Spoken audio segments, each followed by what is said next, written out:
Welcome to my audio world, where every story comes alive. I'm so glad you're here. Get comfortable, close your eyes, and let yourself get lost in the mystery that's about to unfold. If you love a great story as much as I do, please hit that subscribe button, leave a thumbs up, and turn on notifications so you never miss a single chapter. Your support means everything to me. Now, let's get started. One Molly Chatwell woke and slid her hand across the bed to where Jack usually lay flat on his belly with his arms stretched out over his head. Her hand moved across the space without meeting resistance. He was already gone. She wasn't surprised or concerned. Jack regularly woke at 6. He'd slip from the bed without disturbing her, use the main bathroom to shower and shave, and dress in the spare bedroom. As soon as he was ready, he'd leave, buying a takeaway coffee from a cafe near his office on his way, and having it at his desk. In their early days together, before they were married, and for a couple of years afterwards, he'd come in and kiss her goodbye before he left.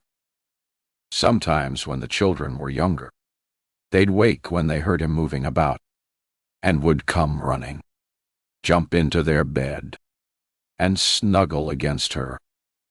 Jack would come in, wrap his arms around all three of them, and kiss them goodbye. Molly's heart swelled at the memory, a piercing regret for times long gone. Nowadays, with Freya and Remy off at university, Molly preferred the extra rest and usually slept until her alarm went off at 7. It hadn't gone off yet. She shut her eyes, hoping for a few more minutes, and had almost dozed off when the loud beep-beep of a reversing vehicle made her eyes open in surprise. It wasn't a sound she usually heard so early. Unless, of course, it wasn't.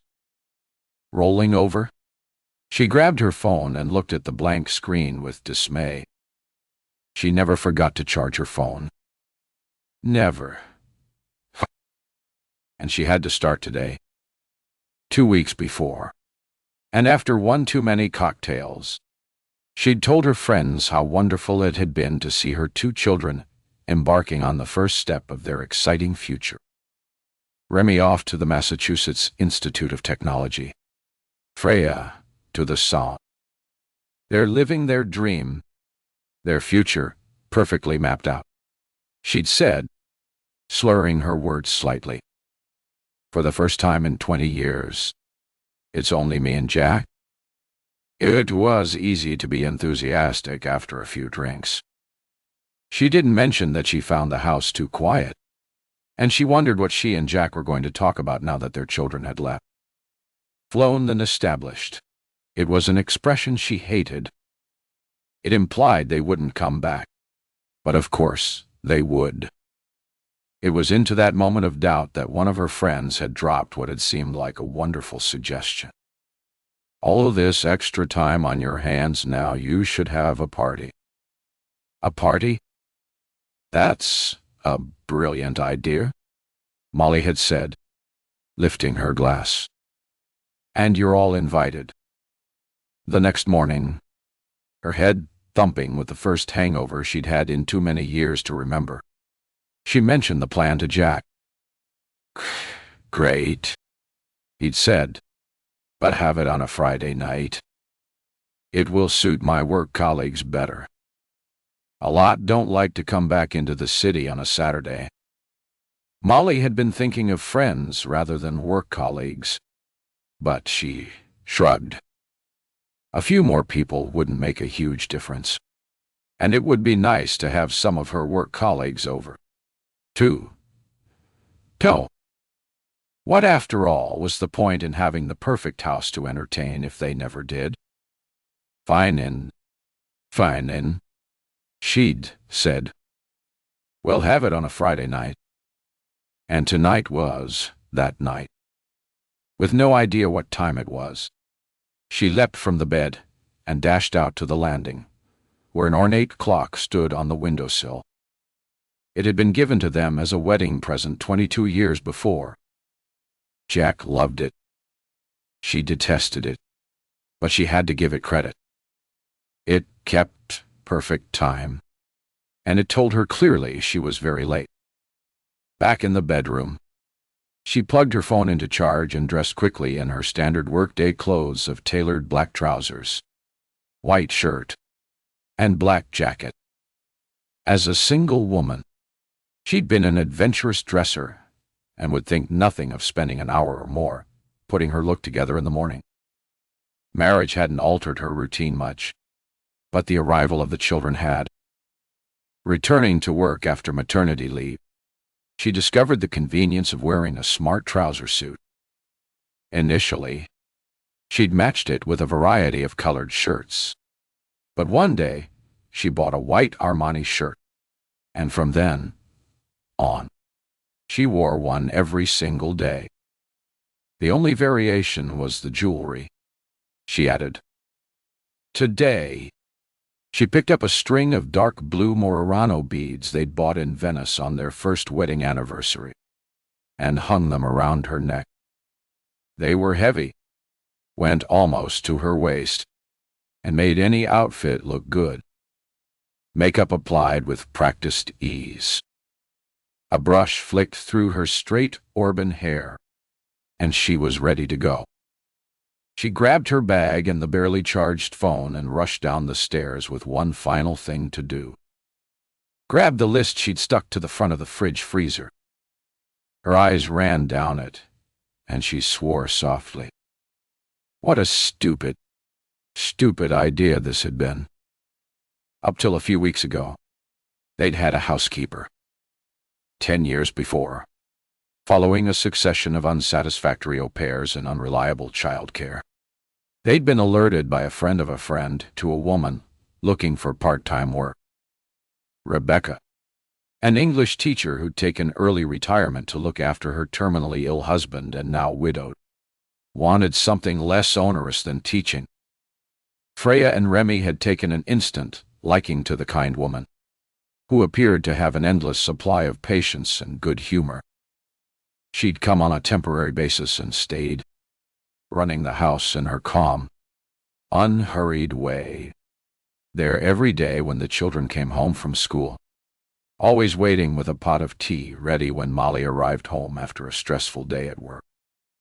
Rebecca had become part of the family, celebrating when Remy and Freya got the university places they'd wanted, sobbing along with Molly when first Remy, then Freya, had left.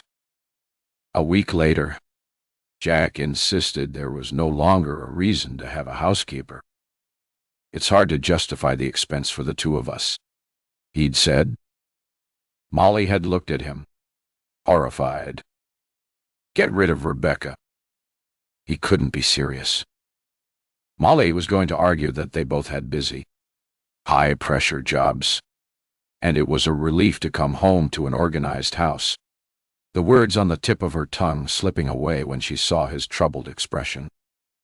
There had been grumbles recently about work. She'd thought nothing of it. The world of finance tended to be volatile. But maybe this was something else, something worse. He had been working late more than usual, coming home with heavy eyes, refusing to discuss it, brushing off her concerns. He was drinking more, too. Recently, she'd noticed a smell of alcohol on his breath when he came home from work. She'd commented on it once. He'd said he'd bumped into an old friend and had joined him for a quick one on the way home. The next time she'd noticed, a day or two later, there was a look in his eyes that said, "Don't ask." Is everything okay in the office? She'd ventured, giving him the opening to tell her if there was a problem. She didn't expect an answer. Jack was notoriously reticent about his job, preferring to keep his work separate from his home life. She'd tried to convince him more than once that it was healthier to talk about things more cathartic and better for his mental well-being. But each time he'd laugh and accuse her of spouting psychobabble. "Everything is fine," he'd said, giving her a peck on the cheek along with the answer she'd expected. "But that doesn't mean we can throw away money. Mal.I. The kids are going to cost us a fortune over the next 3 to 4 years. But we've paid for their tuition. Jack.O. She hadn't wanted to pay it all up front. It had made a deep dent in their savings. But he'd insisted. And as usual, she'd given in. Accommodation, living expenses, and so forth. He'd said, with a shake of his head, "We haven't paid for that. It's all gonna mount up." Molly knew only too well. The Sorbonne wasn't that expensive, but living in Paris certainly was.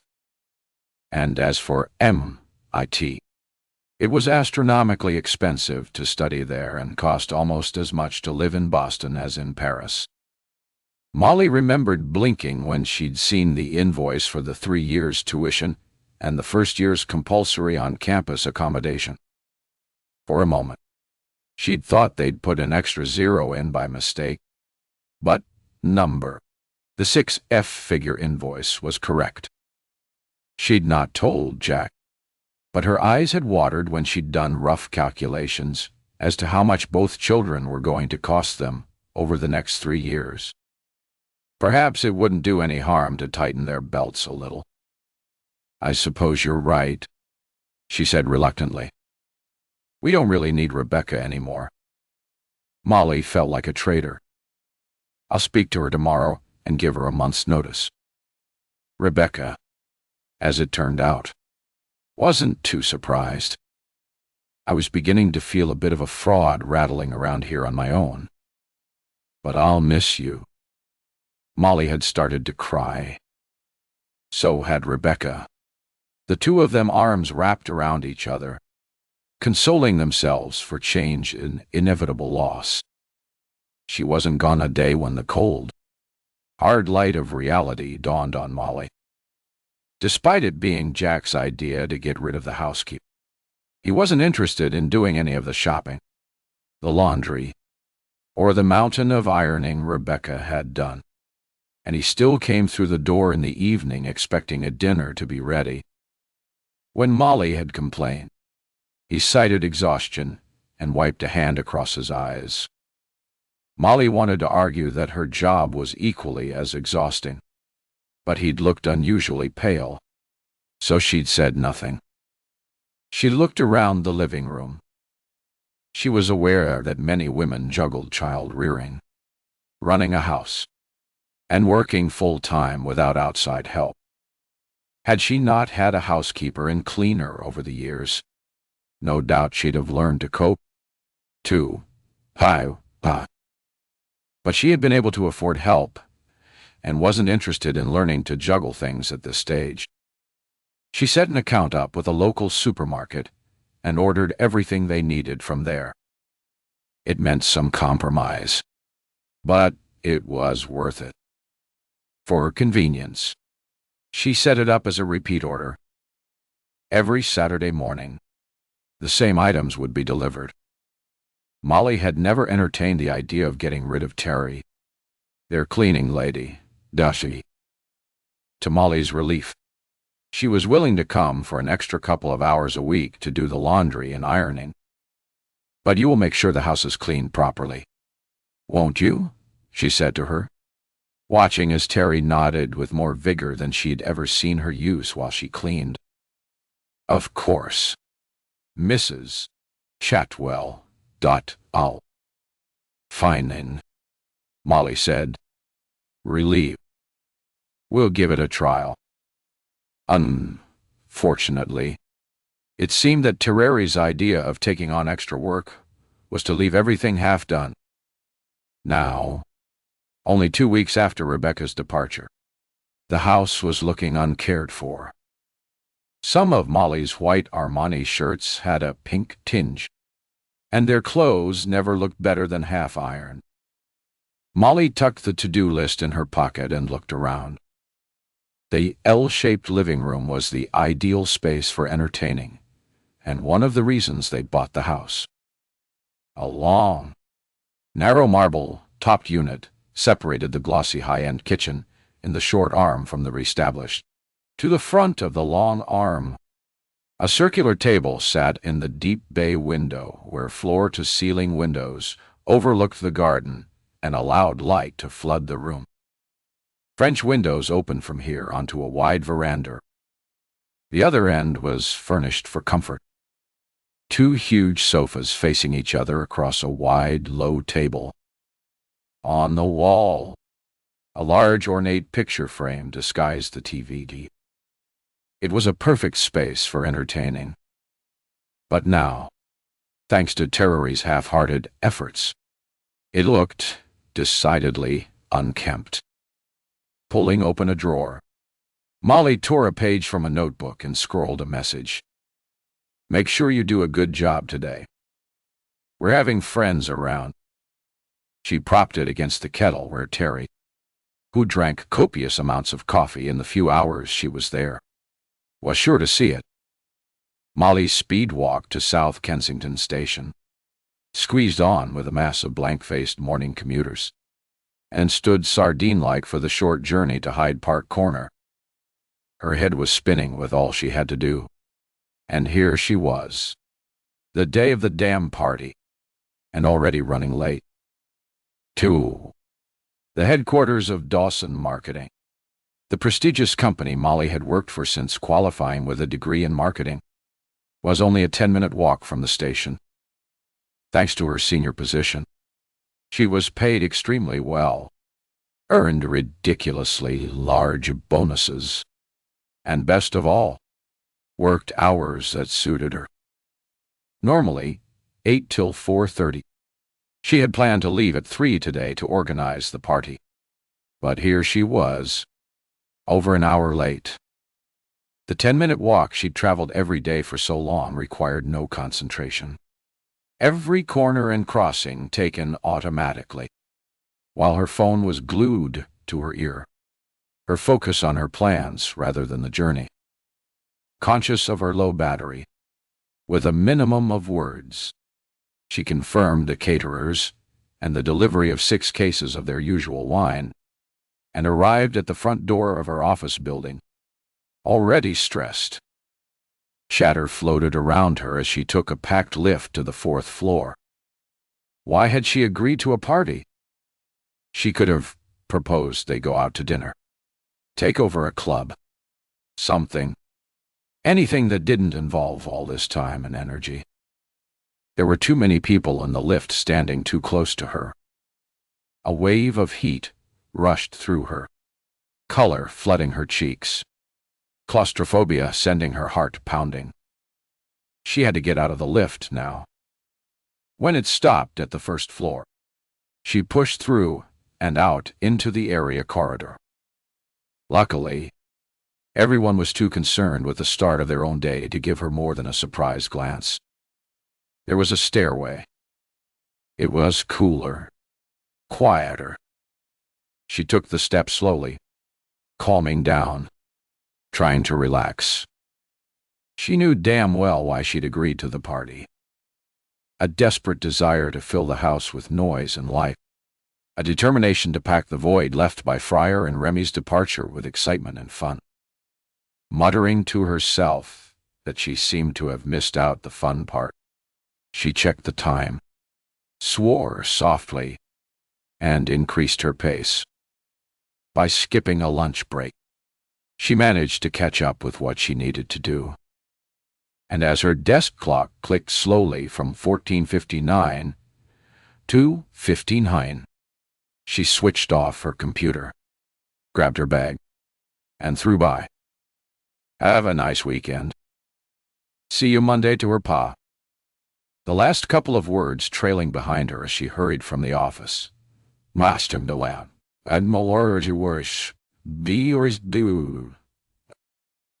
She rolled tense shoulders as she sat on the tube ride home. A stop later. A man got on and sat opposite and stared intently at her for the remainder of her journey. She ignored him without difficulty. Years of commuting had inured her to the weird cross-section of humanity who used the tube. Anyway, she was far too busy ticking off the list in her head. A quick phone call to remind Jack to be home early in case he conveniently forgot. And she was back on track and in a more relaxed mood as she walked the short distance to her home. Their house was on the quieter, tree-lined end of Ellison Street in Chelsea. A two-story Victorian house squashed between a five-story apartment block on one side and a three-story apartment block on the other. There was only a tiny pocket of a front garden between the pavement and the front door. But behind the house, there was a long-walled garden, lushly planted and so well-designed as to make it appear endless. When the nearby apartments had been built many years before, a condition of planning had ensured they were built in such a way as to ensure the privacy of their garden was maintained.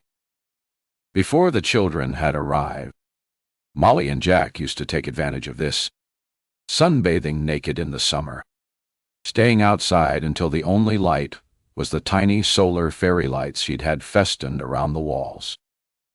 The carefully tended lawn was like velvet under their skin as they made love to the background symphony of London. And when they decided it was time to think of babies, she had a fairly good idea that Freya had been conceived there. A smile lingered as she pushed open her front door, feeling more relaxed about the upcoming party. The smile froze as loud, angry voices coming from the living room brought her to a halt, her eyes widening in sudden fear. Burglars. A home invasion. She'd heard and read so many awful stories. Heart pounding, she'd taken one step backwards, preparing to run into the street and scream for help, when the loud voices changed to raucous laughter. Puzzled rather than terrified, she approached the living room door and held her ear close to it. All she could hear now were low voices. With an indrawn breath, she grabbed hold of the doorknob, turned it T, and slowly opened the door.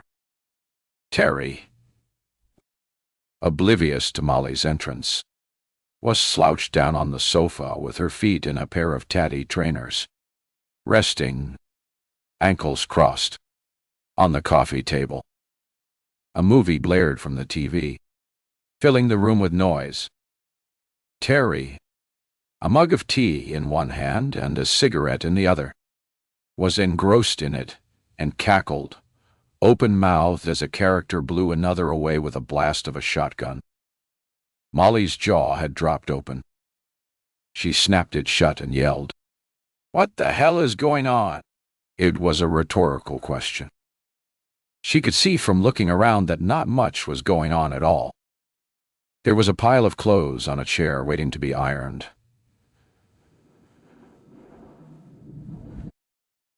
The vacuum cleaner was sitting to one side, but, by the look of the floor, it had yet to be used.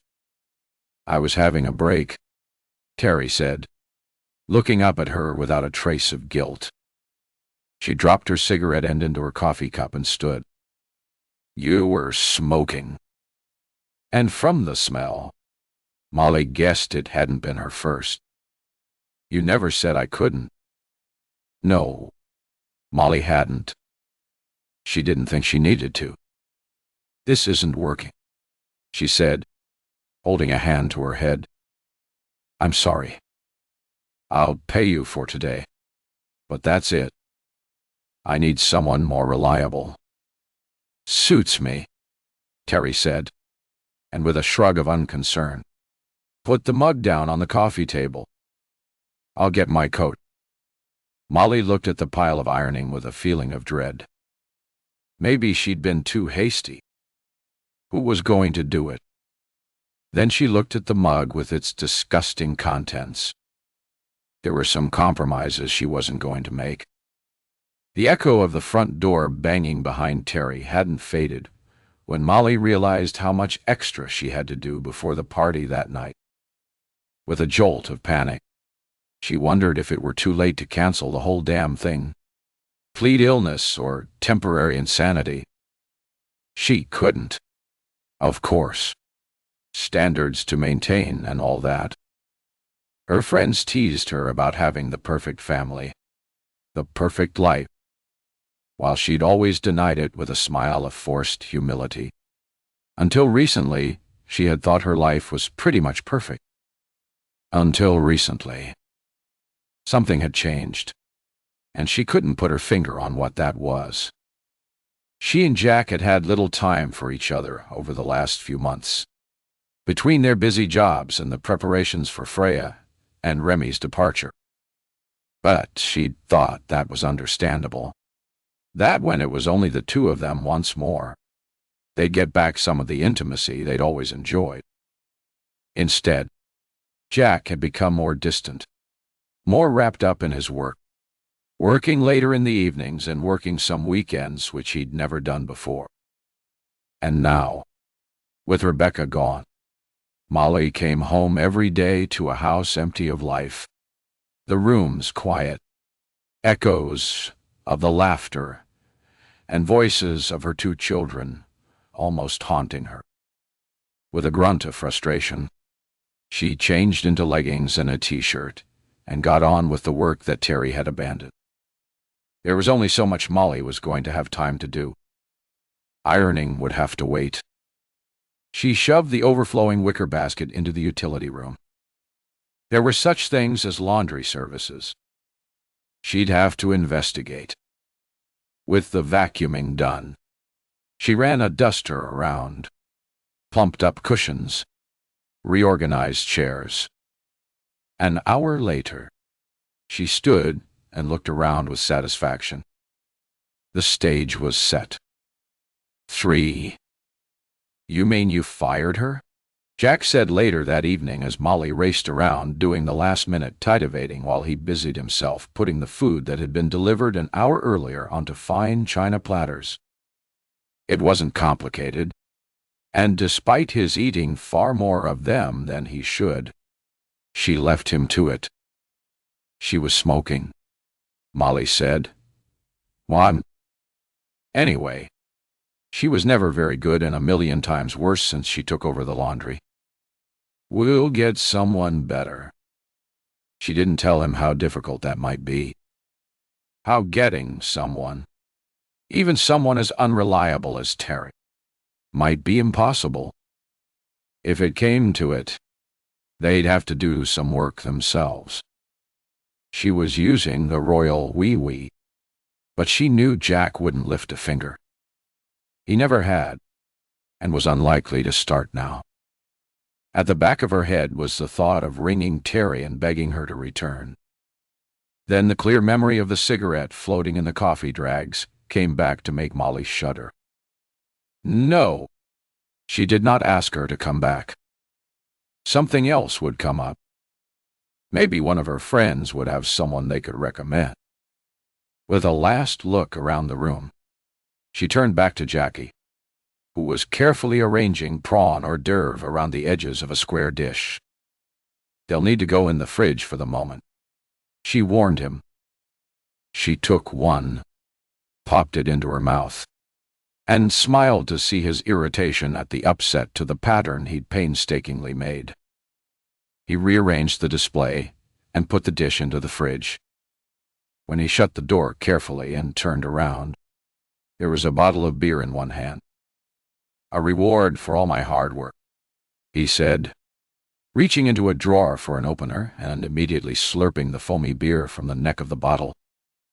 Molly swallowed the criticism she wanted to make, that it was early to start drinking, and there was a time she wouldn't have hesitated in saying something. But his temper seemed so much more volatile recently, and he took umbrage at little things that would once have rolled off his back or made him laugh. Over half of the 40 people they'd invited were his work colleagues, only a few of whom she had met before. The turnover of staff in the financial consultancy company where he worked was high. At every party, there were new people, and she depended on him to do the introductions and for his support to make the party a success. "Take it easy," she settled for saying before heading up to shower and change. An hour later, she was back in a low-cut cherry red silk dress she'd bought a few weeks before, but never worn. She wasn't sure about it, wondering if she looked a bit mutton-dressed as lamb. Wondering, too, if she could carry the cherry red color with her robin hair. Freya would have told her. She would have stood with her head tilted to one side and assessed her outfit carefully before breaking into a smile that was so sweet that whatever she said, good or bad, was always acceptable. Molly missed her every day. "What do you think?" she asked Jack when she came back to the living room. He was standing by the window, the bottle of beer in one hand. Turning, he raised the bottle to his mouth and took a gulp before answering. "Isn't it a bit?" He waved a hand at his chest established. She glanced down, adjusted the neckline slightly, and frowned. "Am I showing too much cleavage?" He waggled the bottle from side to side. "No, I suppose it's fine." She'd hoped for, "You look amazing." She'd even have settled for, "You look nice." But this damning with faint praise was upsetting. Looking down at her dress again, she hesitated. There was time to change into something else. "No, I'm sorry," Jack said, coming over and putting an arm around her waist. "You look lovely. Don't mind me." "You sure?" she said, putting a hand on his shoulder. "Positive. You look amazing." Molly smiled. It was what she'd hoped he would say. A little later than she'd have liked, but she'd take it. Turning from him, she checked the room. Straightening cushions Jack had knocked askew. "Relax and stop fussing," he said, opening the fridge and taking out another beer. "I want it to be perfect." Molly adjusted the flowers yet again, wondering if she should have chosen a different color scheme. She took a step back and tilted her head. "Do you think these are a bit blah?" When he didn't answer, she turned to him, frowning to see him drinking the beer from the bottle. "They'll be arriving soon." Jack got off. "Use a glass. It tastes better from the bottle," he said, holding it to his mouth and gulping a quarter down. "And the flowers look fine. It's all copy-paste perfect. So stop obsessing." Molly blinked. Jack rarely swore. "There's nothing wrong with wanting everything to be perfect," he interrupted before holding the bottle to his mouth again and draining it. "Yeah. Huh. Yeah. I know. But lighten up a bit." Lighten up a bit. There was nothing wrong with wanting everything to go well. Was there? He was the one always keen to impress work colleagues. Molly turned away, hurt feelings forming a lump in her throat. Luckily for the success of the party, Jack reached for her, pulling her back into a hug. "I'm sorry, Moll," he whispered, his lips buried in her hair. "It's my night for apologies. I've a lot on my mind. It's making me grumpy. Don't take it out on me." The words were on the tip of her tongue, and she'd have used them if the doorbell hadn't chimed, silencing her. She pulled away from his embrace. "I suppose I'd better let them in." 40 people had been invited, and almost everyone turned up. By 8:30, the room was buzzing with the sound of laughter and conversation. Molly moved from group to group with a wine bottle in her hand, topping up glasses. adding comments into conversations, introducing newer friends to older ones, work colleagues of hers to work colleagues of his. Have something to eat, she urged everyone, waving towards where the orders were laid out. And don't worry, we didn't make them, she added, to a chuckle of amusement from those friends who knew her well. She was, as she'd rushed to admit, not a good cook. Nods of appreciation came from those who did partake of the food, and Molly was pleased to see Jack doing his bit. He was standing, chatting to Amelia, one of her oldest friends. He didn't like many of her female friends, found them too domineering. Too, as he always phrased it, in your face. Too intelligent. That's what she thought. Her friends were vocal, clever, bright women who took no prisoners. She never told him because he'd have been horrified. But, in the intelligence stakes, he lagged far behind most of them. It hadn't been his brain she'd fallen for.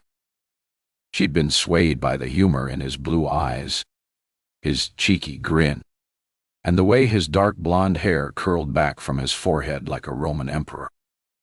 From the first time they'd met, she knew he was the one. And 21 years later, although he frequently drove her crazy, she loved him just as much. She watched as Amelia threw her head back and laughed at something he was saying and smiled. The party was a success. Molly allowed herself to relax. She turned to chat to a group of Jack's work colleagues. The new ones, the stalwart few long times like Charlie Furr, and a couple of others who'd been with them for several years.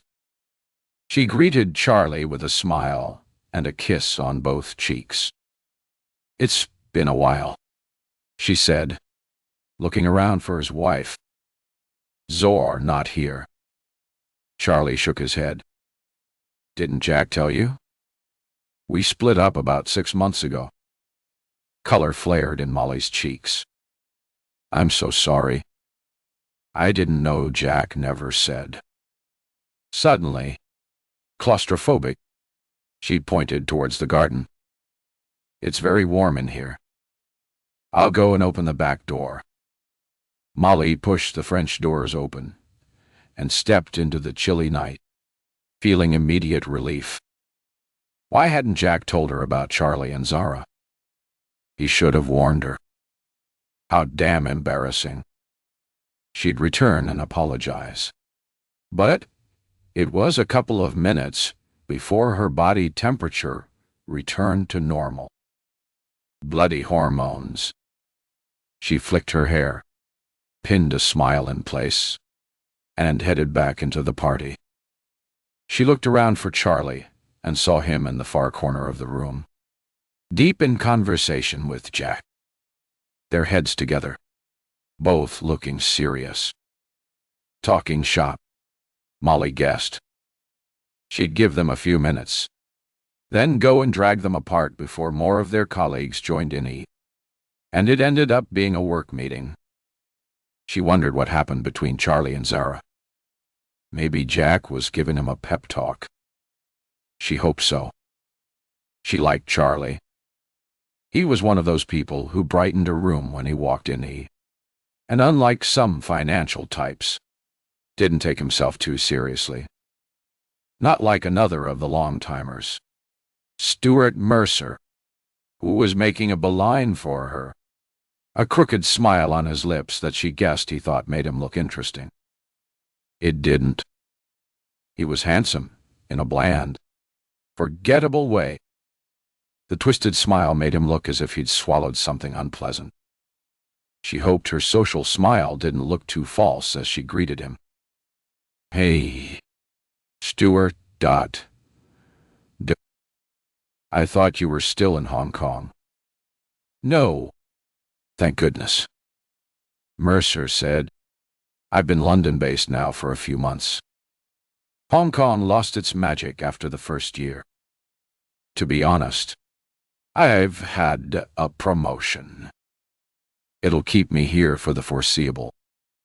A promotion? Congrats. Jack never said. Seriously, she'd have to have a word with her husband. It would be nice to know these things so that she didn't look a complete THT when she spoke to his colleague. I wish Jack didn't have to travel so much. He's already been to Vegas several times this year and has to go back next month. She laughed. He keeps asking me to come with him, but it holds no awe for me, I'm afraid. Now, Hong Kong, she added. I'd have gone there. All right. Vegas, Stewart said, a puzzled line appearing between his eyes. I didn't realize we had business there. He shook his head. We work in the same building, but we might as well work in separate cities. Since my return, I've been so busy between the promotion and moving to a new house that I've had no time to catch up with what's happening with everyone. Traveling as much as I did was quite isolating. It'll be good to be settled. Molly felt a twinge of pity for the man as she recognized the hint of longing in his eyes. He was lonely. Perhaps she could fix him up with one of her friends. She rested a hand on his arm and leaned closer. You know what you need. Stewart, she said, and was about to suggest introducing him to one of her single girlfriends when a commotion on the far side of the room claimed her attention. Oh dear, I'd better go and see what's up, she said, smiling at him. I'll catch up with you later. Okay. The commotion was nothing more than a dropped glass and spilled wine, but then enough alcohol consumed at this stage to turn a minor incident into a tragedy. Brenda, one of her work colleagues, flushed with embarrassment and alcohol, muttered, I'm so sorry, and dabbed uselessly at the small puddle of wine with a scrap of tissue. It's fine. Don't worry about it, Molly insisted, maneuvering her out of the way, trying to stop another guest, whose name she couldn't remember, from picking up the pieces of shattered glass with his fingers. It's okay, she said, putting a hand on his shoulder. Please, if everyone would move back, it'll be sorted in a jiffy. Her words, cajoling but firm, did the job. Guests moved and were soon engrossed in conversation. Left to clean up the mess, Molly fetched a paper towel, dustpan, and brush. The glass had flown across a corner of the room. She had to stretch under a low coffee table to brush some out, banging her head as she did so, swearing softly under her breath. I heard that. Molly straightened with a dustpan filled with glass in one hand, rubbing her head with the other. You were lucky. That was all you heard, she said, turning to smile at Amelia. I've barely spoken to you. Let me get rid of this, and we can have a natter. A few seconds later, with a quick look around to make sure everyone had their glass full, Molly gripped her friend's elbow and led her from the room. Come into the study, Molly said, pushing the door open and waving her in. I need 5 minutes to recoup my strength. It's getting a bit rambunctious. Amelia pulled a chair from under a desk, sat into it, and looked around. What are you going to do with this room now that the kids have left? Molly frowned. They'll be back. She ignored the raised eyebrow. That was her friend's only comment. Anyway, tell me what you've been up to. She tilted her head. Love your dress. By the way, this old thing. Amelia ran her fingers over the fabric before laughing. I bought it last week. It's pretty fab, isn't it? Fab. Molly agreed. She and Amelia had met in university, and they'd maintained an erratic friendship over the years. Amelia had married her older hotel manager boyfriend, Tristan, shortly after graduating, and spent the next several years following him from one far-flung city to the other. Only a rare meeting when she was in the UK. The occasional long email, and in recent years, short WhatsApp messages, had kept the friendship alive. "How are the renovations going?" Molly asked. 6 months ago, when Tristan had retired, they'd bought a 2-story apartment in Pembridge Square Gardens. Molly had had serious house envy when she'd seen it. "Almost finished," Amelia said with a toss of her expertly highlighted blonde hair. "Everything should be done by the end of next month. We'll have a party to celebrate." "Great," Molly said. "I think I prefer going to them rather than giving them." "You give good parties. Free-flowing alcohol always helps." Amelia looked at her from under her lashes. "I met Stuart Mercer recently at a party in the Hong Kong embassy. He's an attractive man." She leaned forward and said in a conspiratorial whisper, "He's been giving you some strange looks. Is there something you're not telling me?" "Don't be silly. He struck me as being lonely. That's all. Oh. And I was about to suggest setting him up with one of my single friends, when that idiot Brenda made such a drama out of dropping a glass." Amelia arched a plucked eyebrow. "It looked to me like he was more interested in you." "He was certainly staring at your ass when you bent down." "You always did have a vivid imagination," Molly said, shaking her head. "If you say so." A shrug of one shoulder said as clear as words that Amelia wasn't convinced. Molly smiled at her. "I do say so. Jack is still enough for me." "Not surprising. He's still one of the sexiest men I've ever met." For a microcon, Molly thought she saw a look of lust cross her friend's face and felt a pang of anxiety. It had been over 20 years since they were naive university students who had bonded in a collective struggle to survive. But different life experiences had molded them into women who had very little in common. Truth was, she wasn't sure she even liked Amelia much anymore. Recently, Molly had been taken aback to discover that her friend's idea of fidelity was to sleep with one man at a time. "Fidelity," Amelia had said after a couple of cocktails, "is vastly overrated." Had Molly imagined a look of lust? After all, they were friends. She wouldn't. Would she? Would Jack? They'd looked very friendly when she'd seen them laughing together earlier. Too friendly. She caught Amelia staring at her with a look of concern and managed to smile. "We'd better go back. They might be running out of drink." "Before you go," Amelia said, holding a hand up to stop her, "Tristan and I are going away next Saturday for a few days. It's a bank holiday weekend. Why don't you and Jack join us? There's a golf course, but the hotel is also a health spa with a pool and a top-off, the range gym. It would be a lovely break. Nowadays, with no school schedule to adhere to." Molly hadn't even realized a bank holiday weekend was imminent. They used to organize to go away as a family.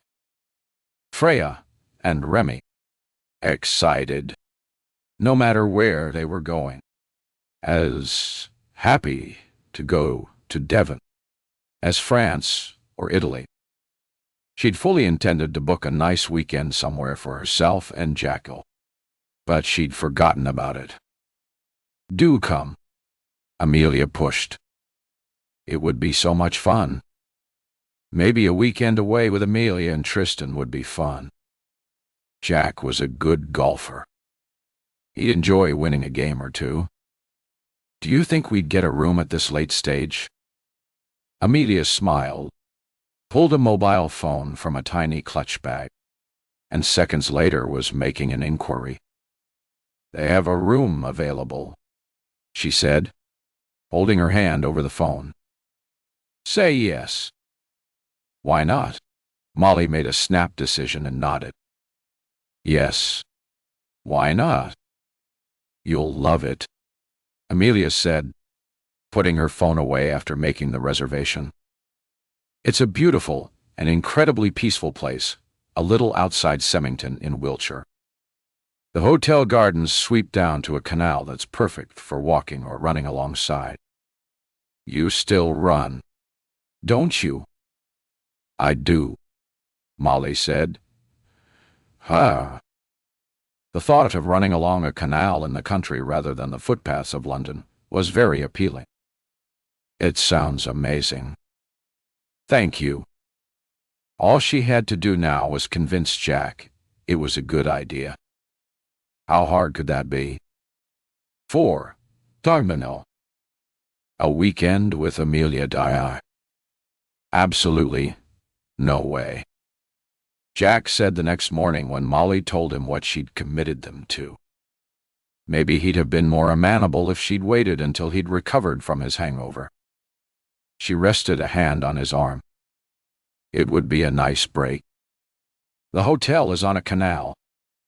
We could go for long walks. Enjoy the peace and quiet. His eyebrows rose. The peace and quiet. With Amelia rabbiting on and Tristan expounding his views on share prices. Jack had never quite come to terms with the fact that Tristan had made some clever and very lucrative choices, allowing him to retire in what they considered comfort. And most people, including Jack, considered extreme luxury. Molly lifted the cafetiere and filled his mug. I wouldn't mind a break for a few days. It's been a manic 6 months between the kids, work, and having to deal with everything at home since Rebecca left. I suppose that's my fault, he said, his lips thinning in annoyance. If you remember, you agreed we didn't need her. Yes, stupidly she had. Not one of her better ideas. Nor is letting Terry go. She should just have given her a warning. After all, she had been correct. Molly had never told her she couldn't smoke in the house. The agency she'd contacted promised they'd try to find a replacement. They'd also promised to send someone around to help with the cleanup operation that day. She checked her watch. If they'd not arrived by now, she guessed she was on her own. I really would like to go, she said. I think it would do us good to get some fresh air. We can go for a run along the canal. Jack ran fingers through his hair and groaned. I drank way too much last night. He reached for the coffee and topped up his cup. I don't want to. Mal.d. Why not go alone? You and Amelia can sit and gossip while Tristan plays golf. And you can go for a run along the canal on your own. You know you prefer to. You complain that I slow you down. Molly screwed up her nose. I can't go without you, Jack. Why not? Why not? She glared at him. Because it would look odd. Amelia would wonder if we were having problems. Don't be ridiculous, he said bluntly. You've gone on spa breaks without me before. Why is this any different? Because Tristan is going for one. Anyway, she reached out a hand to rest it on his shoulder. It's you I want to go away with. We don't seem to have had much time together recently. I'll tell you what. Go this time on your own, and we'll go away for a weekend, just the two of us, in a few weeks. Despite hints during the week, Jack didn't change his mind. Resigned to going alone. The following Saturday, Molly packed her bags and took them down to the hallway. Jack raised an eyebrow when he saw all she was carrying. "How long are you going for?" "Funny man," she said, putting the bags down. "I'll be back on Monday. Why don't you book a table for a late lunch in that new Lebanese restaurant? Maybe for two. I'll definitely be back by then." "Sounds like a good idea."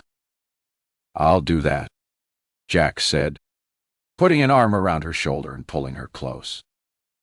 Her hands slid around his neck, and she breathed in deeply. He smelled of the citrus shower gel he used, fresh and tangy. Some of her friends relished time away from their husbands, but she never had. When he had to go to Vegas for work, she felt like part of her was missing until he returned. Maybe next time she'd go with him. She wished he were going with her now. "It's not too late to change your mind," she said softly, nibbling his earlobe. He kissed her quickly and pushed away. "It is," he said. "Even if I wanted to, which I don't. I have plans made." "Plans?" Her eyebrows went up. He grinned. "Don't worry. Nothing more sinister than meeting Charlie and a couple of others for drinks and dinner tonight." "Fine," nodded Jen. "Enjoy yourself, but not too much." She ran her hand over his cheek. "Maybe I will come with you when you go to Vegas next month." He grabbed her around the waist and looked into her eyes. "You mean it?" She kissed him gently. "Yes, I know. I said never. But now that the kids are gone, I'd be here alone. And I'd much prefer to be with you." "Great. I won't let you change your mind." He picked up her bags. "You've remembered your running kit." Nodding, she opened the front door. "It's supposed to get quite warm," he said as they walked towards the car.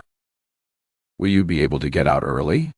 Molly always preferred to run first thing in the morning, especially in the summer when the heat, in combination with exhaust fumes, made running in London unpleasant.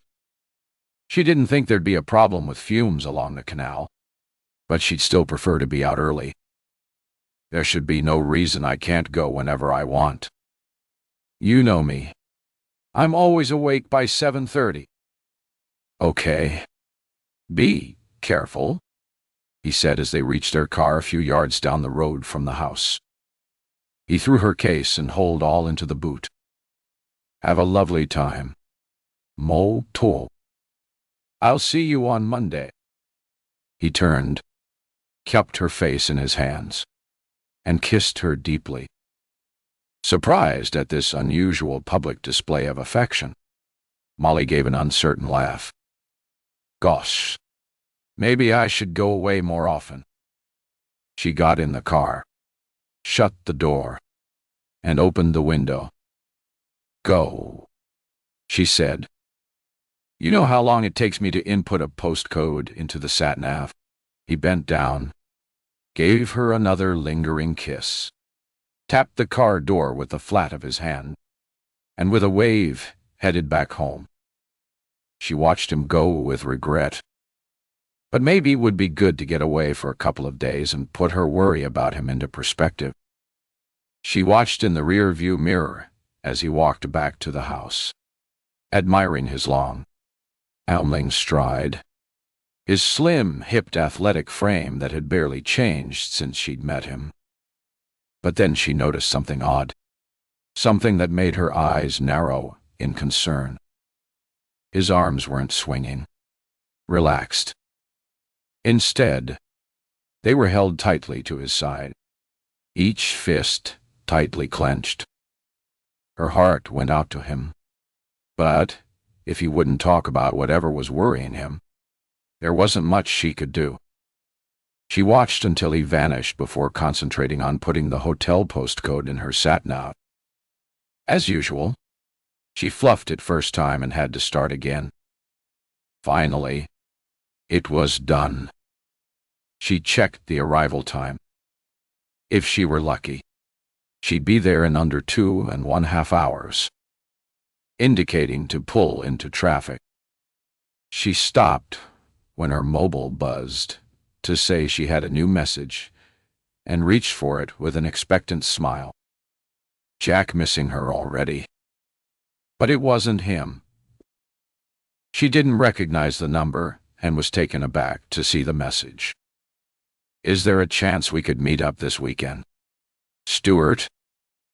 She looked at it, frowning. At the party. She remembered feeling sorry for him. It had crossed her mind he might be lonely, and she'd thought about setting him up with one of her single girlfriends. What was it she'd said to him? Ah, yes. You know what you need?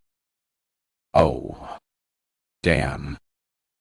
She'd been about to elaborate when she was interrupted by something. That silly broken glass. She'd left him with a smile and a promise she'd find him again later. Had he seen those simple, meaningless words and smile as something more than she meant? Surely he didn't take them as an invitation. Amelia said he'd been watching her. She thought her friend was being silly. Maybe now she'd been proven right. How dare he? She'd a good mind to tell Jack. He'd swing for him. Molly looked at the message again. Stuart had gone to the trouble of getting her number. She vaguely wondered who from, then shrugged.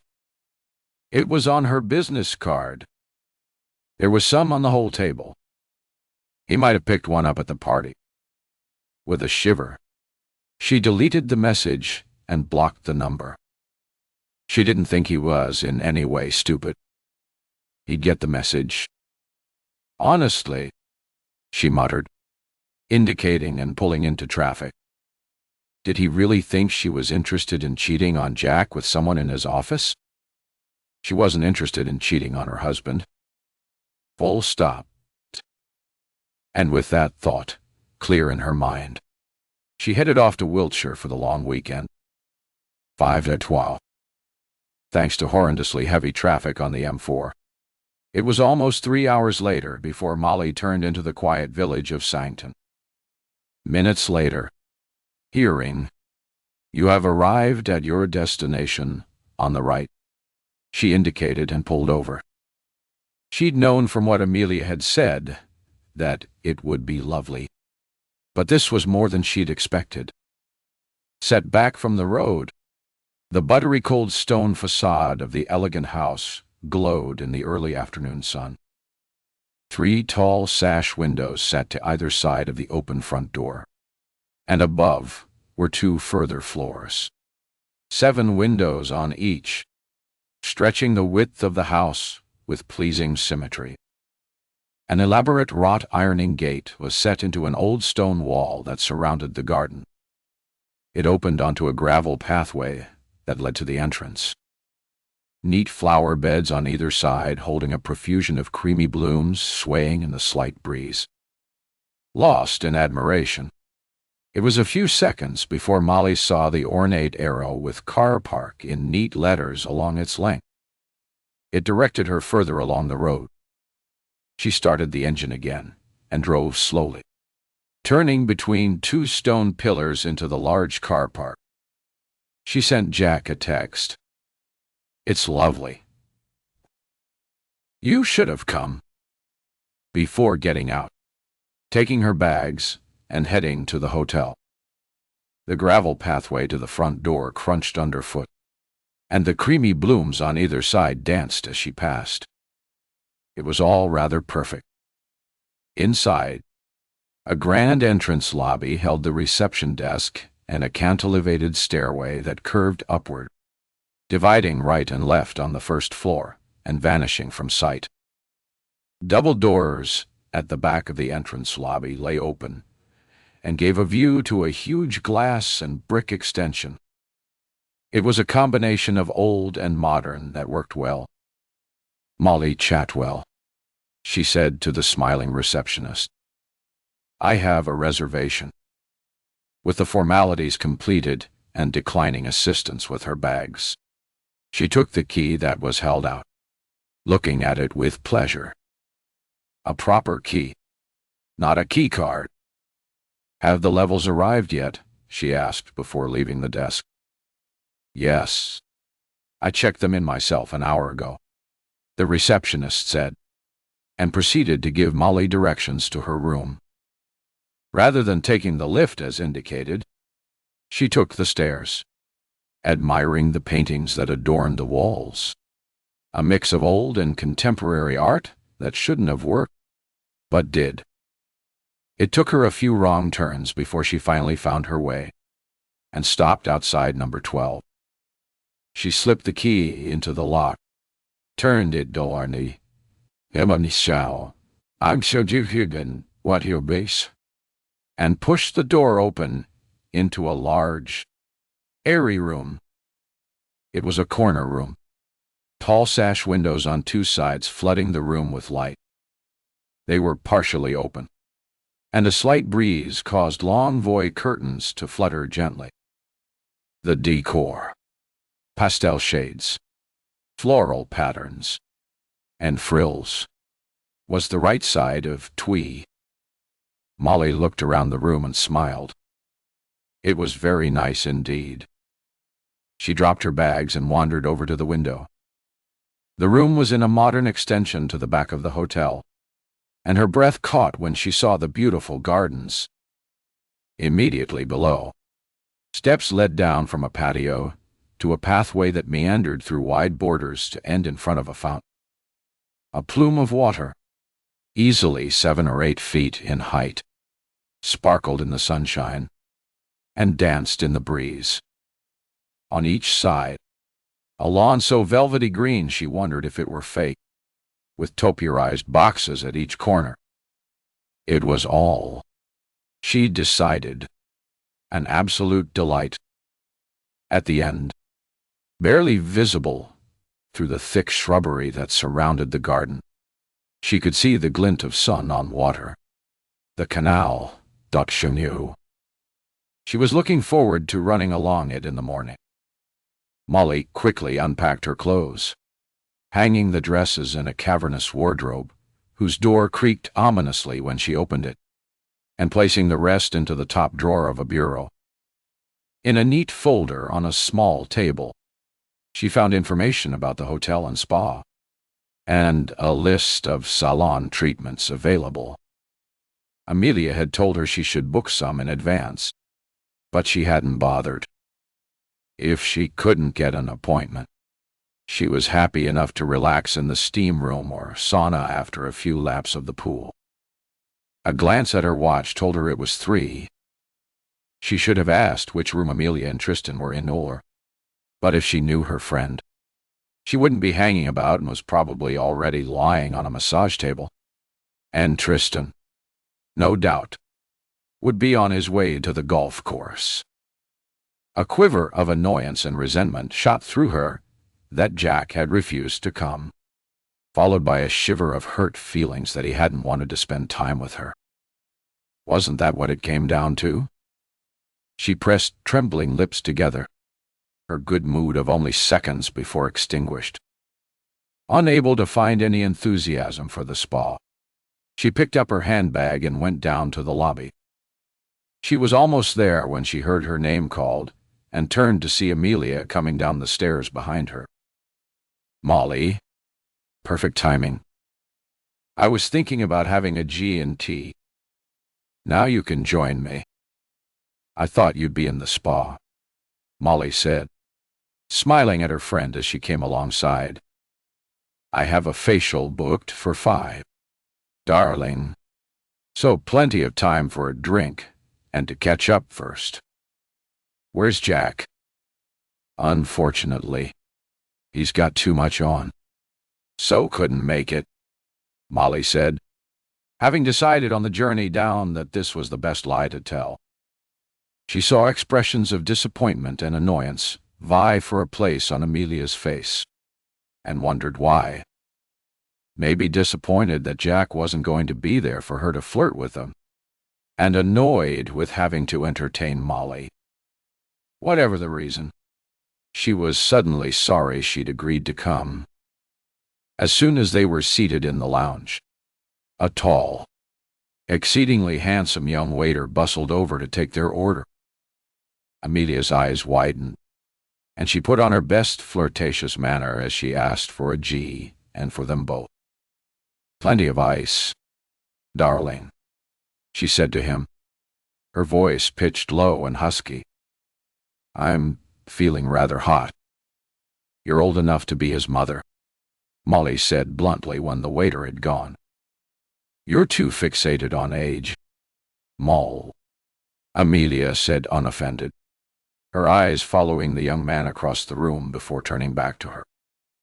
"If he's interested, where's the harm?"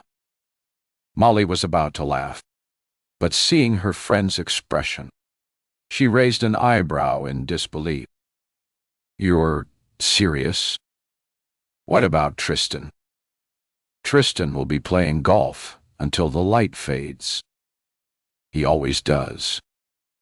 Anyway," Amelia waved a hand dismissively, "enough about my sexual exploits.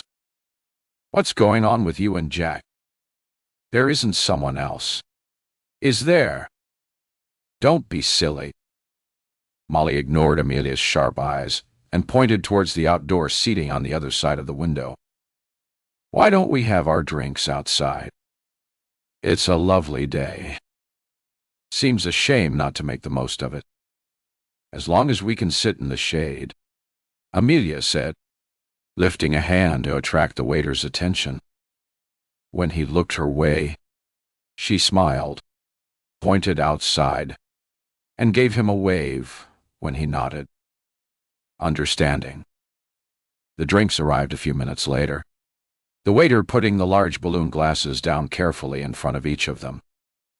Amelia made a big performance over tasting her G and O. "It might be the best I've ever had," she said, smiling up at him. "Thank you. Wanda. Would you like to charge it to your room?" "Absolutely." Amelia swirled the cocktail stick around her glass. "I'm in room 7. When he brought her a docket to sign, she did so with dramatic flair before circling the room number heavily. "There you are." She handed it to him with a flirtatious smile. "Could you make it any more obvious?" Molly said with a shake of her head when the waiter had left. "You don't really think he's going to call, do you?" Amelia shrugged and picked up her drink. "My darling, I'd almost bet money on it, but that would be stealing. Of course, he'll come, and hopefully well before Tristan gets back." Molly laughed, thinking that, this time, surely she had to be joking. The laugh died quickly when she realized once again she'd miscalculated. "But what if Tristan comes back and you know, if he walks in on us, he'll turn around and walk out again. The proverbial blind eye, the same one I turn on his peccadillos. We have what I suppose you'd call an open marriage." Mole Amelia sipped her drink and smiled. "Don't look so shocked. It works for us. I love Tristan, but he can be a bit of a bore in the bedroom department, so I get my excitement elsewhere." Molly looked at her with startled eyes, unsure whether she was shocked or slightly envious. Was fidelity an outdated notion? She picked up her G&T and frowned as a horrible thought crossed her mind. Amelia had come back to London about 6 months ago. Around the same time, she'd noticed a change in Jack.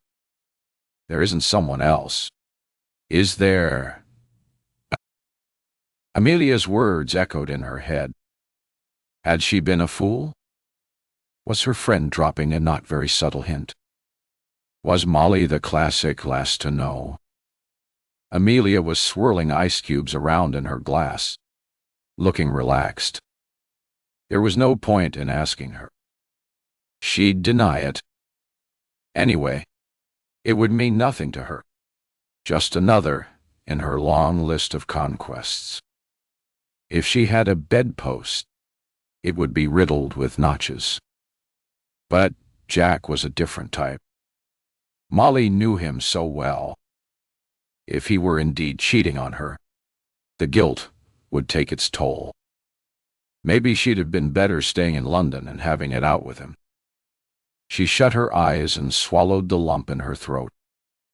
Have it out with him. What would she say? Are you having an affair? And if he said no, would she believe him? And if he said yes, what then? Right, Amelia said, draining her glass. I'm off for my facial. She stood and looked down at Molly. See you for pre-dinner drinks around 7:30. Sounds good, she said, conjuring up a smile, even as she wondered if she could think of a reason to leave to head home to London. And what she watched as Amelia sauntered across the lounge. She was a very striking old-looking woman. The young waiter wasn't the only man whose eyes followed her. Molly sipped her G&T and checked her phone, pleased to see messages from both Remy and Freya. She read them with a smile. They were such good kids. An exciting future lay ahead for both. A world of promise waiting to be explored. A dart of what she recognized as glossy green envy startled her. She remembered being there. It seemed only a blink ago. Where had those years of promise gone? When had she become a dull, middle-aged woman with a worried, increasingly distant husband? Increasingly distant. She shook the self-pity away. They had 2 gorgeous children who'd flown the nest and would probably never live at home again. Might never even live in the UK again. And she would be proud of any and every choice they made. She would be proud. It was part of being a parent, wasn't it? You reared them, gave them all you could, and you let them go. A heavy sigh escaped her at the thought. The evening ahead was unlikely to be a bundle of laughs. Listening to Tristan drone on. Jack had been right there. He did tend to fixate on the most boring of subjects. Her cheeks would ache from the plastered-on smile she'd wear that would probably look as false as it felt. It might have been a good idea to go to the gym or do a few lengths in the pool, but she couldn't rustle up enthusiasm for either. Instead, she returned to her room and lay on her bed reading until it was time to get ready. At 7:30, wearing a pale blue knee-length silk shift dress that was an old favorite and, more importantly, loose and cool, she headed back to the lounge. Although Amelia had said 7:30, it was obvious she'd been there a while. Ice cubes from a finished G, and melting in the bottom of a glass. The second in her hand, half drunk. Molly, dear. Amelia's voice was raucous, a good indication that the drink in her hand wasn't the second. Hi, Molly said, taking a seat opposite. What'll you have? Tristan asked, getting to his feet. A mineral water, please. Amelia snorted. Water? You're going to be a bundle of laughs? Tempted to say that it looked as if her friend was drinking enough for the 2 of them. Molly took a breath and let it out.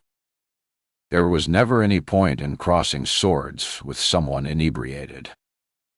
Instead, she gave her a friendly smile. I'll catch up later. I'm a bit thirsty. When Tristan returned with her drink, he suggested they move into the restaurant. "I'm starving," he admitted, patting an abdomen that strained against his shirt buttons. "Fine with me." Molly picked up her handbag and stood, waiting for Amelia before heading from the lounge. The restaurant was a breathtakingly beautiful room. The clever use of mirrors on the rather low ceiling gave the illusion of space and reflected light from the numerous candles and carefully positioned lamps. The walls were dark with a profusion of paintings set into ornate silver picture frames. Overall, the look was a Gothic fantasy. It was, Molly decided, fabulous. It was also very flattering. In the soft light, every woman there looked 10 years younger. "This is lovely," she said as they sat around a circular table set for 3. With food ordered and wine poured, they relaxed into social chit-chat. It wasn't until they were on coffee that Tristan, more verbose after several glasses of wine, looked at Molly intently and asked, "Have you never been tempted to change jobs in all these years?" Molly had worked for the same company since graduating, working her way up. Certainly, but for the same company. The thought suddenly appalled her. How incredibly dull it sounded. What had happened to the exciting, ambitious woman she'd been in university? It would have been easy to blame marriage and children, but unfair. Jack had supported her through every promotional opportunity, and between au pair's childminders and the wonderful, much-missed Rebecca in the last 10 years, she'd had plenty of help with the children. Intelligent and experienced, she could have gone anywhere, but she'd stayed put. "They've been very good to me," she said. "Plus, it's secure, lucrative, well regarded. There is a certain cash about working for Dorson Marketing that I wouldn't have had elsewhere. But the same company all these years." He raised his hands, palms out. "I'm sorry. That was rude." "No, it wasn't. You're right. It sounds appalling," Molly said with an attempt at a smile that failed. Amelia, obviously bored with the conversation, told them a long, rambling, barely coherent story about a mutual acquaintance that was amusing enough to lighten a mood that had turned a little oppressive. When Tristan suggested retiring to the lounge for after-dinner drinks, Molly pleaded tiredness and made her escape. Amelia, she noticed, made no attempt to persuade her to stay. Back in her bedroom, Molly flopped on her bed and groaned. What a night. She lay for a few minutes before she gave a chuckle and sat up to reach for her handbag. Opening it, she pulled out her mobile phone and pressed a speed dial button. When it went to answer machine after a few rings, she grunted, hung up, and dialed again. It wasn't until the third attempt that the call was answered. "Hey, well," she said, adding a fake breeziness to her voice, wondering where Jack was, who he was with. She could hear voices and the faint sound of laughter, too light and high-pitched to be anything but female. They'd probably gone to a pub after dinner, she reasoned. There was nothing to be concerned about. "Hi, darling. You having a good time?" "Wonderful." She said it wasn't a complete lie. The food had been good. "You know Dee's?" "Yeah. Me and Charlie were having a few pints." It sounded like he'd had more than a few. "Tell Charlie I said hello," she said. "I wish you'd come here. Jack, Dottie. The hotel is really lovely. and there are beautiful gardens that run down to the canal. The tow path is along the other side. I'm going to go for a run along it in the morning. At Borough, I suppose. She smiled. If the Duke Till are crowing at 7:30 coin, then you'll be right. Okay. Go back to your pint.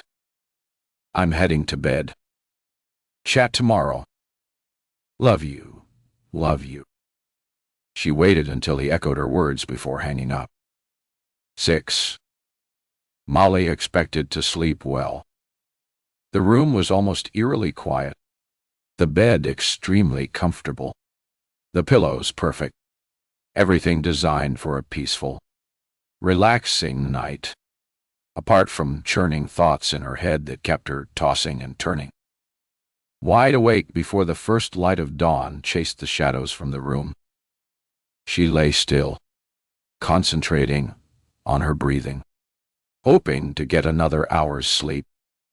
It didn't come, but she lay there anyway, uneasy about wandering around the hotel so early. The distant but distinct sound of a H.T.O.'s cock-a-doodle-doo, followed by the sound of footsteps on the gravel outside her open window, made her throw back the duvet and swing her feet to the floor. Checking her phone, she was surprised and pleased to see a message from Jack. It had been sent at 4. She guessed the long drinking session with his friends had had its inevitable consequences, and he'd used the toilet break wakefulness to text her before going back to sleep. Be careful, running on the canal. I worry about you. His concern made her smile. Whatever was wrong, they'd get through it. She sent a quick reply. Heading off soon.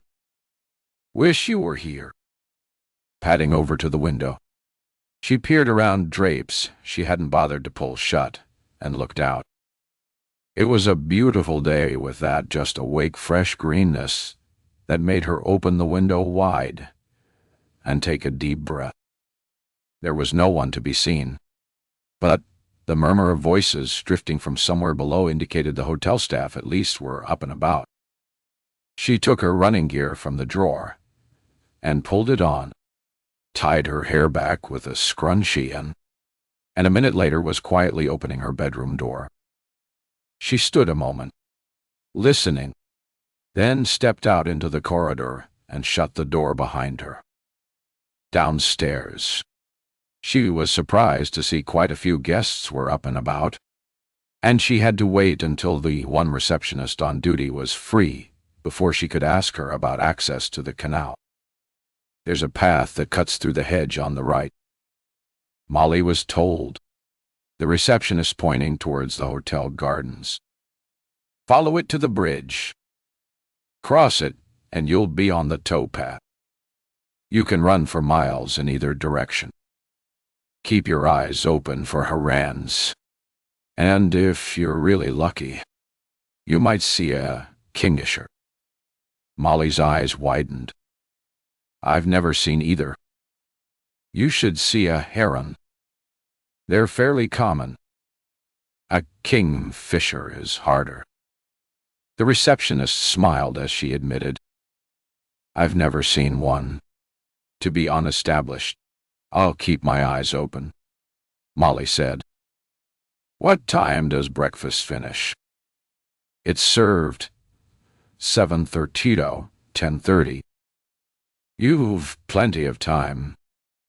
With a nod of thanks, Molly headed across the reception to a door leading out onto the patio. It was a perfect morning for running. Cool, but with the hint of a warmer day ahead. Following the directions, she easily found the path through the high hedge, stepping carefully over slimy, slippery leaves in its deep shade. A short while later, she was walking over an old stone humpbacked bridge. On the other side, the towpath stretched each way. Both directions looked tempting, each having enticing bends to lure her on. She'd go one way today, the other tomorrow.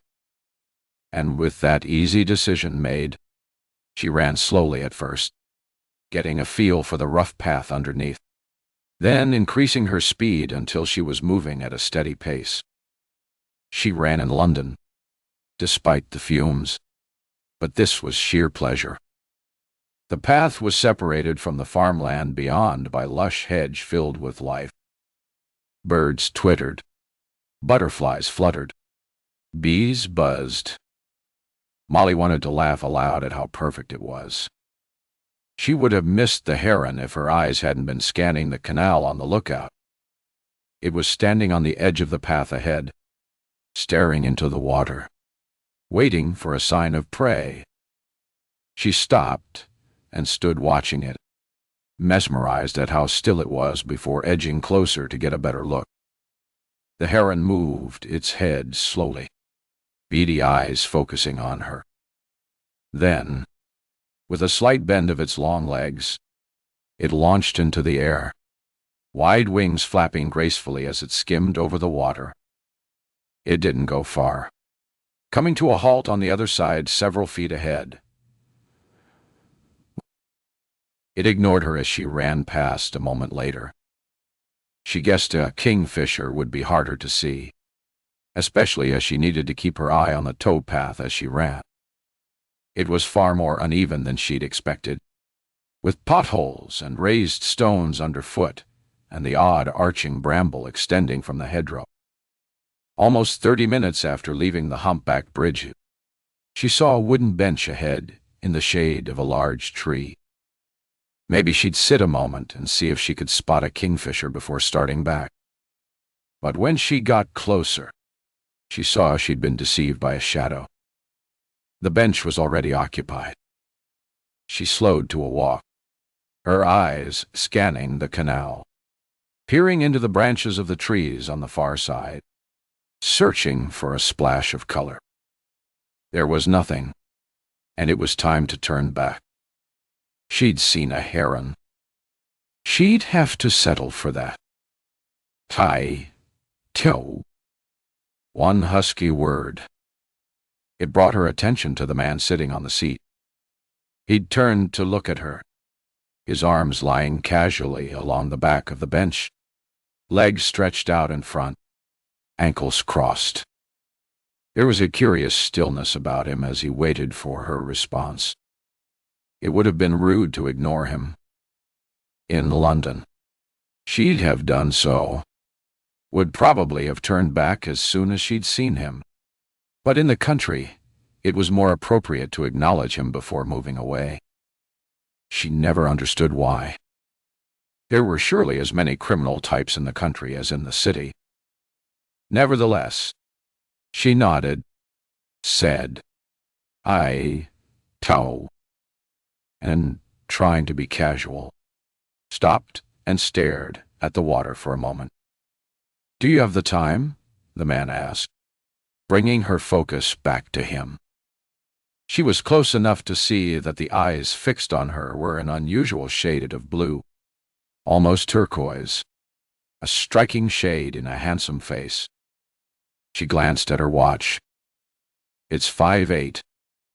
Early to be jogging," he commented casually, holding her attention.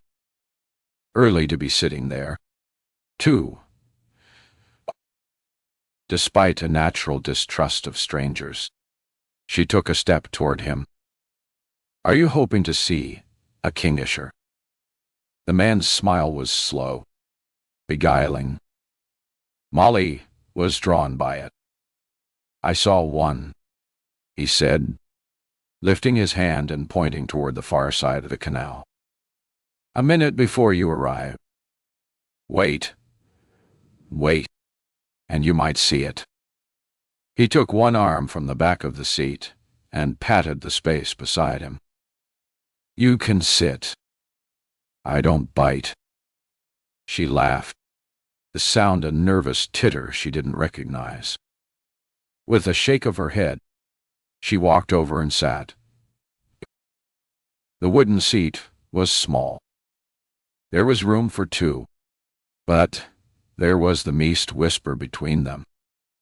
Molly caught the scent of his aftershave with a slight hint of body odor. No, she corrected herself. It wasn't the right word. It was the groin-tingling smell of viral masculinity, and it sent a shiver down her spine. She should have got up and left then. And she would have done. She wasn't Amelia. Wasn't given to fancying or flirting with strange men. Molly would have stood and carried on back to the hotel if she hadn't felt his eyes on her. Those amazing turquoise eyes. He spoke about seeing the kingfisher. How beautiful it had been. His voice low and melodic, almost hypnotic. And all the time his eyes stayed on her. She could have turned and met them, but she was afraid to. Afraid of the sudden dart of lust that swept through her. She felt the man beside her move closer, and turned slightly to see the perfectly sculpted cheekbones, the delicious curve of his lips. Didn't she deserve such excitement? She jumped to her feet, the movement startling him as much as it did her. Have to go, she said, and without another look in his direction. She ran as fast as she could to put as much space as possible between her and the utterly gorgeous, fabulously tempting young man. She resisted the temptation to look back to see if he were watching her or, God forbid, following. A minute later, a freelance of anxiety made her stop and glance behind. But she'd come around a bend, and all there was to be seen were fields and trees. No heron, sadly. No kingfisher or young man. She ran on. Young man, maybe only a few years older than Remy. He was younger than she by 20 years, maybe more. Movie star, good looks, a lean, athletic body, and those eyes. Amelia, she knew, wouldn't have hesitated to have taken advantage of the situation. She'd probably have dragged the poor man into the fields and had her wicked way with him. Molly laughed, feeling lighter than she had in days. The brief encounter was beginning to take on a dreamlike quality. They hadn't even really touched, only a brushing of arms, and yet it had been the most erotic experience she'd had in a long time. Crossing back over the bridge, she slowed to a walk as she approached the hotel. She'd been gone over an hour, and in that time it had completely woken up. Already, with the day warming, there were people sitting on the patio. Gardeners were tidying flower beds. Waiting staff were darting about with trays held high. Conscious of her dirty running shoes, she slipped them off and walked barefooted across to the stairway. The silence of early morning had been filled with sound. Voices drifted from the restaurant. She imagined she heard Amelia's amongst them. Back in her room, Molly quickly undressed and stepped into the shower, a smile playing over her lips. She remembered the stranger's intense stare and felt a shiver of desire. Would it have been so wrong to have given into that moment's madness? Who was it that had said that the only thing they'd regretted were things they'd not done? She couldn't remember, but they were wise words, or words of justification. She couldn't decide. The shiver of desire was replaced by a pang of regret for what might have been. It had only been Jack since their marriage, and before that, a few college fumbles and quick sex with forgettable men. She pushed a hand through her hair in frustration. What was she trying to prove? That she was still attractive? No. She was glad she'd not stayed. But, that innocent meeting, that feeling that she was still desirable, still fanchable, had made her feel good about herself. That she should need such validation from a stranger worried her. Then she brushed that aside. Sometimes she was guilty of overthinking. It had been a moment. No harm had been done, and it had made her feel good, and that was all that mattered. 7. Diantuis. Molly stood at the restaurant door and looked around. Tristan was sitting alone. He didn't look too pleased. Feeling sorry for the man, she crossed the room to his table. "Good morning. Do you mind if I join you?"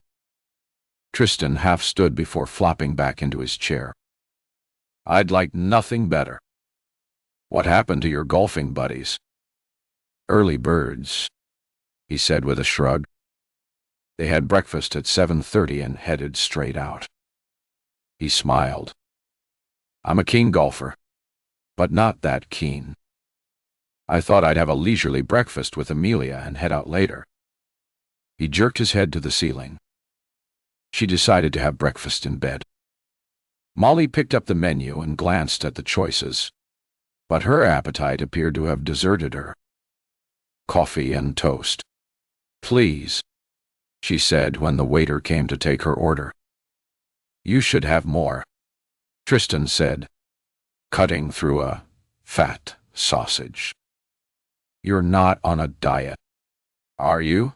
"No, but I don't feel too hungry this morning." She looked across the table to where his belly stretched his polo shirt, unable to take her eyes off it, as her mind slipped unconsciously to the young man by the canal. His leather jacket had hung open, his t-shirt torn across a muscled torso. A flush of heat rose to color her cheeks. She found herself with the menu, eyes darting to the doorway. She'd asked the waiter to open it when he came. Luckily, Tristan didn't appear to notice. He sat back with his 3 chins resting on his chest and made no effort to engage her in conversation. "You don't regret leaving the hotel business?" she asked, knowing it was something he liked to talk about. It was the perfect topic and gave Tristan the opportunity to expound on what he had done since he'd resigned, and all Molly had to do was nod and smile. Meanwhile, her thoughts were elsewhere, a smile lurking in her eyes as Tristan was going over some financial dealings he had with someone or other. They'd almost finished breakfast when Amelia came in and joined them. "I suppose you were out for a run this morning," she said by way of greeting, taking the chair between her husband and friend. "Yes, and very nice it was, too." Had she been alone with her, Molly might have told her about the man she'd met. They would have laughed over it and wondered, "What have you come into the spa? I have a massage booked for midday. We could go beforehand." Agreeing to meet her there, Molly went back to her room. Jack was sure to be awake. She took out her mobile to ring, feeling an urgent need to hear his voice. She had to settle for his voicemail when it rang unanswered. He was unlikely to still be asleep. He'd probably taken the Sunday papers to a nearby pub to read over brunch. She left him a voice message. "Having a lovely time, but wish you were here," and hung up.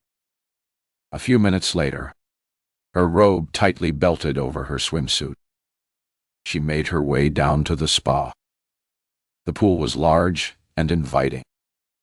Molly hung her robe up and slipped in, shivering for a second before immersing herself completely and starting to swim lengths.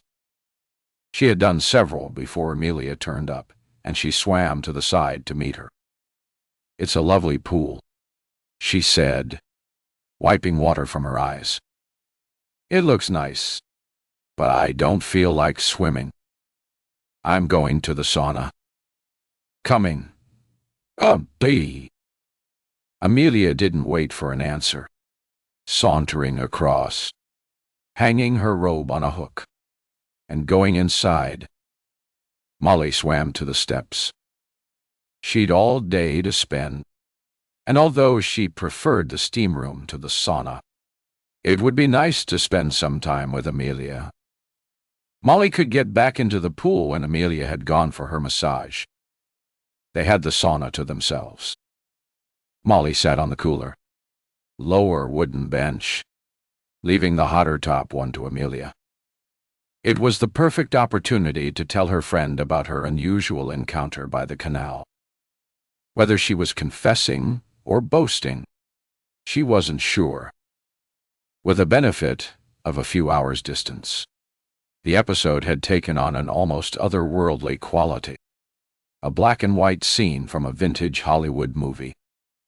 She cast herself as the mature, elegant leading lady and him as the younger, glamorous leading man in an old-style romance of thwarted love.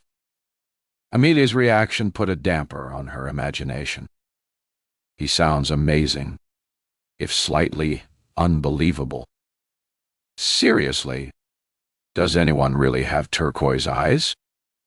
It sounds like you were carried away by the romance of it all, when what you should have done was drag him into a nearby field for a quick ajichi. She read Molly with hard eyes. It would have done you good. You know. Honestly, one of these days you'll realize that you're way too uptight. The bubble of romance burst, and Molly regretted having said a word. She was relieved when Amelia changed the conversation. How are the kids enjoying Paris and Boston? Great.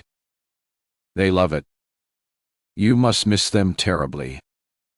I was never a stay-at-home mother.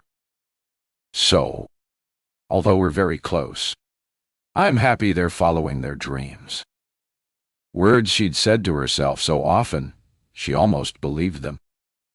Who was she trying to fool? Sadness pushed the corners of her mouth down.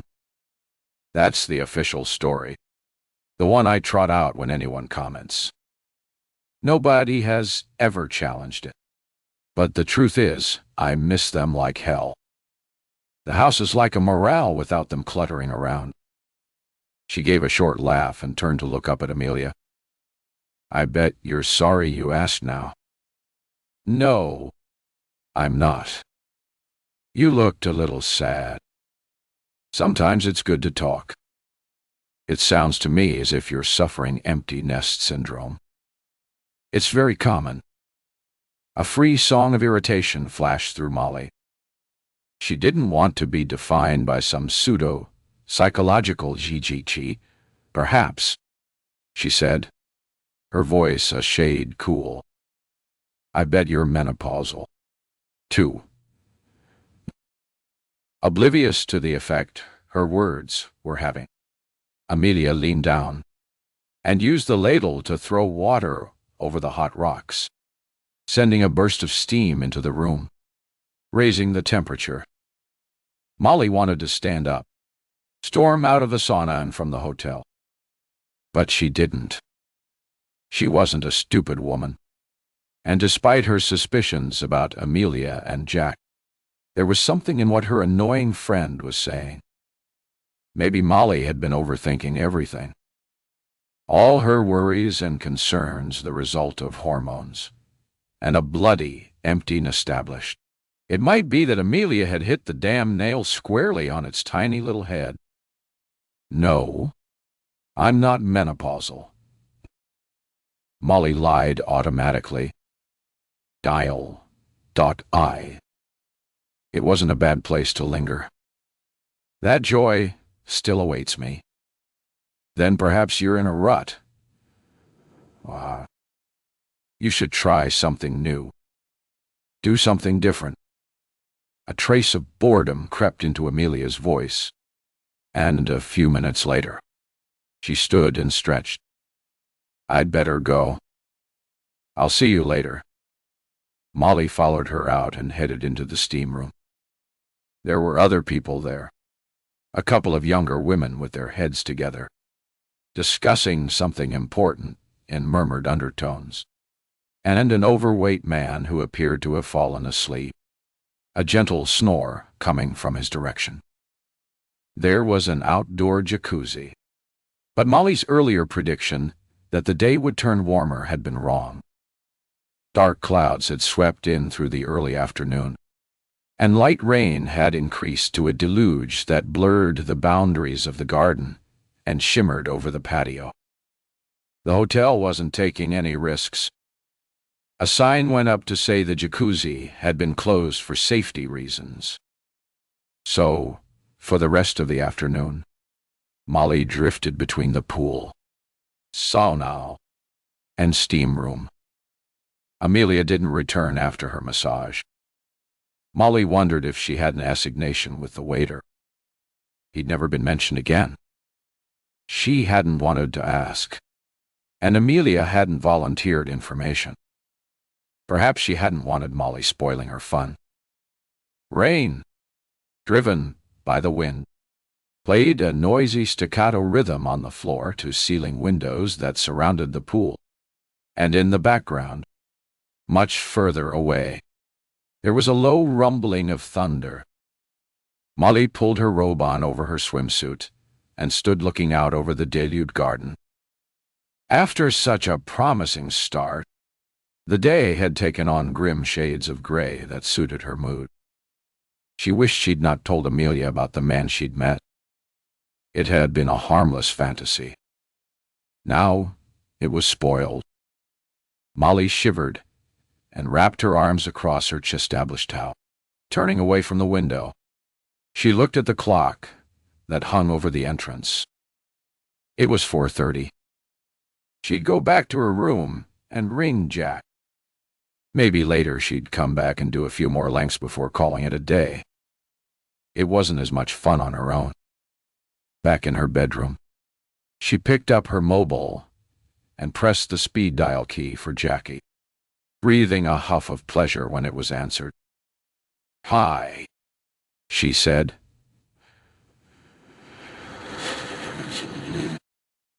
"Hello? Hang on." Sounds in the background told her he was in a pub, the noise fading as a door opened and closed. Wherever he'd moved to, it was quiet enough to hear him clearly. She thought he sounded a little tense. Had she interrupted something? "Hi," he said. "Still having a good time?" "Really? This peaceful moment is yours. Rest in it, breathe in it, and let it soothe you before the story resumes." "Good." She lied, wondering as she did why she felt the need to pretend. "Did you get out for your run this morning?" It was the last thing she wanted to talk about. "Yes. It's very pretty around here. How's your weekend going?" What she really wanted to know was who he was out with. Charlie again or someone else. At least she could be sure it wasn't Amelia. "Fine and quiet," he said. "I'm with the lads watching the match in Masterson's. Will you go for a run again in the morning?" The lads? That all-encompassing term? She resisted the temptation to ask who was there. "Yes," she said, answering his question, although she wasn't sure she would go for another run. "I'm heading back down to the pool now. Have a good evening. If it's not too late and I'm not too tired, I'll give you a ring after dinner." "Okay. Okay.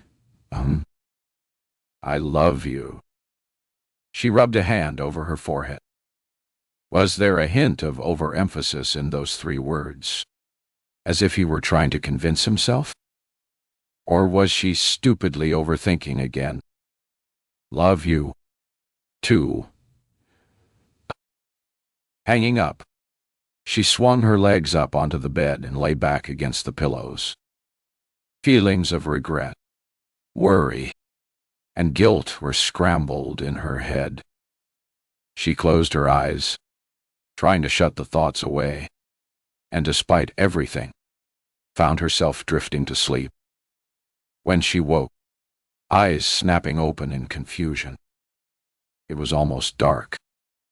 She brushed away the brief disorientation and sat up, her hand searching for the phone. 7:30. She swore softly. There had been no mention of meeting for drinks prior to dinner, but she guessed that was the plan. She'd not made it back to the pool. Her hair was a tangled mess, and she saw with a grimace that her swimsuit had soaked through her robe to dampen the bed cover beneath. It would dry without leaving a mark, she hoped, smoothing the cover out. 10 minutes later, after a quick shower, she tied her hair in a French knot and slipped on a silver-gray dress. She looked at her reflection in the mirror as she did her makeup and pulled back the creases around her eyes, wondering, not for the first time, if she should have a bit of work done. Dropping her hands, she turned away. Empty nest syndrome. There had been so much stress over Freya and Ray's exams, then the excitement of the results and their move overseas. She'd gone with each of them in turn to help them settle in. Paris and Massachusetts had both been so exciting. Then it was all over for her. She'd left them to it and come home to the same old. Old. Was that what it all came down to? Menopause. Empty nest. All symptoms of what she should be seeing as the natural order of things. But hormones were supposed to change. Children were supposed to go out into the world and make their own lives. Maybe she needed to take a page from Amelia's book and grasp this different life with both hands. Break out of the rut she was in and try something new. It was worth thinking about. 8 till. When Molly went down, Amelia and Tristan were still in the lounge, an almost empty glass in each of their hands. Amelia's discontented expression brightened when she saw Molly hurry across the room. "Where have you been?" "I'm so sorry," she said. "I think I must have overdone it between the run and the pool. When I went to my room, I lay down for a moment and fell asleep. You should learn to relax more." Amelia waved towards the restaurant. "We'd better go in before they give our table away." Since the hotel was quiet, unusually so for a bank holiday Sunday, Molly didn't think there was much chance of that. But she said nothing and followed them from the room. The food was once again excellent, but there was little atmosphere in the half-empty restaurant. Conversation between the three was in brief bursts, followed by long periods of silence. Tristan complained about the weather ruining his golf. Amelia gave an in-depth account of her massage, and Molly added a word here and there as required, and wished Jack was with her. If he had been, he'd have told some funny anecdotes that would have livened the mood. She missed him. After coffee, Amelia suggested drinks in the lounge, but Molly had had enough. "I'm tired," she said, pushing back from the table. "I'm going to head to bed. I'll see you at breakfast." Back in her room, she took out her mobile and checked for messages. There was one from Jack. "Hope you're still having a good time. Charlie and I are going to a movie. Chat tomorrow." A movie. She'd hoped to be able to speak to him and felt a lick of disappointment bring tears to her eyes. Perhaps if she'd told him the truth earlier, he might have advised her to come home, and she'd be there now with him, laughing about the weekend, putting the young man and his ridiculous eyes behind her. But she hadn't told him the truth, and now it was too late. She tapped out a suitably vague and ambiguous message. "Wonderful. But it'll be better when I'm home tomorrow." She wasn't sure she'd sleep following her long afternoon nap. and was surprised to find herself drifting off as soon as her head snuggled into the pillow. But it didn't last. Every creak and whisper of noise woke her to send her tossing and turning in a hunt for oblivion. When the first streaks of light slipped under the curtains, she stopped trying. Her hands stretched out and fumbled to find the lamp switch, eyes shutting tightly when the room was flooded with light. She blinked and looked at her watch. 7:92. She'd half thought about skipping the run, but the one the day before had been so lovely. Wasn't she being a bit silly to deprive herself? It was highly unlikely that the stranger would be there today. Anyway, she'd go the other direction and enjoy the fresh country air before returning to London. The morning was dry, but the heavy rain of the day before had left its mark. The ground squelched underfoot, wet leaves on mud making it slippery in places. Once she crossed the humpback bridge, it was safe to start her run. She glanced the way she'd gone the day before, gave a slight smile, and headed in the other direction. There were a couple of narrow boats moored. Molly ran past, picking up speed, careful to avoid the worst of the puddles. There were locks along this stretch of the canal. She looked up as she rounded a bend, and the first came into view. Painted white, they stood out against the predominantly green surroundings, but it wasn't their color that made Molly stumble and slow to a halt. There was a man standing beside the lock, leaning on one of the lock paddles. His back was to her, but she could tell from his slim hip, broad-shouldered physique that it was the man she'd met the day before. Perhaps he lived on one of the narrow boats she had passed, or perhaps he was a figment of her overactive imagination, an illusion conjured up by her paranoid, confused brain. She stood staring, shifting her weight from foot to foot. What had Amelia said? You should try something new. Do something different. There would be no harm in going over and saying hello. Would there? Then Molly was beside him, a tentative smile on her lips. Hi. It was a second before he turned, as if he were lost in his own thoughts. A second that gave Molly time to admire the classic line of his jaw, and acknowledge the lust that had set her groin tingling and her heart pounding. When he turned, stunning turquoise eyes boring into hers, her first thought was that Amelia had been wrong. That color eye did exist, and the second that she had been equally wrong. She should never have stopped. Hello, he said. Aren't canal logs fascinating? He moved around the paddle and stood at the edge of the lock chamber, staring down. She stood uncertainly, watching as he leaned forward. Then she took a few steps to stand beside him. The walls of the deep chamber were green with moss and slime, the water at the bottom dark and eerie. It wasn't pleasant. She turned to him instead. Some lock chambers have ladders in case people accidentally fall in. This one, he said, doesn't. Molly had no interest in the lock. She was mesmerized by the man, by his chiseled cheekbones and sculpted lips, his low, husky voice as he spoke about the workings of the lock. She remembered an expression Freya had used about some movie star. Sex on legs. It was a description that suited him perfectly. When his hand reached for her, sliding around her waist, she decided Amelia was right. She was going to grab the moment, and to hell with the consequences. She felt the heat of his hand through the thin material of her t-shirt and leaned towards him, chin raised, her lips parting in invitation, waiting for his response. And in that second of waiting, She knew she'd got it wrong.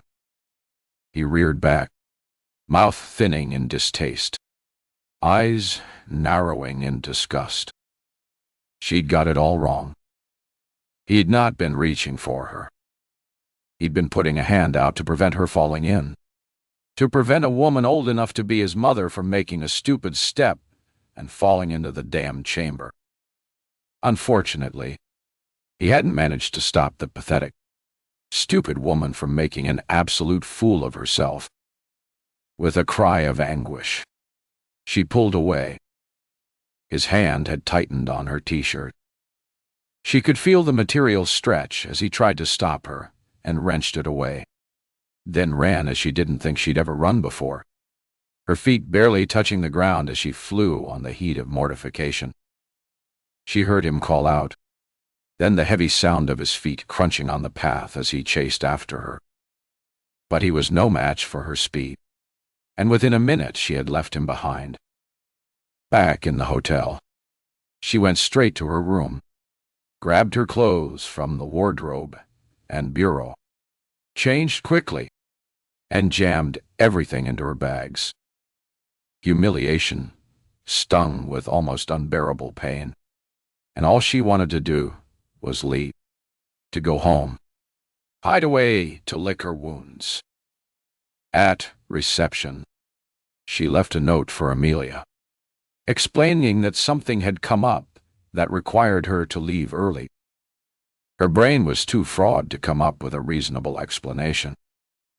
She'd think of one before speaking to her next. She settled her bill and headed out to the car park. Pines from an overhanging spruce tree decorated her windscreen. She brushed them off, wiping her hand carelessly on the leg of her trousers, and sat into the car, throwing her bags into the footwell of the passenger seat. There had been no early morning text from Jack. He was probably still fast asleep. She took out her mobile to tell him that she was on her way, then changed her mind. She'd be home before he woke. She turned the radio on, scrolling through stations to find music, then increasing the volume so that the sound filled the car and her head, leaving no room for incriminations, for scolding guilt, and searing, gut-wrenching humiliation. Despite bank holiday, Monday traffic, she made good time. The music helped to drown the demons, and by the time she pulled up near the house, she was calmer and suitably embarrassed at her behavior. It would have made a good story to share at parties if it had only happened to someone else. Now all she wanted was to forget about it.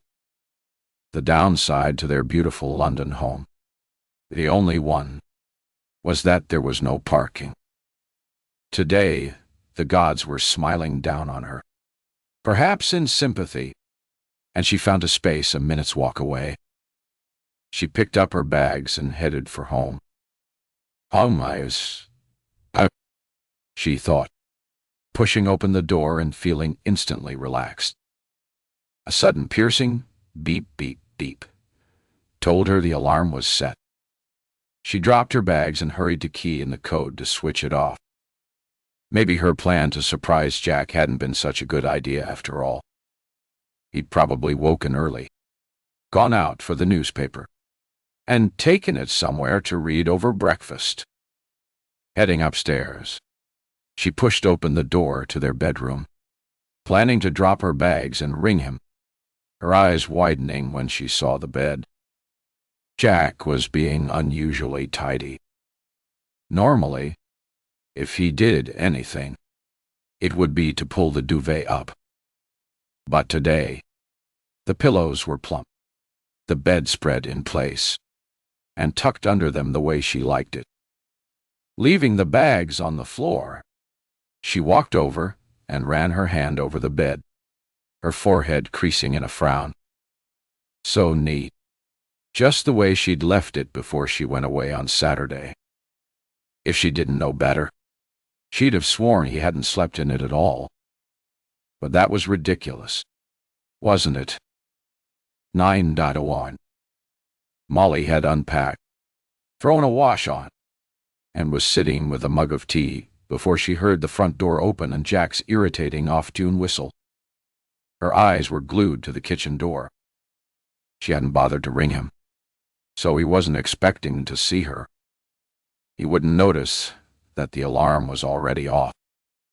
He'd assume he'd forgotten to set it, as he often did.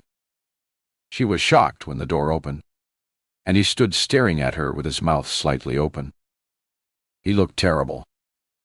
She'd not noticed before, but absence, no matter how short, highlights change. She'd thought he'd lost weight recently, but now she could see it. His face was full of angles and planes that were new. There was a grayish tinge to his skin, and dark circles rimmed his eyes. "Molly," he said, faltering in the doorway. She attempted a laugh that fell flat. "Don't sound so surprised. I'm only a couple of hours early." "It's great. Great.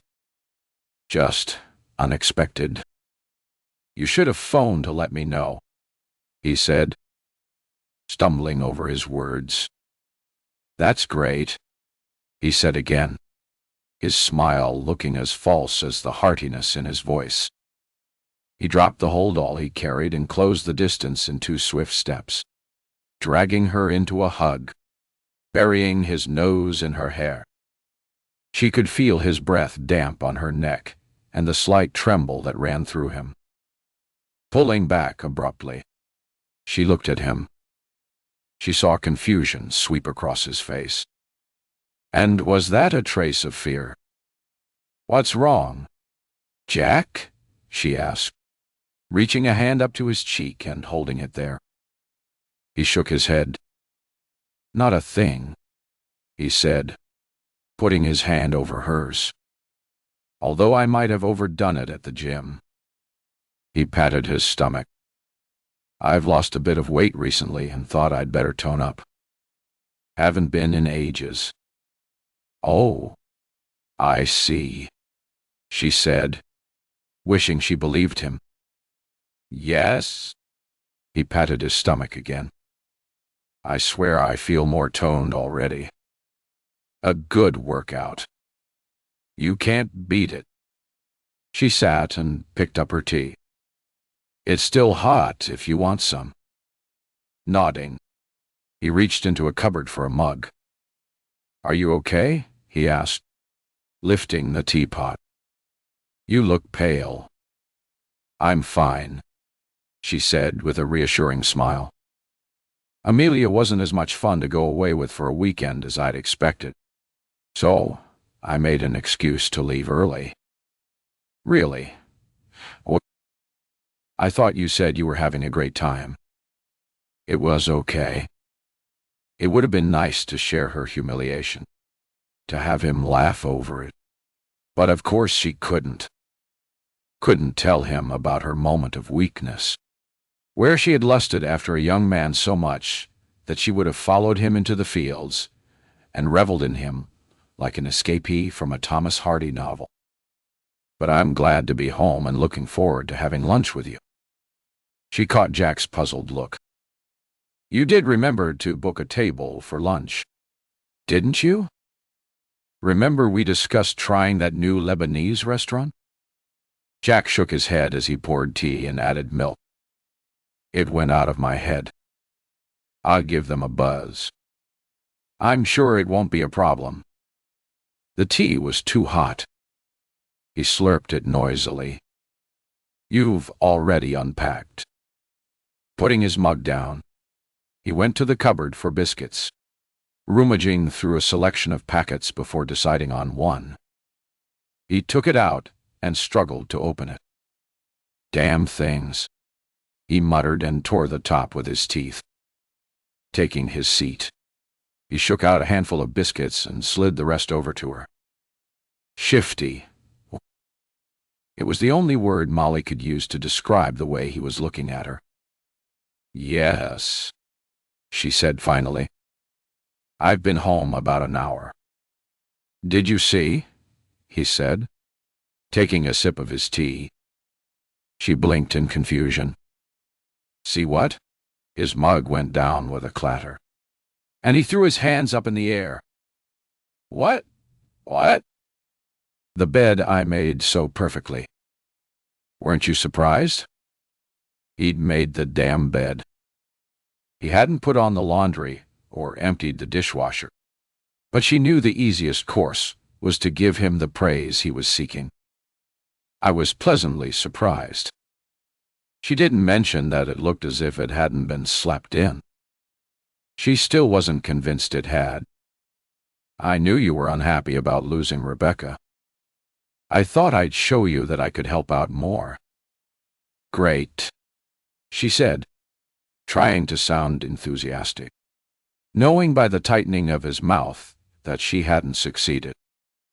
He drained his mug, left it on the table, and went into the study to check emails before they headed out to lunch. With a sigh, Molly picked the mug up and put it into the dishwasher with her own. There was a beep as the washing machine finished the cycle. She went into the small utility room, opened tea, and transferred the clothes to the tumble dryer, with the idea of putting Jack's gym clothes in for a wash. She went back to the kitchen, but he'd taken the bag with him. So much for being helpful. She scowled. She wasn't going to go looking for it. Despite Jack's assurances, the Lebanese restaurant didn't have a table free for lunch. Instead, they went to an Italian that, although excellent, was too traditional, conservative even, for the Instagram-obsessed customers who frequented the restaurants in their area. Tagliatelle. No flowers. No fantasies. Just food. So, tell me about the weekend, Jack asked her. Amelia wasn't much fun, you said. I was mostly on my own. Amelia vanished somewhere. I think she was having a fling with one of the waiters. One of Jack's eyebrows disappeared into his hair. Seriously. Gossip. It was never kind. She laughed. Of course not. I was kidding. Amelia likes her own space. That's all. She wasn't expecting to have to babysit me. She thought you were coming. Remember? Jack, in the middle of lifting his pasta-laden fork, stopped and stared at her. So, you're blaming me for the weekend not being up to your standards? No, she said. I'm trying to explain why it was a bit of a washout. She put her fork down, her appetite suddenly gone as she thought about the weekend. You and Amelia have been friends forever, but you've hardly spent any time with her in the last 10 years. People change. What about in a year? She wanted to ask him what had changed between them because something had. It was easy to blame work or to imagine he was cheating on her with Amelia or any number of women. Too easy, perhaps. The dim light of the restaurant emphasized the shadows and shades on his face.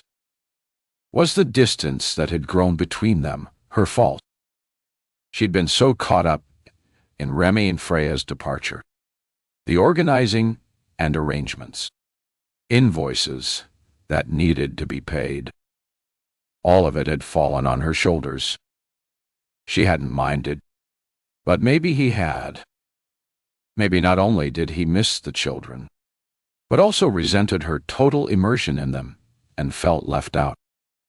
The grip on her fork tightened. So maybe he had looked elsewhere for attention. Maybe he'd been tempted to cheat on her, the same way she'd been tempted to cheat on him, only with more success.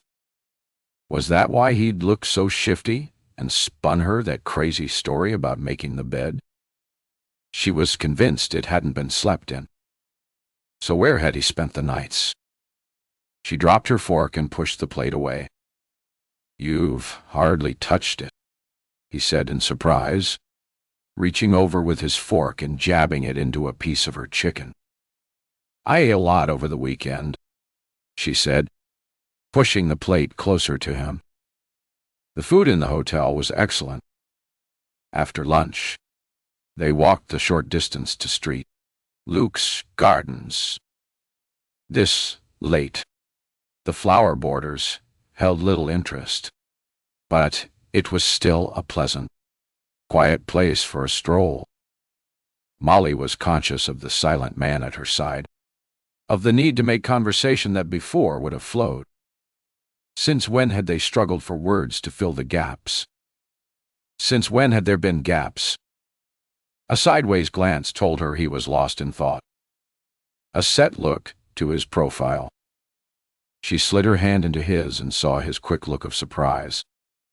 She'd never been the hand-holding type, but she could change. Now that the children were settled, she could concentrate on him.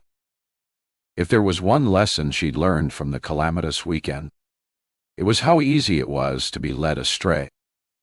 If Jack were having an affair, she'd fight for him. "Let's go away for a weekend," she said, squeezing his hand tightly. "Maybe to Venice for a few days. What do you think?" He pulled his hand away and bent to retie his shoelaces. They didn't look to Molly as if they needed to be retied, and when he stood and they'd resumed their walk, she noticed he didn't reach out to take her hand. On the contrary, he moved slightly further away, as if to prevent her doing so. She felt a weight in her chest. Established they were in more trouble than she'd thought. He hadn't answered her question. "Well," she said, trying to keep her voice light. She saw him turn toward her, a puzzled lift to his eyebrows. "Well, what about my idea of a weekend away?" she said, unable to prevent the trace of exasperation. "Oh, that may be in a few months. I'm way too busy to take time off work now." There it was. Work again. Maybe it was at the root of it all. There was no point in asking him. If there was a problem at work, he did not talk about it. He became stupidly macho about things like that. To her, it was simple. If there was a problem, he needed to sort it out. Sort it out or leave. He was an experienced finance investment manager. He'd easily find something else. And if he didn't, they'd cleared the mortgage on the house a few years ago. They'd easily manage for a while on her salary. But she knew his stubborn pride wouldn't accept that situation. She needed to find out what was going on. Her friend Petra knew someone who worked in a different department in the same company. She'd get her to do a bit of digging. After a leisurely walk around Street Luke saw Jack wanted to go for a drink. She'd have preferred to go home, chill in front of the TV, and have a glass of wine. Instead, she forced her lips into a smile and nodded enthusiastically. "Good idea," she said, wondering at how easily lies came these days. Odie's was a popular pub, and always busy. If she'd hoped Jack might open up over a pint or two, her hopes were dashed when they were greeted by an acquaintance of his, a man she'd met a few times and found amusing when sober and a bore when drunk. Luckily, this time he was sober. Jack, Molly.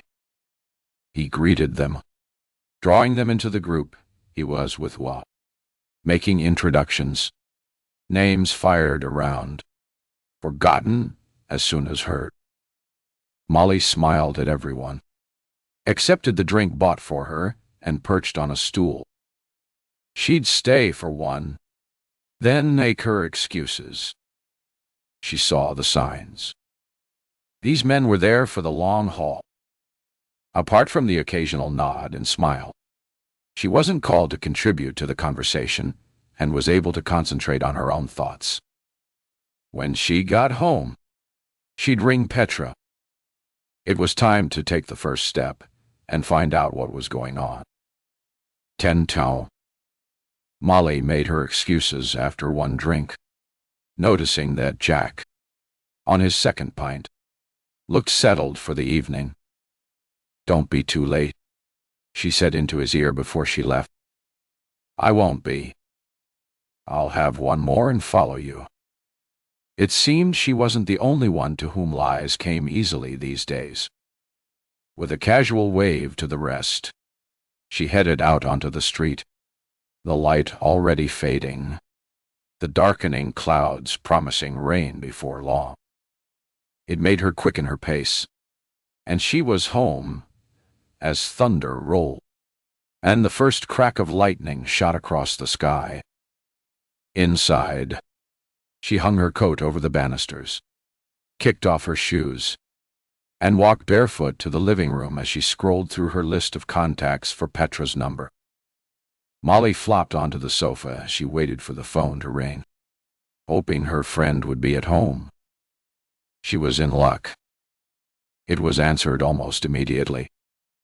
They chatted regularly, so it wasn't unusual for her to ring, and her friend greeted her with her customary cheerful, "Hey, Molly."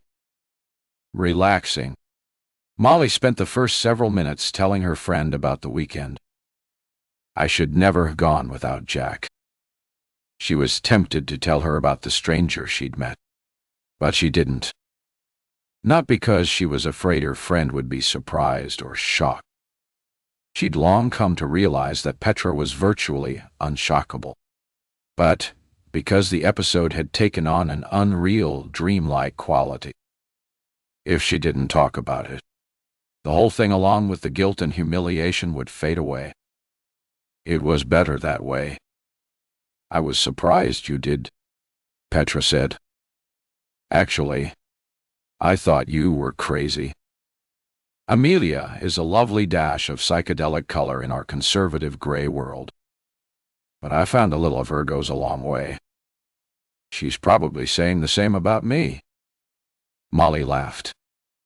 "I've been a bit preoccupied recently and possibly wasn't the best of company." "You're missing the kids." A touch of empty nest, I'd guess. Molly swallowed a groan. Why was everyone so quick to practice their armchair psychology on her? At least Petra hadn't asked if she were menopausal.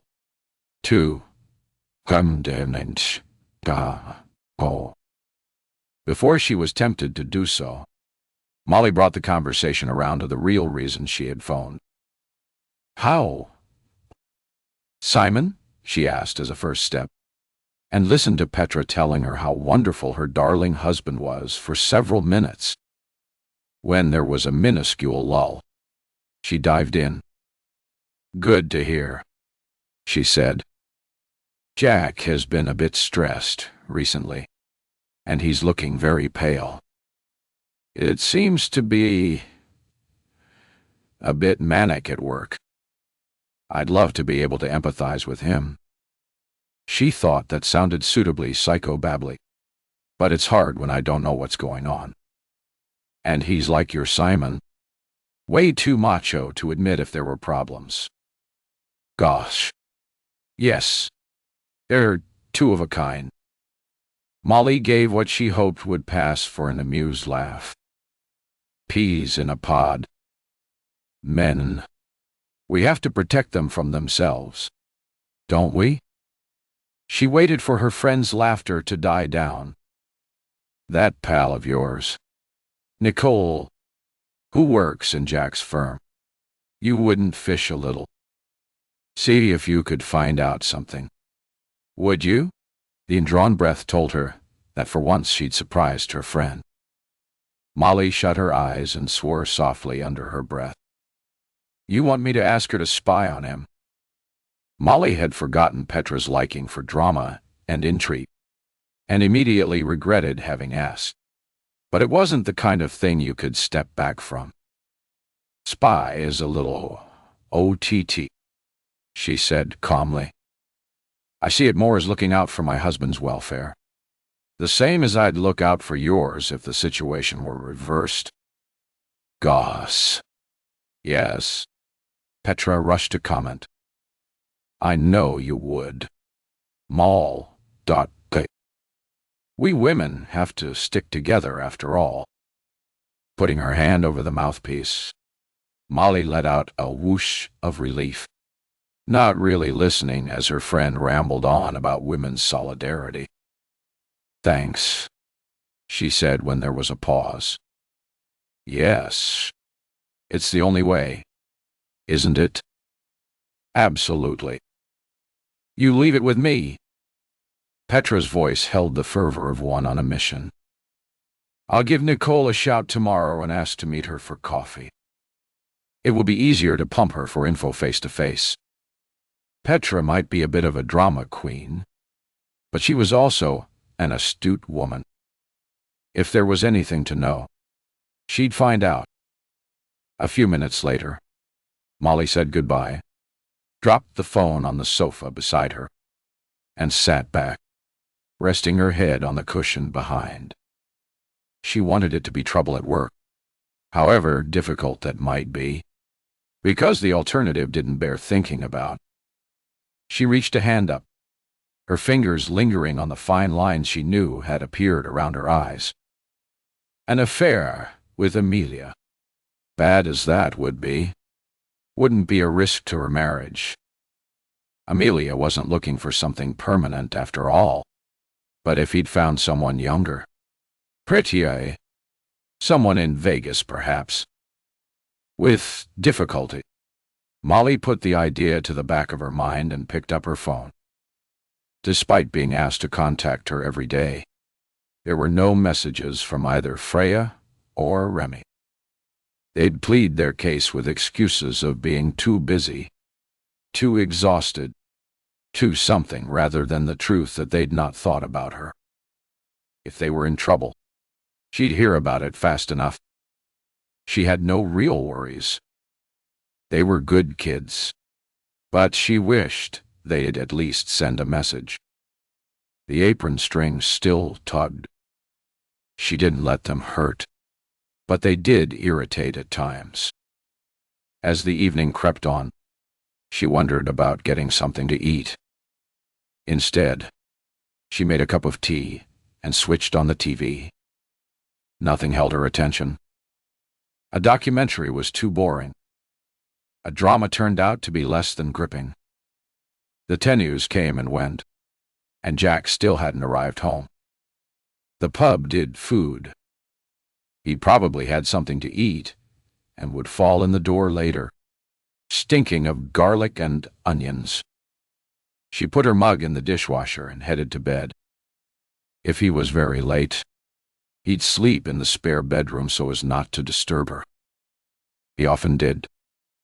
More often recently, she tried to think if this was the case, and gave up. Crawling between the sheets, she lay and listened to the gentle sounds of the house settling for the night. The soft gurgle of the ancient plumbing, pipes creaking as the heating switched off, soft ticking sounds that lulled her to sleep. At home, she usually slept well, falling quickly, waking suddenly. Reaching for her phone, she checked the time just as the alarm sounded. 7. Dasher. Time to get up. She opened the bedroom door and looked across the landing to the spare room. The door was ajar, and through the gap she could see Jack sprawled face first, arms bent, hands shoved under the pillow. Moving closer, she saw the pile of discarded clothes lying on the floor. With a glance at Jack's gently snoring body, she picked up his trousers and slipped her hands inside the pockets. She found nothing. Embarrassed with herself, but unable to stop, she moved quietly to the jacket hung over the back of a chair. Here she found nothing more than a receipt for coffee and a few coins. Jack's wallet sat on top of a puddle of coins on the bedside table. It was so tempting. She supposed she should feel guilty, but she wouldn't have to go to such extreme sneaky lengths if the stupid man would talk to her. The coins clinked as she lifted the wallet. She froze and kept her eyes on Jack. When he didn't stir, she flipped the wallet open. A row of cards on one side she ignored, her fingers sliding into the compartments on the other. There were a couple of business cards, but nothing else. Closing the wallet, she put it gently back on top of the coins. Unlike her, Jack found it hard to wake, and she had to shake him several times, each time with more force before he finally opened one eye. "It can't be time to get up," he pleaded groggily, his words slurred. "Afraid so. It's after 7. She saw his eyes close again and knew he'd be asleep before she left the room. "Come on, Jack, Dottie. Stay awake." All right, he said, pushing up and shaking his head. "You should have stayed last night. I wouldn't have drunk so much if you had." "Yes, it's all my fault," she said with a grin. "Have a shower. You'll feel better." 30 minutes later, she was drinking the first of the many cups of coffee she needed to get through a normal day when he came into the kitchen. He might not feel better, but he certainly looked it. She poured coffee, added milk, and 3 sugars, and pushed the mug towards him. "Thanks," he said, picking it up and taking a mouthful before checking his watch. "Damon blast," he said, draining the coffee and putting the mug down with a clatter. "I've got to fly. There's an early meeting this morning. If I don't rush, I'm going to be late." A quick kiss on her cheek, and he was gone. A wave of relief washed over her. It was work. She'd seen the worried look. Work. It could be sorted. With a quick look at the time, she put their mugs into the dishwasher, grabbed her bag and coat, and headed out the door. 8 minutes steady walk got her to South Kensington Underground. And 15 minutes later, she was in work. Her job as account manager for Dorson Marketing used to be fun. But recently, she'd started to find the work stiflingly boring, and the day dragged. Finally, when her clock ticked to 4:30, she picked up her bag and left. The journey home was one she could do almost in her sleep, sometimes running on autopilot. She'd arrive home and not remember anything about getting there. Today, she turned into her street, her mind on Jack. She wondered whether Petra had contacted her friend yet. It would be better to wait until she rang. She didn't want to appear too eager to hear, too worried about what she might have discovered. She stood on the curb, waiting for a gap in the traffic to cross the street, her eyes drifting automatically towards her house, blinking in disbelief when she saw the man standing on her doorstep. Her gasp was loud, automatic, pushing her backward. She stumbled even as she searched frantically for somewhere to hide. Desperation forced her to try a gate. It opened. She slipped through, closed it quickly behind her, and leaned against it, trembling. She hoped whoever lived in the house wouldn't come rushing out to chase her away, because she was incapable of moving. There were a few detached houses on this side of the street, interspersed between the towering apartment blocks. Many, like this beautiful Victorian home, whose garden she was hiding in, had shoulder-high brick walls and wooden gates. There was a small garden between the gate and the house where dead summer flowers lay at drunken angles around a small patch of grass. There was no light showing in any of the windows. She was probably safe for a while. She took a steadying breath before turning to peer anxiously over the top of the gate, ducking down quickly when she saw him. With a loud gulp, she leaned against the gate and slid down, her coat snagging on the rough wood. She felt sick and took deep breaths to try to control the panic. What was she going to do? Heart thumping and breath rasping. She waited a minute before turning and inching her way up to look again, dropping down when she saw he had moved from the front door. He was standing on the pavement, staring down the street. If there'd been any doubt before, there wasn't any now. It was him, the man with the turquoise eyes. The stranger she'd tried to kiss on the canal? He was supposed to stay a stranger. How on earth had he found her? And more importantly, what did he want? 11. Every few minutes, Molly peered carefully over the gate, frustration growing as she saw him move back to the doorstep and lean against the door.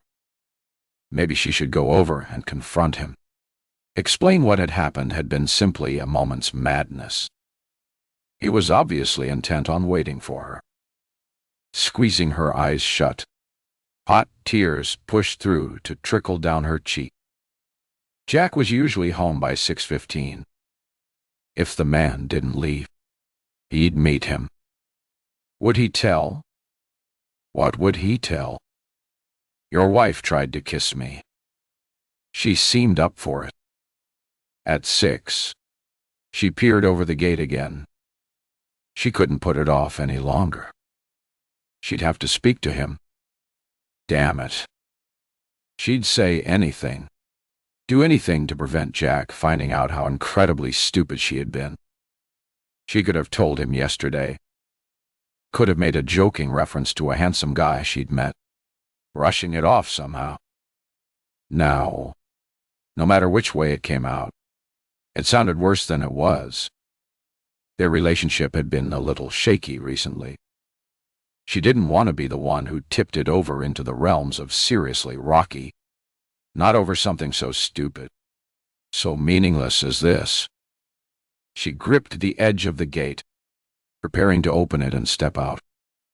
Then, to her relief, she watched the man push something through her letterbox before taking a final look up and down the street and heading away. She waited 5 minutes to make sure he'd gone, then opened the gate and hurried across the street, a taxi blaring its horn as it braked to avoid her. Her breath was coming in ragged gusts by the time she opened the front door. She slammed it shut, pulled all the post from the letterbox cage, found a single folded sheet of paper, and jammed it into the top of her open handbag. She heard Jack's keys in the lock and hastily pinned a smile in place. Seconds. That's all she'd had to spare.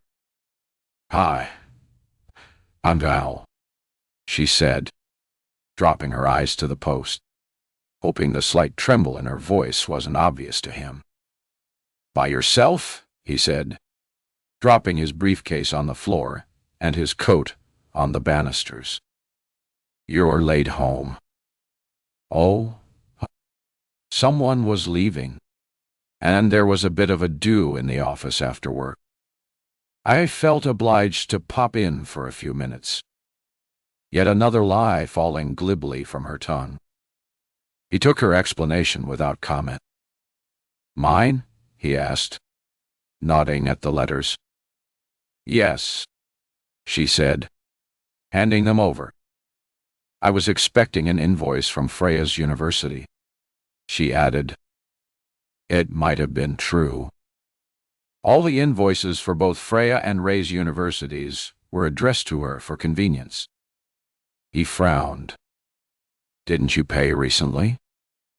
"It was for extras." She shrugged without elaborating. throwing his post unopened onto the hall table. He shook his head. "They're going to cost us a fortune." It was impossible to miss the underlying worry in his word. Molly opened her mouth to ask him if everything was okay, giving him an opportunity to tell her what the problem was. But before she could get the words out, he'd walked away and into the kitchen.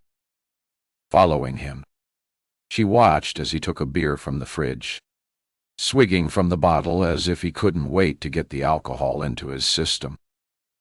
Her handbag was in her hand. Looking down, she could see the top of the sheet of paper. She was desperate to read it, and yet afraid to. What could the man possibly want with her? "Bad day?" she asked, standing by the door. "Usual," Jack said shortly. "What's for dinner?" The wonderful Rebecca had always left something ready for them. All they had to do was pop it into the microwave or oven, following whatever instructions she left.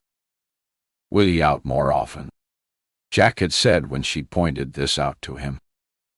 But during the week, they were rarely in the mood to leave the house once they'd come in from work.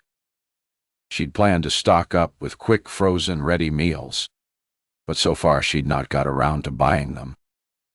"There's pizza," she said, opening the freezer door. "Again," he muttered. Clutching the door, she pressed her lips together. There was no point getting into a row about who was responsible for dinner. "Or we could go out." He finished the beer and dropped the bottle on the counter. "Yes? Good idea. Let's go back to OD's. The food was good last night." She shut the freezer, her hand resting on it for a moment, before turning with a bright smile. "Oh, and I'll change into something more comfortable." He'd go as he was. He was as comfortable in his suit as in casual clothes. On the rare time they went out during the week, she preferred to change, to have that distinction between work and her social life. Tonight, it was more of an excuse for a few minutes' privacy. She shut the kitchen door quietly after her, and forced herself to take the stairs slowly, when what she wanted to do was take the steps 2 at a time, desperate to see what was written on the sheet of paper. Closing their bedroom door, she pulled it from her bag and took it into the ensuite. With the catch on the door, she sat on the toilet seat and unfolded it. It was badly written, childish, almost. A spelling error in the 6 words that was sprawled across the page in a single line. No punctuation. No capitalization. "We need to meet. Ring me." And underneath a mobile number. She crumpled the page in one hand and held the other over her mouth. "Oh, God," she whispered before smoothing out the creases to read again. The 6 words didn't appear in any way threatening. But why on earth did he want to meet her? He had looked so disgusted when she'd tried to kiss him. Surely he wasn't thinking of blackmail. Apart from humiliating herself, she'd done nothing wrong. But was it a story she'd want told to Jack? Of course, it wasn't. She stood and flushed the toilet in case Jack had come upstairs. But when she opened the door, the room was empty. Reaching for her handbag, she felt inside until her fingers closed over her phone. She took it out and returned to the bathroom. A minute later, after a few attempts, she had composed a text she was happy with. "I'm sorry I misread the signals. I don't want to meet you. Please don't come to my house again. I've told my husband how stupid I was. Now I want to forget it happened." She looked at it for a moment. It would do, wouldn't it? It said she wasn't interested in meeting him and hinted that there was No point in trying to blackmail her, as her husband already knew. A convenient lie that looked convincing. Holding the page out, she keyed in the phone number and, taking a breath, pressed send. 12. Jack's voice came from the other side of the door, making Molly jump and drop the phone with a clatter.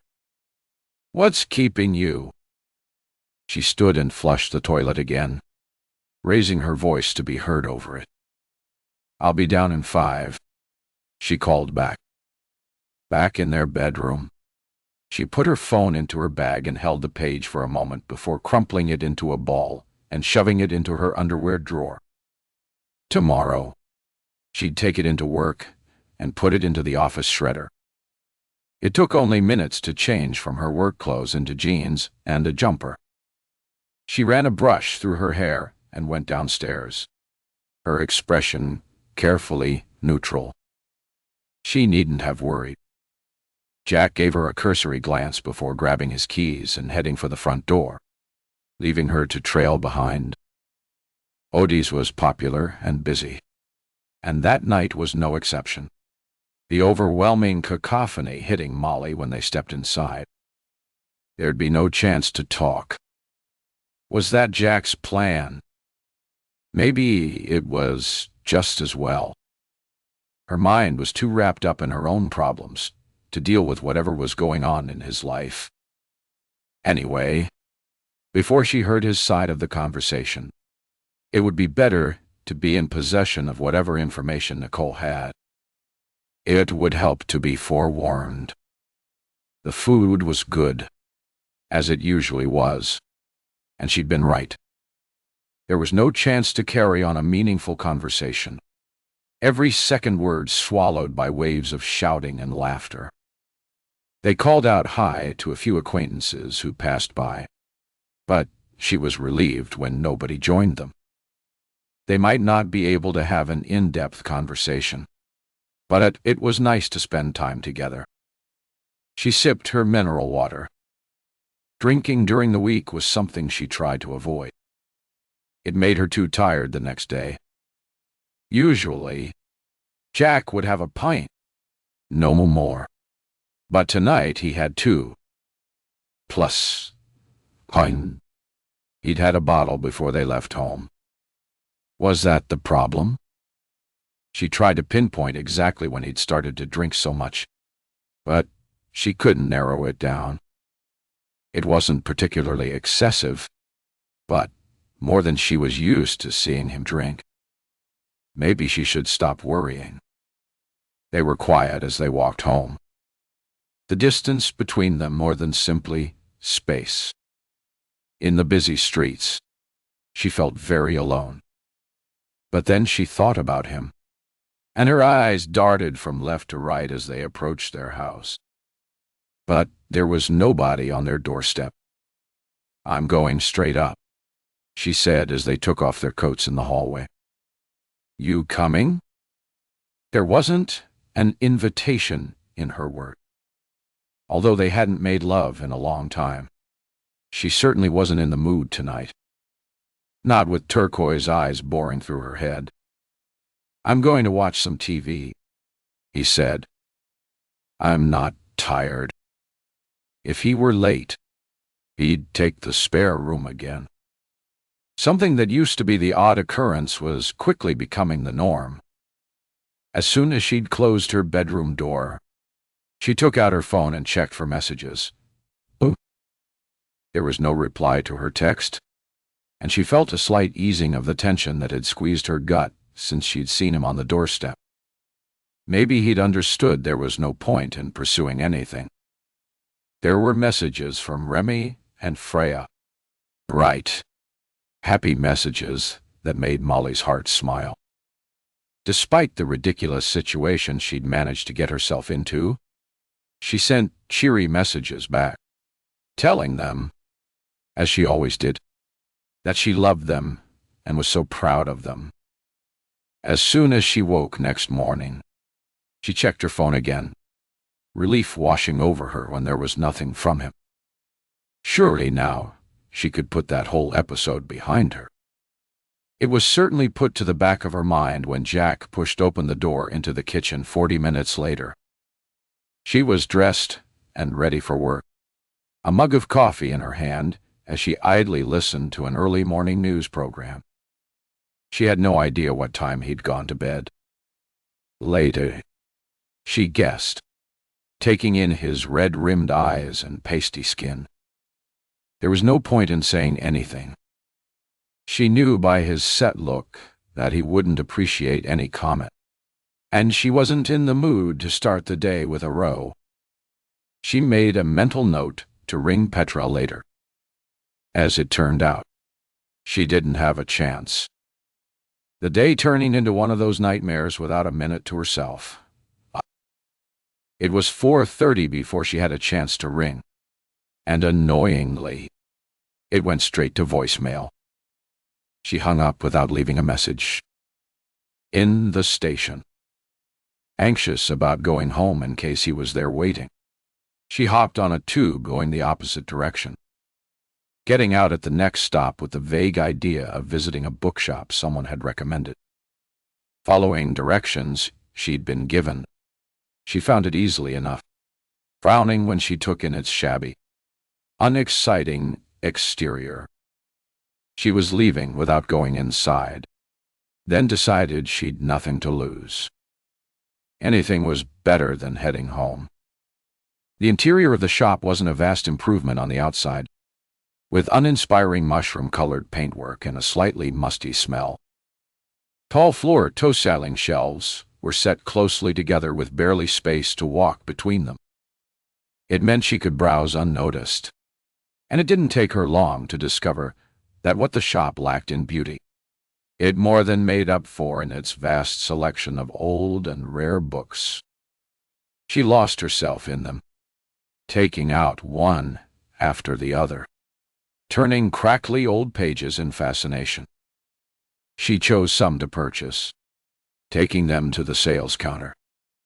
The middle-aged man behind it didn't glance up as she approached, his eyes glued to his phone. Nor did he look up when Molly put the books on the counter. She tried politely. Eyes briefly looked up. I'm busy with something, he said, focusing again on his phone. Give me a minute. Glancing at the books, she shook her head. She didn't want them that desperately. Without a word, she left them on the counter and exited the shop. A glance through the window as she passed showed her the man hadn't appeared to notice. Suddenly, the absolute ridiculousness of her situation made her smile, and with another shake of her head, she headed back to the station to catch the tube home. If Mr. Turquoise eyes dared to turn up, she was ready to confront him. She'd plead if she had to. It was almost 6 by the time she turned the corner onto Ellison Street, looking ahead to the front of her house, closing her eyes on a brief prayer of thanks when there was nobody standing there waiting for her. It was over. Unwilling to make more excuses as to why she was late, she rushed into the house and up the stairs. A quick shower refreshed her, and when she came downstairs 20 minutes later, in a pair of soft cotton pajamas, she was in a good mood and ready for a relaxing evening. She put the kettle on for a cup of tea and investigated what they could have for dinner, because once again, she'd forgotten to buy anything. Maybe a big note on the kitchen counter would work. She picked up the house phone and dialed a local Indian restaurant that also did takeaways. They hadn't had one for a while. It would be a nice change. She sipped lemon and ginger tea, feeling the stress of the busy day while she waited. It arrived 30 minutes later. Paying, she took the bag straight to the kitchen, leaving it on the counter in the containers. It would be easy to throw it into the microwave when Jack got home. She checked the clock. He was unusually late. It was tempting to put off ringing Petra until the following day, but Molly dialed her number. It went to voicemail again.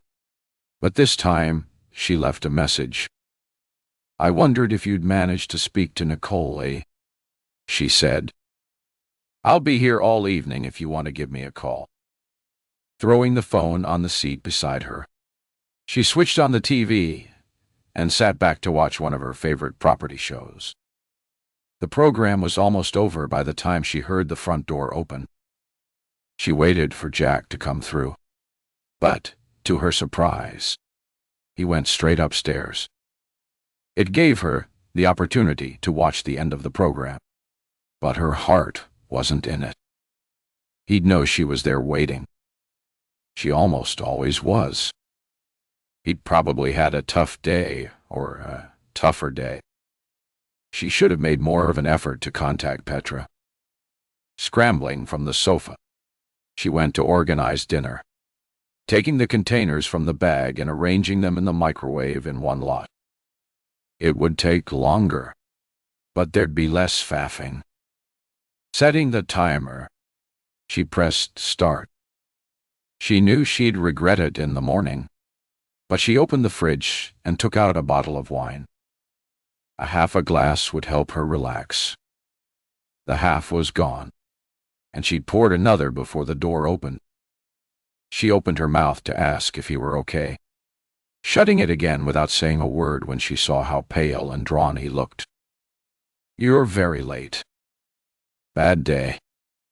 She injected as much sympathy as she could into her voice, feeling her heart ache for him, for whatever was going on. "I wish you'd tell me what's wrong." "There's nothing wrong," he snapped, reaching for the wine bottle. He filled a glass and drank half, his eyes never meeting Molly's. She wondered if her friend with the turquoise eyes had contacted Jack somehow. Perhaps his bad mood, pallor, and inability to meet her eyes was merely disgust because he knew about her futile seduction of a stranger. Her stomach churning, she watched him for a moment as he sipped the rest of his wine. But when he turned to her, when he looked at her at last, his expression was guarded, but not condemning. He didn't look at her with disgust. Maybe she was being oversensitive. "What's for dinner?" he asked, his hand going up to cover a yawn. "Sorry, I didn't sleep too well. I got a takeaway," she said, nodding towards the microwave that had pinged several minutes before.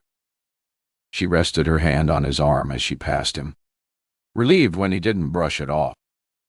Removing the containers, she carried them to the table, returning for plates and cutlery. As usual, when she bought a takeaway, she'd ordered far too much. She put spoons beside the containers and sat. Jack used the same spoon to take a little from each container. If he noticed she was drinking, an occurrence so rare as to be worthy of some comment, he didn't say anything. She decided not to have any more, taking a bottle of mineral water from the fridge instead. It was safer to have her wits about her. Conversation was stilted, labored.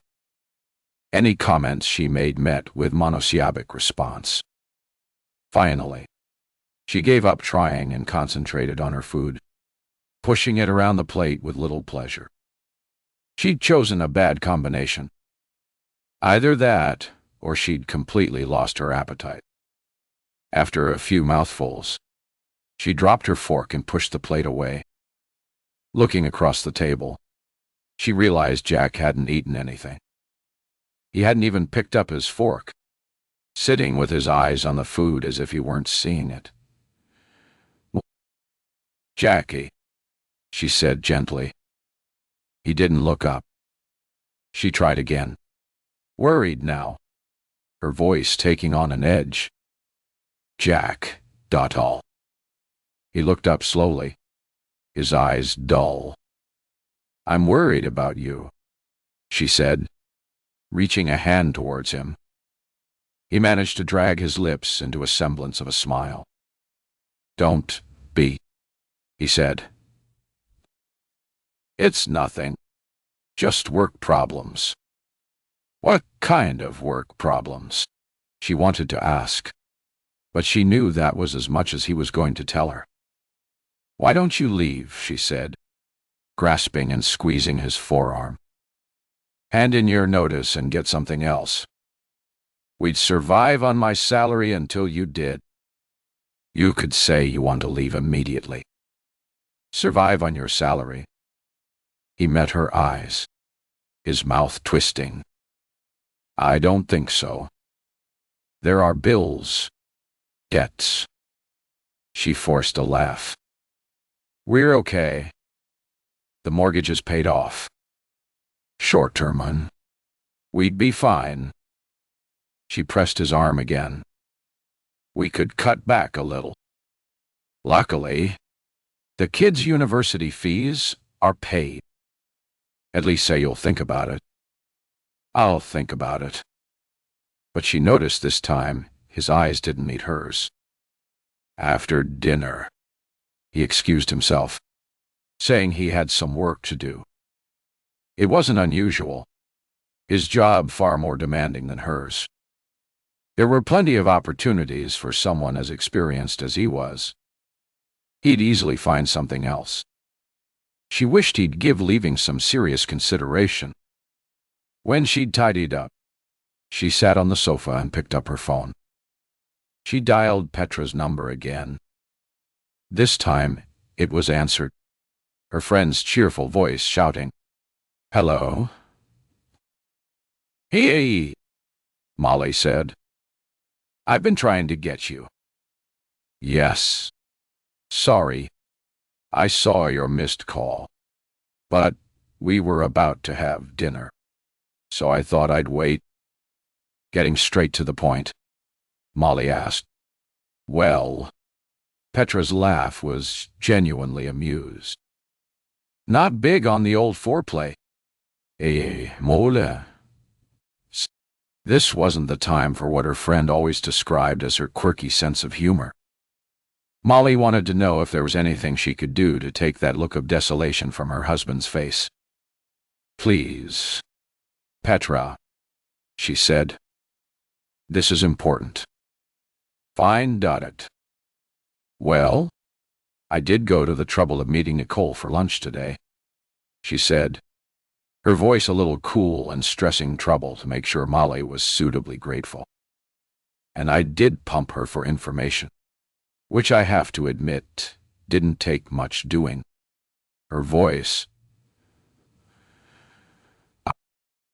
I hadn't realized what a gossip she was. Pots and kettles, Molly thought, biting back the temptation to ask her to get on with it. There was a long, indrawn breath down the line before Petra continued with her voice quieter, as if she were afraid she'd be overheard. "There's a lot of high-powered meetings going on," Nicole said. "A lot of closed doors and whispers in the corridors." She said there were a lot of glum, strained expressions. Molly held her phone tightly to her ear, afraid she might miss something. When there was silence on the other end, she said, "Is that it? What did you expect?" Petra said, sounding slightly annoyed. "It confirms what you suspected. There is trouble in Jack's office. Isn't that what you wanted to know?" "Well, it's all a bit vague," Molly replied. "I suppose I'd hoped there would be something more concrete, something I could advise him on." She wanted to say nothing. Just vague, unsubstantiated gossip. But her friend had done what she could. There was no point in being ungrateful. A bit of help. She finished on the lie. Petra seemed mellified. She did hear one of Jack's colleagues saying it was all to do with money. If that's any help. "Yes, that's great," Molly said, lying again. It was a financial services business. It was always about money. They chatted for a few minutes about more pleasant things. The new restaurant that had opened up, the sale that was on in one of Petra's favorite clothes shops. Molly only half listened and was grateful when her friend said she had to go, dropping the phone on the seat and staring into space. She was no wiser, except it confirmed it was work causing Jack's pal and grim expression. Not another woman. And it was nothing to do with him. She picked up her phone again and checked. No messages. She'd have preferred if he'd sent a message saying he was sorry that he'd leave her alone. But this silence, she found it unnerving. 13. When Jack came downstairs, Molly looked at his gray complexion and dull, staring eyes, and decided it was not the time to bring up the subject of leaving his job again. She'd planted the seed. It might take time for it to germinate. "I'm heading to bed," she said, reaching to plant a soft kiss on his cheek. "Are you going to be long?" He went to fetch the wine bottle from the fridge. There was a glass left in it, maybe a little more. He took it and a glass to the sofa and sat before answering. "I'm going to watch TV and chill for a bit," he said, pouring the wine. He didn't look at her as he picked up the remote, the blare of some music station accompanying Molly as she left the room. She was glad Freya and Remy weren't here. Both were intelligent. They'd have picked up on the strange vibes in the house in an instant. She'd have to be careful when she spoke to them on Skype. Inject some positivity into her voice. "Wandy, Temtanta di, Kelly, foul." She smiled grimly. She'd lie. It was a while before finally she shut all her worries away and closed her eyes. Within minutes, she was asleep, and despite her concerns, she slept solidly until a noise disturbed her. The doorbell. Opening her eyes, she grabbed her phone and groaned. When she saw it was only 6, she must have imagined it. Turning on her side, she tried to get back to sleep, but the doorbell went again. Longer this time, the sound peeling through the house. She threw back the duvet and got up, grabbing a robe from the back of the door and pulling it on. There was no sound from the spare bedroom, and she felt a twinge of annoyance that it was left to her to open the door to who knew what at such an ungodly hour. She ran barefooted down the stairs, switched off the alarm, and checked the safety chain was in place before unlocking the door. The chain allowed a 6-inch gap. She peered through it, blinking in surprise at the 2 men on the doorstep, both holding identification. Police. Her heart plummeted, and she shut the door, her fingers fumbling with a safety chain in her haste to open it. "Dear Lord, please not Friar or Remy." The words going around and around in her head, until at last she pulled the door open. She stood, one hand on the door, the other on the frame, her white, silky robe with its bat-winged sleeves making her look like an avenging angel. "Not my children," she said, her voice husky with emotion. The men were tall, maybe 6', and broad, so that they filled the space in front of the door. The older of the 2 took a half-step forward. "My name is Detective Inspector Fanshawe, and this is Detective Sergeant Castair. May we come in?" Their faces gave nothing away. Molly dropped her hands and stood uncertainly before standing back and waving them inside. She indicated the door to the study. "Please go in."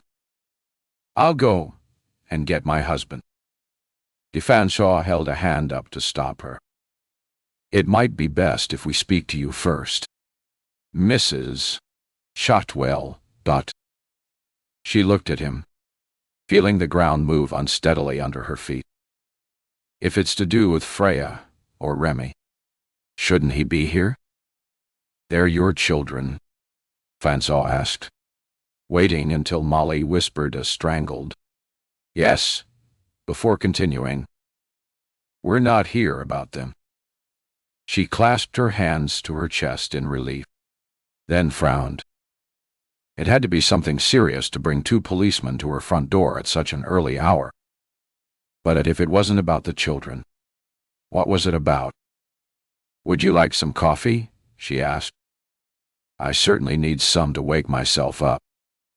When the men nodded and gave their preferences, she went into the kitchen to fill the kettle, her mind spinning as she waited for it to boil. What would they want with her? Not Jack. She made coffee, added sugar to one, milk to all 3, and gathering them awkwardly, headed back to the study where the 2 men were still standing. Please sit down, she said, putting the coffees on one of the 2 desks that were still scattered with the remnants of Fryer and Ray's studies. She waited until the men sat before handing them their coffee and sitting onto the small bucket chair in the corner. The coffee was hot, but she drank it anyway, hoping the caffeine would race to her brain to make it start functioning, maybe even give her some clarity. She looked at the 2 men as she sipped. They were fairly handsome, despite their ill-fitting suits and cheap shirts. The detective inspector was, she guessed, about her age. The sergeant, a few years younger. Each had hard eyes and grim mouths, but there was a fan of wrinkles around the older man's eyes. When he wasn't working, it looked as though he smiled a lot. The younger man's face was just grim. Why are you here? She asked, cupping her hands around her mug, and wishing she'd insisted Jack be called. Fansaw took a few sips before putting the mug down and taking a notebook from his pocket. Before we begin, he said, tapping it with a well-chewed pen, I think it's best if we read you your rights. Keep it formal and correct. You understand? Molly's jaw dropped. Shutting it with an audible snap, she forced an uncertain laugh. There must be some mistake. What am I supposed to have done? In the television dramas she watched, this was where she was supposed to ask if she should get a solicitor. She wanted to laugh, but none of this was remotely funny. Ignoring her question, Fansaw said, words she'd only ever expected to hear in TV programs. Do you understand your rights as I have informed you? She looked at him. She'd done nothing wrong. Yet fear shimmered down her spine. Yes, she said. She understood her rights, but she'd no idea why they were being read. Do I need to have a solicitor present? Fansaw tilted his head. That is certainly your prerogative, Mrs. Shotwell. We are merely looking for information. Reading you your rights allows us to use any information you may give us. If you prefer, you can come with us to the station and we can wait for your solicitor there. She shook her head. No, that's okay. No, sorry, Oh, I'm happy to cooperate. I have done nothing wrong. He gave a slight smile, as if of approval, and sat forward, hands dangling between his spread knees, to look at her with cold, gray eyes. Do you know a man named Oliver or Ollie Vine? Her brow furrowed as she thought of all the men in the office. She was almost sure none of them was called Oliver. I don't think so, she said hesitantly. There are always people coming and going in work. Though, one of the newer ones that I haven't met might be. This isn't someone in your office. Fansaw interrupted her. Socially, she said with more conviction. I don't know anyone called Oliver Vine. Her eyes flitted from one man to the other. Neither was giving anything away. What the hell was going on? Fansaw turned a page of his notebook, placed it on the coffee table, and gave it a little nudge in her direction. Is that your phone number? She picked it up. Was it? She had no idea. I'll have to go and get my mobile, she said. It's not a number I've memorized. When he nodded as if to give her permission, she lifted her chin in annoyance. I want to know what this is all about, she said, crossing her arms.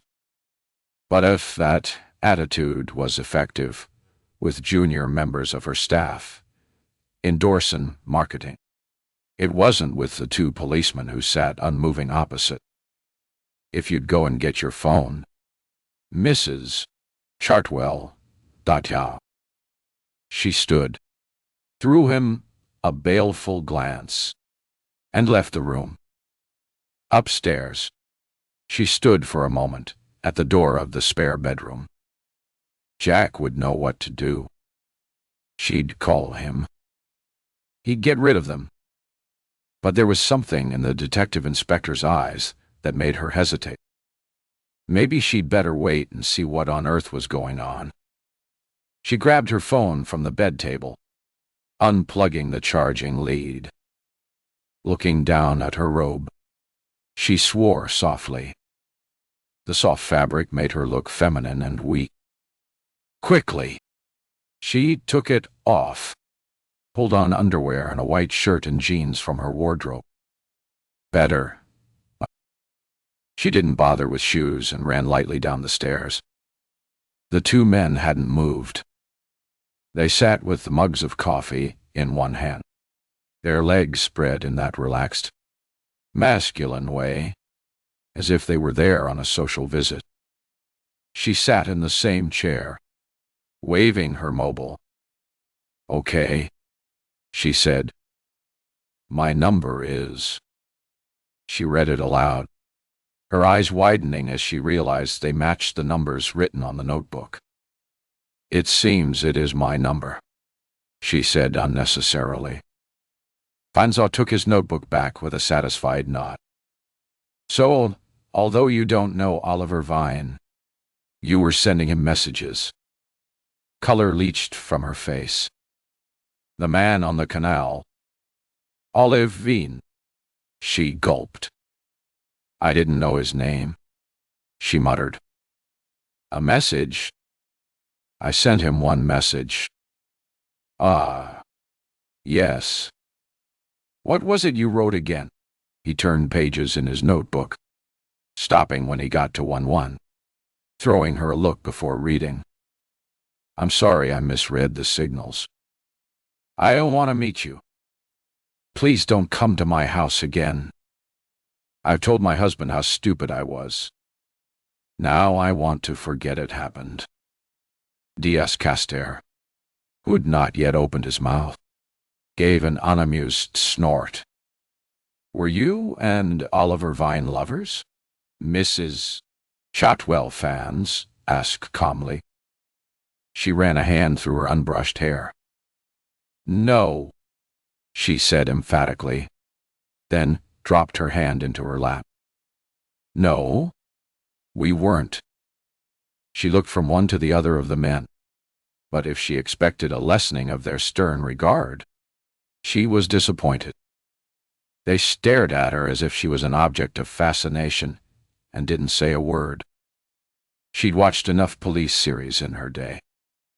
She knew they were waiting for her to speak, to talk herself into something. What that was, she'd no idea. She blinked, taking stock. She had done nothing wrong. Humiliating herself wasn't a crime. I'm not sure what business it is of the police, she said, drawing her shoulders back and looking the detective inspector directly in the eye. Fanza looked at her coldly. Where were you between 5 and 5:30 yesterday afternoon? She shook her head, confused at the change in direction.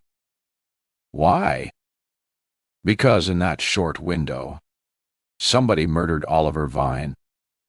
14. In the silence of the room, Molly's gasp was loud. Covering her mouth with a shaking hand, she looked at the inspector. He's dead. You understand now why we need answers to our questions. Mrs.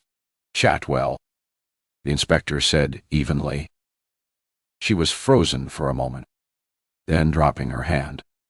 She nodded. So I ask you again, were you and Oliver Vine lovers? A flashback of the canal encounter came to her. The handsome man, his smoldering sexuality, those vivid eyes. Now he was dead. A twinge of regret for such a tragic loss made her clasp her arms across her chest. Established.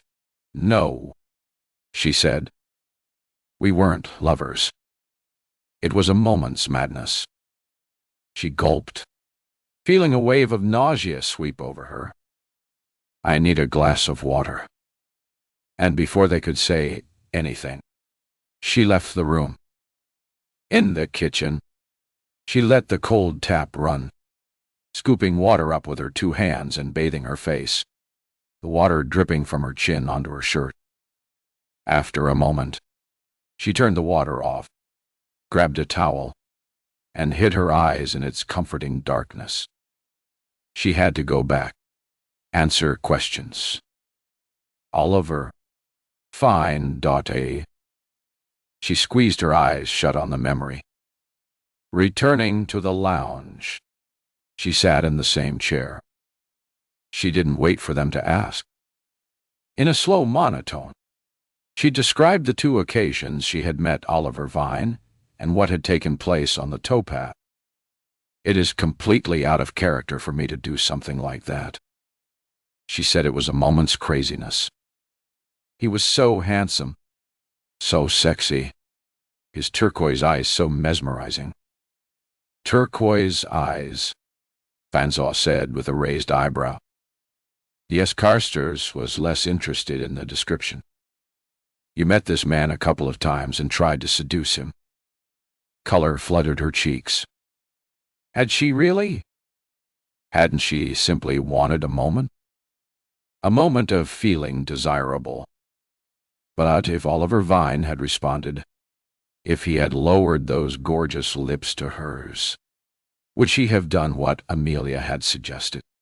Dragged him into the fields, and had her wicked way with him?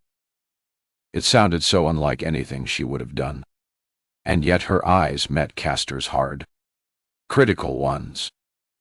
How could she explain when she didn't really understand it herself?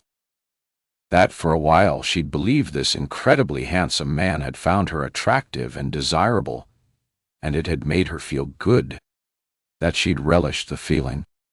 And when the opportunity arose, she'd taken it. And oh yes, she would have taken it further, would have lost herself in one crazy act. Only it didn't happen because she'd got it all wrong. It wasn't like that, she said, when neither spoke. Her voice hitched, a pathetic sound in the quiet room. I thought it was a mutual attraction. I was wrong. So, how? You ran away. Fanza's tone of voice said he wasn't sure if he believed her. As fast as I could, she said, lifting her chin. Humiliation, I discovered, makes me a faster runner. Maybe I should market it. She saw pity in his eyes. She wasn't sure if it was preferable to his disdain. So that's as far as my... She hesitated over the word. Seduction went. Fanza jotted in his notebook. before looking at her with a critical light in his eye and giving a slight shrug.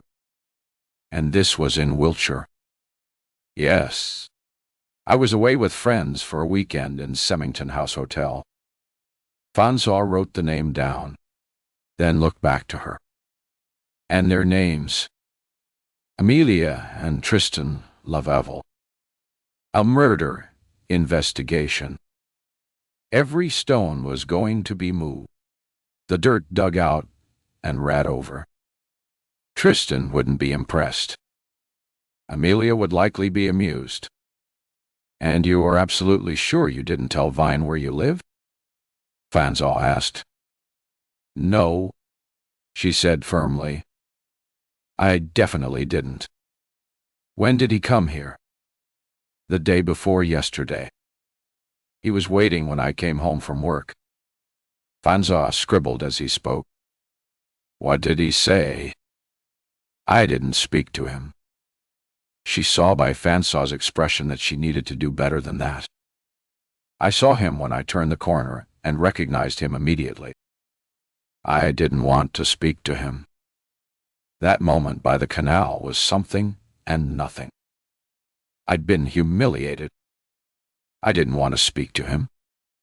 She looked from one detective to the other. I hid, she said. Castair snorted his disbelief. Fanzaw, one eyebrow raised, said, You hid? Yes, she said and rushed on. You have to understand. I didn't want to see him or speak to him. I thought if I didn't turn up, he'd go away. The houses across the road, they have high walls and gates. I went behind one and watched until he left. So, you never spoke to him? No, I. So, how'd you get his phone number? And if you didn't tell him, how did he know where you lived? How she'd met him hundreds of miles away? I don't know how he found out where I lived, she said. But the day he came here, before he left, he put a note through the door asking me to ring him. That's how I was able to send a text. She blinked. I still have it. I meant to take it to work to shred, but I forgot. Fanzaw nodded. Can you get it? Please. Of course. She stood immediately, left the room, and raced up the stairs. The door to the spare bedroom was shut. She breathed a thanks for Jack's ability to sleep through anything, and went into their room. The note was where she'd left it, crumpled in the back of her drawer. She smoothed it out as she returned to the room where both men sat waiting. Here it is, she said, handing it over. Taking it by one corner. Fanzaw read it aloud. We need to meet. Ring me. Well. He slid the note into an envelope that Castair held out for him, then looked at her. He went to the trouble of finding out where you live, then hung around hoping to speak to you. And you've no idea why. Are you sure you're telling us everything? Mrs. Shotwell? Yes. The word caught in her throat. Yes. Fanzaw's eyes bored into her. You don't sound so sure.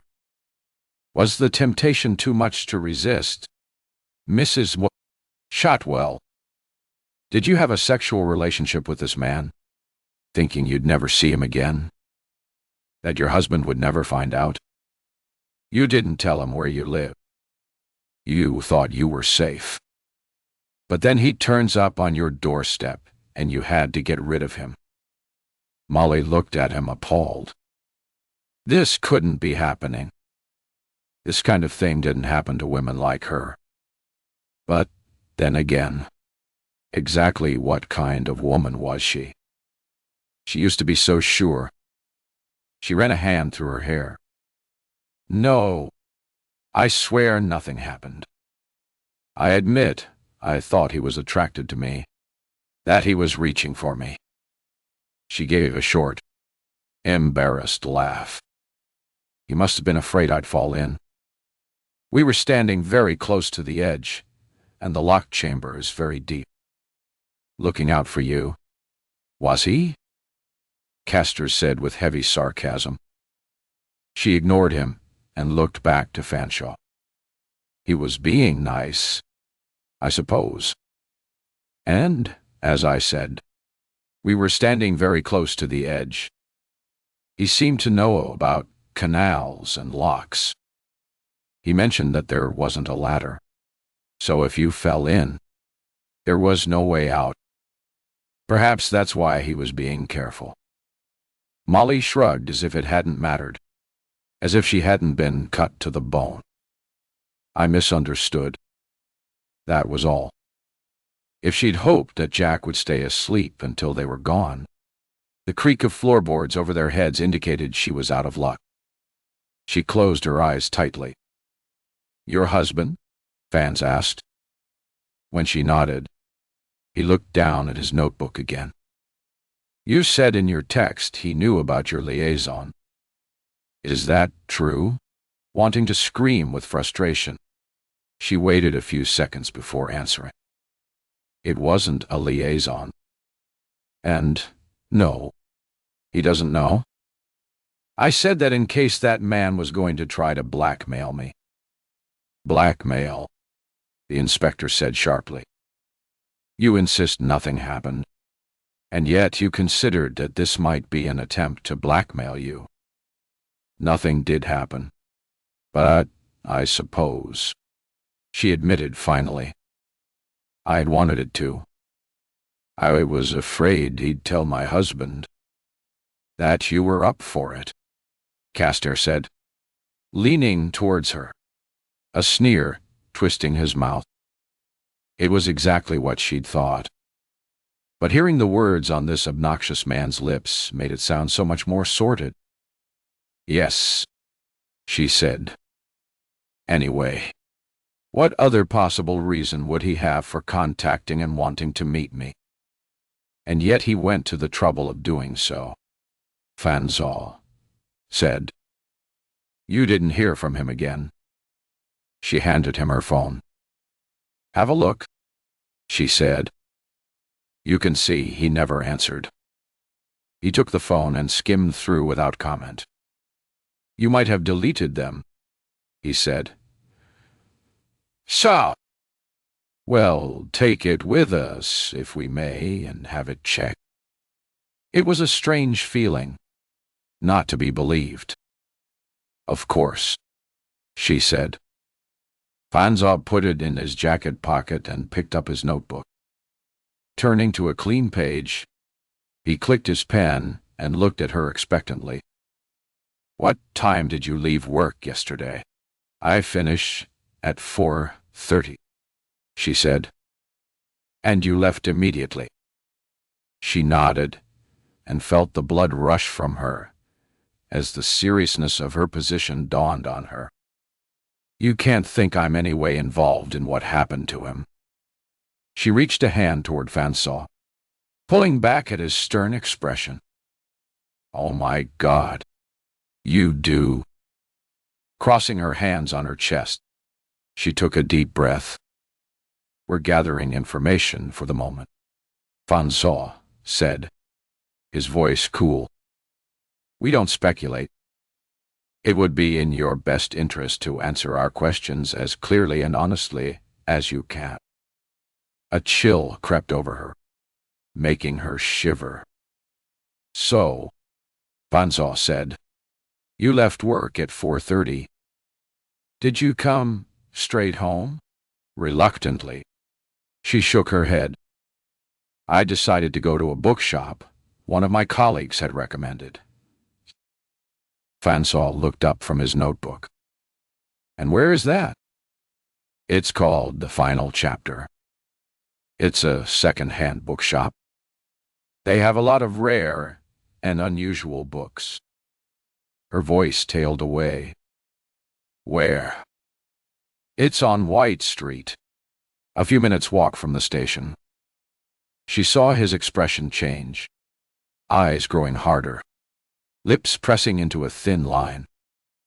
"That's Green Park Station, isn't it?" he said, exchanging a glance with Cares. "How long did you stay in this shop?" She lifted her hands. "An hour or so." She saw the inspector's look of disbelief and added, "If you like books, it's a fascinating shop, and the staff will be able to vouch for you being there for that length of time."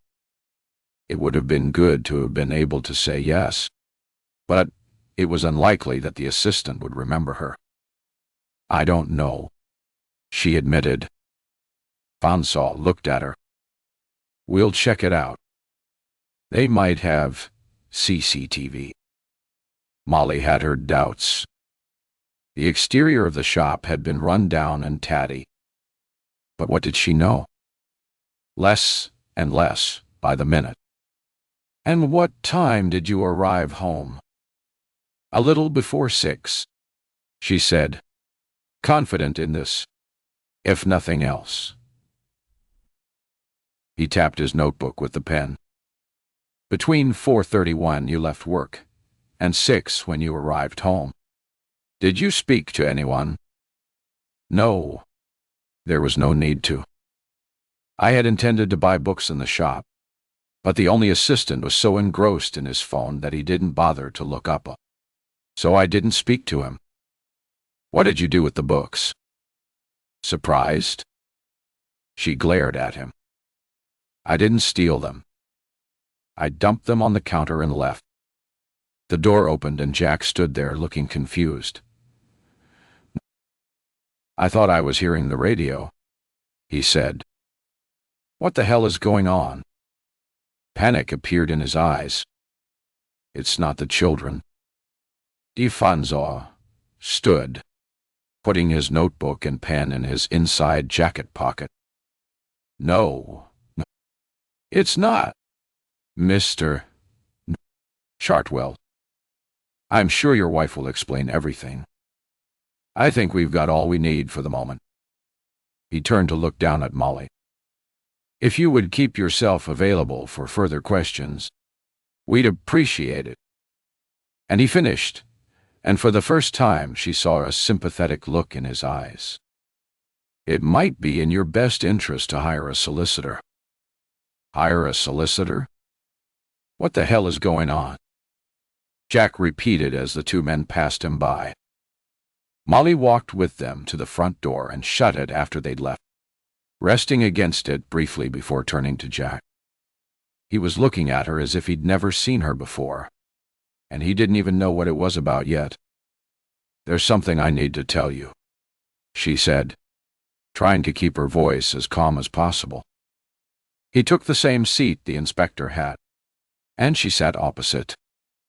Crossing her arms, she told Jack in much the same way she had told the police, keeping her eyes down, unwilling to see expression on his face change from anxiousness to disbelief. When she stopped, she waited a moment for his reaction, and when he said nothing, she risked looking up. She couldn't read his expression. He seemed stunned into immobility. "You tried to seduce a total stranger," he managed at last, each word spat out. "I misread the signals. I thought he was attracted to me. He was young, gorgeous, and I was flattered. I wanted to kiss him. That was all. And what did it matter that it was a total stranger? Would Jack have found it easier to take had she tried to seduce someone he knew? She felt a quiver run through her as she thought back to those brief minutes over 2 mornings that would change her life forever. The man had been murdered. Jack continued to look at her in silence, as if she was some strange bug he'd never seen before. It didn't mean anything. She wanted to shriek that nothing had happened. She hadn't dragged the man into the long grass of the field beside the towpath to fornicate like wild animals. Because he didn't want you. A little voice sneered. How much worse to be vilified for her pathetic, failed seduction. It must have meant something to him, Jack said, unconvinced. After all, he turned up on our doorstep. You must have given him our address. Maybe you were hoping to continue your little dance in London. No, she cried. I didn't give him our address. I have no idea how he found out where I live. I promise you there wasn't a dance. She rubbed both hands roughly over her face before admitting he didn't want me. Jack. He was appalled when I tried to kiss him. Jack stood and walked to the window, keeping his back to her. He twisted his wrist to look at his watch and grunted in disbelief. I need to leave for work. I can't be late. There's too much going on. Tell me quickly, why are the police interested in your sordid behavior? Molly had hoped he'd stay with her, but she saw his rigid expression and knew that wasn't going to happen. He was consumed by whatever problems were going on in his life. Her sordid behavior didn't count. She didn't answer until he turned around. When he did, she stood. The man has been murdered. Jack. I think they suspect I might be involved. 15. Jack dismissed outright Molly's notion that she was a suspect in the murder. Don't be ridiculous. His eyes ran her from head to toe. You might be an unfaithful cow, but you're a placid one. Guilty of playing around with him. Yes, but not murdering him. With a final look of disgust, Jack stormed off, slamming the front door so hard the empty coffee mugs on the desks rattled. Molly collapsed back on the chair, her hand over her eyes. There was no point in arguing that she hadn't been unfaithful, that she hadn't had the opportunity. Eventually, she'd make him understand. Jack was right about one thing. She wasn't a violent woman, but the police wouldn't know that. And that Inspector had, after all, advised her to hire a solicitor. How did you go about doing such a thing? The internet, she supposed, like everything else these days. Her head was throbbing. She struggled to her feet and went to the kitchen in search of paracetamol, finding a packet in one of the drawers and popping 2 tablets, swallowing them dry. Murder. Her eyes drifted to the clock on the wall. It was almost 8. She'd watch the news, see if it was mentioned. She sat on the sofa, switched on the TV, and waited, her eyes glued to the screen, widening when she realized that indeed the murder of Oliver Vine had made the news. She watched as the reporter, her voice suitably solemn, told of the murder of a young man in Green Park. There were few details, but a witness described the man staggering onto the pathway, clutching his belly, the handle of a knife clearly visible. Stabbed, Molly muttered, then closed her eyes. Green Park. So that was why the inspector's expression had changed when she'd told them where the shop was. She had been within a few minutes' walk of where Oliver Vine was murdered. It was a coincidence. Only a coincidence. But she guessed it explained their advice. They may or may not believe she was involved in the murder. But either way, she was sure to be dragged through a lot of mud before the real murderer was found. Desperate for coffee to try to sort the scrambled thoughts in her head, she made a pot. But the first 2 cups brought no clarity. How had the man found out where she lived? Perhaps, after all, he had followed her. She hadn't seen him when she'd looked back, but that didn't mean he wasn't there lurking behind the hedgerow. He might have seen her cross the bridge. You could see the canal from the garden of the hotel. So the reverse also had to be true. Maybe he'd seen her go across the garden. Her pink Lyra t-shirt would have made her very visible. She frowned. It was possible. Semmington House Hotel was also the only hotel within a few miles. He might have assumed she came from there. If he'd called around, would staff have told him who she was? And more importantly, where she lived? If he'd spun a good enough tale, it was possible. She rubbed her forehead, smoothing the creases away. Anything was bloody possible. Restless, her head spinning as she tried to figure it out. She paced the floor, stopping to stare out the window. She couldn't sit around doing nothing. Finding out how Oliver got her address would be a start. The invoice from the hotel was in her handbag. So were scraps of paper and receipts from what seemed like hundreds of things. In frustration, she appended the bag on the table to search among the detritus, finding the invoice and smoothing it out to read the phone number. She picked up the house phone and rang, tapping the table nervously as she waited. "Hello," she said. "My name is Molly Chatwell. I'd like to speak to a manager. Please.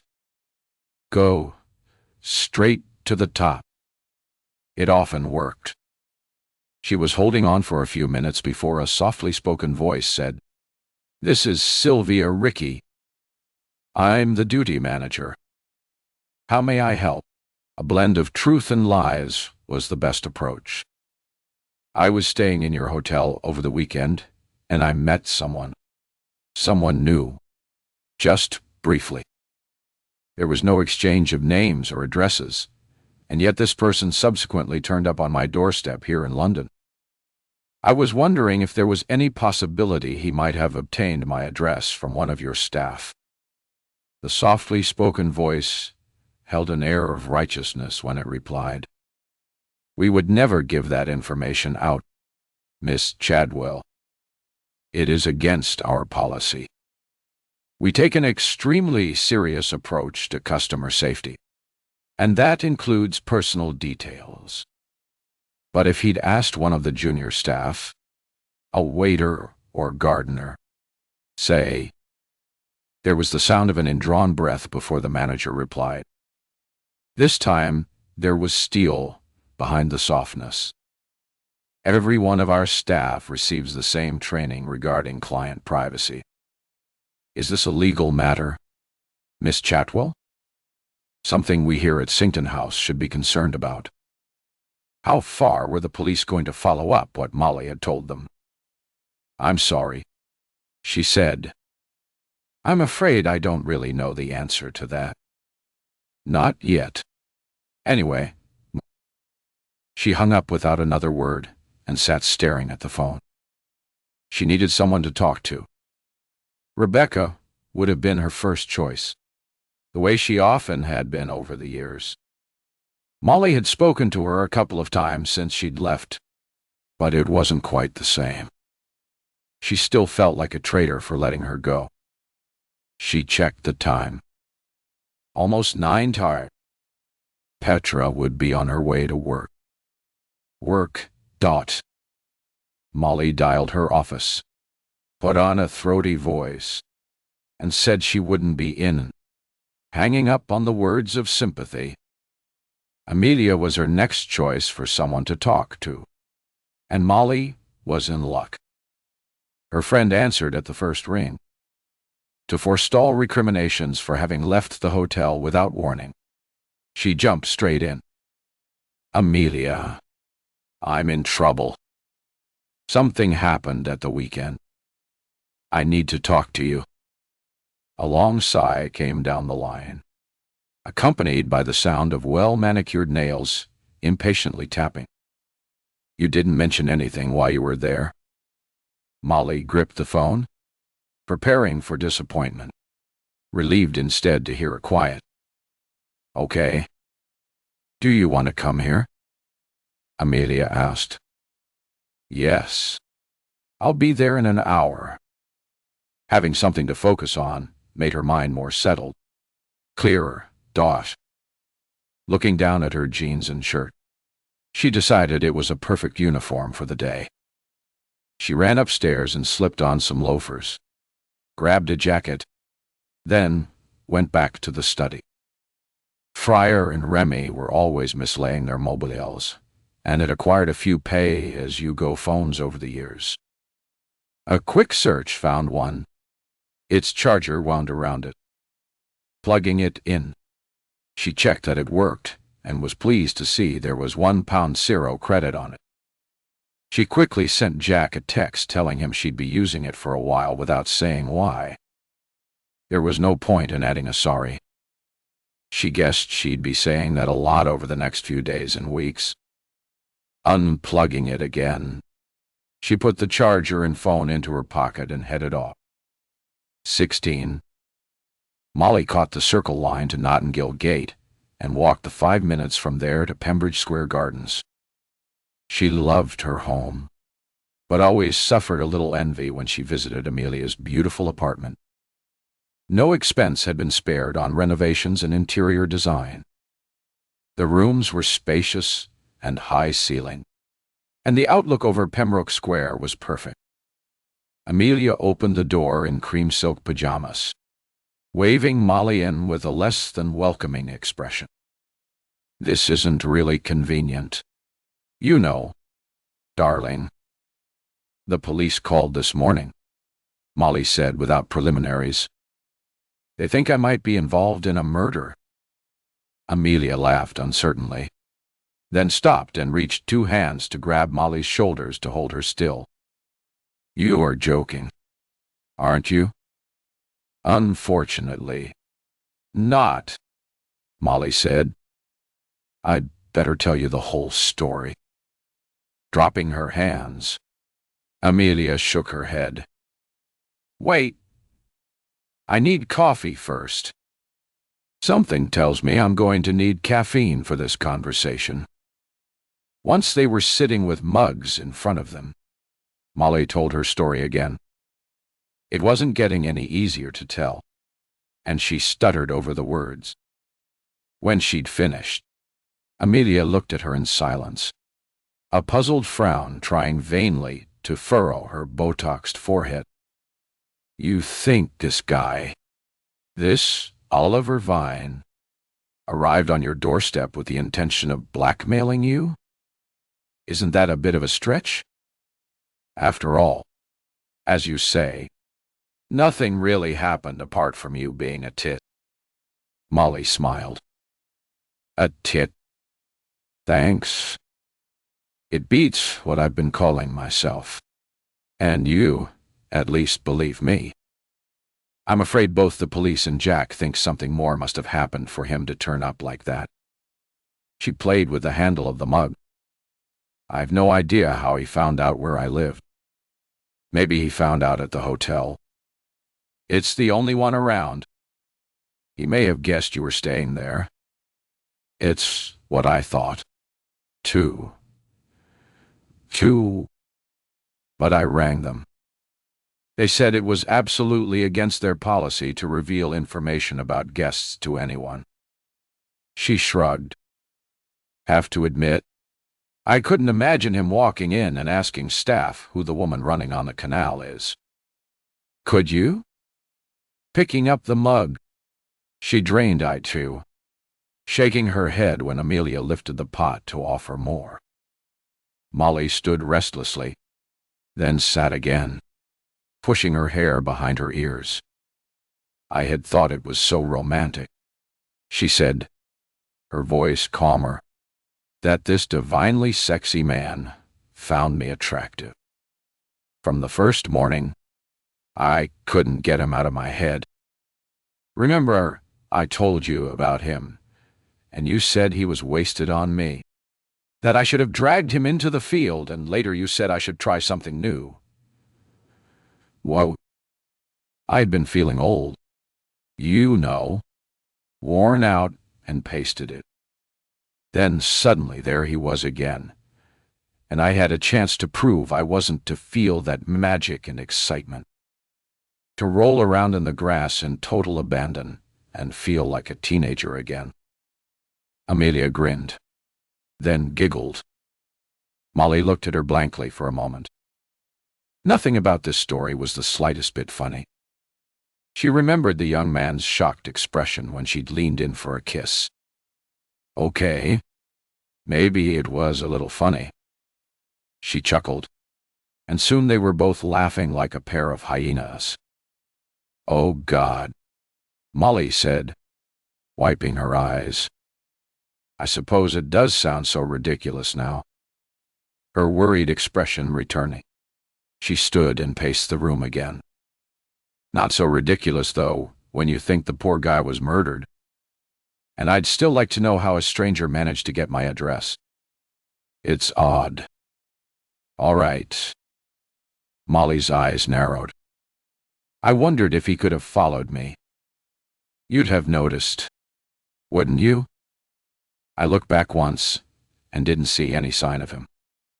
But I was thinking, you can see the canal from the hotel where they've cleared a bit of the shrubbery. Maybe it worked the other way, too. And he saw me crossing the garden to the hotel.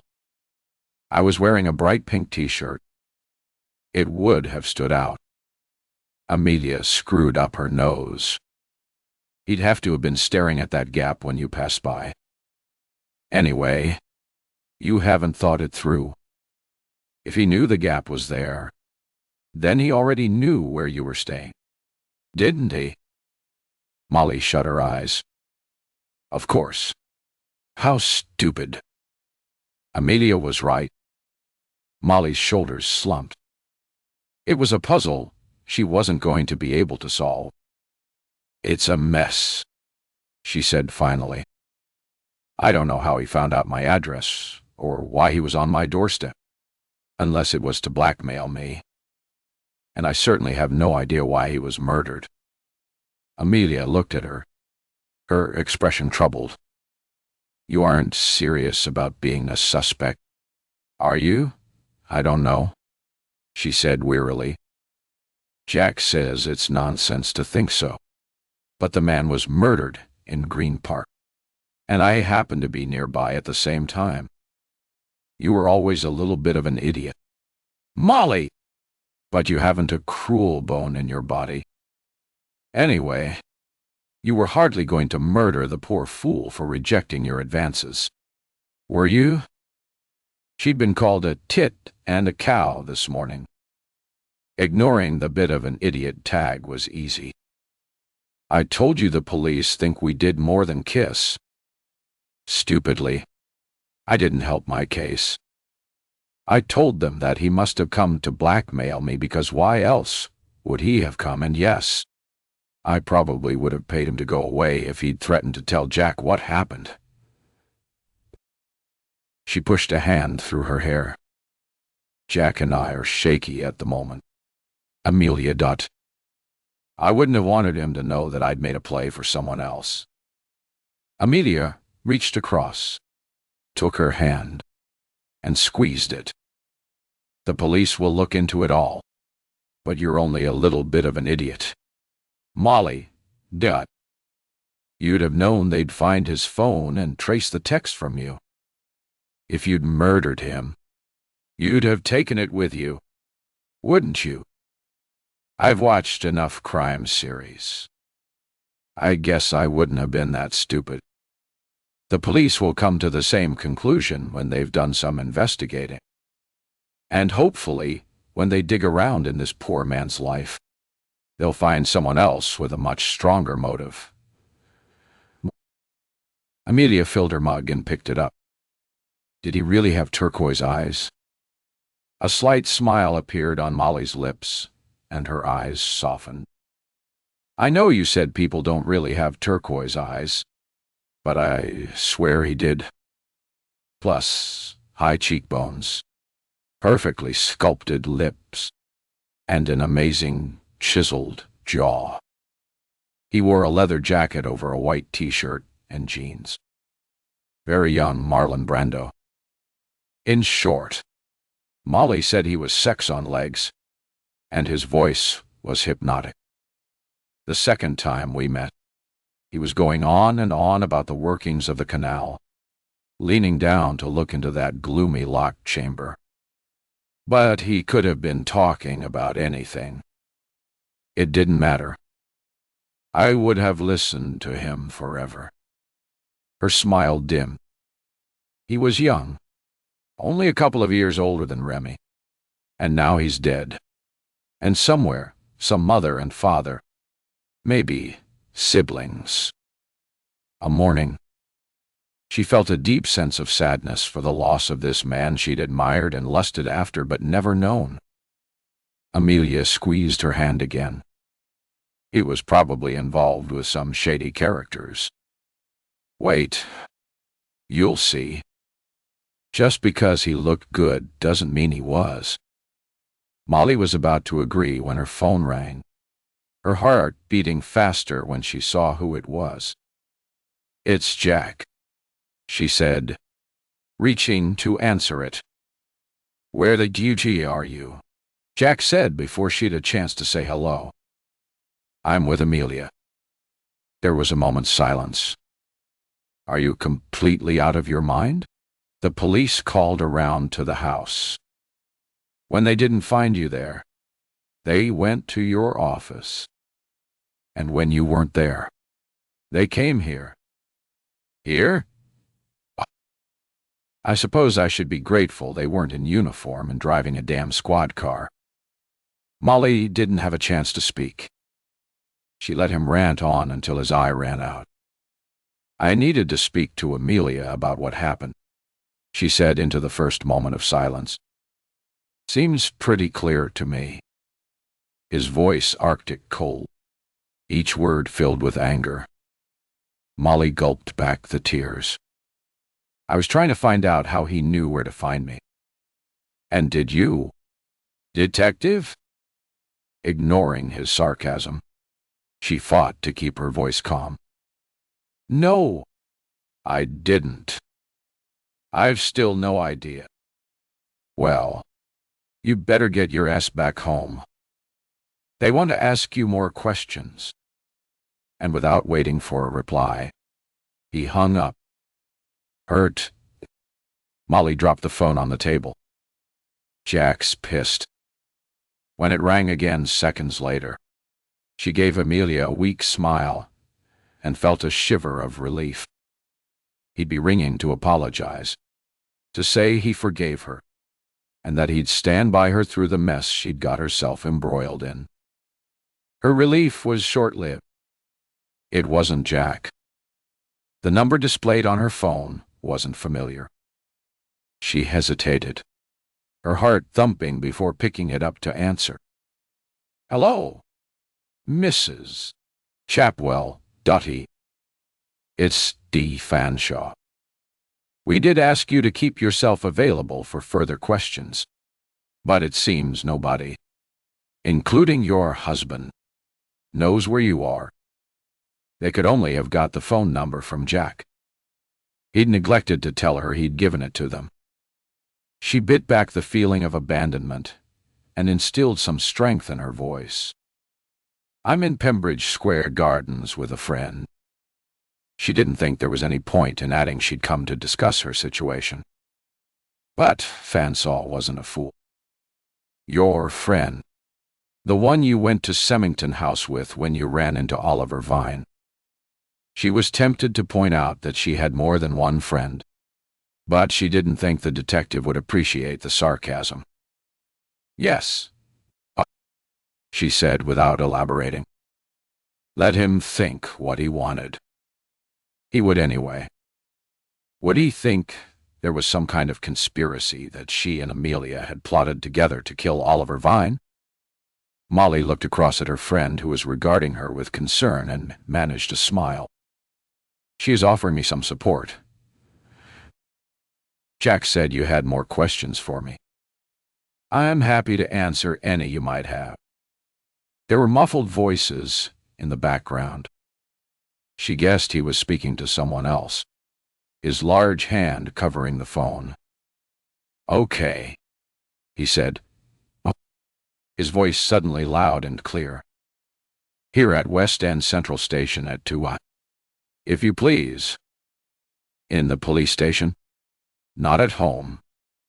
She swallowed the lump in her throat. "Perfect," she said, her voice cool, and hung up. She put the phone gently down on the table with a shaking hand. It was the police. "They want to see me today at the station." 17. Amelia stood, moved around the table, and enveloped Molly in a hug. "You haven't done anything wrong. Remember." "I don't think Jack would agree with you," Molly said, giving a loud sniff. "And the police? I know they don't believe me. They have to dot all the I's and cross all the T's. It's the way it works. You'll go answer questions you've already answered and come away wondering why you were worried. Sounds like you're speaking from experience. I read all those crime novels and watch every crime drama," Amelia said, sitting back in her chair. "I'm almost an expert. I know how it goes." "No, you don't." Molly wanted to scream. "You've no bloody idea." Nothing she had ever read or seen on the TV had prepared her for being involved in something like this. But Amelia was trying to be kind and supportive, the way Jack should have been. So she merely shook her head and shut her eyes briefly to hide the fear she knew was lurking there. "West End Central Station," she said a moment later, attempting to sound amused. "He said it as though I'd know where that was, as if I were acquainted with police stations. I've never been inside one before." Amelia stretched behind her for her iPad.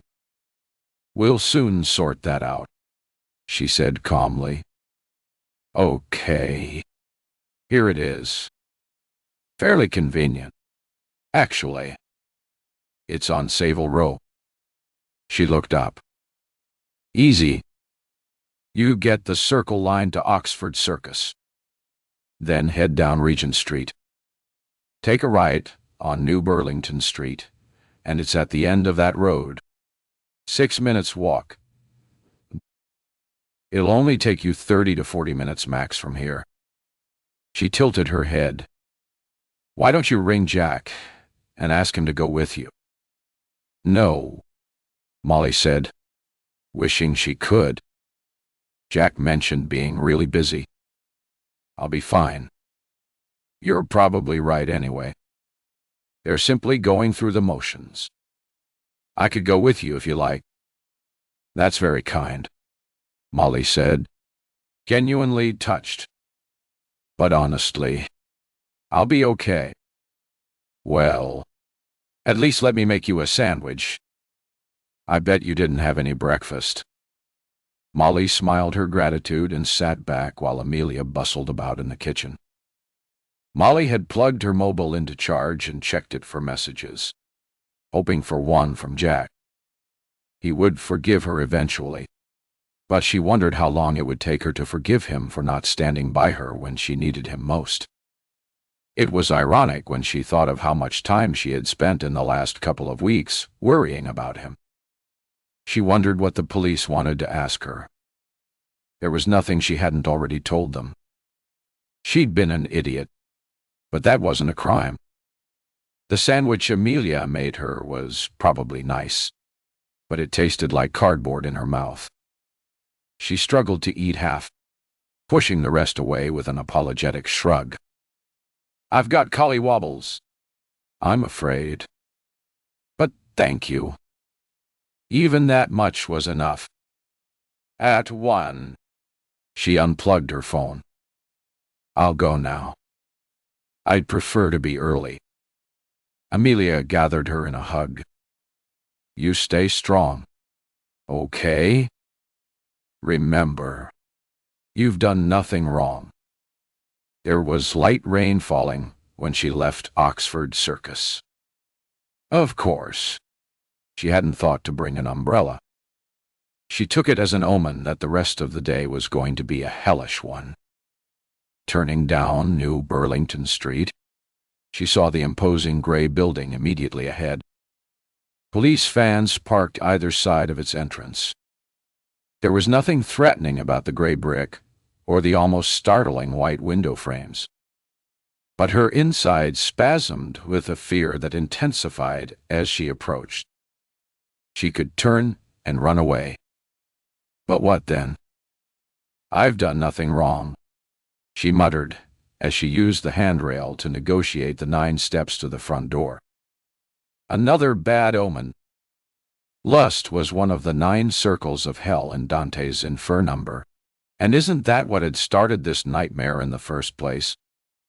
Inside the station, she gave her name to the board counter clerk and took a seat to wait.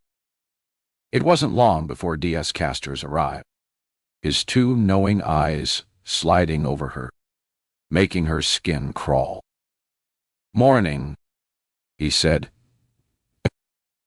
"We're this way." He headed off down the corridor without another word. Instantly irritated at his attitude, Molly lifted her chin and followed. He stopped at a door and pushed it open, indicating with a silent jerk of his head that she went inside. It was a standard cold interview room. The only thing that made it different to any number of small conference rooms she'd been in over the years was the table screwed to the floor. The chairs weren't, she was pleased to see, but they were light molded plastic ones that wouldn't cause much damage if smashed against the side of someone's head. Not that she was planning on doing any smashing, despite the look on the detective's face that said, as clearly as if it had been written there, that he didn't think much of her. She met his gaze straight on, her eyes never wavering as she sat on one of the chairs. There was only one way to deal with people like him. Show them you weren't afraid. She guessed she did an okay job, as he immediately looked away and told her he'd be back in a few minutes. But if he thought she wasn't afraid, he was a poor judge of people. She was terrified. The room was warm. When he left, she took off her dark blue coat and hung it over the back of the chair beside her, dropping her bag on the seat rather than a floor that looked as if it only ever had a faint relationship with a mop. It was after 2. She was wondering how long she'd be kept waiting when the door opened and Diaz Caster returned. Fanshawe, close behind. Neither thanked her for coming in. Defanzo took the chair opposite and put a slim file on the table in front of him before looking at her, his eyes assessing. His expression, unlike his colleagues, didn't appear to be condemnatory, his gray eyes a little warmer than she remembered. Or maybe that was wishful thinking. Tension made her shoulders ache. Without a word, Fanshawe opened the file, withdrew a photograph, and slid it across the table toward her. "Is this the man you met on the canal?"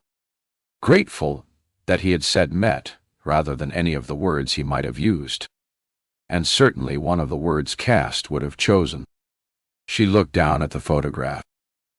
Her initial reaction was, no, it wasn't him. This man had blue eyes.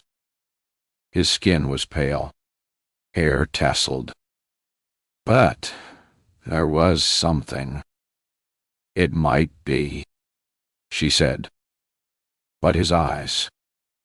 Fanshawe took a sheet of acetate from the file and laid it over the photograph. "What about now?" Molly gasped, reaching out and pulling the photograph closer. How well she remembered those fabulous turquoise eyes.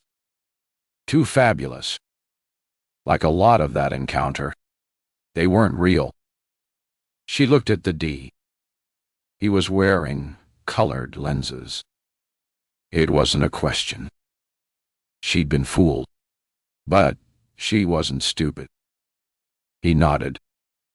When you mentioned his eye color more than once, it reminded me of a case about a year ago where a witness spoke about a man's amazing brown eyes. I pulled the case file. He tapped a stubby finger on the edge of the photograph. His real name is Lucien Pleasant. He's been implicated in a number of cases where people, usually women, have been conned out of a lot of money. He's a slippery individual. We never managed to nail him down until last year when one of his alleged victims was found dead. He was arrested, but unfortunately Fansaw's lips narrowed. The case was thrown out on a technicality, and he disappeared. Molly's eyes dropped to the picture, and a wave of sadness swept over her. She'd been foolish, ripe for plucking. Her cheeks flushed with color that was part embarrassment, part anger. He was a con man, she said, gritting her teeth. Fansaw shook his head. A very clever and slick operator, which was why he was able to evade prison for so long. He sat back, his hands clasped over the hint of a belly, and tapped his thumbs together. Pleasant was way too clever an operator to be sitting by the canal on the off chance that someone worth targeting would wander by. He waited for that to sink in before continuing. Did you get any sense that he was waiting for you? She shook her head slowly, thinking back to that morning. No, I didn't. I had slowed to a walk and was thinking about turning to go back to the hotel when I saw him. Okay, he said, looking down at his notebook. Then Pleasant said, Hello. You said the same. And he asked the time. Is that it? Yes. She had been over this so often. There were few words spoken between them during that first encounter. Her indrawn breath was sudden and loud. Eyes wide, she stared across the table. He asked me the time. Fansaw waited. After I sat beside him, he pointed to where he'd seen a kingfisher. She met the inspector's eyes. He was wearing a watch. It didn't register with me then. But now. Pleasant was waiting for you specifically. He nodded as if it was what he'd surmised. And you still maintain that nothing happened between you? Nothing. Molly's hair had fallen forward. She brushed it back behind her ears. I was carried away by the romance of it all. It was like something from a movie. You know. She avoided looking at Casters, guessing he'd find what she said amusing, maybe even pathetic. Had he wanted more that second morning, I think I might have been tempted. For a moment, I felt young and desirable, but it wasn't what he wanted from me. Then what was? Fansaw said, a frown appearing between his eyes. You mentioned that you thought he'd gone to your house with the intention of blackmailing you. Are you very wealthy, Mrs. Chatwell? If he had succeeded, how much could he have hoped to achieve? Molly had made an error of judgment. Would she have paid up to stop Jack finding out?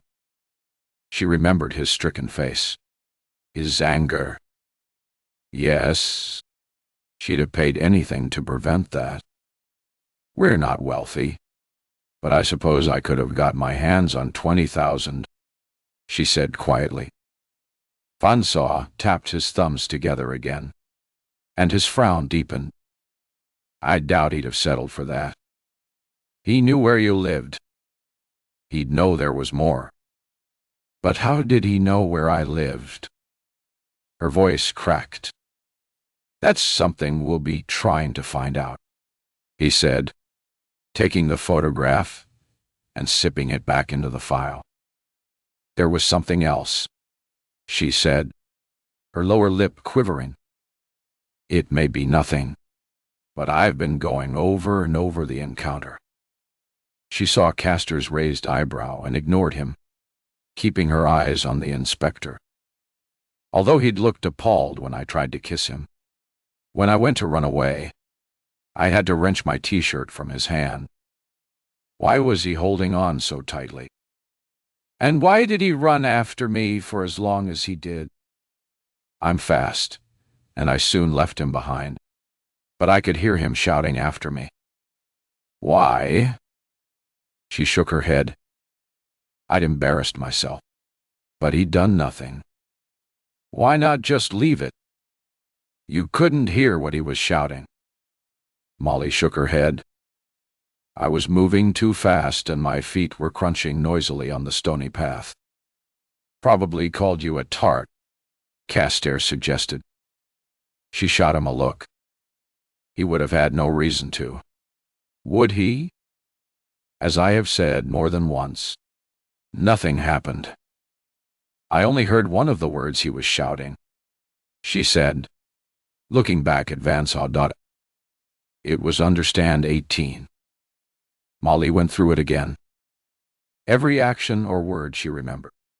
Every nuance and tone until she was sick of the sound of her own voice going over and over the details of such a short period of her life. Short, but devastating.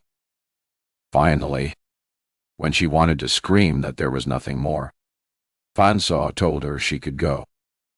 His words were sudden and unexpected, and she looked at him in confusion, wondering if this was some kind of trap for the unwary. It wasn't until he and Castor stood, and Vansaw said they'd be in touch, that she realized her ordeal was over. It was a few seconds before she got to her feet, knees trembling, head swimming. She kept her hands flat on the table for support, unable to move. But when she felt tears well, she knew she had to get out of there. Following the exit signs, she was soon on Savile Row, stepping out onto the street with a feeling of relief. The rain had stopped, but ominous gray clouds reflecting her mood drew her eyes upward and made her shiver. She didn't want to go home yet. Instead, she wandered down Regent and Oxford Street, swept along with crowds of shoppers and groups of tourists, trailing along aimlessly with them, wandering, backtracking, uncaring as to where she went, trying to exhaust herself so that she wouldn't have to think. Her legs were aching by the time she decided to go home. It was after 6. Jack would be waiting, going into automatic mode. She didn't remember the journey home, catching the tube without much thought. It was 6:30 before she opened her front door and stepped into the hallway. She listened. It was an old house. If there was someone home, floorboards would creak, water would gurgle in the pipes. But the silence was telling. If Jack had come, he'd gone again without waiting to see what the police had wanted with his beloved wife. Bitterness twisted her mouth for a moment. She should be glad, shouldn't she? It was sleep she needed, not an argument. A confrontation that would be difficult, painful, and undoubtedly nasty. She knew it would come eventually. Wounding words that would slice through what little self-esteem and pride she had left. But she didn't want it now. Her heart wasn't in a state to fight back. What a price she was paying for these foolish moments. She checked her mobile, saw nothing from him, and dashed off quick messages to Remy and Freya, making a joke about misplacing her phone and having to use one of their rejects. Her feet feeling like lead, she trudged up the stairs to her bedroom, where she undressed and climbed under the duvet. From outside, She heard a car's engine start. Another passing by with a swoosh of tires on the rain-wet road. The high-pitched laughter of a child. Everyday sounds. A reassuring lullaby to remind her that not everything had changed. She lay exhausted, willing herself to fall asleep for temporary release from the mess she'd made. In her dreams, turquoise eyes gleamed with malice and brought her to the edge of wakefulness each time. Finally, after tossing and turning for what felt like hours, but what a glance at her watch told her was less than one, she gave up and went downstairs. She curled up on the sofa, switched on the TV, and found a rom-com she knew would be candy floss for her brain and might, if she were lucky, help her to relax. Tucking her feet under, she tried to concentrate on the movie, but her mind had already drifted when the house phone rang, startling her. It rarely rang. Their friends and acquaintances usually called their mobiles. A cold caller, she guessed, staring at it, willing it to stop. When it did, her eyes flicked back to the movie, which she had to admit was excruciatingly bad. Reaching for the remote, she channel surfed for a few minutes, settling on the rerun of a property program she'd watched before. Then, the phone rang again. She stared at it, eyes wide, her heart beating a little faster, a little louder. Even when the ringing stopped, she continued to stare at it until, with a frustrated shake of her head, she reached to take the handset off the hook. Her hand was on it when it rang for the third time. Maybe it wasn't a cold caller. They weren't normally this persistent. She held it to her ear. Unable to hear anything, she muttered, "Hello." Thank goodness. It was a voice that sounded vaguely familiar, but she struggled to remember. Shifting in her seat, sliding her feet to the ground as if the position gave her more authority, she spoke firmly. "Who is this?" "It's Stuart. Stuart Mercer. I've been trying to get hold of you." He sounded relieved. Shutting her eyes in disbelief, she was tempted to hang up without another word. Instead, she gripped the handset. "I'm sorry. I'm not interested in meeting you." She heard a quick indrawn breath on the line before he spoke. This time, his voice was sharp, irritated. "I've gone to a lot of trouble to get your home number," he said. "I've tried your mobile, Al, but I must have the wrong number. I blocked you." She interrupted him without compunction. "I think you might have misunderstood my friendliness at the party and assumed it was something more. So, let me make this quite clear. I do not want to meet you." There was silence for so long that Molly thought he'd hung up, but then she heard the slight rasp of his breath. She was about to repeat herself when he spoke. "I think it's you that have misunderstood," he said. "I'm not sure why I'm bothering, except you always seemed like a nice woman, and there's something I thought you should know." "No. I'm taking a big risk contacting you," he continued. "I'd be in trouble if it came out. Listen, forget I rang." "No. Wait," Molly said quickly. "You can't ring up. Tell me there's something I need to know, then bugger off. What is it you want to tell me?" "I can't do this over the phone. Meet me tomorrow at 1 the coffee shop on the corner of Eber Street and Lower Belgrave Street. You know it. Casper's." It was 10 minutes' walk from Jack's office. She had been in it a couple of times in their early months together when they couldn't bear not to see each other for a whole day. How long ago that seemed. How long ago it was. She couldn't believe the cafe was still there. Casper's. Yes, I know it. Okay. Tomorrow, at 1. Here's my new mobile number just in case. She reeled off the number and dropped the handset back on the stand. Maybe Stuart would be able to tell her what was bothering Jack. It would be one worry off her mind. 19. When Jack still hadn't arrived home by midnight, Molly headed to bed, where exhaustion closed her eyes, and she drifted into a restless sleep. But turmoil wasn't a good bedfellow, and after only a couple of hours, she was wide awake. The silence in the room was oppressive, uneasy. She felt pinned to the bed by the weight of all that was hanging over her, and panicking. She struggled to her feet and felt along the wall for the light switch. The sudden brightness swept the shadows and shades from the room. Her breathing, fast and rasping, slowed and quietened. There was no bogeyman hiding in the dark. She sank onto the bed and checked her watch. 3 a.m. She hadn't heard Jack come in. He'd not wanted to wake her. She'd have preferred if he had. Her sudden need to see him sent her barefooted to the spare room, turning the doorknob and easing the door open.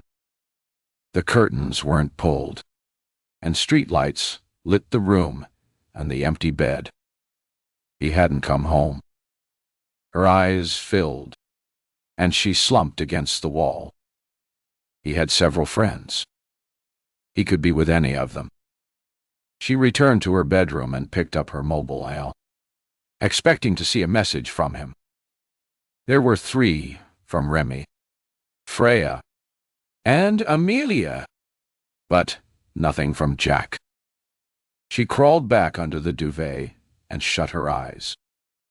For the next few hours, she dozed, waking each time with a pounding in her chest and the faint hope that he had come home. Each time she swung her feet to the floor and crossed to the spare room, each time desolate to find it empty. At 6, she gave up, pulled a robe on, and went down to make coffee and something to eat. Apart from half a sandwich she'd eat, Molly had had nothing to eat since the hotel. She made toast and sat at the table, nibbling it, while she drank her coffee and waited for the world to wake up. Finding the quiet of the house depressing, she switched on the TV. She didn't look to see what was on. It didn't matter. All she wanted was the sound of voices to keep her company. It wasn't until 8:30 that she heard a key in the lock. She kept her eyes on the kitchen door, waiting for it to open. When it did, Jack stood looking at her, one hand on the doorknob, a curious expression on his face. He was still wearing his suit, but it was creased, his tie loosened, the top button of his shirt undone. A 5 shadow shaded his jaw. It added an air of menace. As he stood, without speaking, the silence dragged out. Molly got to her feet and went to switch the kettle on, hoping that a hot drink might cure the chill that gripped her belly. She watched him take off his jacket and hang it carefully on the back of a chair, struck once again by how thin he'd become. The yearly annual checkup his company insisted upon had only been 2 months before. She'd seen the report. She knew he was in perfect physical health, or at least he had been. "Are you okay?"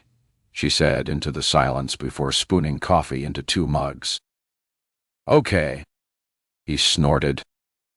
"Gosh, why wouldn't I be?" He hit his forehead so hard with the heel of his hand that she heard the sound across the room. "Oh, yes. I remember why I wouldn't bloody well be okay. Why I'm a million miles from being even remotely near okay. Because my wife got herself involved with a stranger. A stranger who was murdered. And now I have the police calling to the damn office because my wife is under investigation. She added milk and shoved his mug across the counter. I wasn't involved with him. Jack. And I'm not under investigation, she said, hoping she was right. I'm simply helping the police with their inquiries. She allowed the bitterness in her voice to spill out. Thanks, by the way, for giving them my phone number and not bothering to tell me. Without responding, he picked up his coffee and took it to the sofa. He sat, crossed his legs, and switched the TV to a news channel. She clasped her hands around her mug and lifted it to her lips. It would be nice to throw it across the room and watch the arc of coffee shatter his composure. Where have you been, anyway? She knew it would have been with one of his friends, but she couldn't resist saying, Did you find yourself a pretty shoulder to cry on? He moved so suddenly that she was startled even before he threw the mug. It missed her head by inches, hot coffee splashing her skin, causing her to jump up with a yelp of fright. In all the years she'd known him, she'd never seen him lose his temper. The man standing glaring at her with his hands clenched in fists was a stranger, brushing away the splashes of coffee with a tea towel grabbed from the rail. She stared at him. Have you lost your mind? Me? It's you that's lost your mind. How dare you accuse me? Just because you've the morals of an alley cat. Don't put that on me. The mug had hit a cupboard and crashed onto the floor where it had smashed into shards of china. She looked at it in confusion. It felt like her life. Trying to get her thoughts in order, she used the tea towel to mop up the coffee that had streaked to the countertop, the wall behind her, and the floor. She mopped it slowly, conscious of Jack's heaving body standing a few feet away. With a final sweep across the counter, she threw the cloth on top of the broken china, moved to the sofa, and sat. You didn't come home. Her voice sounded broken, pathetic. His temper gone as quickly as it had come. He ran a hand through his hair and took a step towards her. I've never cheated on you, Molly, Muddy. I always thought we had something so precious, so special.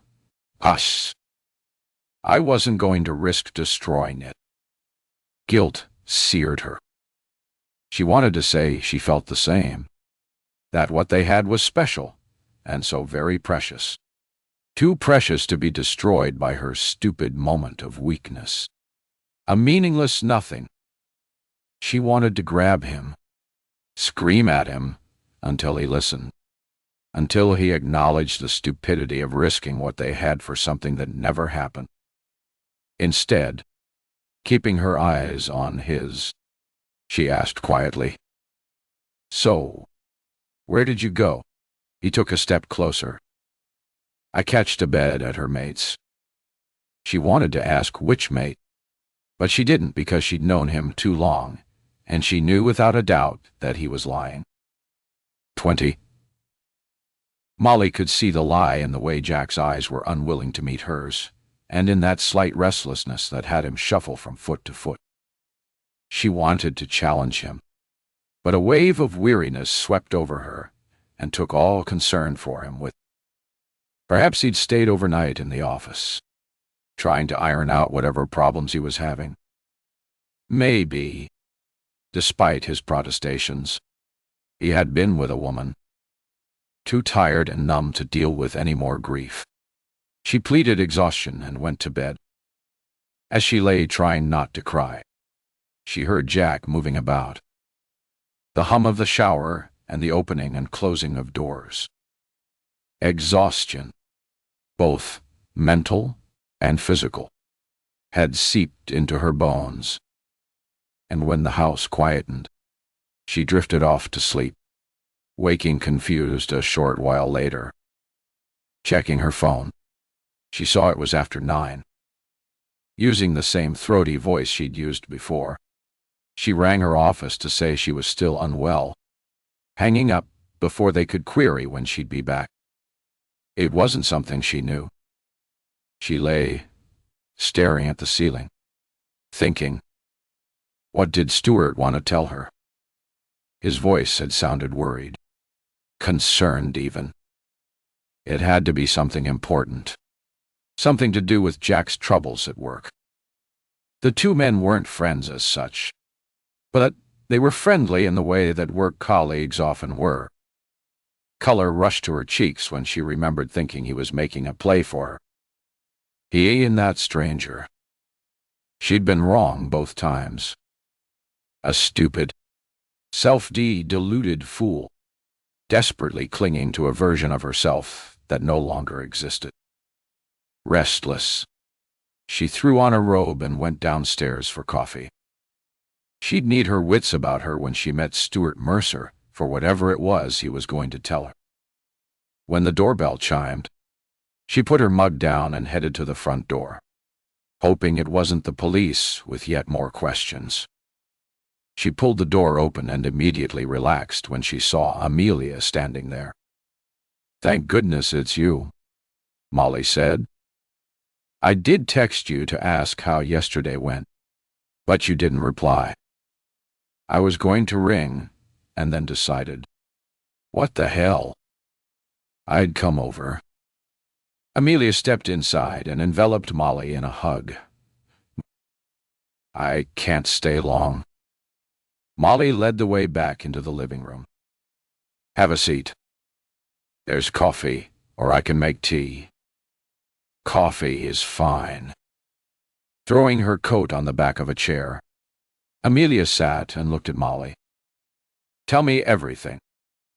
Molly took another mug and poured coffee, placing it carefully on the table before sitting back against the cushions and telling Amelia about her visit to the police station the day before and Jack's behavior earlier that morning. "I don't know what to say." Amelia shook her head slowly. "The man on the canal. The police think he was waiting for you." "It looks like it," Molly said. "He has form for duping gullible older women. Pathetic women like me who were seeking something that doesn't exist. I was an absolute fool." Amelia picked up her mug and took a drink. "It's your friend with his amazing brown eyes who's at fault. Moll, not you. You must stop blaming yourself." Molly's fingers tightened on her coffee. Amazing brown eyes. Where had she heard that before? Then she remembered. During her interview at the police station, Defenseau had mentioned a witness who'd commented on Lucy Pleasant's amazing brown eyes. "Turquoise," she said softly. He'd turquoise eyes, not brown, and they weren't real. He wore tinted contact lenses and changed the color to confuse his victims. "I told you nobody really had turquoise eyes," Amelia said.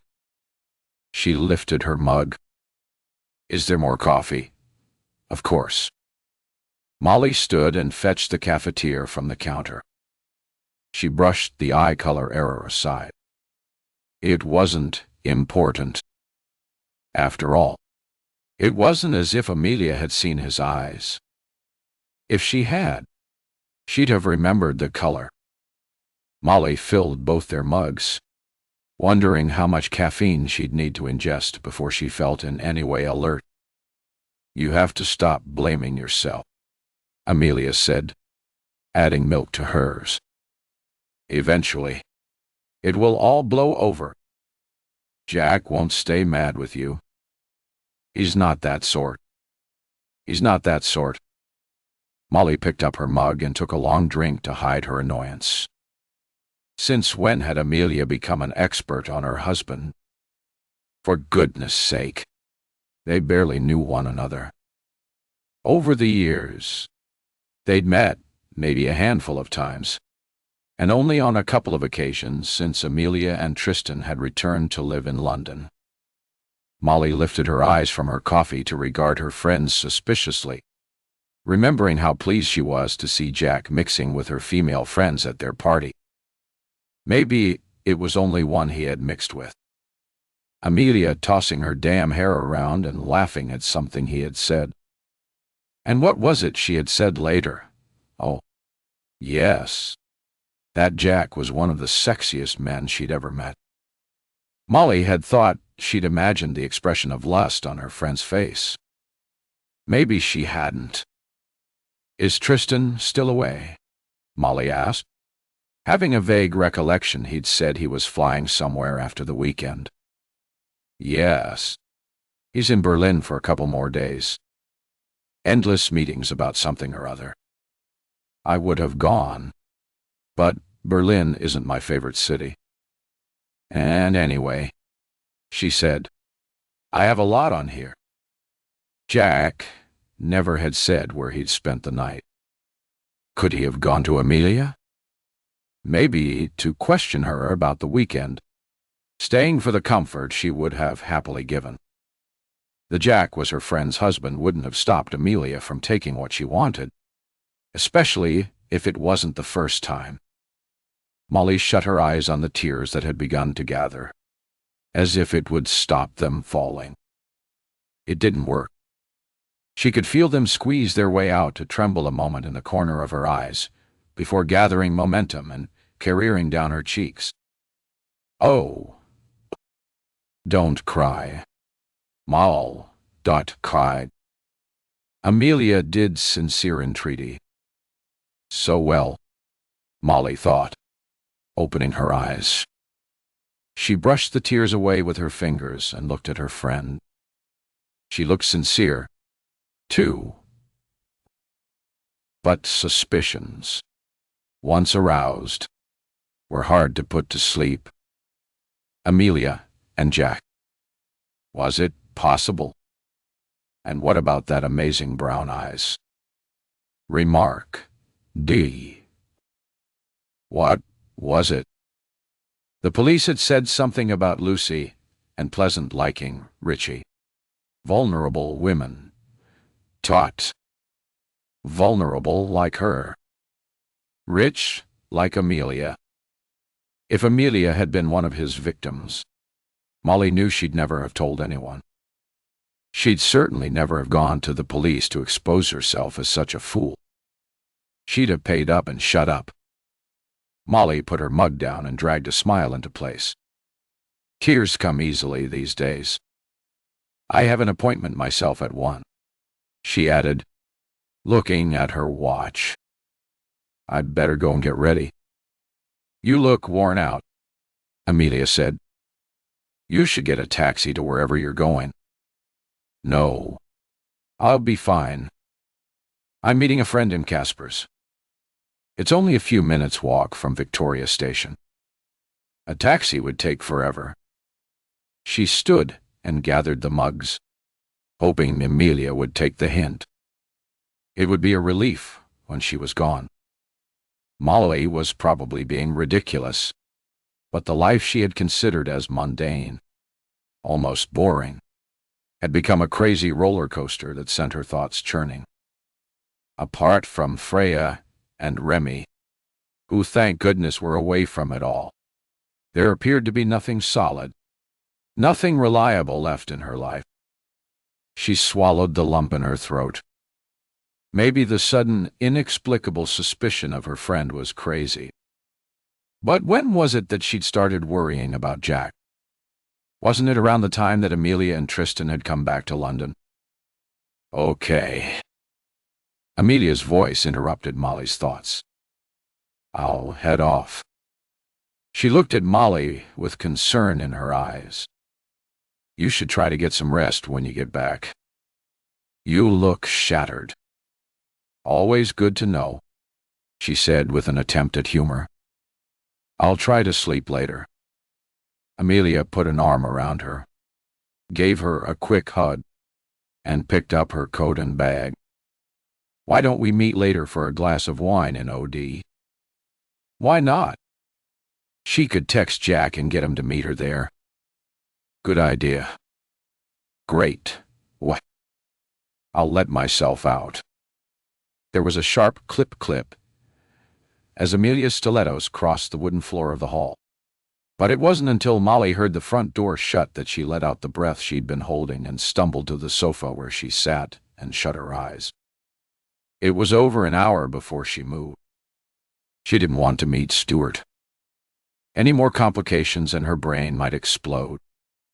But maybe whatever it was he wanted to tell her would clarify whatever was going on in Jack's life. If she could be convinced all his problems were work-related and nothing to do with a woman, she might be able to think straight. On that slim hope, she stood. She'd enough time to have a quick shower and dress. 20 minutes later, wearing heavier makeup than she'd normally do during the day, she pulled on her coat, grabbed her bag, and headed out. The rain had stopped. The day was blue sky, bright, but it didn't lift her mood. She walked, eyes down, mind swirling with conflicting thoughts. 1 minute, sure Amelia was having an affair with Jack and involved somehow with Lucy and Pleasant. The next, castigating herself for her crazy paranoia. Molly reached South Kensington Station in a daze, waited for the Circle Line tube, and 10 minutes later was making her way through the crowds at Victoria Station. Outside the pavement was a heaving mass of people, fast-moving Londoners intent on their destination. Dawdling, gawping tourists stopping abruptly to take photographs. Selfie sticks wielded like dangerous weapons, forcing passers-by to duck and dive. As a veteran London commuter, she weaved and dodged without much thought, and with little attention to what was going on around her. Strange notions chased through her head and befuddled her brain. Nearer to the cafe, the crowds thinned. She stood at the roadside, waiting for pedestrian lights to change, throwing a sympathetic glance at the woman beside her, who was trying unsuccessfully by the sound of the cries to soothe the fractious child. When Molly looked back to the crossing lights, it was turquoise eyes she saw, and she closed her eyes briefly on the stupidity of it all. Maybe her sudden suspicion of Amelia was trying to deflect attention from her own idiotic behavior. Tears welled as she watched the lights, waiting for them to turn. A blow to the small of her back made Molly cry out as she was pushed forward into the moving traffic. She sought desperately to regain her balance, arms flailing, twisting her body so she was at an angle to the car that was bearing down on her. That one movement saved her from the full brunt of the collision, but the contact was enough to send her flying. Witnesses, she was told later, said she'd landed with such a thud they thought she was dead. She thought so too, as she lay unable to move, shouts and screams swirling above her, darkness creeping around the edges of her vision until it was all gone. Later, she remembered there had been a millisecond of relief that she'd no longer have to worry about anything. For the next 24 hours, she was vaguely aware of voices. Some were reassuring, some demanding, others questioning. She ignored them all, choosing consciously or not to stay in the comforting darkness. The steady beep-beep of a monitor close to her right ear, telling her all she needed to know. She was in a hospital, and she was alive. It was curiosity that finally opened her eyes. She was alone. Turning her head slightly, she could see the monitor. She thought the squiggles that raced across the screen looked okay. On the other side of the bed, tubing ran from a bag of fluid into her left hand. She watched it closely for a few seconds. It was dripping very slowly. She decided That was a good sign. Squeezing her eyes shut, she tried to remember what had happened. Had she stumbled into the traffic? There had been a scream, then a blow that had sent her sailing through the air. A faint memory of feeling weightless before she hit the ground, and the world dissolved into pain. A car, she guessed, although she wasn't sure. She felt like she'd been trampled by a herd of elephants. But unless there was a serious problem in London Zoo, she doubted there were many of them on the streets of London. She distinctly remembered being confused about the lights. Hadn't she seen turquoise eyes? Maybe she'd stupidly walked out onto the road at the wrong time. Panic started to build then. How badly hurt was she? She didn't seem able to move, nor was she in any pain. Oh, God. She couldn't feel anything. Maybe she was paralyzed. The beeping of the monitor increased in speed and escalated her fear. A spiral that might have gone on if the door hadn't opened, and a kindly face appeared, looking down at her from what seemed to be a great height. A soothing hand on her arm gave instant relief. She could feel it. She swallowed the lump in her throat. "You're going to be fine," the woman said, her voice soft and calming. "I'm Metal, your nurse." "Are you in pain?" Molly gave the question some thought. "No, by all." The word came out a husky croak. "Good. You've had some pain relief, but we can give you more if needed. You're in Guy's hospital. Marley. Tuttle. Okay. Guy's. A good one. Am I paralyzed? Better to know than keep guessing." "No. You were very lucky," Adele said with a smile. "A broken rib where you collided with the ground, and a lot of bruising.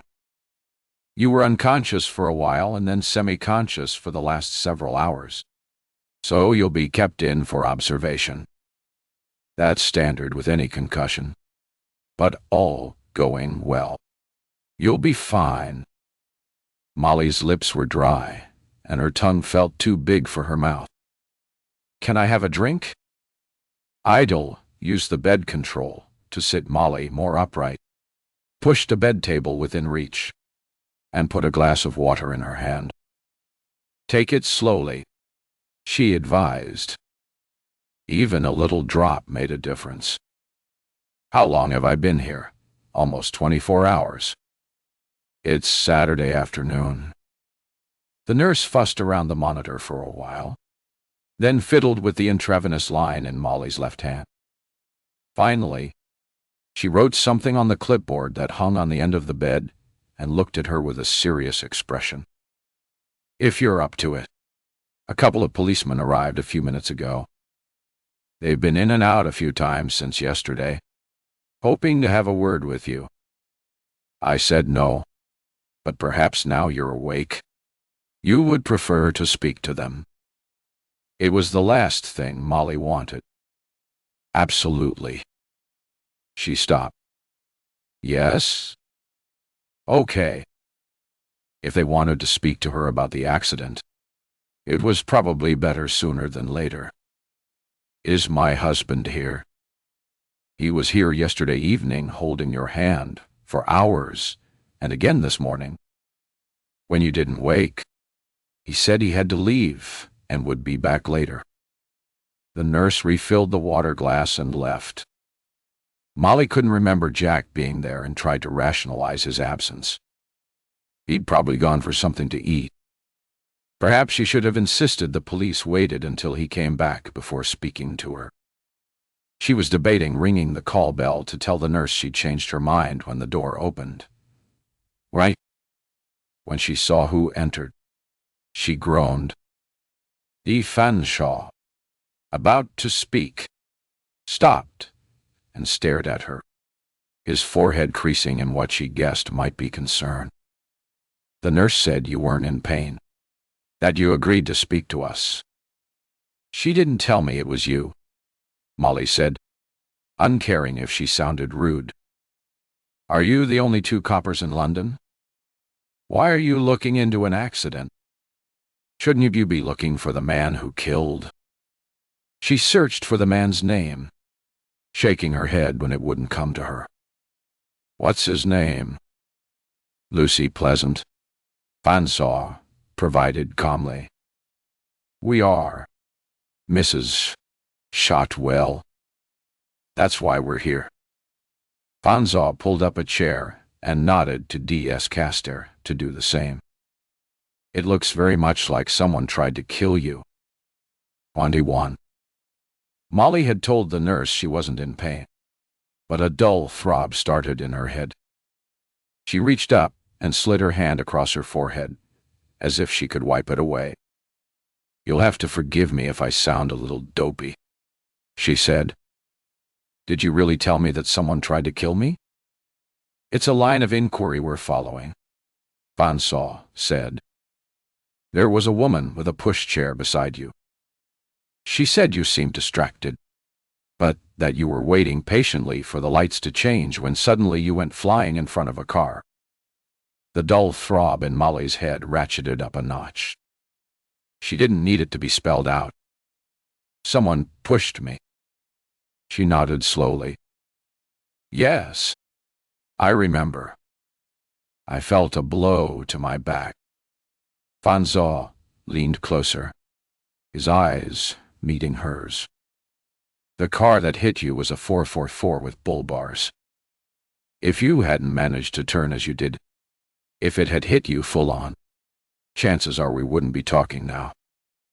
A wave of nausea swept over her. She grabbed a kidney dish that had been left within reach and held it in front of her mouth. It was almost amusing to see how fast the two policemen moved out of the line of fire. A few deep breaths and the feeling passed. Her head was pounding. She needed the nurse to give her something to take it away.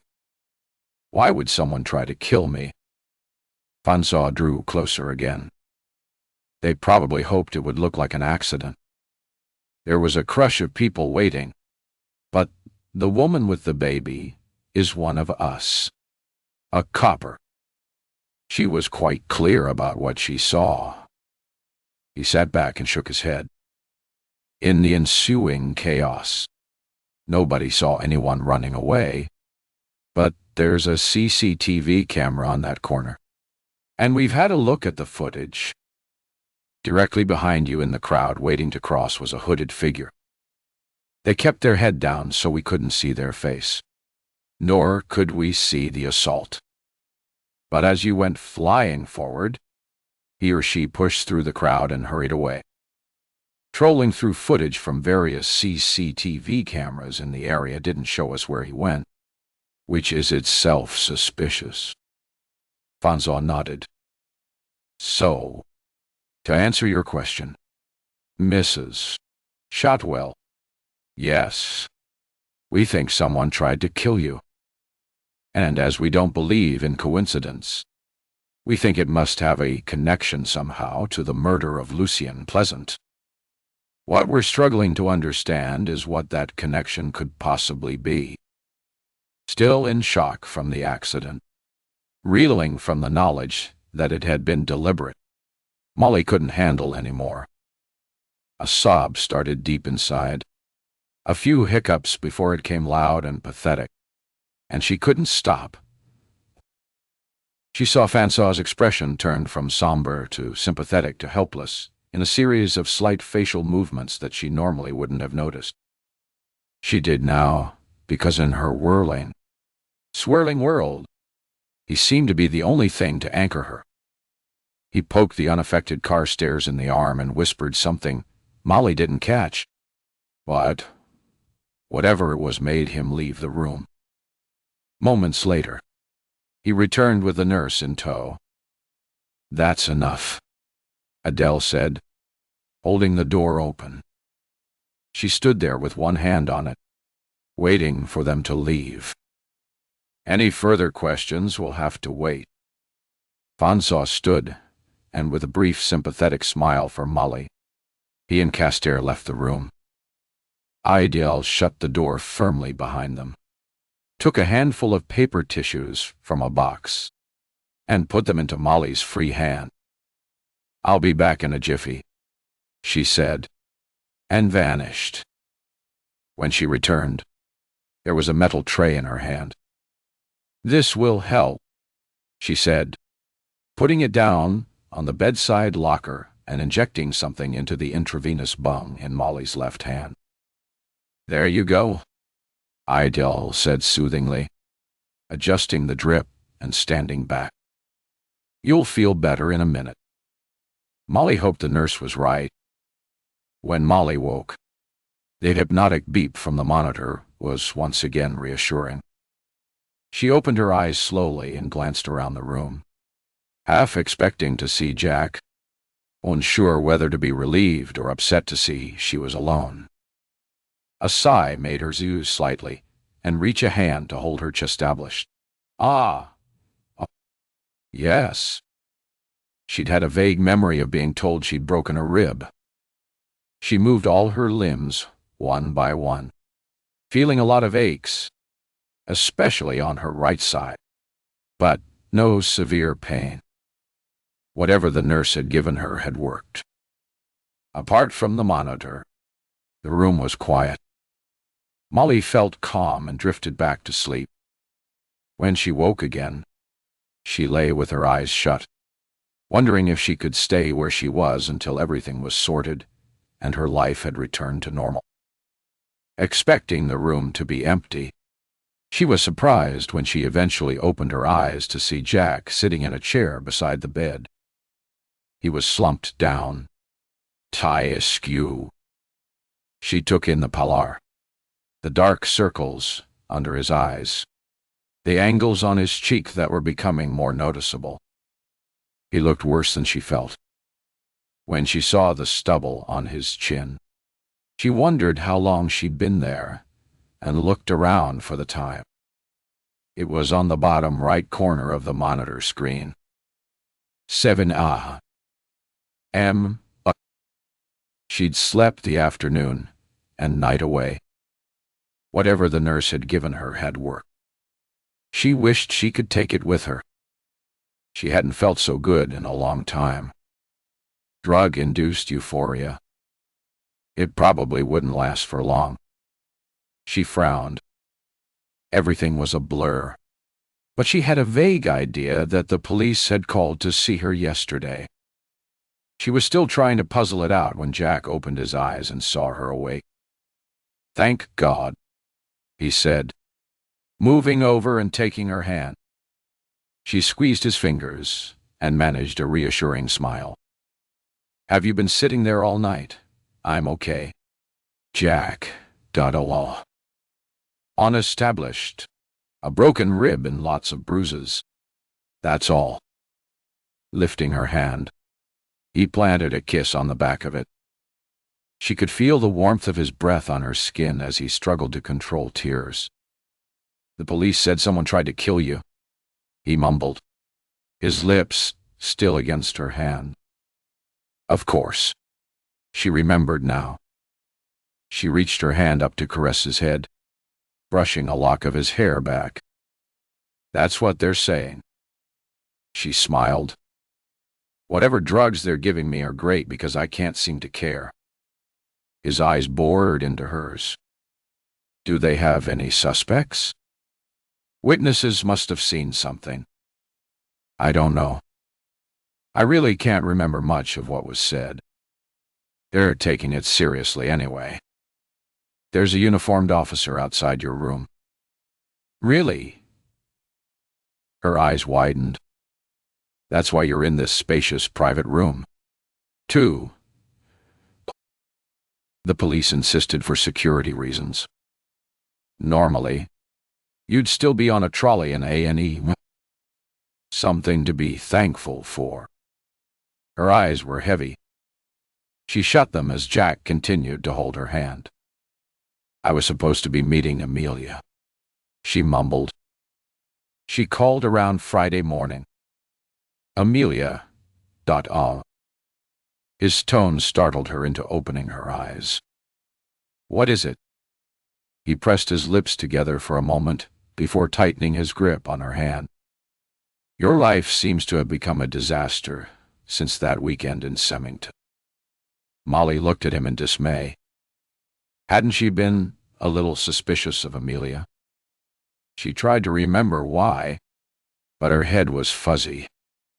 Jack leaned closer. You go away for the weekend with her and get involved with a man who is then murdered.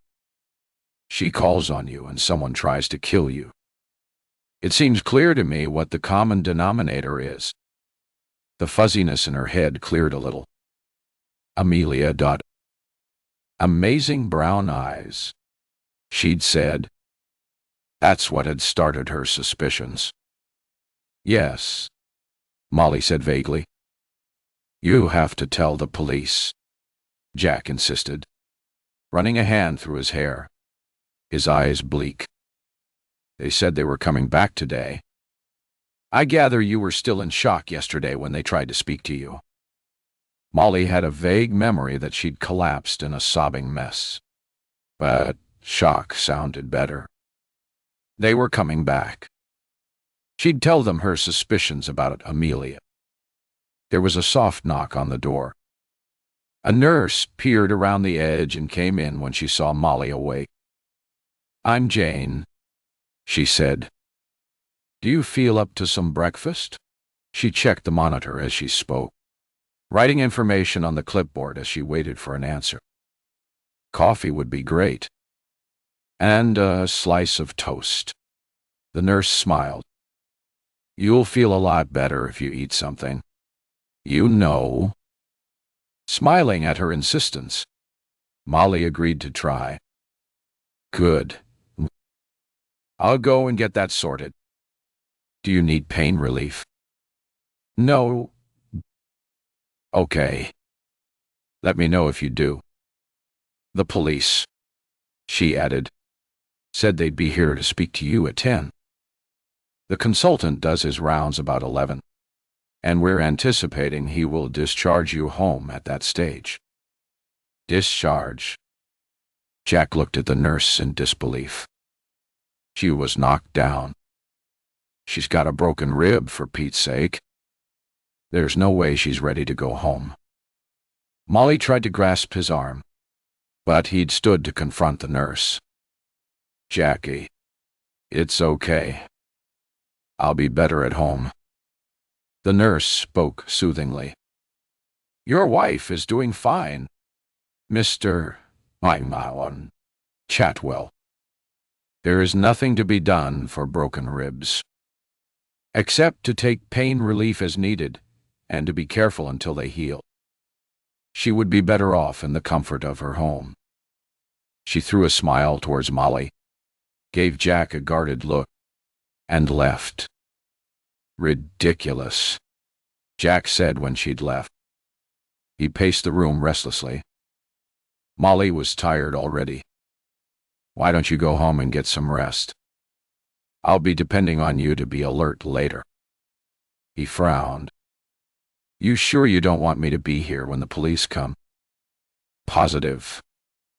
Go home. Get some sleep. Then come back like a knight in shining armor and rescue me. It made him smile. I'll ride to your rescue. Fair maiden. He leaned down and planted a gentle kiss on her cheek. Stay safe until I get back. It was peaceful when he'd gone. She lay trying to think of nothing, slightly annoyed when the door opened. The young man who came through carrying a tray introduced himself as Jeff. He put the tray on the bed table and pulled it within her reach. Can you manage everything? He asked, fussing with the position of the cup and knife. The aroma of coffee drifted toward her. She nodded gratefully and reached to pick up the cup. It was surprisingly good. The toast was freshly made. She spread butter and marmalade awkwardly with one hand, and despite thinking she wouldn't, she ate the 2 slices. She had almost finished the coffee, her mind once again wandering, when she was brought back to earth by a knock on the door. "Come in," she called, guessing it would be the two detectives she was starting to refer to in her head as hers. De Fanzaw smiled at her. "You're looking a little better than yesterday, at any rate," he said, pulling a chair over to sit. "You feel up to talking?" "Yes," she said. "Huh? In fact, I have something interesting to tell you." "Oh," he said, raising an eyebrow. "Go ahead." Darst, sitting slightly behind, took out a tatty notebook and cheap pen and looked at her expectantly. She would have preferred to speak to Fanshawe alone. There was something about the sergeant that made her squirm. It was the way his eyes were constantly assessing her and finding her wanting, trying to ignore him.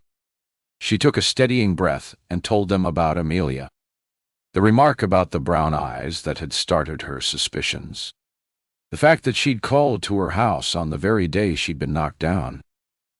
She debated, adding her other worry, that everything had started going wrong in her life, not as Jack had suggested, from the weekend in Semmington, but from when Amelia and Tristan returned to London.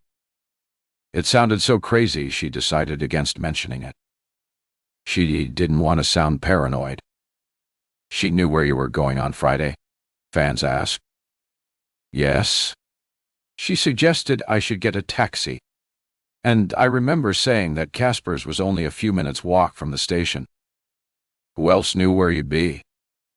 Molly picked up her empty coffee cup to delay answering until she gave it some thought.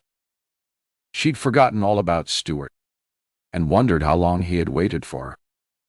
"The friend I was meeting," she said slowly, anticipating their next question, a slight color already rising in her cheeks.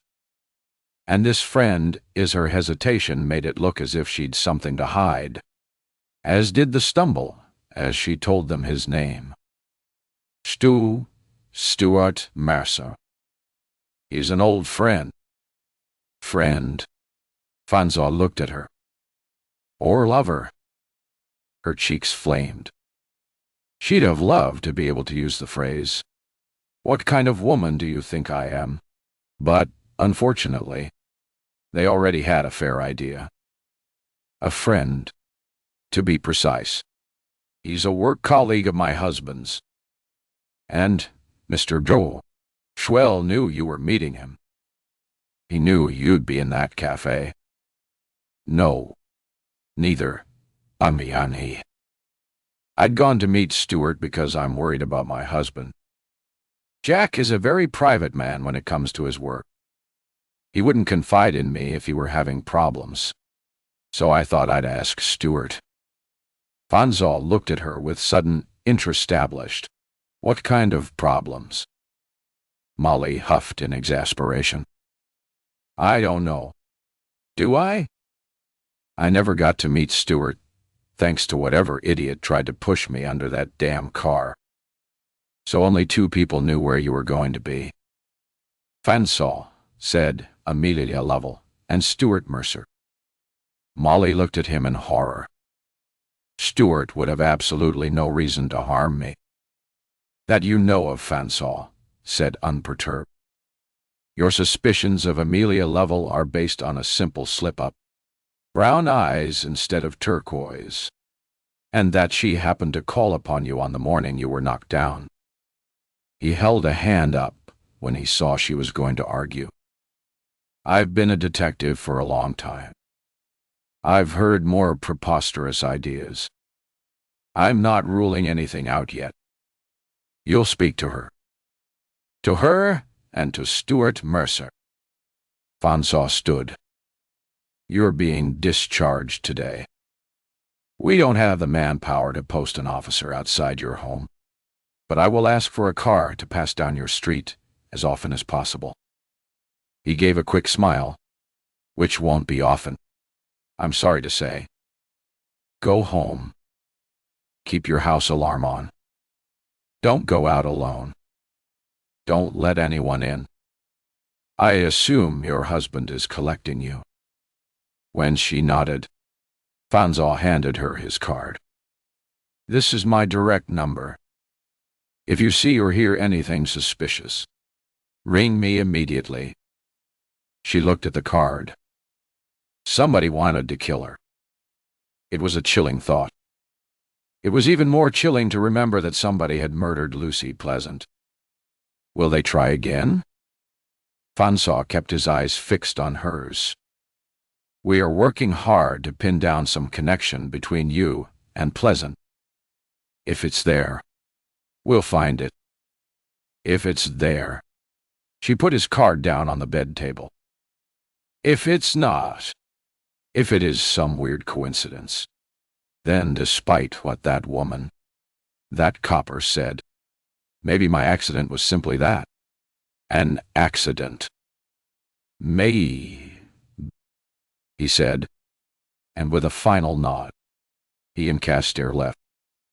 "Maybe my ass," Molly muttered as the door clicked shut after them. A connection between her and Pleasant. Once again, she faced the only truth she could see. It had to be something to do with Amelia. 22. When the nurse returned to check, she was comfortable. Molly asked about her phone. Was it damaged in the accident? Jane checked the monitor, updated her notes, and moved to the small wardrobe in the corner of the room. "Everything you had was put in here. Would you like me to have a look?" "Please, here you go," the nurse said, returning with a handbag. "It's not in the coat pocket, so maybe it's in here." "Thanks." Molly took the bag, opened it, and looked inside. Everything was as she'd left it, just as if someone hadn't tried to kill her. There was the usual glut of rubbish. Old receipts, 3 lipsticks, a few old bills, and finally, in the bottom, her phone. "There you go," the nurse said with a smile. "If you're okay, I'll leave you in peace.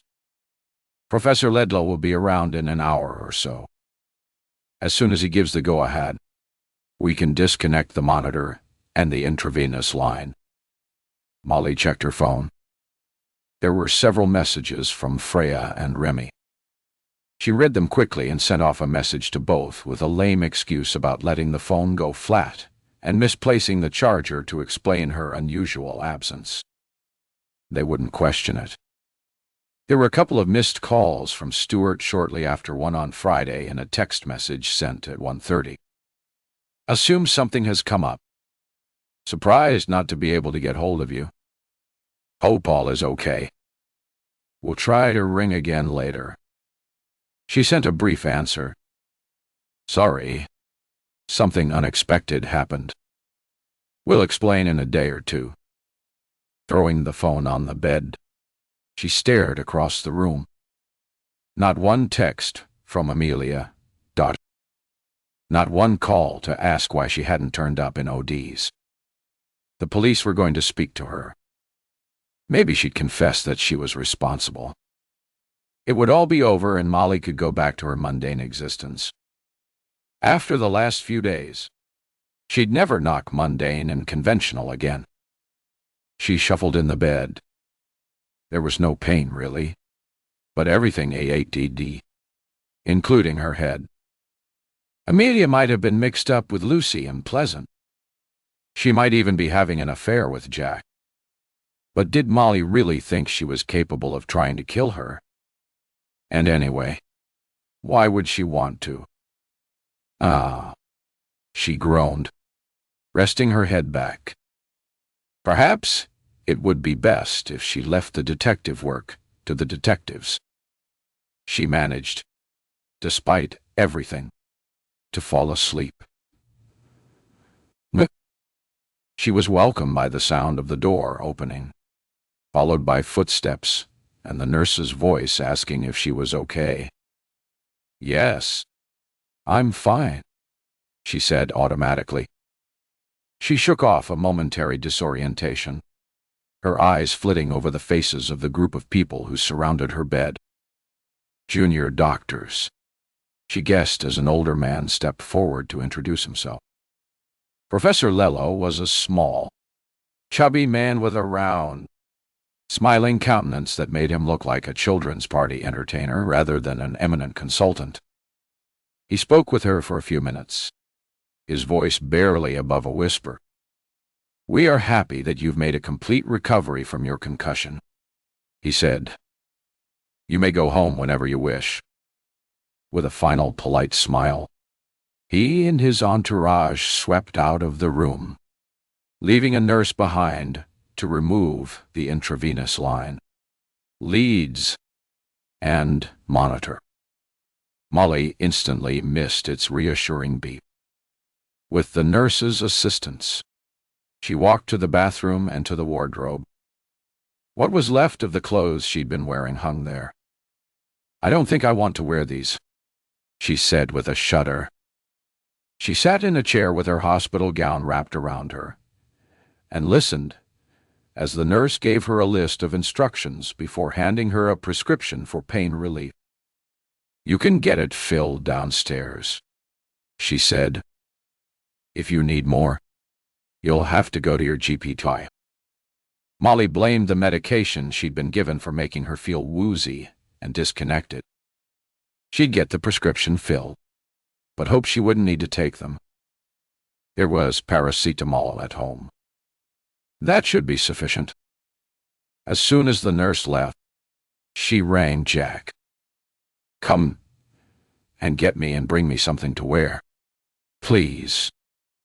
Something stretchy and comfortable." It was over 2 hours later before she stepped into the hallway of their house.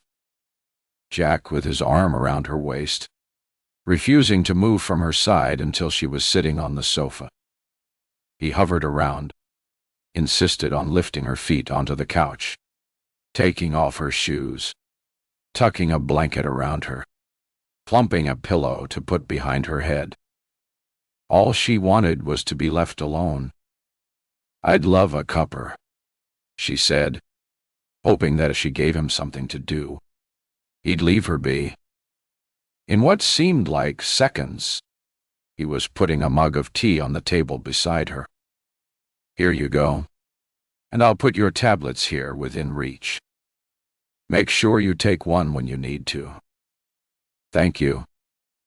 It's going to take a while to get over the shock." He perched on the arm of the chair. "That's someone tried to kill me." She pulled up a smile that wavered and died. "Maybe a little while." "You told the police about Amelia?" "Yes, but I'm not sure they were convinced." He reached down to pat her leg. "They'll find whoever is responsible." He looked at her ruefully. "Do you think you'll be okay on your own for a few hours? I know it's Sunday, but I have an appointment to meet an investor." It was the only day he could meet. She'd been surprised when he'd turned up at the hospital in a suit rather than casual clothes. Now she understood why. Despite being relieved he was going, she was hurt that he wouldn't have canceled his meeting. "I'll be fine. I'll probably fall asleep in a while." "Go. I'll see you later." As soon as she heard the door closing, she put the tea down and stood. She still felt a little woozy, but she'd do. Ignoring the pain medication she'd got from the hospital pharmacy, she went to the kitchen and found a packet of paracetamol. While she was on her feet, she got her handbag, took out her phone, and plugged it in to charge. The inspector's card was tucked beneath it. She slipped it into her pocket. Back on the sofa, she swallowed 2 pills with a sip of tea and leaned back. Her ribs hurt. They would do for a few weeks, according to that pleasant nurse who discharged her, but at least she could feel. If that car had hit her full on, she'd be lying in a morgue. Pushing the cushion into a more comfortable position, she rested her head against it and closed her eyes.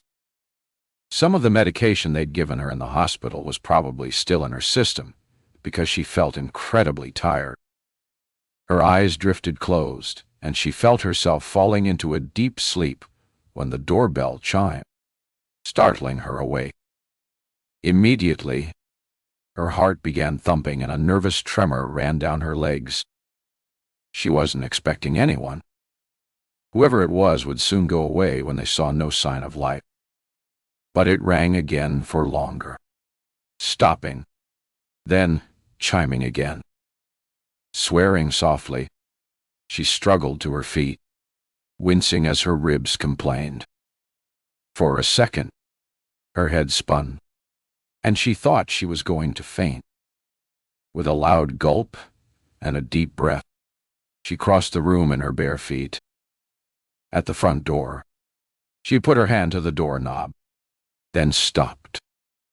Someone had tried to kill her. Maybe she shouldn't open it. She gave a quick look back to the living room, wishing she had her phone, wondering if she should ring the police. She was still trying to decide what to do when the sound of someone hammering the door made her yelp with fright. It was loud enough to alert the person on the other side of the door to her presence. Molly. Molly. Mole? Are you there? It's me. Mole. Da-da. Amelia. I've only just heard about your accident. Despite her suspicions, despite everything, all Molly could remember was the friend she'd known for so many years. Were her suspicions as preposterous as the inspector thought? Anyway, Amelia was hardly going to try to kill her in her own home. On that positive thought, she opened the door. Amelia's concern seemed so genuine. Molly felt tears. Well, oh, Amelia, she said, stepping back to let her inside. It's been awful. Back in the living room, she made an attempt at hospitality. Would you like tea or coffee?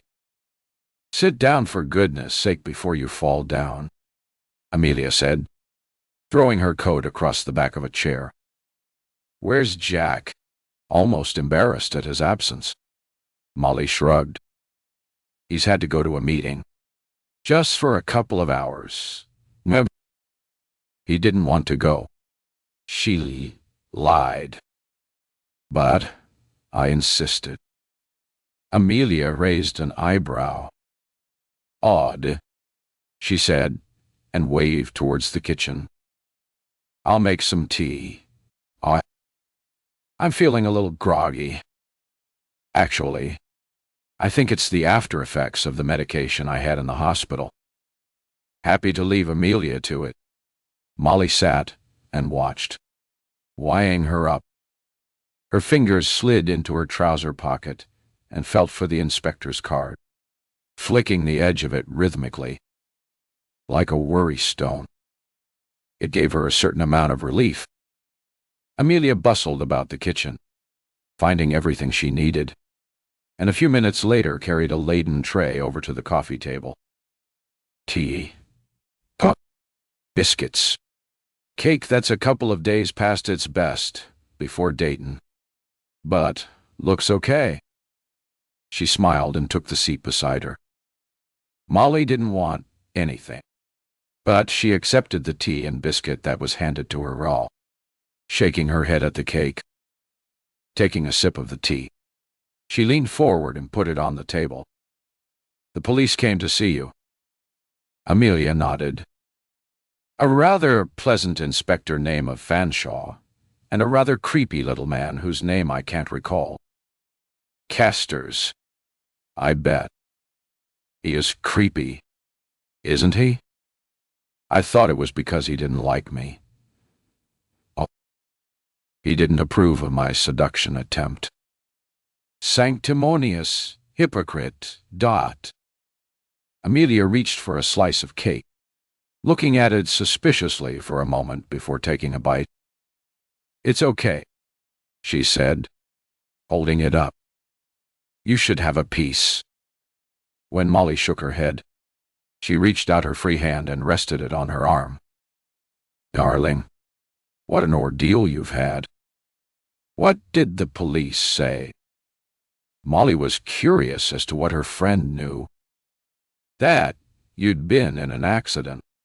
A hit and run, they said." She shook her head. "Shocking. I did wonder why you hadn't turned up in ODs, but I assumed you'd forgotten. You have been a bit absent-minded recently. Anyway, I met some friends, so I was okay." Putting the empty plate down, she picked up her tea. "The police wanted to ask me if I knew anything about this man you'd met, and if I'd told anybody you'd be running that morning." She put her tea down untouched and looked somber. "They wanted to know if I knew of anyone who wanted to cause you harm. It's so odd. You know. You hear that question asked in crime dramas all the time. There was something so unreal about it." She shook her head. "Of course. There was nothing to say. You're probably the most inoffensive person I know. I told them you were almost straight-laced, and that it was totally out of character for you to come on to any guy. Never mind some stranger you'd bumped into while out on a run." There was silence for a moment. Molly felt her friend's eyes on her. Inquisitive. Puzzled. She picked up her tea and drank it, waiting for her to speak. "They don't really believe you involved with his death, do they?" "They might have done before someone tried to kill me, but I don't think they do anymore." Molly smiled as her friend's mouth sagged. "It wasn't an accident. You see," she explained. "Someone deliberately tried to push me under a car. It was lucky that I wasn't killed." "Someone tried to kill you?" Amelia looked at her in horror. "Seriously? But why?" She got to her feet, paced the room, and turned to look down on Molly. "This is crazy. Why on earth would anyone want to murder you?" Bizarrely, Molly almost felt insulted, as if in Amelia's estimation, she wasn't important enough to be murdered. A wave of weakness rushed over her. She really couldn't handle any more. "I'm sorry. I'm going to have to ask you to go." "I need to lie down." Amelia rushed in with apologies. "Of course. I shouldn't have stayed at all. I only wanted to make sure you were okay." Right at that moment, Molly wasn't sure of anything, except she felt weak. She needed to go to the L, and she wasn't sure she'd manage on her own. "I need to go upstairs," she said, her words slurring slightly. "We don't have a downstairs, Lou, and I'm not sure I'm able to get up without help." "Oh, Molly, you poor thing." Amelia took her arm and helped her to her feet. Molly swayed, feeling an arm snaking around her back to support her as they moved across the room into the hallway. She wasn't sure she was going to make it. Jack had been right. She should have stayed in hospital. "Hang on to the banisters," Amelia said as they climbed the stairs. "Hold on tightly, or we'll both fall." When Molly staggered out of the annuit a few minutes later, Amelia was leaning against the door frame. "There's no point in going down again," she said. "You look exhausted. Get some sleep. I'll head off." Molly took the few steps to her bed and sat heavily. "They were strong drugs the hospital gave you," Amelia commented. "They'll be out of my system soon." Molly looked across the room at her friend. Why did you say the man I met had amazing brown eyes? Amelia frowned. What, the other day? You mentioned them. Molly felt worse than she had earlier. Weaker. Fuzzier. Her eyes widened in alarm as Amelia kept swimming in and out of focus. Amelia? Had Jack been right? Was she the key to everything? Molly had let her in and had drunk the tea she'd made. It was getting harder to stay focused. Amelia seemed very far away, her voice fading, but her eyes were still sharp. Molly could see them peering at her, assessing. If Jack was right, Amelia wouldn't want to fail at this second attempt on Molly's life. Bindy. Tree. There was a heavy weight on Molly's chest. Established. Panicking, she tried to push it off, but she was caught under it and couldn't free herself. Gasping, she made one last effort, gave a firm push, and felt the weight move. And then she was free, and immediately cold. Opening her eyes, she saw the duvet she'd pushed to the floor. She'd been dreaming. How long she'd been asleep, she had no idea. But it was almost dark, the room lit only by the streetlights outside. She remembered thinking that Amelia had poisoned her, and shut her eyes, opening them quickly when she realized she'd still been there when she'd, what? Fallen asleep or collapsed. Pushing up onto her elbows, Molly listened. There wasn't a sound to be heard. She reached for the lamp and clicked it on to look at her watch. Almost 6. It would have been easier to stay where she was. But, with a grunt, she swung her feet to the floor and stood, keeping her hand on the bedhead until she was sure she wasn't feeling dizzy. Letting out a breath, she rolled her shoulders. She felt better.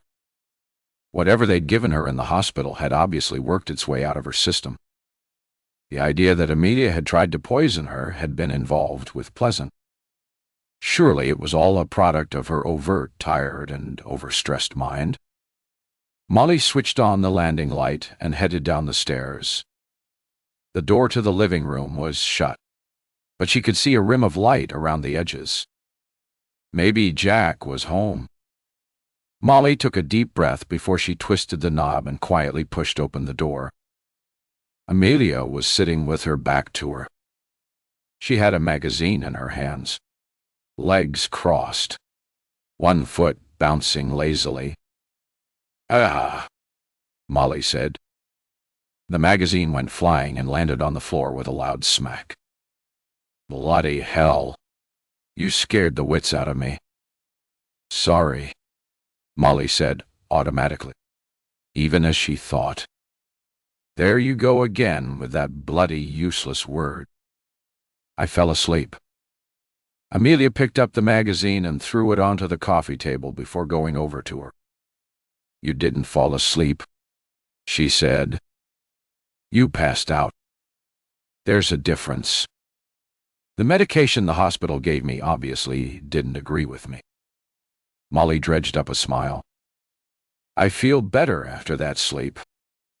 Well, you look awful. Come and sit down. I'll make you a cup of tea.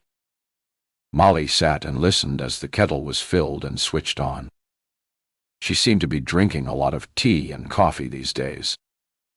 Minutes later, a mug was put on the table in front of her.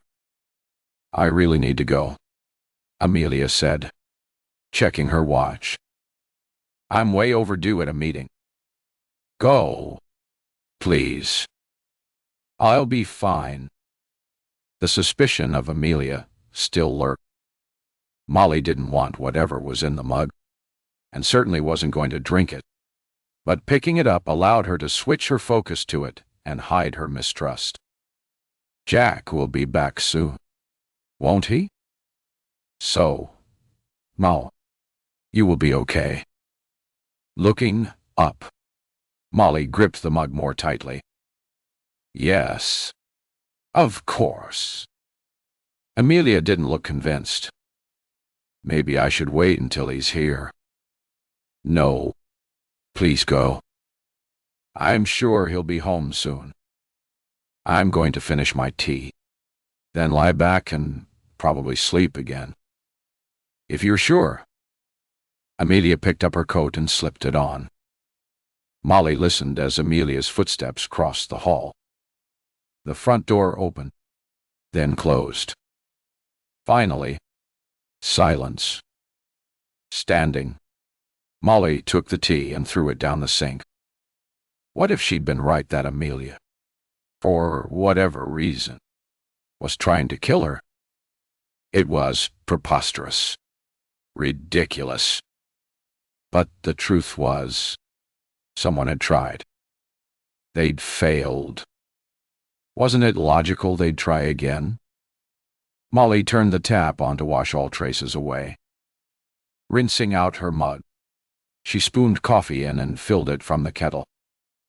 Damn, she said, turning to stare into the sink. She should have kept it and given it to the inspector to have analyzed. It would have confirmed her suspicion or set her mind at restablished. Either would have been good. He'd probably have thought she was barking mad, but she wouldn't have cared. But it was too late. She was considering whether she should ring the inspector and keep him up to date when the sound of the front door opening startled her. Eyes wide and staring as she listened to the sound of heavy footsteps approaching the kitchen door. Panicking, she looked around, her hand reaching for the biggest knife attached to the magnetic strip on the wall. As she grabbed it, her hand slipped and the knife clattered onto the counter. Jack's voice. Of course it was Jack. Letting her breath out in a whoosh, she turned and almost ran to him, feeling his arms close around her. Ignoring the twinge from her broken rib, she snuggled deeper into him as if to burrow for safety. You're okay, he whispered into her hair. Resting his chin on her head, he continued to hold her. In the safe circle of his arms, the trembling eased and the fear faded a little. After a few minutes, she pulled back and looked at him. Can you ever forgive me? She kept her eyes fixed on his. She could tell so much from the light that glinted in them.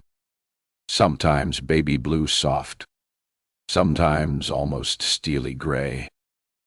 When they turned soft, when he bent his head and planted a gentle kiss on her lips, she felt a release of the tension that was wound so tight it hurt more than her broken rib.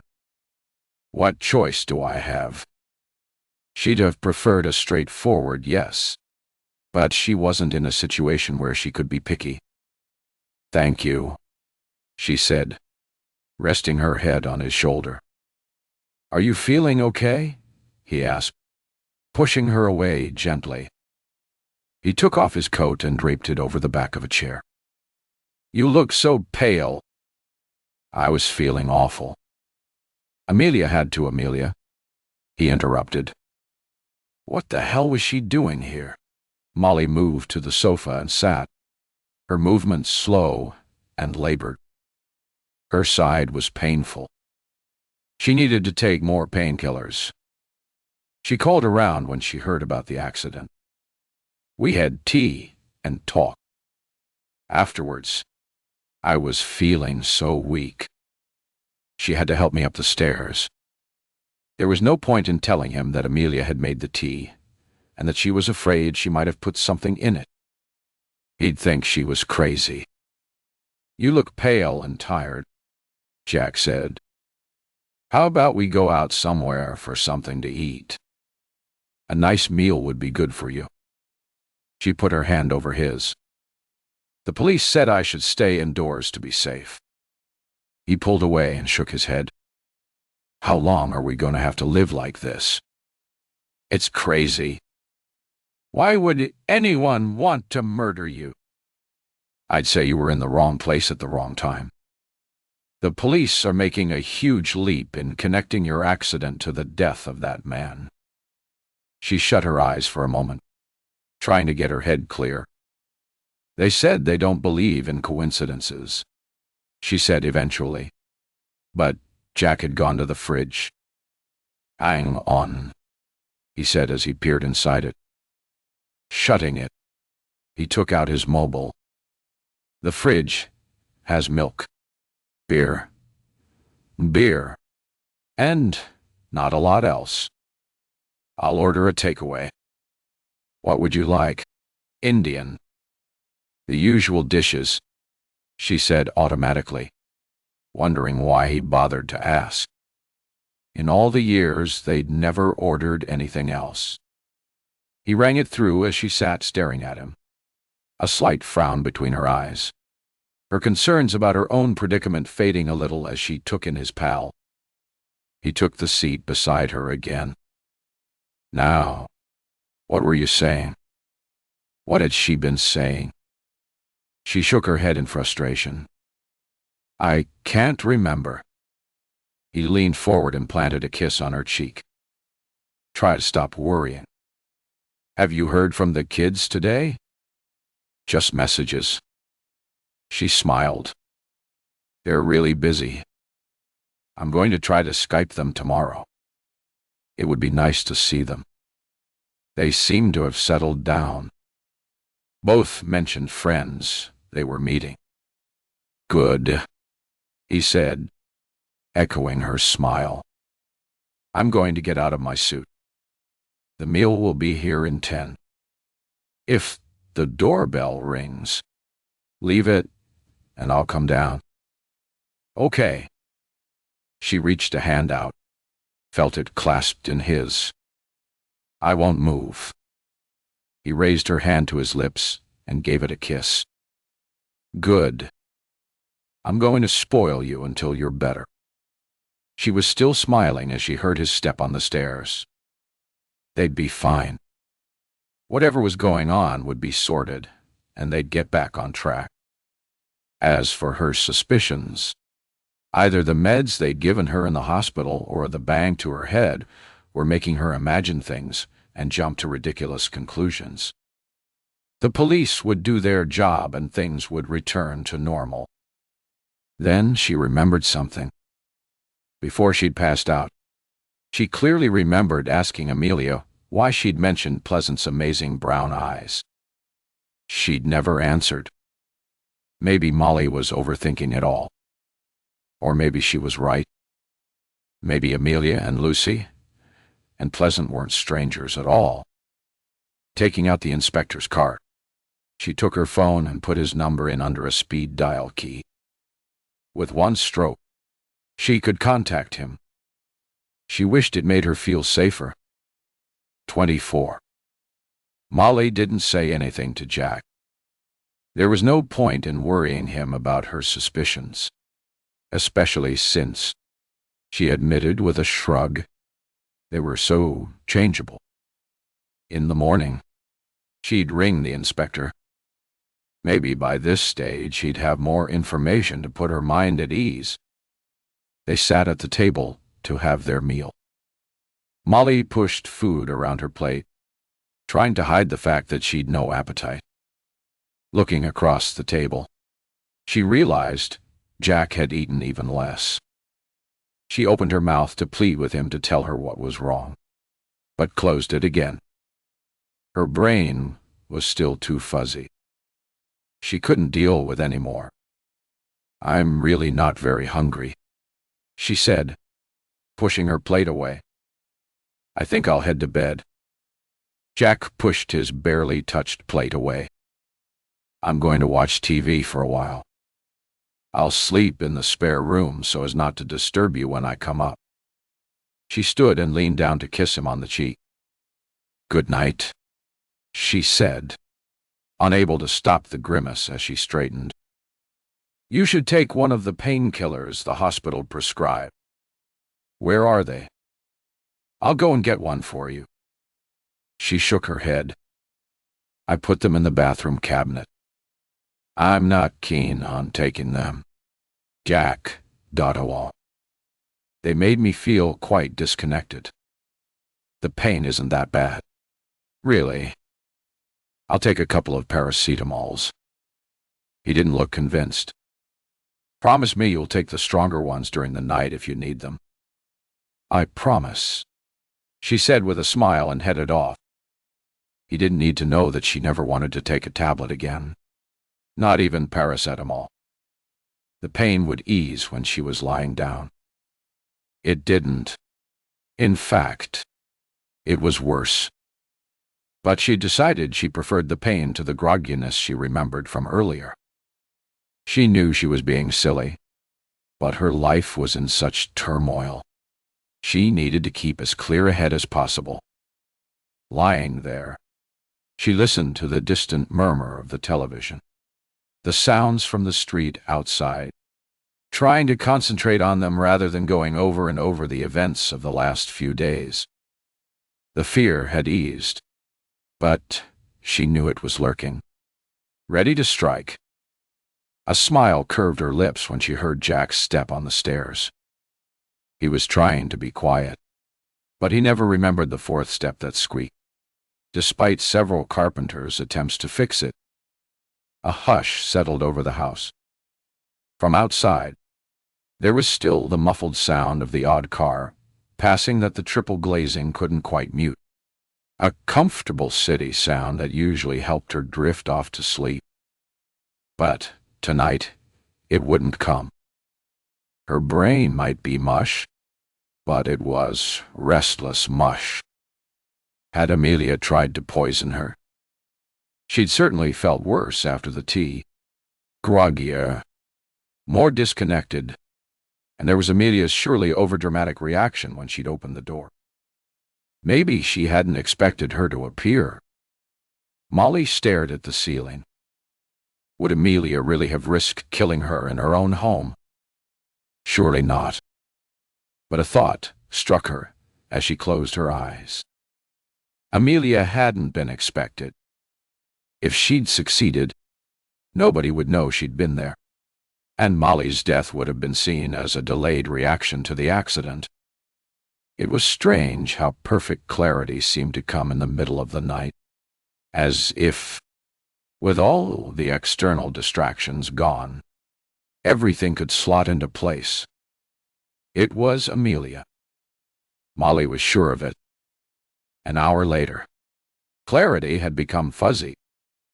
After all, if they found her dead, they'd do a post-mortem, and whatever weird drug she'd given her would show up, wouldn't it? Maybe there were drugs that didn't. She had no idea. Anyway, what possible reason would her friend have for killing her? Exhausted, Molly fell asleep, unsure of anything. She was surprised when she woke to find it was almost 9. There wasn't a sound in the house. Jack had probably gone to work. No doubt he'd looked in on her and saw she was asleep. He wouldn't have wanted to disturb her to say goodbye. Turning, moving very slowly, she slid out of the bed. She kept her right arm close to her damaged rib, relieved it was less painful. Pulling on a robe, she put her mobile in the pocket and crossed the landing to the spare bedroom. The door was open, the bed empty. Downstairs, she found a note propped against the coffee jar. I looked in on you and you were out for the count. Hope you have a good day. I'll ring later. Restablished, smiling. She crumpled it, threw it into the bin, and reached for her phone. 2 minutes later, after an embarrassing phone call to Dorson Marketing to explain that she had been in an accident and wouldn't be in for a few more days, she hung up and checked for messages. There were 3, one each from Remy and Freya, and one from Amelia Dottawall. Her children sent the usual messages of reassurance. They were having a great time. Some part of her world was ticking by the way it was supposed to. Over a breakfast of toast and coffee, she read the one from Amelia. There was nothing worrying in the short message. "Hope you're feeling a little better. I'm here if you need me." Molly put the phone on the table beside her and sat a moment with her brow furrowed before reaching for it and pressing the speed dial key for De Fanshawe. Fanshawe. ... His voice was deep, calm, reassuring. Molly felt herself relax. "Detective Inspector Fanshawe. It's Molly Chatwell. Good morning, Mrs. Shotwell. ... I hope you're recovering. What can I do for you?" She took a deep breath and let it out noisily. "Amelia Lovell came around yesterday," she said, keeping her voice steady with difficulty. "I think she may have tried to kill me again." Molly expected a quick response. Horrified words. Sympathy. Instead, there was a long silence. "Inspector, did you hear what I said?" Did she imagine it? Or was the tone of his voice less friendly? "Yes, I heard you." There was another brief silence before he spoke again. "It's probably better if I come and see you." There was the sound of muffled voices. The clunk as a drawer was shut. A rattle she couldn't identify. And a deep indrawn breath she certainly could. "I'll call this afternoon about 4. He hung up before she could argue. She glared at her mobile and dropped it on the sofa. 4. A whole day to get through. She'd have a shower and get dressed, clinging to the normality of routine. Her phone beeped as she reached the door. She turned with a grunt, wanting to ignore it, incapable of doing so. Then she was sorry she hadn't. It was a text from Stuart Mercer. "We have to meet ASAP talk." A long groan escaped her. This was too much to take on now. She tapped out a short message. "I'm afraid not." Then deleted it and wrote, "Meet you tomorrow in Casper's at 11. She pressed send and stood waiting for a reply. It came within seconds. "See you then." She was probably crazy to go. She gave a quick laugh. Certainly crazy to go to Casper's. But it was the first name that had popped into her head. Or maybe it was a touch of bravado. She wasn't sure. Anyway, it would be good to forget about her mixed-up life for a while and focus on Jack's problems. He had been so understanding. She owed him. Hopefully, Stuart would be able to tell her what was going on. If by sorting out whatever was troubling, Jack would help him completely forgive her. That was okay. 2:25. After her shower, she pulled on jersey trousers, baggy from years of washing, and a soft, well-washed cotton jumper. Comfortable staying-at-home clothes. She stretched out on the sofa, finished the book she'd been reading, then switched on the TV and found a movie to watch, following it with another. When the doorbell rang, she checked the clock. 5 minutes past 4.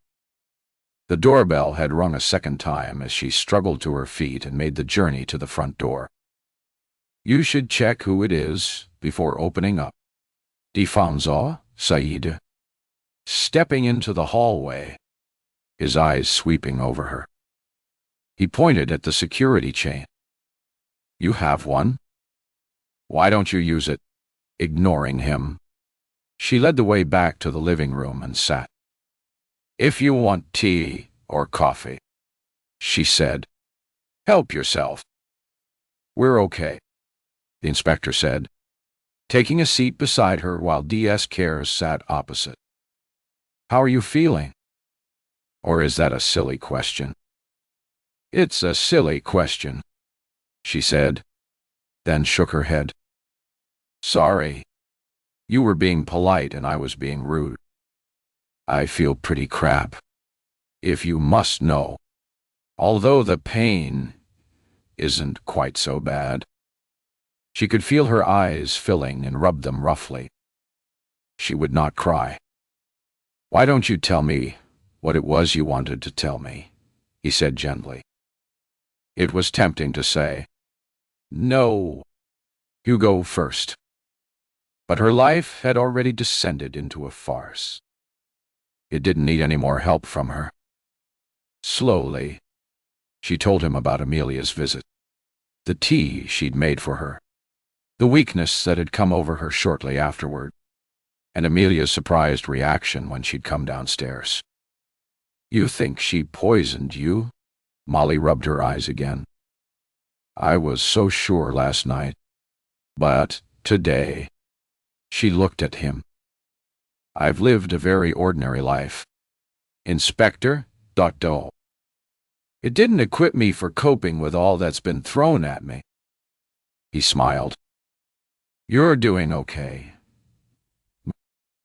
It's not surprising your mind is in a whirl and you're second-guessing yourself the whole time. You've done the right thing. You've told us." She nodded, pleased that he appeared to be taking her seriously.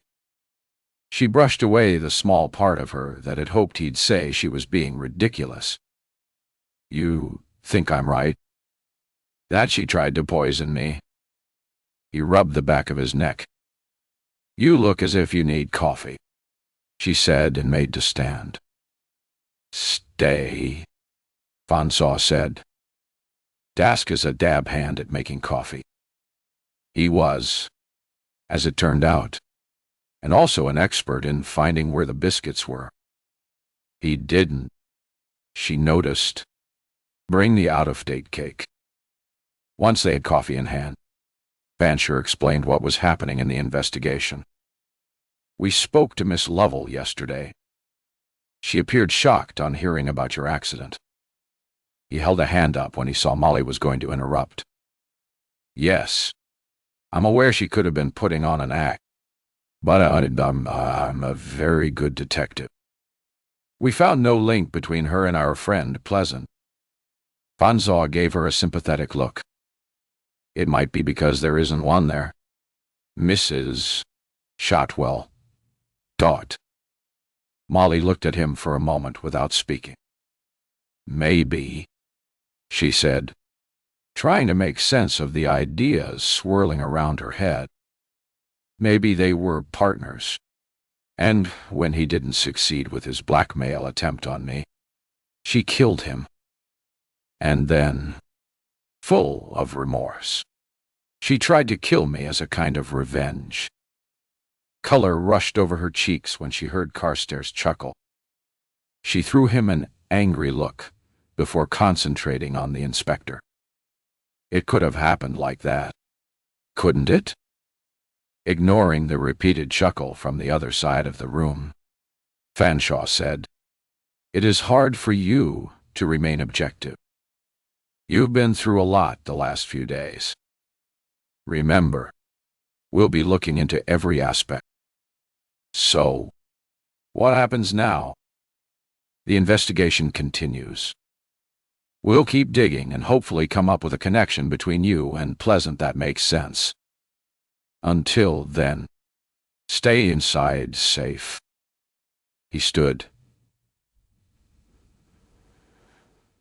"Now, as soon as we have anything concrete, we'll be in touch."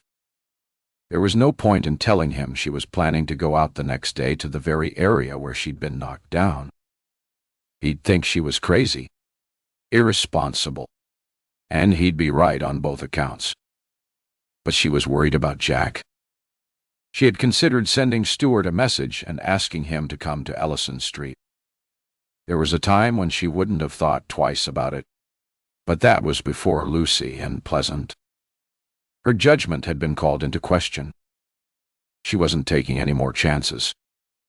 She insisted on getting up to show them out. It's good to keep moving around. Thank you for keeping me updated. Ignoring car stares, she held her hand out to Francois. When he shook it briefly, she added a smile. And thanks for listening to me. Part of my job, he said. Stay safe. She watched them walk up the street before shutting the door and returning to the living room. She'd been pleasantly surprised about how forthcoming they were with information. Her previous experience with the police was courtesy of TV shows where victims were normally kept in the dark. No doubt there were things they weren't telling her, just as she hadn't told them she was going to Casper's the next day. She checked her watch. 5:20. Jack would be home after 6. She looked at the sofa. The pains and aches were starting to take over. If she sat, she wasn't sure she could get up again. A medicinal glass of wine might do the trick. Gathering anything she might need. Her laptop, phone, and the remote control.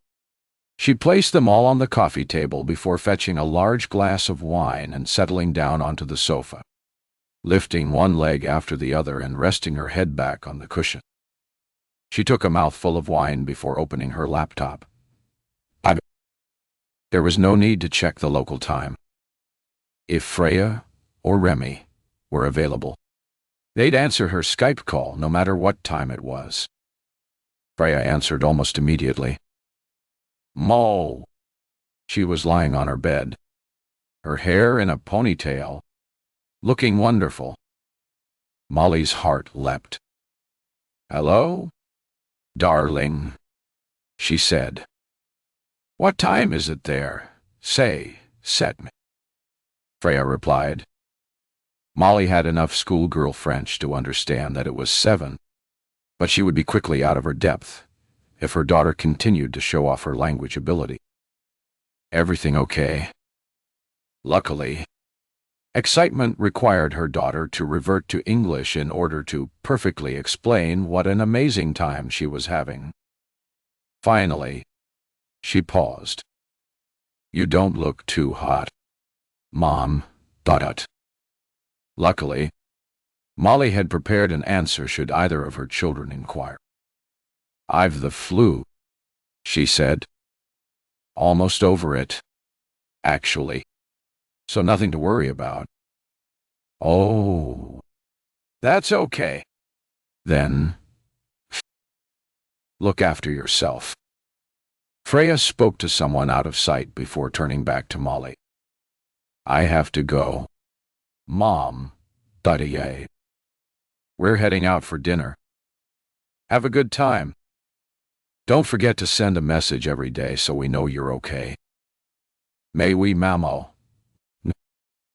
Her irascible daughter said before the screen went dead. Molly sat back with a satisfied smile on her lips. Freya looked good. Her eyes were bright, her mouth always ready to curve in a smile.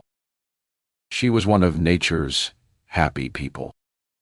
Molly would have liked to cuddle her to protect her from a world that didn't necessarily treat people well. Instead, both she and Jack had encouraged her to follow her dreams to the sporn. There was no answer from Remy. Scrunching up her eyes, Molly tried to remember what time it was in Boston. 5 or 6 hours behind. He was probably in class. She left a message asking him to Skype when he was free, adding that she was home all day with the flu. It made it simpler to tell the same lie to both children. Remy, she guessed, would send a quick message rather than Skype. It was enough. She shut the laptop and slid it under the sofa, the movement causing her to muse. She was being stupid. She should take some damn painkillers. Instead, she reached for the wine. She switched on the TV, hoping to find something to divert her attention. Pleased to find Thor. It was her guilty secret. She absolutely loved Marvel movies. She'd seen it before. They'd gone to Cape Town for a holiday, and it had been one of 5 movies she'd watched on the 12-hour flight, while Jack snored quietly beside her. It was complete escapism. She sipped her wine, relaxing for the first time. The police had her case in hand. The next day, she'd find out what Stewart had to say, and hopefully it would throw some light on Jack's worries. Until then, she'd say nothing. Tonight, when he got home, she'd ask him to order a takeaway again, and they could relax and watch TV together. There was no point in bringing anything up until she had some facts. And anyway, she didn't have the energy. She'd find some before the morning. 26. If Jack objected to having a takeaway again, he said nothing. Apart from asking Molly if she was feeling a little better, he barely spoke the whole evening. "How's Charlie?" she asked, searching for a safe topic of conversation. And anyway, genuinely interested in how he was coping with his breakup. Jack pushed his plate away and shrugged. Charlie isn't the kind of man to let a little thing like his wife walking out on him interfere with his life. Zara walked out on him. They seemed such a happy couple. "That's you all over," Jack said with a faint sneer. "You see what you want to see. Everything in your garden is always rosy, always so damn perfect." Molly put her fork down and pushed her half-eaten meal away. "You make it sound like a bad thing." Jack, doll. He reached for his beer. "No, I'm sorry." "Sorry. Okay. I've had a tiring day." While she'd been sitting around recovering from having been pushed in front of a car, the unfairness of it all stung. If he was tired, she was physically and mentally exhausted. "I'm going to bed," she said abruptly, getting to her feet. She picked up her plate, then put it down again. "Okay." He didn't want her to be perfect. She'd leave the damn thing where it was. It was childish, and it might have made her smile if she hadn't felt so miserable. "You're obviously in pain. Take some of the painkillers the hospital prescribed you," he said, reaching out to caress her arm. She took some comfort in his touch and put her hand over his. "Yes, I might do. Good night." The tablets sat on one of the shelves of the bathroom cabinet. They'd probably help her sleep, but she remembered the disconnected feeling she'd experienced after the pain relief she'd had in the hospital and shook her head. She was meeting Stewart in the morning. She wanted to be sharp. Instead, and with reluctance, she took a couple of paracetamols. They were enough to take the edge off the ongoing discomfort. But still, she slept fitfully, waking finally at 5, unable to drift back to sleep. She lay quietly and listened as the house woke. The rattle and hiss of the central heating, the creak of the floorboards, and finally the hum of the electric shower that told her Jack was up. He'd slept in the spare room again. "In case I might hurt you unintentionally," he'd said. She'd not had the energy to argue with him. Only when she heard the front door shutting did she push herself gingerly from the bed, relieved to be feeling a little better. A peek through the window told her the weather at least was in her favor. It was a blue sky day. She wouldn't need to battle with an umbrella. By the time she'd showered and dressed, it was almost 9. She debated taking some more paracetamol, but decided against. If nothing else, the aches and pains kept her focused, unable to drag up any enthusiasm for food. She drank coffee as she watched the clock and wondered what it was that Stuart was so desperate to tell her. At 10, she pulled on her coat. It wouldn't normally take her an hour to get to Casper's, but she needed to walk slowly. Too many parts of her body ached to move with speed. She took a different road, crossed in a different place, but fear shadowed her from the moment she left Victoria Station, and she was almost in tears by the time she saw the cafe loom into view. What an incredibly stupid idea this had been. There were thousands of places she could have suggested meeting Stuart. Stupid bravado. It would be the death of her. What on earth was she trying to prove? A tremor ran through her as she pushed open the door and stepped inside. She was surprised that Stuart had agreed to meet her here. He must know about what had happened on Friday by now. Even if Jack hadn't told him, he'd have no doubt mentioned it to someone in the office, and the story would have spread. Scanning the cafe, she saw he hadn't yet arrived. It wasn't quite 11. She was early. But the cafe was busy, and there was only one table free in the far corner, with a minefield of tables and chairs to shuffle around before reaching it. Finally, she pulled out one of the chairs and used the edge of the table to balance her descent, grimacing as she settled down, wondering at the same time if she was going to be able to get up again. A waiter appeared before she'd time to even look at a menu. It didn't matter. She knew what she wanted. A large Americano, she said. She'd have liked, despite the early hour, to have ordered a large glass of wine, but she needed to keep her wits about her. No medication. No alcohol. She looked around as she waited. It hadn't changed much since her last visit several years before. Wooden tables of various sizes were still surrounded by an eclectic mix of old chairs. But with a nod to comfort, that was new. There were now floral, patented chair pads on each. The cream-painted walls were hung with art for sale. Some very good, some not. The same as it had been then. It was like stepping back in time.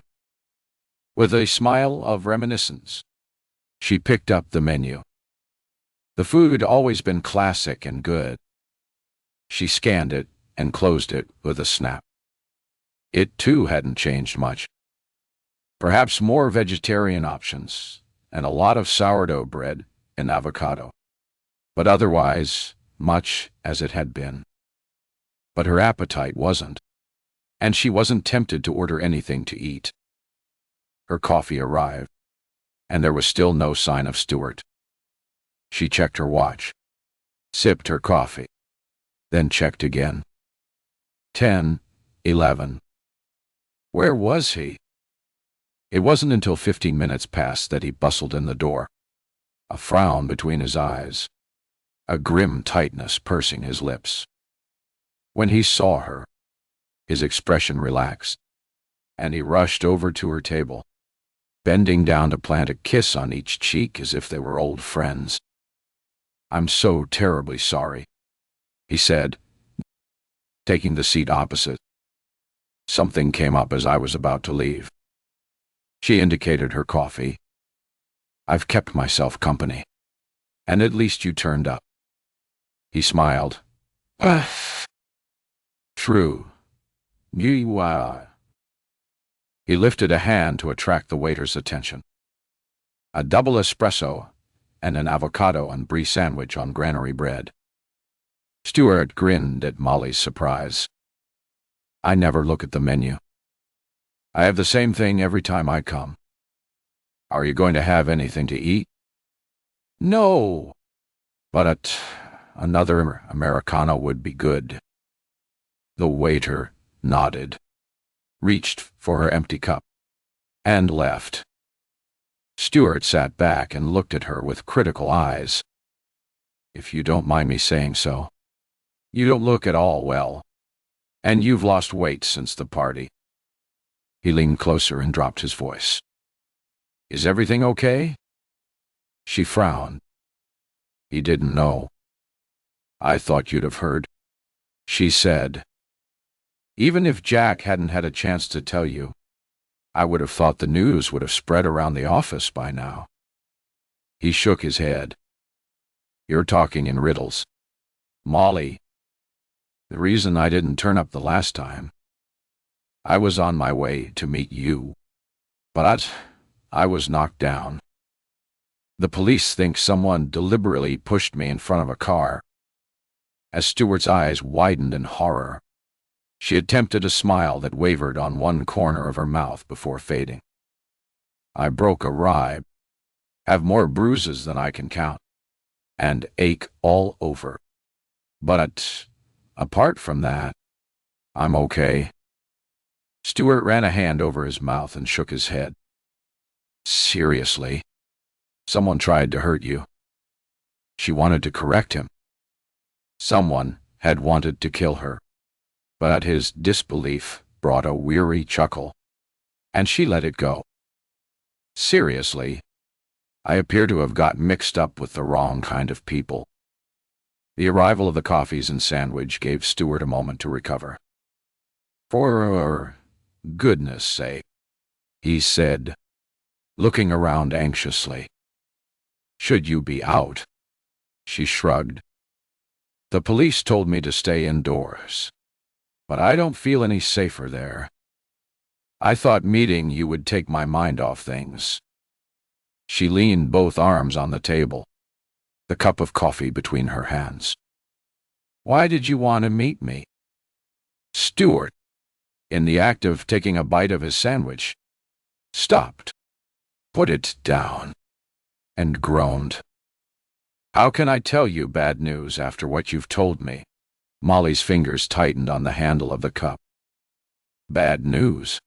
Across the table, Stewart had picked up his sandwich again and was making inroads into the first half. Why had she never noticed his weak chin before?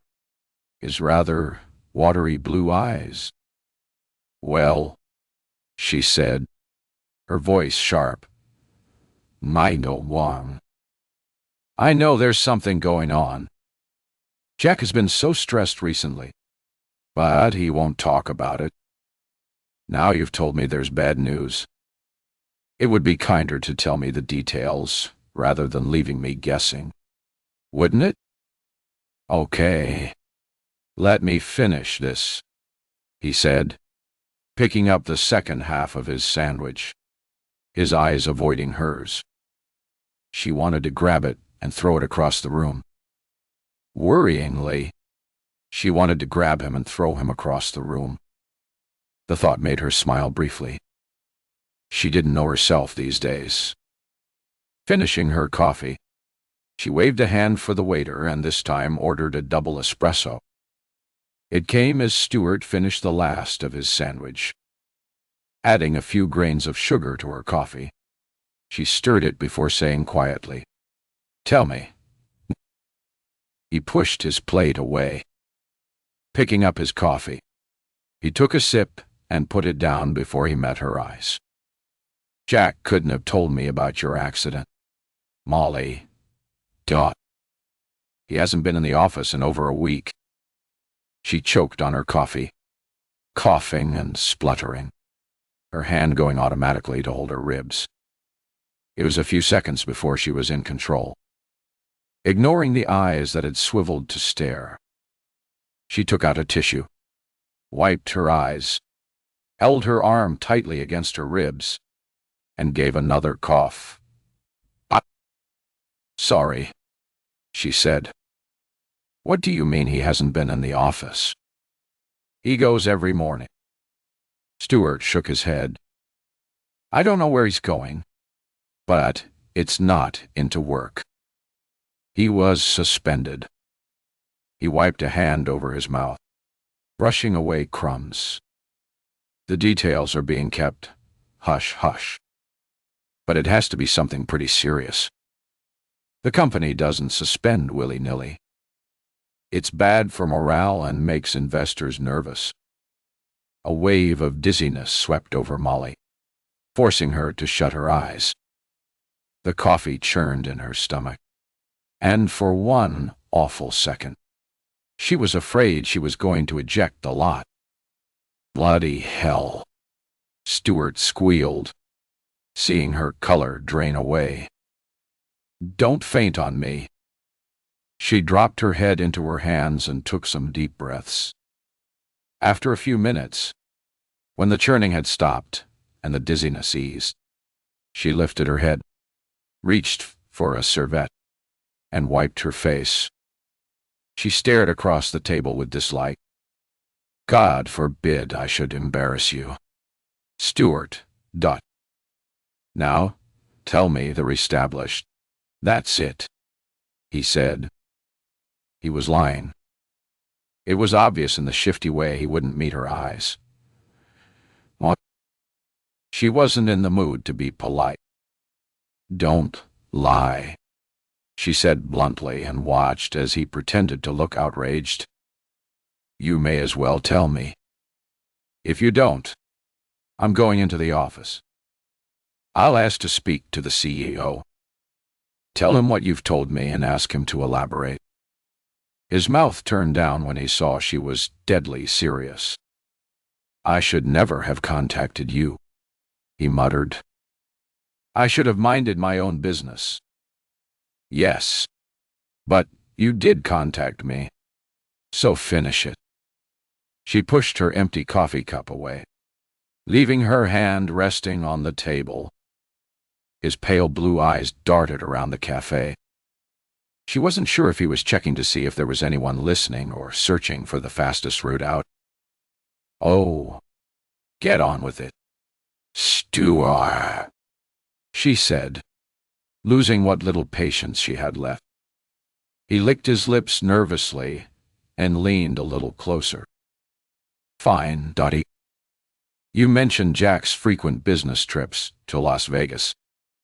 Was he going to tell her Jack had a mistress there? Yes. So, the company doesn't do any business in Vegas. Molly. There were tentative inquiries, a few meetings, but it didn't work out. This wasn't what she expected. She laughed uncertainly. Don't be ridiculous. You've spent so long in Hong Kong. You're out of the loop, Stuart. You said it yourself. He reached out and gripped her hand. We do business in New York, Boston, and Seattle, not in Vegas. After the initial talks fell through, the idea was shelved. She looked down at his hand. But he's been away several times. He's been sick several times in the last year. Stuart interrupted her. I'd take a guess that if I looked at the dates, they would coincide with the dates you said he was in Vegas. Pulling her hand away, she sat back and crossed her arms. This is all ridiculous. I've heard rumors in the office. Does Jack have a gambling problem? A gambling problem? Of course not. Her voice was firm. Jack didn't have a gambling problem. She'd know if he had. Wouldn't she? A little voice whispered nastily. The way you knew he'd been suspended. I don't know, she admitted with a gulp. She wanted to add that she didn't know anything anymore, but she was afraid she would fall apart and never be able to put herself together again. I'll speak to him, she said, standing abruptly. Too abruptly. She gasped at the sudden pain, putting her hand on the table to steady herself, hearing as if at a vast distance, asking if she was okay. She rode the pain out, waiting until it eased before straightening slowly. I'll be fine, she said. She should thank him, she supposed, but, looking down at him, She saw a glimmer of pleasure in his eyes, and knew that his motivation for telling her wasn't completely selfless. Jack had never liked him very much. She remembered. What was it he'd said? Stuart had an ulterior motive for everything he did. "Maybe we could meet for a drink after work soon," he said. "Or dinner. When hell freezes over. That would be lovely. I'll give you a ring." She almost ran from the cafe, only realizing when she got outside that she hadn't paid her bill. It brought a brief smile to her lips. But then she considered what Stuart had told her. Jack had been suspended. He was making multiple trips to Vegas for reasons that had nothing to do with work. He'd been lying to her for months, maybe for years. 27. By the time Molly arrived home, she felt as if she'd been knocked down again. Despite walking slowly and taking care not to be crushed or pushed on the tube, every part of her ached. It would have been sensible to take some painkillers, but even though she popped 2 paracetamols from the packet, she couldn't bring herself to swallow them, and threw them into the rubbish with a groan of despair. Too much coffee had made her jittery and given her heartburn. She took milk from the fridge, poured a glass, and drank half straight off. Taking the rest, she lay down on the sofa, kicked off her shoes, and tried to relax. There was no point in going over and over what Stuart had told her. She needed to speak to Jack. Taking out her mobile, she rang his number. It wasn't a surprise when it went straight to answer phone, and she was invited to leave a message. He went to so many meetings. His phone was frequently turned off. Except, according to Stuart, he wasn't going to meetings at all. Where the hell was he? She composed a text asking Jack to ring her, but deleted it without sending. She didn't want him phoning and telling more lies. It was better to wait until he came home. The feeling of weakness that had swept over her earlier returned. Unsurprising, since she'd hardly eaten anything recently.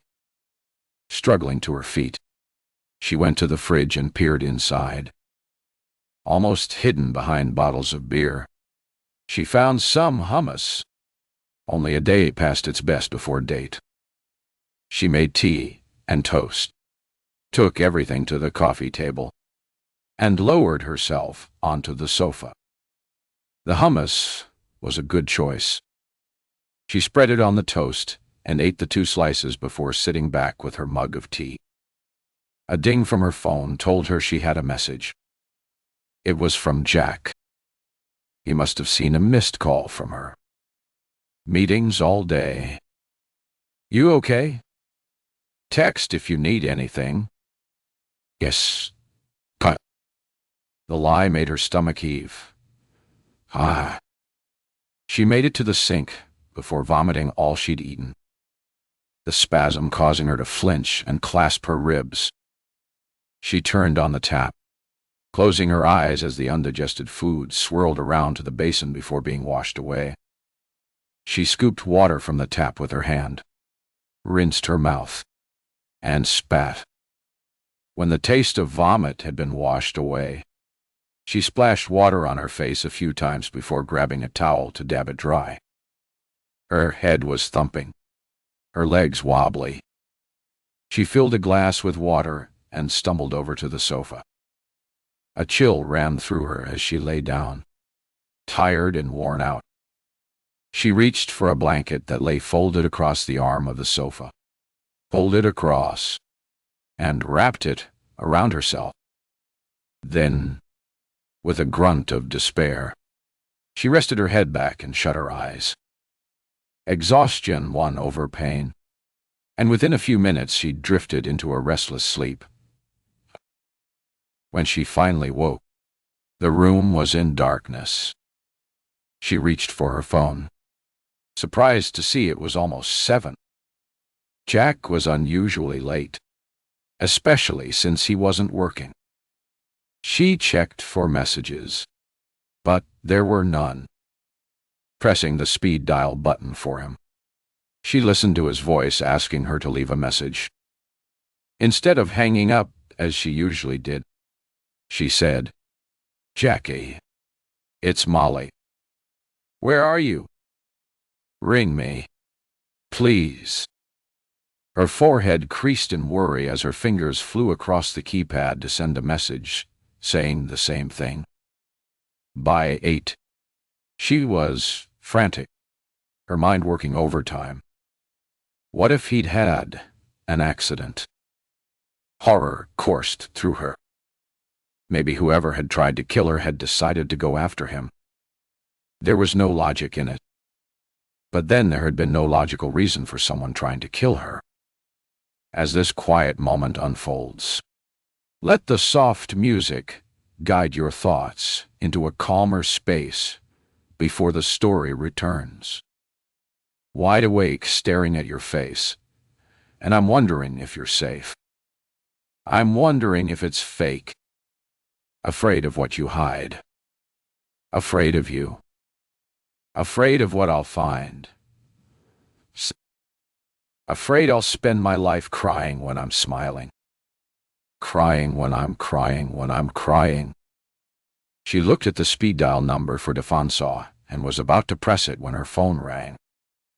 Startled, she yelped and dropped it to the floor, bending with difficulty and groaning as she scrabbled for it, finally picking it up and answering. "Hello? What? Hello? Molly. It's me." A sob escaped before she could stop it. "Jackie, where the hell are you? I've been going crazy worrying." He didn't reply for a moment. In the background, she could hear voices, noises. "Dicty guy. Pocket Niwan. Tommy." Wherever he was, it was busy. "I'm sorry," he said, his voice almost lost in the noise. "I'm in the Hyde Hotel. Can you come here?" "What?" "Jack. What on earth's going on?" "I can't go herring off to a hotel. I've been injured. Remember? I ache all over. Why on earth can't you come home?" There was more commotion on the line, pressing the phone as closely as she could to her ear. She was still unable to make out what was happening. "Please come here. Molly. Ask for me at reception. I'll explain everything." The line went dead. Staring at it, she pressed redial. It went straight to answer phone. This was crazy. She had no intention of going. Where on earth was the Hyde Hotel anyway? She did an internet search, finding it within seconds. Not simply the Hyde Hotel. He'd left out the casino bit. The Hyde Hotel and casa number. Gambling. It appeared Stewart was right. 28. Molly tried Jack's number again, but as before, it went to answer phone. Perhaps bringing her to a casino was his way of showing her what was going on. It didn't look as if she'd much choice. Wise. She had to go. One thing was certain. She wasn't going to take the tube and risk getting pushed and shoved by revelers. She wasn't sure there was much point in trying to get a taxi. Not at that hour. But she dialed a number she knew on the off chance she might be lucky. In 2 hours, she was told, hanging up with a grunt of frustration. It looked like she'd no choice here either. She'd have to take the car. She slipped on the shoes she'd kicked off a few hours before, picked up her coat and keys, and headed out, wondering if she'd make it. The car was further away than she remembered. Either that or her labored gait made every minute seem longer. Finally, she was there, lowering herself into the driver's seat. Luckily, the BMW was an automatic, so it made driving a little easier. She'd have to make sure she parked near the hotel. She'd written the sat-nav coordinates on her hand. She imputed them and groaned when she saw the hotel was on Eastbourne Mews near Paddington Station. The traffic would be manic. Gripping the steering wheel, she took a deep breath, indicated, and pulled out. It didn't take long to discover she'd grossly underestimated the situation. It wasn't merely manic. It was mayhem and madness. Added to that, the sat-nav directions were confusing, and she went the wrong way several times, almost crying with relief when it eventually told her she'd reached her destination on the left. The hotel and casino loomed large on the relatively narrow street. There had been no expense spared on neon lights. It looked garish and torty. To the left of the hotel, a smaller neon light pointed out a downward ramp to the underground car park.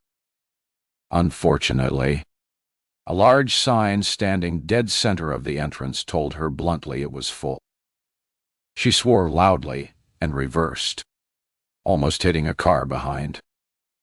Her hand raised in apology. She moved forward again, hitting the sign and knocking it flat. It seemed like an omen. She drove over it and headed down the ramp into the car park. The sign hadn't lied.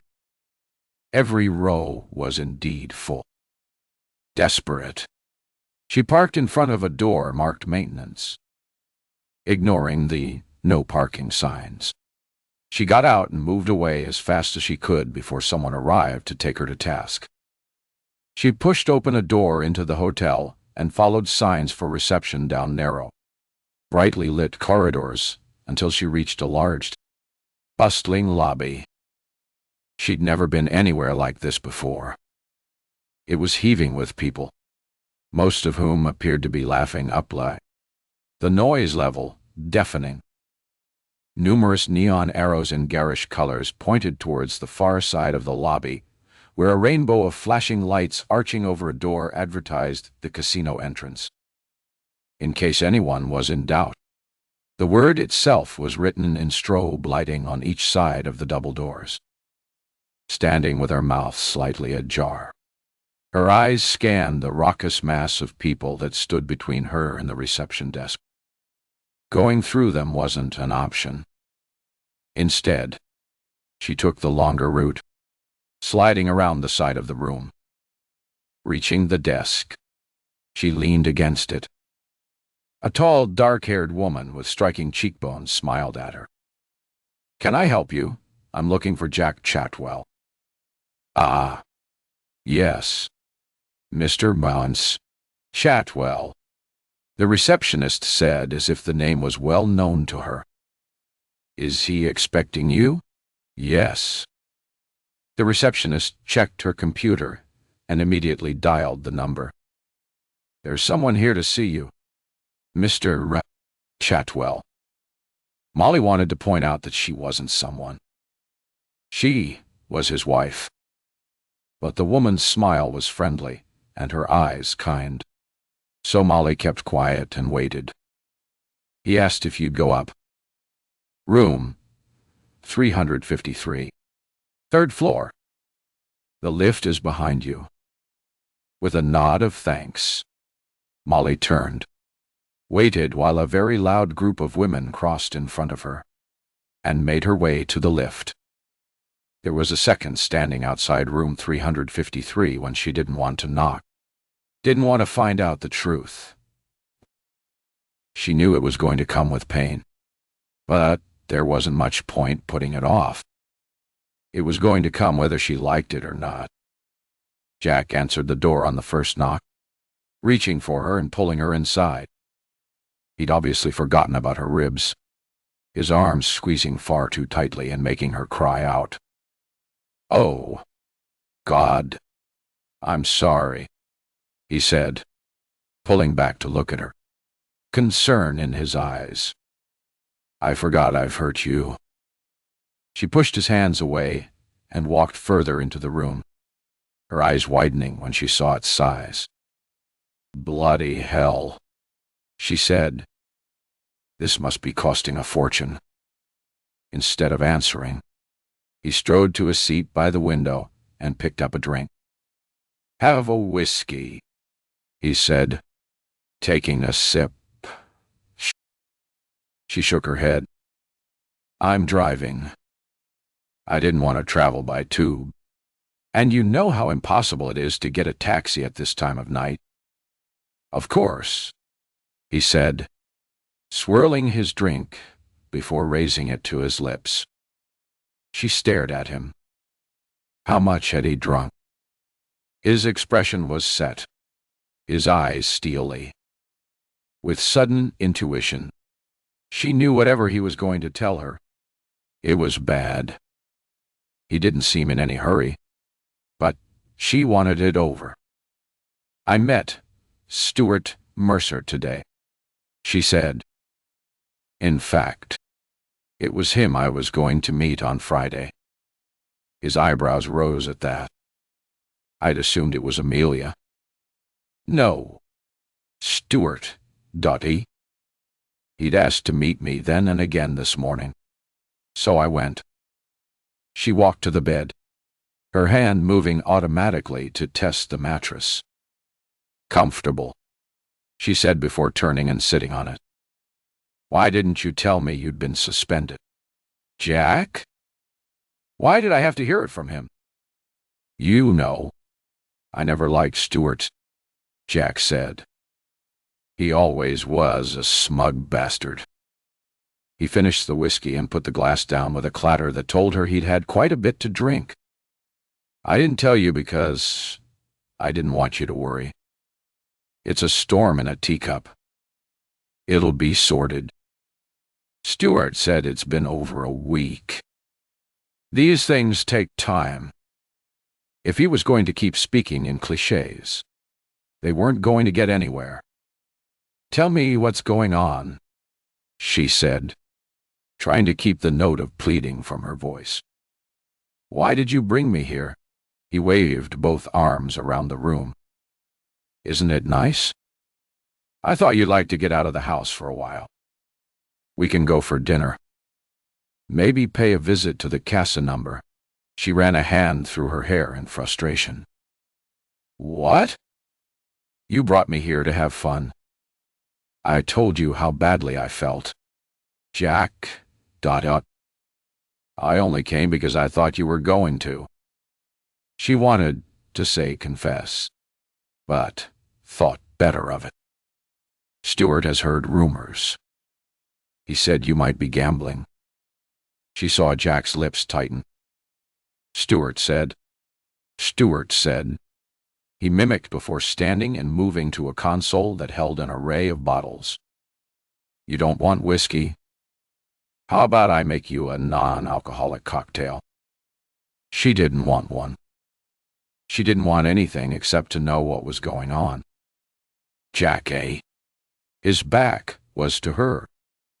Have a damn drink, he said quietly without turning around. We'll have a drink together. Then we can talk once more. It seemed as if she didn't have a choice. Fine diet, deal. Pineapple juice, he said, pouring some into a glass. A splash of lime juice, and filled it to the brim with tonic water. He spooned some half-melted ice cubes in, and stirred before turning and handing it to her. He poured whiskey into a glass for himself. A very large measure, she noted, frowning. Cheers! He lurched across the room to the chair and sat heavily before draining a quarter of the whiskey in one mouthful. Drink up, he said, raising the glass toward her. She took a sip. It was good, and probably the closest she was going to get to food that evening. Remembering the crush of people in the lobby, she had no intention of going down to the restaurant. Anyway, Jack had always been hopeless when drunk. She sipped some more and waited, deciding it was better not to push. Finally, he took another mouthful of his drink and stared into the amber liquid as if looking for the right words. "I've been playing the tables a bit, I suppose, but it's under control." Whatever he was reading in his whiskey, it wasn't the truth. Molly heard denial in every word. The unexceptional playing, the tables instead of the more insidious gambling, was bad enough. But the over-emphasis under control meant it was anything but. A frisson of fear swept over her. How bad was it? "Is this why you were suspended?"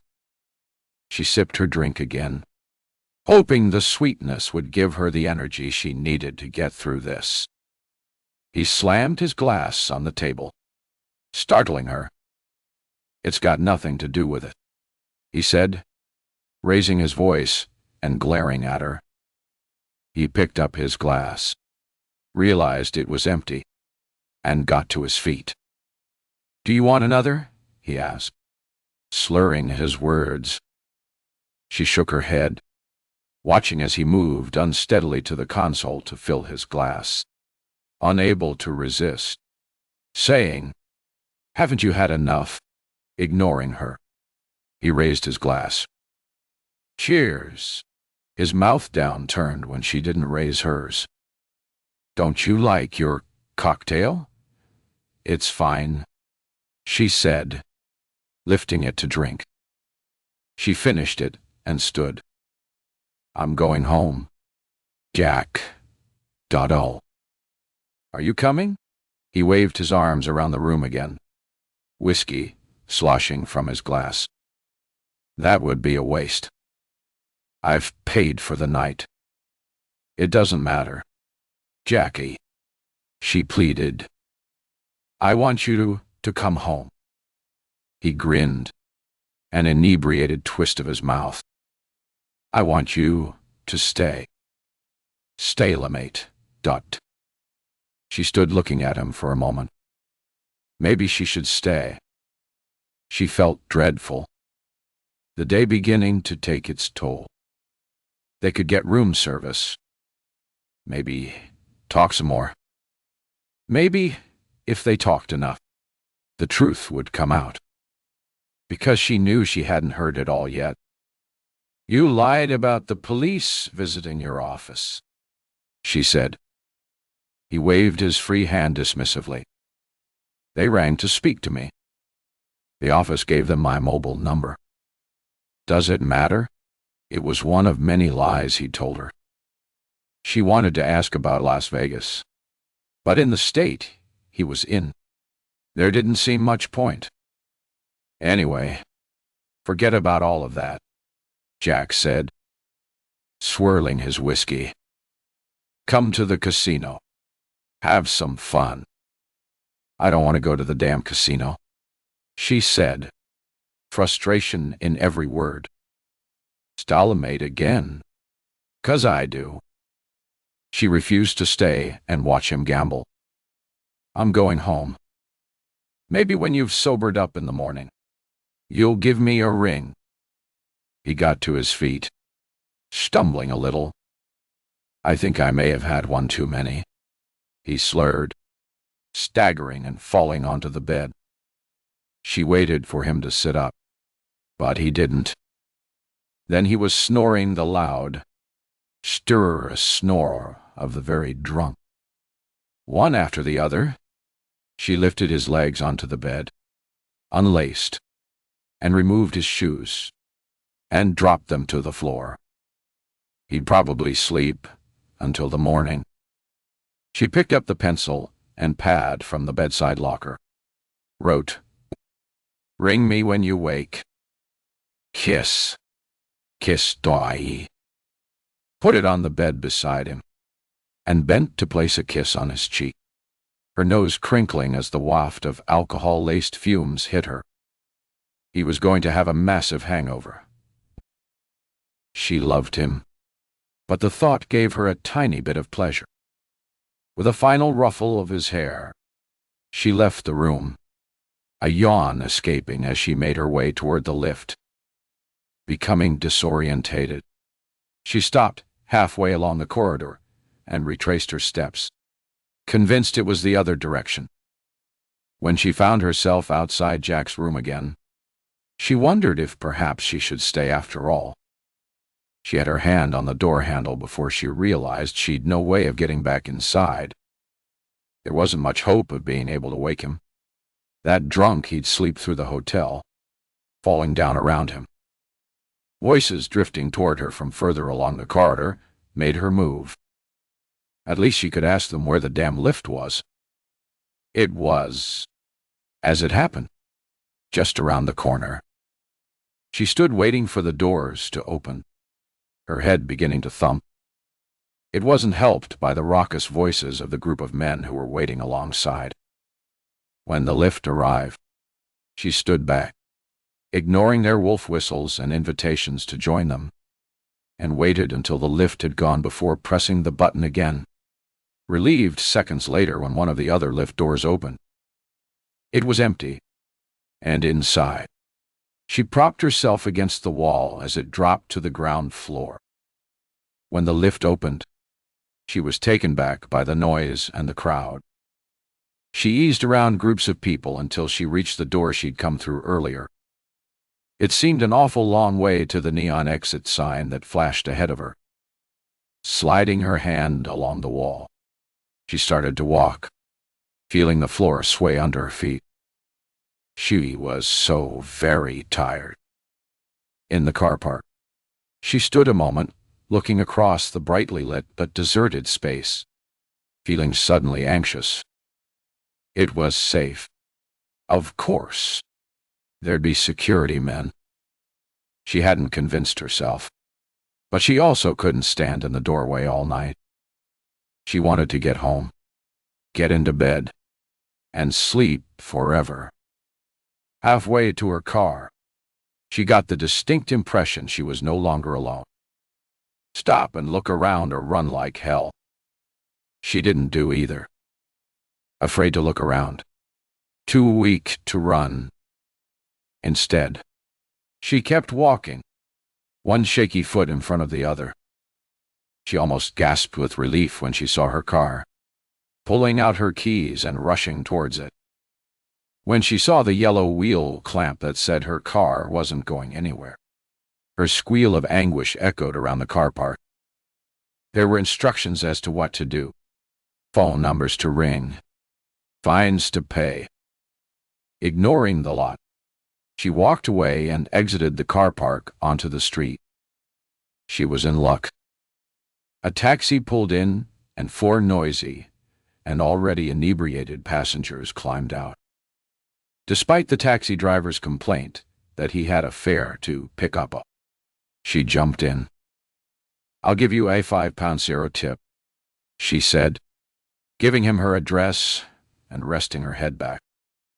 "You might have to wake me when we get there. I'm wiped out."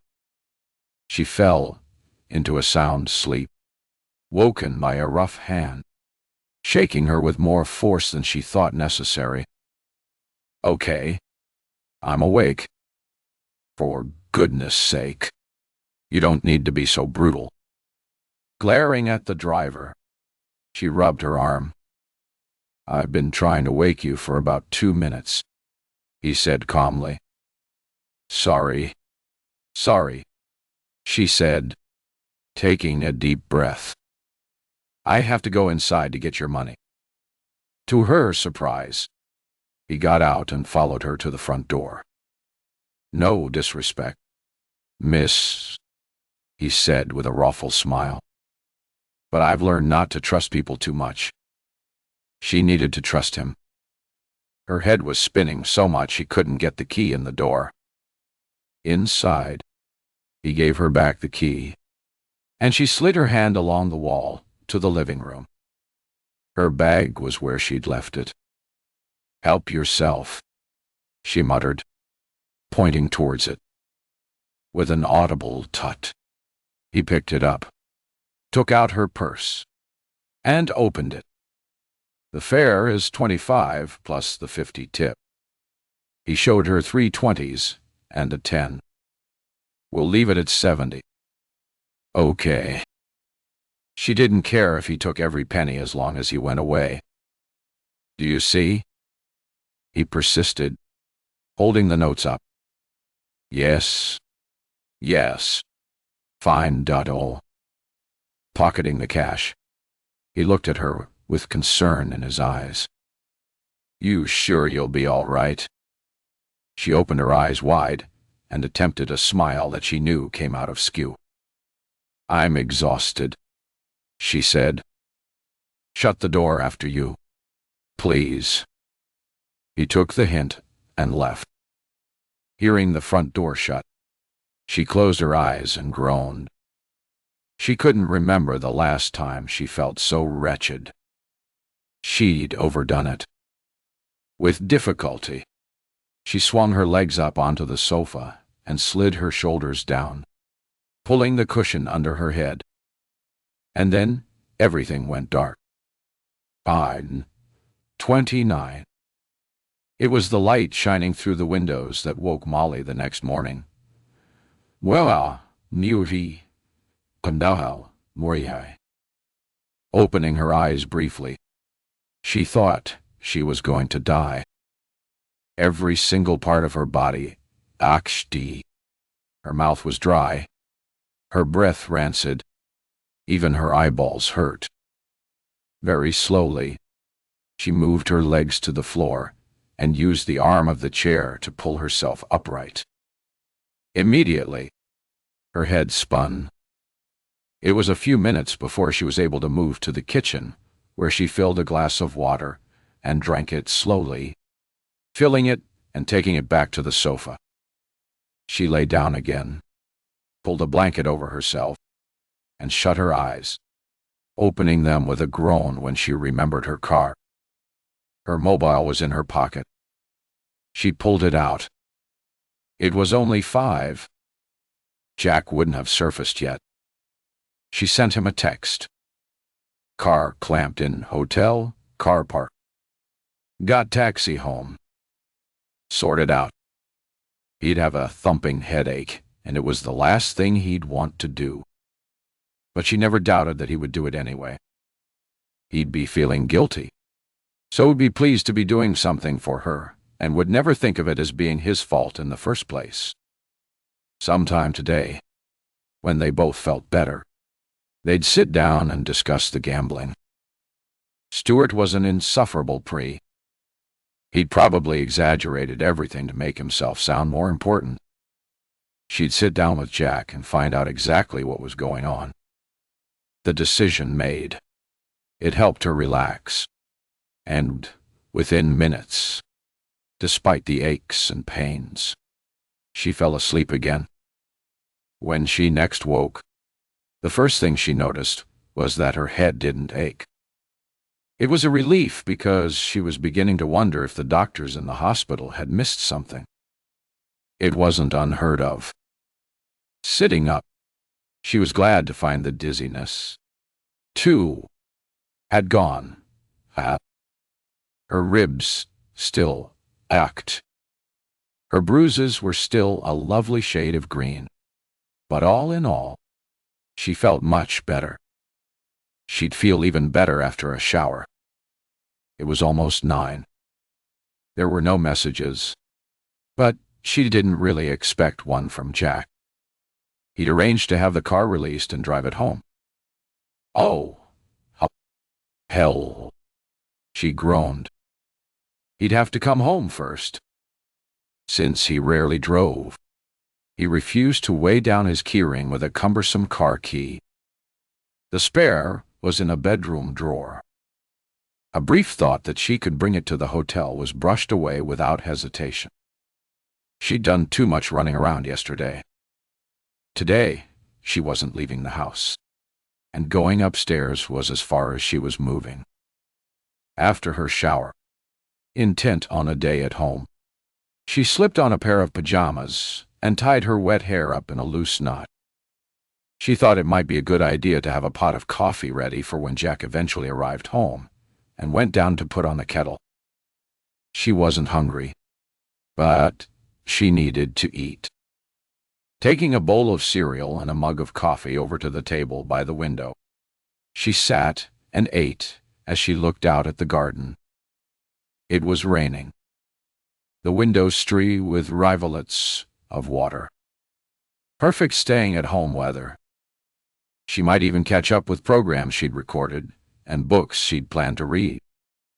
At 10:30, Jack still hadn't made an appearance, and she was beginning to worry. She'd parked her car in front of maintenance doors. The hotel might need access. They might decide to have her car towed.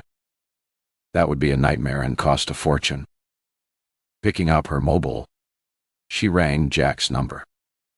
It went straight to answer phone.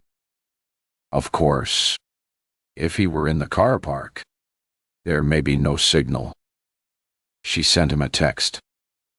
"Ring me," and waited, tapping the phone against her chin. When he hadn't rung by 11, she stood and paced the room, wondering what she should do. She'd almost decided to go to the hotel when the house phone rang. It was such an unusual occurrence that she stared at it for a moment. Then she smiled. Of course. Jack probably hadn't charged his mobile.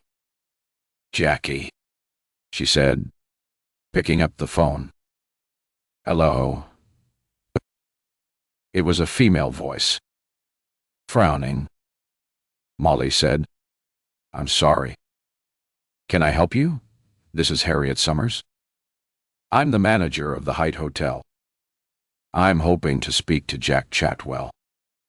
"Join the queue," Molly wanted to say. "I'm sorry. He's not here. May I take a message?" There was silence for a moment before the manager said quietly, "Is that Mrs. Chadwell?" "Yes." "Molly Chatwell." "Mrs. Chadwell, I'm in a difficult situation. Your husband wrote a check to cover his." There was a long hesitation before she continued. "Expenses. Unfortunately, it was returned.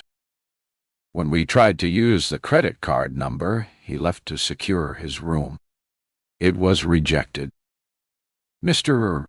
Schwell is a good customer. We are obviously keen to get this error sorted without any problem or delay, but we've been unable to contact him. He is not in his room," Molly said, trying to think, but finding it a struggle to make sense of anything. He was seen leaving his room before 6 a.m. Mrs. Chatwell. He hasn't been seen since. There was silence for a few seconds.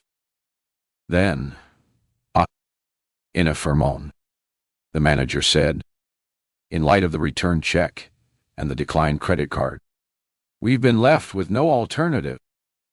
Your husband's belongings have been packed up and are awaiting collection in our luggage room. If you would come and collect these and settle your husband's account, we would consider the matter closed and not involve anyone else." Molly took a deep breath before saying as calmly as she could, "I can settle the account now with my credit card. I'm afraid we will need you to attend in person. Mrs. Chatwell to sign for his belongings." "Fine," she said, letting her frustration show in the one blunt word. She thought about the car. "My car is in your car park. My husband was supposed to arrange for the clamp to be removed. I don't suppose you know if that's been done." "Ah," the manager said. "Did you park it in front of the maintenance store?" Molly wanted to say she was desperate, that she'd been injured, that she was in fact fast approaching the end of her tether. She settled for, "Yes, I'm afraid I did." The manager sounded genuinely sympathetic. "Unfortunately, it was necessary to have your car towed. The maintenance team needed access to that doorway." "Of course," I understand, Molly said, squeezing her eyes shut. I'll have to sort that out later. Once more, she was left with no choice. I'll be there as soon as I can. Thank you. It makes it so much easier. We don't like to involve the police unless we have to. Molly gave an uncertain laugh. The police? The non-payment of a hotel bill. Surely that's a bit excessive. What are we talking about, a few hundred? Ah, I'm sorry. Mrs. Chadwell, you don't seem to understand. It isn't only the hotel room. It's also his casino debts. Molly felt her heart skip a beat. How much? Just under 7. That's not too bad, she said, relieved it wasn't more. When there was silence from the other end, she knew she'd made a mistake. There was a definite tremor in her voice when she asked, You mean 7,000, 6,920. Perhaps you can understand now why we were concerned. Yes, Molly could. It was a colossal amount of money. Yes, but it's not a problem. I'll be there in about an hour and we can get this sorted. She hung up, put the handset back on its stand, and collapsed into the chair behind. 7 pounds. 0. She held a hand to her forehead. The headache had returned. Picking up her mobile, she tried Jack's number again. But once more it went straight to answer phone. With a frustrated shake of her head, she stood and went upstairs to dress. Casual clothes would have been easier, but she had fences to build. Looking smart and professional would give her more leverage. She pulled on black trousers, a white silk shirt, and her black Armani 3/4 length coat, and slipped her feet into black kitten heels. Her hair was still damp. Instead of spending time drying it, she brushed it out and pinned it up in a smarter French pleat. With her makeup applied, she looked a little less like she was a vampire's latest victim. Before she left, she checked her mobile. No message from Jack. There were messages from Remy and Freya that she read and quickly answered. Also, messages from Amelia and Petra, both asking if she was okay. She sent her, Yes, find a dash, kind. Don't worry. In reply to each. She felt a quiver of guilt for having been suspicious of Amelia, for jumping to such a terribly wrong conclusion. What a fool she had been. A final text to Jack asking him to ring her, and she left the house for South Kensington Station. It was only a short distance on the Circle line to Paddington Station, and no more than 5 minutes' walk to the hotel from there. Less than an hour after speaking to the manager, Molly was entering the Hyde Hotel. She stepped up to the reception desk with her chin held high. The manager is expecting me, she said in response to the receptionist's pleasant, May I help you? Molly Chatwell. Please take a seat, Miss Chatwell, and I'll tell her you're here. In contrast to the evening before, the lobby was quiet with only a few people sitting in seats reading papers or drinking coffee. With the garish neon lights switched off, the decor was pleasant without being outstanding. There were empty seats near the window. Molly walked over, kitten heels clacking on the tiled floor. It was impossible to sit still, and she jumped to her feet when she saw a tall, smartly dressed woman crossing towards her, her hand extending as she drew close. Harriet Summers. Molly Chatwell. I'm so sorry you're having to go through this, Harriet said. She held Molly's hand a moment longer. The sympathy brought tears that Molly quickly brushed away. Thank you for giving me the opportunity to sort it out, she said. My husband will appreciate it, too. He's going through a difficult patch. She met the manager's eyes, saw the steel behind the kindness, and knew she'd seen it all before. Come to my office. We'll get everything taken care of. The manager led the way past the reception desk, veering towards the door on the right. Opening it, she indicated that Molly enter. Can I get you some coffee or tea? Molly shook her head. She wanted this done, and to go home to where she hoped to find Jack waiting. The manager took her seat behind the desk and smiled at her.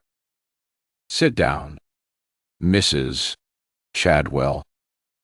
It will take a minute or two. She opened the folder before her and withdrew a sheet of paper, her eyes skimming over it before sliding it across the desk.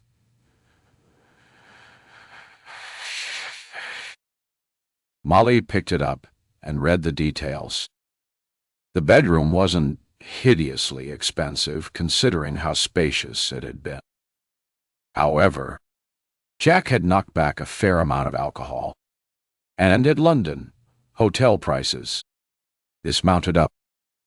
But it was the casino bill that had her eyes widening. Trying to maintain her professionally cool facade, she reached into her bag, withdrew her wallet, and took out her credit card. She handed it and the invoice back across the table. Thank you, Harriet Summers said before taking a credit card machine from her drawer. She slid the card in, tapped in the amount, and handed the machine over. With an unsteady finger, Molly put in her PIN number and handed it back. Thank you. Oh. And by the way, the manager said as they waited, I took the liberty of finding out where your car was taken. It's in the Onsworth Pound. They're open until 5. She took a notelet and passed it across. That's their number. Molly took the slip of paper and put it into her bag. She'd worry about the car tomorrow. That was kind of you. Thank you. Looking down at the credit card machine, the manager frowned. I'm sorry, she said, meeting Molly's eyes. This card has been declined. That's ridiculous. I had 10 credit limit. Molly saw the woman's impassive face, took back the profit card, and opened her wallet again. Use this one, please. There wasn't a word spoken as the machine beeped. Their eyes focused on it, waiting. The manager gazed at it for a moment before looking at Molly with a grim expression and a firm set to her mouth. This has been declined, too, I'm afraid. Molly laughed in disbelief, the sound fading quickly as the implication hit her. There was a 10 credit limit on both. Will you try 5? She asked, keeping her voice steady, but unable to meet the manager's eye. A few minutes later, with both cards being declined yet again, she put them away and clasped her hands in her lap. I know how bad this must look, but I promise I will get this sorted. Harriet's eyes were sympathetic, but her lips were firm. As I've said, we try our best to avoid involving the police, Mrs. Chadwell. But, as I'm sure you can understand, no hotel can afford to absorb such losses. I do appreciate your predicament, however, and your efforts to settle this. I'm willing to give you until midday tomorrow to find the funds. After that, I will have no option but to bring in the police. 30. Feeling like her world was collapsing around her, Molly managed to say, "I appreciate that, Miss Summers." Dizziness swept over her, pinpricks of darkness blurring her vision. "I think I'm going to faint," she muttered, and proved herself right by keeling over onto the floor. She wasn't out long, coming to with the horrified manager kneeling beside her and gently tapping her cheek. "So sorry," Molly whispered, struggling to sit up. She was helped into the chair and handed a glass of water, which she sipped gratefully. "You've had a terrible shock," Harriet said, sitting back into her chair. "Is there anyone I can ring for you?" Molly managed to drag up a smile. "I think the fewer people who know about this, the better. Don't you? It will certainly make it easier to get your lives back on track." Harriet agreed. She opened her drawer and took out a leaflet. "This might be something worth looking into, too." Molly took it.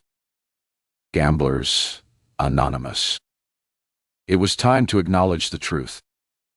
She folded it, put it into her bag. "Thank you. Now I'd better go." "You sure you'll be okay?" Molly stood and straightened her shoulders. "I'll have to be," she said. Then, trying to look efficient, added, "There were belongings I had to collect." The manager shook her head and stood. "No, that was a ruse to get you to come in. We find it safer than trying to deal with this kind of thing over the phone." "Just as well as it turned out," Molly said, relieved not to have to carry anything. "Before midday tomorrow, I'll have it sorted." "Thank you. You've been very kind." With a grateful smile, she turned and left the office. Outside, the rain had returned, heavy and cold. It was perfect weather for the mood she was in. The head office of her bank was in Bayswater. Walking as briskly as she could, feet splashing heedlessly through puddles, she made her way to Paddington Station. Minutes on the Circle Line, and she was back out on the street. There were only a few people in the bank, and none were at the customer service desk. "Good afternoon," Molly said. "I'd like to speak to the manager." "Please." The assistant looked at her with a helpful smile. "Do you have an appointment?" Molly clenched her fists. "No, but this is an urgent matter which has come up. It's vital that I see him. Mr.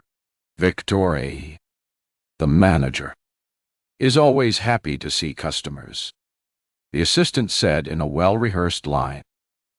"But unfortunately, an appointment is necessary." Her smile was forced, insincere. Glaring at her, Molly put both hands flat on the desk and leaned forward. "I need to see him. If you can't make that happen, get me someone who can." Her expression must have mirrored her thoughts, because the young woman's smile vanished to be replaced by a slightly anxious stare. A hand went to the phone, and without taking her eyes from Molly, she picked up the handset, dialed a 2-digit number, and asked for assistance. Hoping it wasn't a secret code for "call the police," Molly stood back from the desk and waited. Only seconds later, a well-dressed man came through a door behind. He glanced at the anxious assistant, who nodded slightly to where Molly was standing and immediately approached her. "You have a problem?" he said without bothering with pleasantries. "A problem?" Her life seemed to be collapsing around her. Did that count as a problem? She swallowed and took a shuddering breath that echoed loudly in the quiet bank. "Come with me," the man said, putting her hand on her elbow and leading her through the door and down a long, narrow corridor. There you go, too. He guided her into a small, neat office and pointed to a chair. Sit, he said before going to the other side of the desk and taking a seat. Molly opened her bag, took out a tissue, and dabbed her eyes. Thank you, she said, looking across at him. It's been a nightmare of a day. I can see that, he said gently. I was afraid you were going to pass out on me. She managed a shaky laugh. If I had, it would have been the second time today. Are you the manager? No, not the general manager. If that's what you mean, he admitted with the merest hint of a shrug. My name is Spencer Roberts. I'm the customer service manager. Perhaps if you tell me what the problem is, I'll be able to help you. She would have preferred the general manager, but she wasn't in a position to make demands. The frown between her eyes deepened, and she reached into her bag for her purse. Taking out her 2 credit cards, she put them on the desk and pushed them forward. I tried to use them this morning to settle a bill, and they were declined. She couldn't stop the quiver in her voice when she added, both of them. There was no change in Robert's expression as he picked the cards up. Without a word, he turned his chair slightly to face the computer screen on his desk. One-handed, he tapped a few keys, picked up one of the cards, tapped some more. A single crease appeared between his eyes. Picking up the second card, he tapped the keys and stared at the screen. Apart from the single crease, his expression didn't change. He put the cards back on the desk. Then, using both hands, he tapped keys, his focus on the screen in front of him. Molly watched as his lips tightened and his eyes narrowed slightly. Whatever he was reading there, it wasn't good. It was another minute before he turned to look at her. It's not good news. Is it? She asked, hoping he'd laugh and disagree.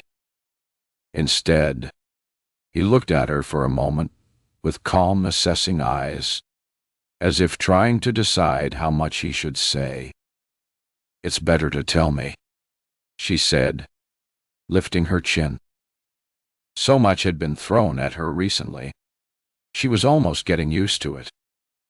I'm afraid it's not good. Roberts reached out and tapped the 2 cards. These access a joint account with your husband. Both have reached their maximum limit. What I shouldn't be telling you is that your husband also has 2 more in his name only. He took a deep breath before continuing. They also have reached their maximum limit. As if he knew she was going to ask, he added, that's 10 grand per card. 40 grand in total. 4,000. I blinked and gulped. Robert's eyes flicked to the computer screen before coming back to meet hers. He lifted a hand and rubbed it over his mouth. Molly didn't need a psychology degree to know what that meant. The fear of speaking because what you were about to say was going to cause pain or distress. She wanted to beg him to get on with it, to throw whatever it was into the maelstrom that was whirling around her. It couldn't make it much worse. It could. Are you aware that you're also behind in your mortgage repayments? Molly stared at him for a moment, then gave a confused laugh, stopping abruptly when she saw his face. Whereas before, it had been expressionless, now with downturned mouth. He looked sympathetic, almost pitying. I think you must have made a mistake, she said, raising her voice a little. A mistake? That's what this was. A customer with a similar name. Maybe. It would be sordid. They'd apologize. Then they'd all laugh about it. It would be a story they could tell for years to come to entertain their friends. We don't have a mortgage on our home. It was cleared a few years ago. Roberts looked back to the screen, then slowly shook his head. 6 months ago, you remortgaged it. Not a mistake. Then, when Molly stood, paced the room from wall to wall, and sat again. How much for? 250,000. £250,000. Molly fought to keep her expression neutral. And you say we're in arrears? 2 months. A letter was sent after the first repayment was missed. He hesitated, then shook his head. You are obviously unaware of all of this. Mrs. died. Well, but he waved toward the computer screen. We have the remortgage application on file. You have signed it. Yes. Yes. Of course. I remember now. She managed a shaky smile that she held despite his eyebrows rising in disbelief. She had to keep it together until she got out of there. So, how much are the ears? You took it out over 10 years. The repayments are $3,000 a month. Currently, you are $6,000 in arrears. He held up both hands. The interest rate on the R's are high. Mrs.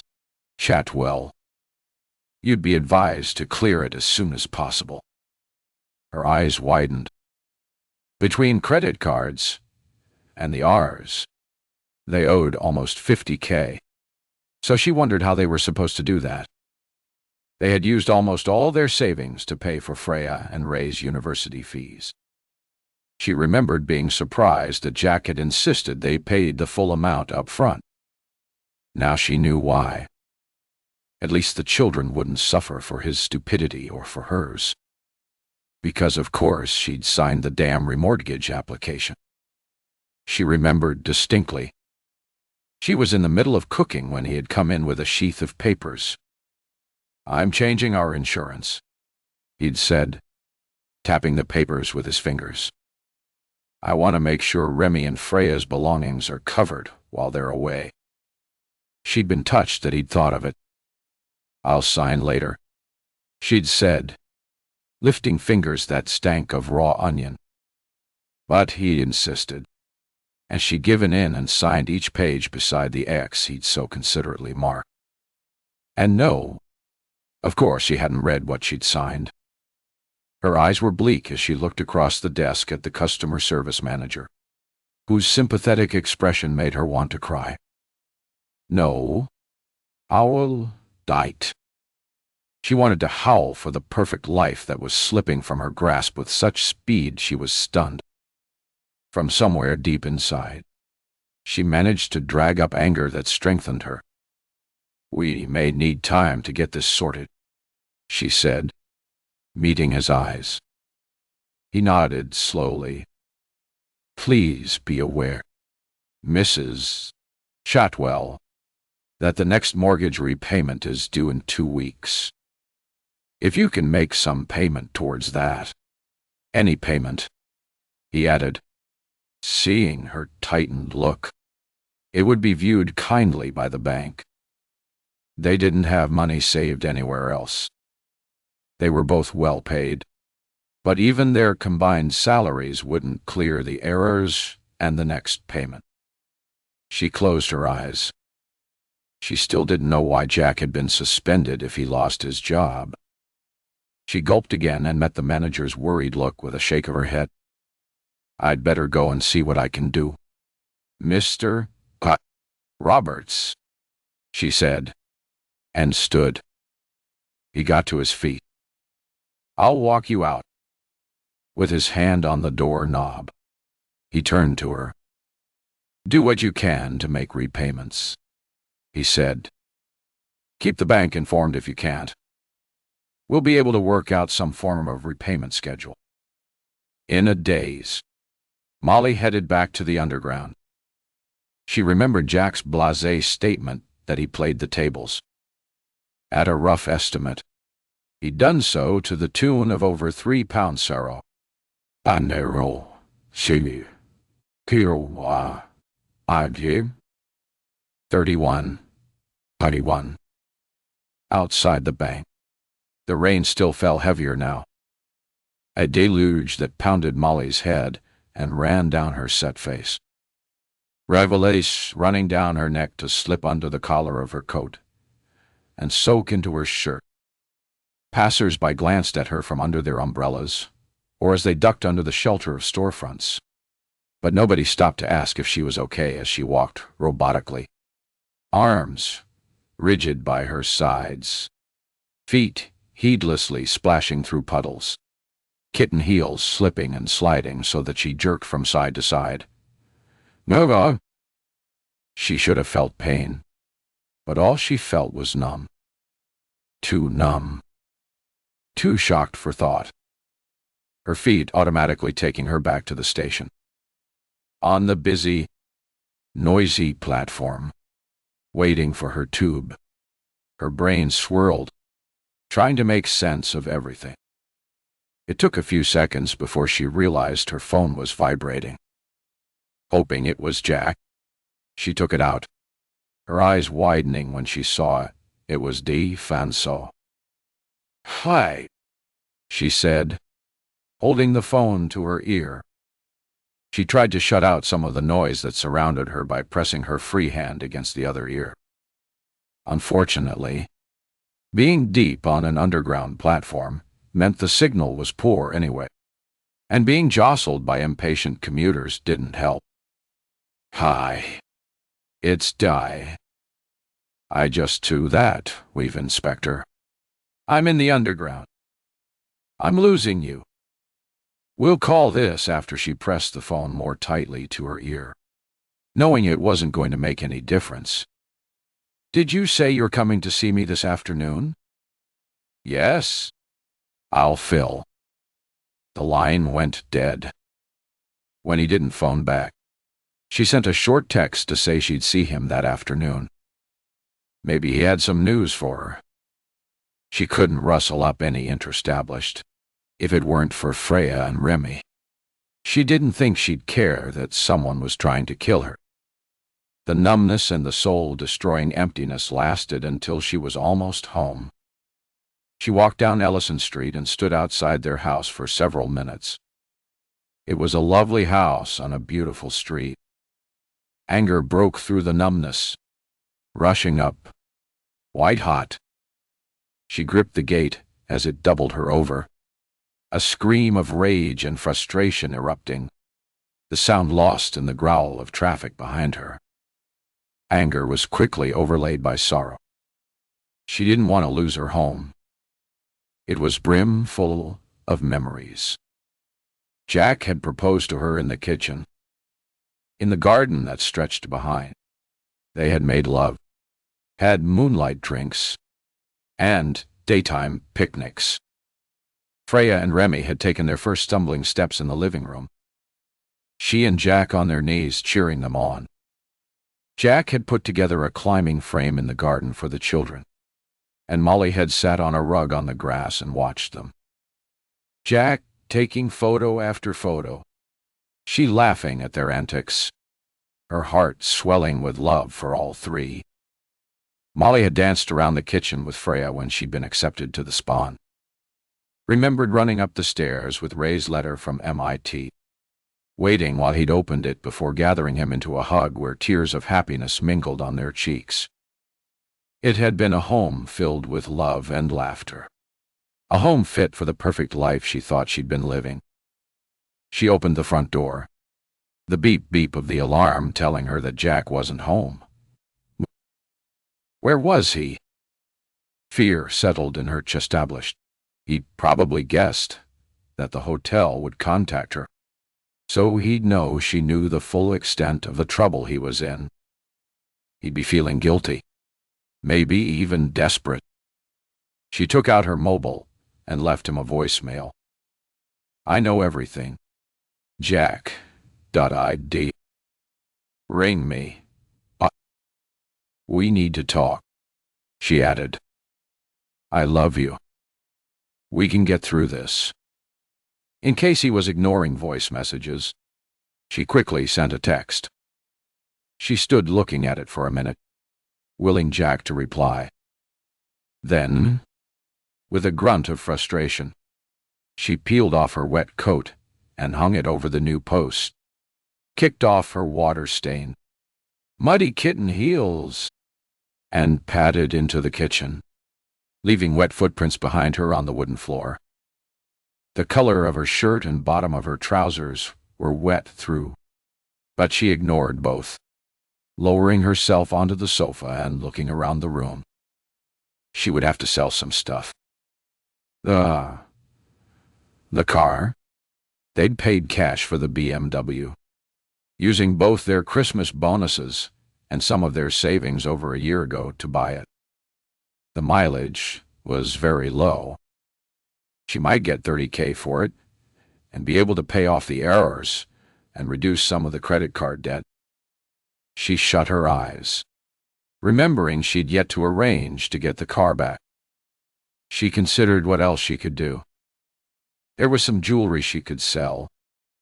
Her eyes dropped to her diamond engagement ring. That too would go. Whatever it took to keep the house from being repossessed. They could manage the $3,000 a month repayment on the mortgage if they cut back on everything. No more weekends away in expensive hotels. No more five-star holidays. No more designer clothes. If Jack lost his job, she still had no idea what that was all about. She wasn't a fool. It had to be linked to his gambling. If he lost his job, then it would be a struggle. She could almost cover the mortgage with what she took home, but it left nothing for bills. Food. She really needed to talk to Jack. Picking up her phone, she checked for messages before ringing him. As before, it went straight to answer phone. With a grunt of frustration, she dropped it onto the table and swung her legs up onto the sofa. The stress, the pain, everything was wearing her down. She was exhausted. Closing her eyes, she fell into a restless sleep where burly men broke down her door, shouting that they owned the house. It was the doorbell that woke her, and panic shot through her until common sense kicked in. Burly baifs wouldn't be calling quite yet. Checking the time, she realized she'd slept for a while. It was 4. The doorbell was probably the police. She pushed up from off the sofa and walked into the hallway like a decrepit old woman. Although the pain wasn't as severe, every part of her continued to ache. But she'd suffer the pain. She needed her wits about her. The doorbell rang again, the sound resonating as her hand reached for the knob. She turned it and pulled the door open. As she guessed, it was Fanshawe and his less-than-welcome sergeant. Standing back, she waved them inside. "Go straight through," she said, shutting the door. They stood watching her as she made her way back. She was trying her best to move normally, but knew she was failing dismally when she saw Fansaw's eyes narrow. "You look dreadful," he said bluntly. "Have you seen a doctor?" She lowered herself back onto the sofa. "I'm fine. Honestly, the painkillers they recommended make me woozy, so I haven't been taking them." "Is your husband here?" he asked. With a slight smile, she shook her head. The question he wanted to ask, she knew, was why her husband wasn't there to look after her. She could have told him, and if he had been there alone, she might have done. He might have been able to advise her on what to do. It was tempting, and she was about to blurt it all out when she caught Caster's mean eyes looking at her. No. She'd given them enough ammunition to think badly of her. She wasn't going to give them more to think the same of Jack. "He'll be home soon," she said instead. "Please, if you want something to drink, help yourselves." "We're fine," Vansaw said, taking the seat opposite her. Cares, meanwhile, stayed standing, leaning the shoulder against the wall. His eyes never left her. She could feel them boring into her. She had to keep reminding herself that she was the victim. "Have you news for me?" Vansaw shook his head slowly. "The investigation is ongoing. Lucy and Pleasant, like most people who use blackmail as a means of extorting money, kept a low profile, but he wouldn't have been invisible. We're working our way through his contacts. We'll find something eventually." Molly gave a bark of laughter. "You're no closer to knowing why someone tried to kill me." For a change, there was no sneering grin on Caster's lips. "Tell me," she said, looking straight at Fanshawe. "I. Do you still think the person who killed Pleasant is the same person who tried to push me under a car?" Vansaw shrugged.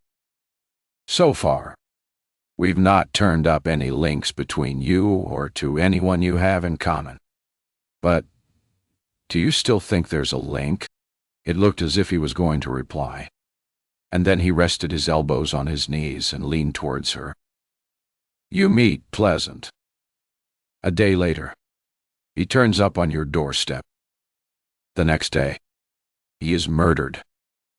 And 2 days later, someone tries to kill you.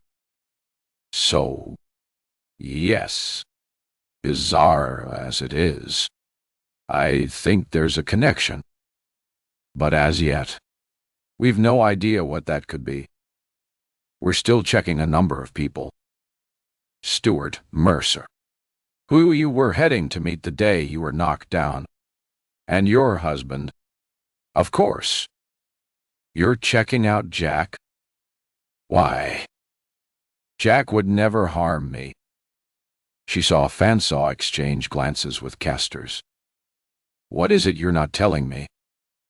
The inspector sat back and tapped his index finger on the arm of the chair. Then, as if making a decision, he leaned forward again. "We are aware that Mr. Chatwell has been suspended." The CEO was sigh as to why. "But we are aware of your husband's gambling problem." His eyes softened. "We've no proof, but we assume the two are linked." There was a question in his words. Molly wished she knew the answer. "I don't know," she said, turning to glare at Cares, who'd given a grunt of disbelief. "I didn't know Jack was suspended until yesterday. I didn't know about his gambling and certainly didn't know the extent of it." She broke off, aware she was telling the police what they wanted to know. "The extent of it?" Vansaw prompted. "And what is that?" Her eyes watered as she stared at him. What did it matter now? It was all going to come out. A great, big, unholy mess. The credit cards are maxed out. We owe about $40,000 on those, and he has remortgaged the house for $250,000. He hasn't paid the last couple of months. So we've arrears of $6,000, and you didn't know." She shook her head, then held her hands up. "Oh, don't worry. He didn't forge the documents. He was too clever, and I was too stupid. I signed them thinking they were something else. Do you have life insurance?" Caster's cold, growly voice startled her. She'd almost succeeded in forgetting he was there. "Of course," she said, then shook her head vehemently as she turned to look at him. No, no, you're not going down that road. There's no way Jack would have tried to kill me. That's ridiculous. That's not the kind of people we are. She turned back to Fansaw, still shaking her head. You don't really think he's involved, do you? She couldn't read his expression, and stretching a hand towards him, she repeated, Do you? He looked down at her hand before saying slowly, We wouldn't be doing our jobs if we didn't look at every angle. It was a politician's answer. Molly felt a solid lump of fear lodge in her throat. That's crazy, she said, her voice trembling.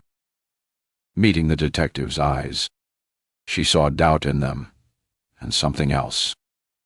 Sympathy. Jack loves me. He'd never harm me. She refused to lower her eyes. Despite his gambling, despite his drunken behavior the previous night, she knew the man she married would never hurt her. Or was she fooling herself?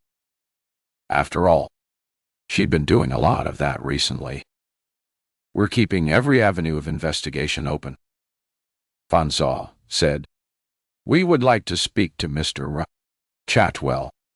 However, do you know where we could find him? Molly wanted to say yes. Wanted to say he'd be home any minute. But they were the police. Lying to them would achieve nothing. I haven't seen him since last night in the hotel. The Hyde Hotel. But he's left there now. You said he'd be home soon, Caster replied. Well, I lied. She snapped at him. I don't know where he is. He left the hotel early this morning without paying his bill. Fansaw interrupted. Without paying his bill, she said, her voice thick. A £7. Zero bill, if you want the gory details. I have until noon tomorrow to find a way to pay that, or they'll be forced to act. By that, she gave a grim smile. They mean, bring in you lot. Our credit cards are maxed out, so I'm really not sure what I can do. I know the manager of the Hyde Hotel, Fanshawe said, surprising her. Harriet Summers. She's a reasonable woman. I'll have a word with her. Tell her you need a bit more time. That would be one thing off her mind. Thank you, Molly said, genuinely grateful. I'm going to sell the car. It'll bring in enough cash to sort out a few things, including the hotel. But I have to organize getting it back first. It's in Onsworth Pound. She held up a hand. Don't ask. He'd hear the story from Harriet. She'd no doubt, but she didn't want to have to tell them and see Cares sneering at her stupidity. Newry warm swords you. Bowed to see Cares sneering at her stupidity. If you're going to sell it to a garage, Fansaw said, do a deal with them. Get them to pick it up themselves. Good idea. Thank you. I'll do that. That would make things easier. She could ring the BMW dealership where they bought it and get that process started. The sooner she had money to pay off some of the debts, the happier she'd feel. Happier? At least she was still able to kid herself. Fansaw looked at Carstairs and tilted his head slightly towards the door. Molly's heart fell as they stood. Despite the obnoxious Carstairs, she found their presence reassuring. When they left, she'd be alone, and she had no idea where Jack was or when he'd come home. Trying to keep the fear from her voice, she said, until you find whoever it is. I'm still in danger, aren't I? Fanshawe looked down at her. When I rang you earlier, it sounded like you were in the underground. Mrs. Shotwell. Duh. We did, if you remember, suggest that you stay indoors. Obviously, you didn't take heed. So, I'll say it again until we find out what is going on, and we will stay inside where you are safe. He jabbed a thumb towards the hallway. And please put the chain on the door and check who it is before you open it. Molly struggled to her feet and walked to the front door after them. Fanshawe rattled the chain. Put it on as soon as we leave. He said, Be careful. You have my number. Ring me if there's any problem. And when you hear from Mr. Shotwell, persuade him to contact me. Okay? She nodded because it seemed the thing to do. After they'd gone, she rang the garage where they'd bought the BMW and asked to speak to the manager. 10 minutes later, she hung up. She got less than she'd expected, but he'd offered to check the car over at the pound. And if everything was, as promised, have the money transferred immediately. So she wasn't going to complain. She took the car key off her set of keys, found the spare, got the paperwork he'd need to take the car from the pound, and left everything on the hall table. He said he'd be over in 40 minutes to pick everything up. The pound closed at 5, so it would be the morning before he'd be able to access it. The $25,000 he'd offered for the car would pay the money owing to the hotel, the R's on their mortgage, plus the next month's payment and a couple of thousand off each credit card. It would give her breathing space. Now all she needed to do was find Jack. 32. Pete Randall, the garage owner, arrived almost an hour later. When the doorbell rang, Molly's heart leapt, hoping it was Jack. Her disappointment must have been obvious when she opened the door. Have you changed your mind? Randall asked. No. Sorry. I've lots to think about, she said, stepping back to let him in. Thank you so much for doing this. I have the documentation you need, plus the keys. Randall looked through the paperwork carefully. Okay. First thing tomorrow. I'll head over and check it out. If everything is as you say, I'll have the money transferred into your account. He took a document from his pocket. I need you to sign this. Molly led the way into the living room. Would you like some coffee while I read it? Never again was she going to sign something without examining every single word. Randall seemed to think it was normal. He declined the coffee, said nothing, and stood with his hands in his jacket pockets, watching as she read. Finally, Molly took a pen and signed. There you go, she said, handing it back. And thank you again. You've got me out of a bit of a hole. Randall shrugged. It happens, he said dismissively, as if it was an everyday occurrence. Maybe it was, Molly thought as she shut the front door. She never thought her life would go into such a spiral. Easing herself back onto the sofa, she picked up her mobile. Still, no word from Jack. She tried ringing him again, but once more, it went to voicemail. There didn't seem any point in leaving another message. There were several messages. One was from her line manager in Dorson Marketing, hoping she was recovering. He didn't say outright, but she knew he was wondering when she was returning to work. She sent a brief reply thanking him for his good wishes and saying she'd be off at least another week. They had a good working relationship. She'd make an appointment to see him when she went back and explain everything. more heartening. There were messages from Freya and Remy. She read them, could almost hear the sound of their cheerful, enthusiastic voices, and yearned to have them nearby. At the same time relieved they were spared the trauma of the current situation. They would be horrified, appalled. They'd want to leave and come home to help, but they were entitled to a life full of hope and promise. She'd do anything to make sure they got it. She sent them short, cheery messages about how busy she was, how much she missed them, how happy she was that they were doing so well. And she threw the phone on the sofa beside her. Resting her head back, she shut her eyes. Where was Jack?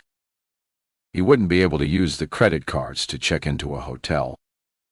Should she start ringing around their friends to ask if he was staying with them? Tears gathered, and she rubbed them away roughly. It was not the time to cry. It was a time to plan her next step. A painting over the fireplace caught her eye. It had been a 40th birthday present from her to Jack. It was only right that she sold it to pay off some of their debts. Luckily, the value of art tended to go up rather than down. She'd spent a ridiculous sum on it, almost 20 grand. She might get more for it now. It would go towards paying off more of their debts. She'd give the gallery a call in the morning. Pushing slowly up from the sofa, she headed to the kitchen. She needed to eat something, but the fridge didn't hold anything tempting. Taking out the milk, she checked the date, relieved to see it was still okay. A bowl of cornflakes was better than nothing. Sitting back on the sofa, she ate slowly, her ears pricking between crunchy mouthfuls for the sound of the front door opening. Surely he would come home.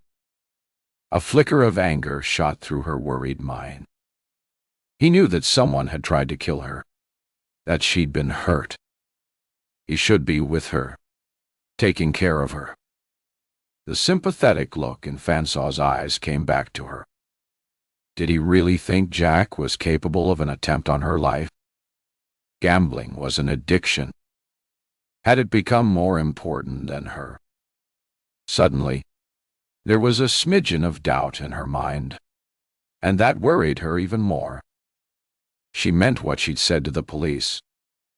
Jackie, the man she had married, wasn't capable of hurting her. But this man, this gambler willing to risk everything, she wasn't sure about him. They each of them had very healthy life insurance. The death of either would pay out over $1 million. There had been a fanatical light in Jack's eye when he'd said he wanted to go back down to the casino in the Hyde. Was that all it was about now? His next gambling fix? She gulped, and a shiver ran down her spine. From desperately wanting Jack to come home, she was suddenly aware. She was scared he would. Anger surged through her. Fansaw had told her to stay indoors where she'd be safe. If he really suspected Jack was guilty, she wasn't safe there at all. Her mind whirled. Did that mean he didn't really suspect him? Ah, she said, the bowl dropping from her hand to bounce from the sofa to the floor in a messy stream of milk-sodden cornflakes. She no longer knew what to think. Fansaw had been adamant that she put the safety chain on the door. Maybe that was a hint that she should keep Jack out. But if she were in danger, shouldn't he have suggested she go somewhere safer? Perhaps that's what she should do. Go and stay with one of her friends. Her brain was whirling. She couldn't make a decision, not even to save her life. She remembered she hadn't put the safety chain back on and choked back a half laugh, half cry as she struggled to her feet. The aches and pains were making themselves felt with a vengeance. forcing her to hobble and slide a hand along the wall in the hallway for support. She was halfway to the front door when, without warning, it opened. She squealed in fright, stumbled backwards, and would have fallen if she hadn't caught hold of the banisters, clutching at them frantically. Jack Dodd. But it wasn't her husband who pushed open the door. 33. Molly stared at the pasty-faced man who stood on the doorstep and shook her head, confused. "What are you doing here? Where did you get the key to our house? Are you going to ask me in or leave me standing here? It's raining, in case you hadn't noticed," Charlie Forster said, smiling beguilingly. Molly frowned. She was wary of beguiling smiles these days. "Of course. Come in." She stood back as far as she could, but he still brushed against her as he passed, drops from his raincoat wetting the front of her silk blouse. He was close enough that she could smell the nose crinkling, acrid smell of sweat, and caught Fester's eyes sliding down her. Why was he here? She wanted him to leave, but panic robbed her voice, and before it returned, he'd walked through to the living room. Taking a shaky, steadying breath, she followed. "What do you want?" She didn't ask him to take a seat. She didn't need to. He'd already taken his coat off, hung it across the back of a chair, and flopped onto the sofa. Molly wrapped her arms around her waist and watched in annoyance as his coat dripped onto the floor. "Charlie, what are you doing here?" He took a crumpled tissue from his trouser pocket and wiped rainwater from his face. "Awful evening. I didn't want to come, but Jack insisted." Charlie threw the sodden tissue onto the coffee table. "Jack, Dodd-eyed." As if the name released her, Molly moved forward, took the seat opposite, and looked at him. "He's at your place." Charlie screwed his mouth up. He was desperate. "Molly." After he left the hotel, he didn't know where else to turn. He knew he could trust me. He could have come home. He couldn't face you. Not yet. Guilt is tearing him apart. I was afraid to leave him for a while. To be unestablished. I was afraid he might do something stupid. He's a bit calmer now, but he wouldn't settle until I came over to make sure you were all right. You make him sound like a child. I think it's best if I go back with you and talk to him." Charlie smiled and shook his head. "Go out in that rain. Have you looked in a mirror recently? Molly, you look like death, and you're flinching when you move. Sit, for goodness sake, before you fall down." He stood abruptly. Jack was right. He said you wouldn't be taking your painkillers. He held a hand up. "Don't worry. He told me exactly where you keep them. I'll go up and get a couple for you. Sit. I'll be down in a second." She was thrown by his audacity and stared after him as he left the room, swaying from fatigue as much as the mental exhaustion. She sat on the sofa as she heard his heavy step head up the stairs, the dull sound of doors shutting and his noisy descent. Then he was standing in front of her, 2 capsules on the palm of his hand. "Jack said I was to make sure you took them," he said. She was going to argue that she didn't like taking them, that they made her feel worse, not better, and looked up at him with the words ready. But there was something unsettling about his sympathetic smile, something worrying about the rigid determination of the hand held only inches away. So, instead, she said, "I'll need a drink." He filled a glass of water, handed it to her, and tipped the 2 capsules onto her hand. She looked at them wearily, then tossed both into her mouth, drinking half the water to wash them down. "Thank you." He sat opposite, his eyes fixed on her. "You'll feel much better soon. Then I can go back and reassure Jack. He's going to look for help for his gambling. I think he has come to his senses." Molly felt weary. It wasn't going to be that easy. She closed her eyes briefly, hoping Charlie would get the hint and leave. When she heard nothing, she opened her eyes to see him staring at her with a strange expression. It vanished when he saw her eyes open. "You feeling a bit sleepy?"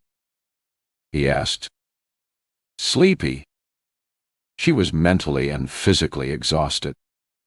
Too tired to explain. She simply nodded and saw a satisfied smile appear. "You can leave now if you want," she said, wishing he would go. "I'll probably fall asleep. Tell Jack that I'm doing okay. Ask him to come home tomorrow. Will you?" Charlie shook his head slowly. "No, I won't go yet. I want to make sure everything is okay this time." This time? Molly didn't have the energy to ask what he meant. A wave of exhaustion and dismay washed over her, making her feel faint. Closing her eyes, she rested her head back on the sofa, wishing she could stay like that in the dark. She heard Charlie move and opened her eyes to see him leaning forward and staring at her, his mouth a tight, pinched line. "What's wrong?" she said, her words slurring slightly. "For a change," he said cryptically, "I think everything is going right." He sat back onto his seat and leaned forward, elbows resting on his knees and his hands hanging. "Those tablets seem to be working. I think this calls for a celebratory drink." Molly didn't think there was any reason to celebrate, but she gestured towards the fridge. "Help yourself," she mumbled. The faint sound of him opening and pouring wine were background to the thoughts that was screaming in her increasingly befuddled brain. What did he mean? Everything was going right. Something was very wrong, but she couldn't figure out what. Reaching under the cushion, she pulled out her phone. "I don't think it's a good idea to ring anyone," he said, sitting down, a full wine glass in his hand. She shook her head. "I agree. I was checking to see if there were any messages from our children, Freya and Remy. They're supposed to contact us every day. They know I worry if I don't hear from them."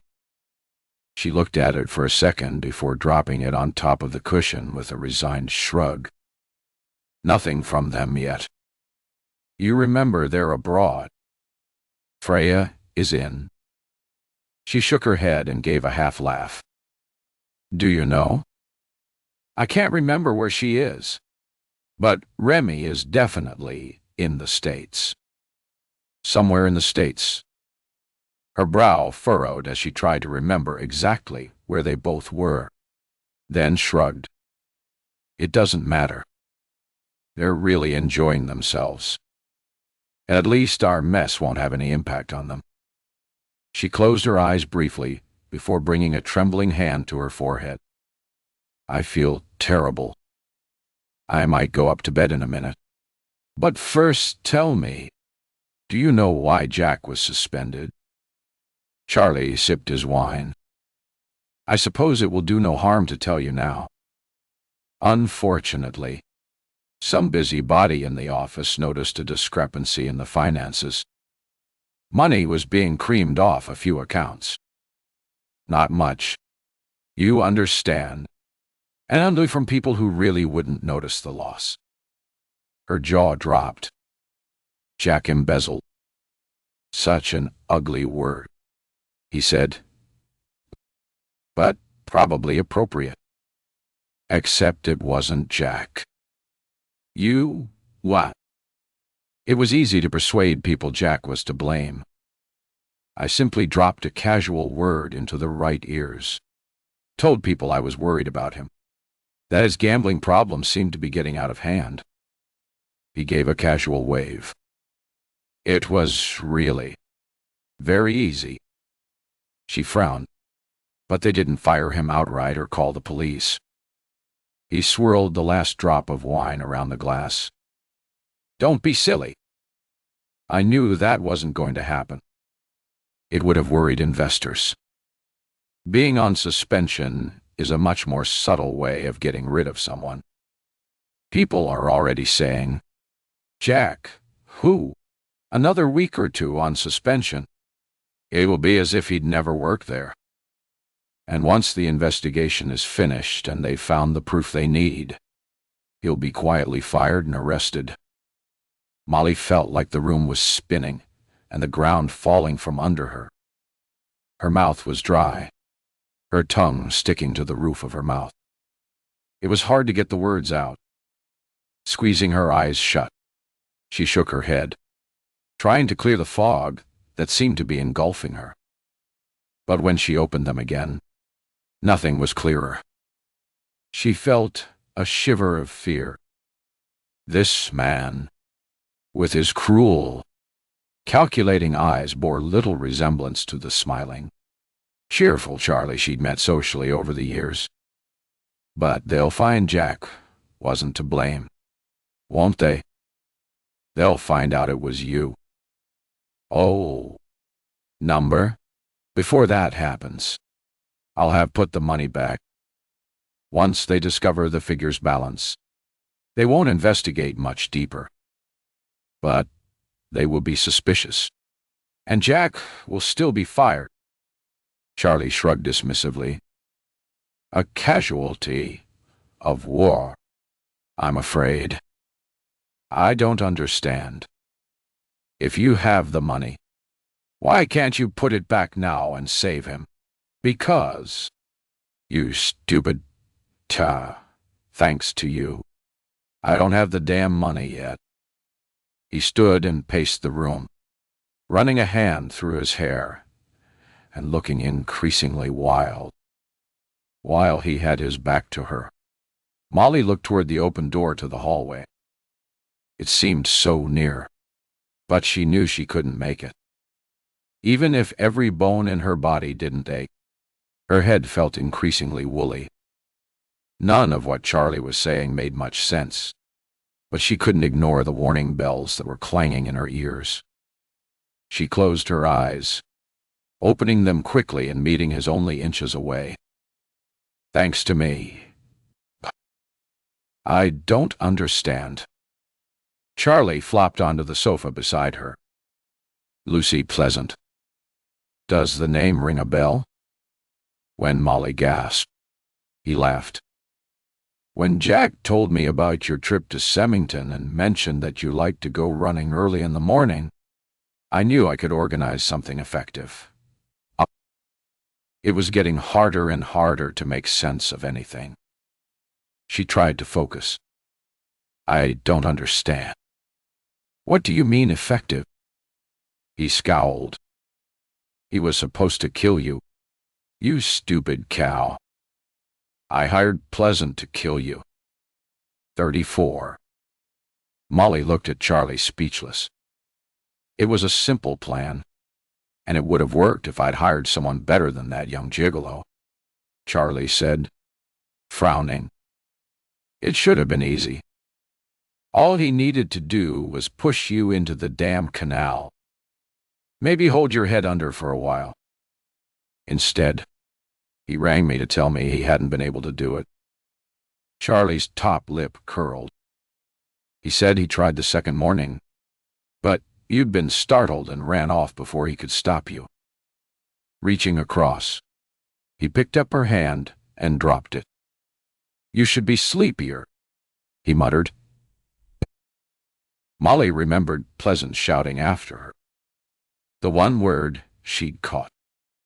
Understand? Had he been trying to warn her?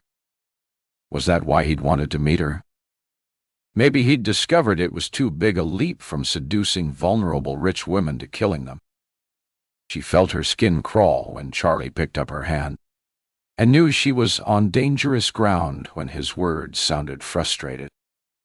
Her eyes drooping shut, her chin dropped onto her established. She struggled to lift it and opened her eyes to stare at him. There was something in those capsules you gave me, wasn't there? Her words were slurred. Jack said they made you sleepy. I told you I was going to make sure this time.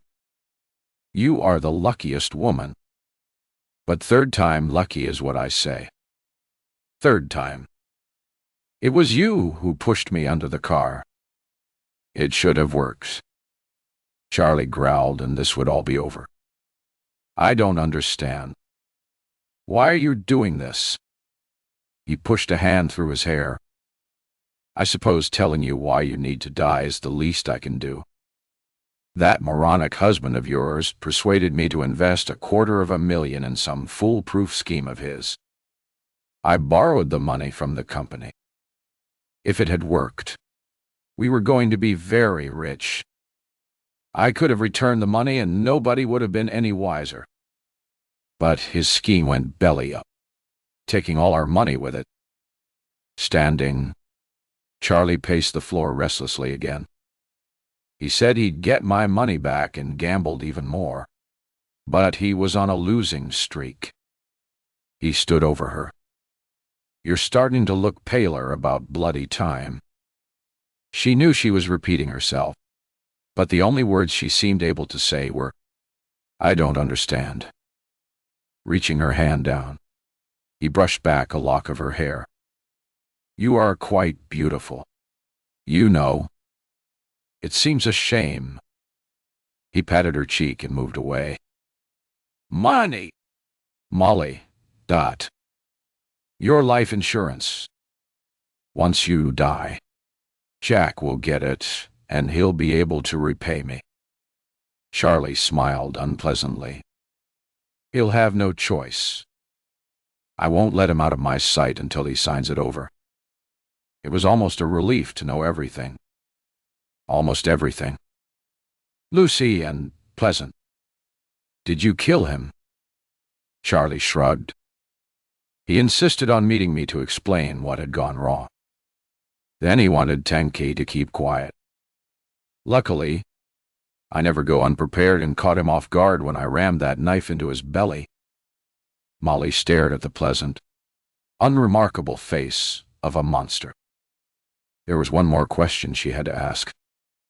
One thing she had to know. Does Jack?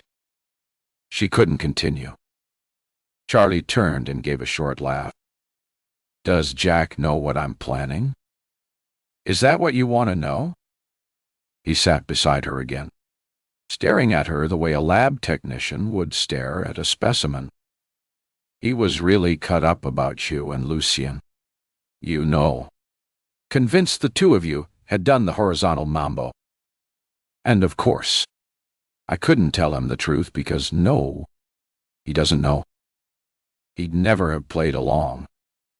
For one thing, he really loves you.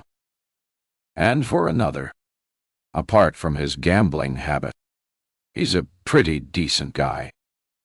I thought you were, she said, her voice thick. Charlie shook his head. People see what they want to see. Haven't you learned that by now? Standing. He reached for her hand and pulled her to her feet, ignoring her whimper of pain. It's lovely to sit here chatting with you, Molly, but it's time for the next phase of my plan. A nice hot bath. When they find you, they'll assume you got weak and slipped under. Of course, she muttered, swaying as she tried to stay on her feet. It has to look like an accident, doesn't it? Doesn't. He dragged her along. Yes. Clever girl. It does. But don't worry. It will. In the hallway, Molly grabbed hold of the banisters with her free hand. She was damned if she was going to make it easy for him. He merely laughed and yanked her away, laughing harder when she squalled with pain. Then she heard it, distant, but unmistakable. The sound of sirens. Charlie was too busy trying to get her up the stairs to notice. Every time she got one hand free, she'd grab onto the banisters with the other. His expression was growing more frustrated, angrier. He was resisting the temptation to hit her. She guessed that wouldn't last much longer. She needed to keep him occupied until the police got there. The sirens were growing louder. Charlie's head jerked up, and he gave a grunt of disbelief before looking down at her face. Whatever he saw there released his rage, and with a growl of fury, he raised his hand and punched her. She staggered from the blow. Already unsteady, she slipped and tumbled down the stairs, landing in a heap at the bottom. He jumped down beside her and fired a kick at her head, missing when she rolled away and curled up.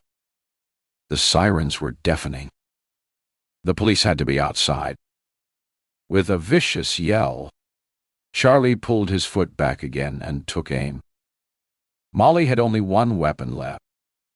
She opened her mouth and screamed, a blood-curdling sound that echoed around the hallway. It worked. Instead of kicking her, he turned away and looked frantically around. There were shouts from outside the front door. Panic tea. He bent down, grabbed her hair, and yanked it. Is there another way out? Yes, she said, gritting her teeth as he wrenched her head hard. Go out the patio door. At the end of the garden. There's a gate that'll take you out onto the road behind. She was lying. The garden was long and narrow and surrounded by a high wall, but it was dark. It would take him a while to discover she'd lied, and by then the police would have broken through the front. Unfortunately, Charlie wasn't a fool.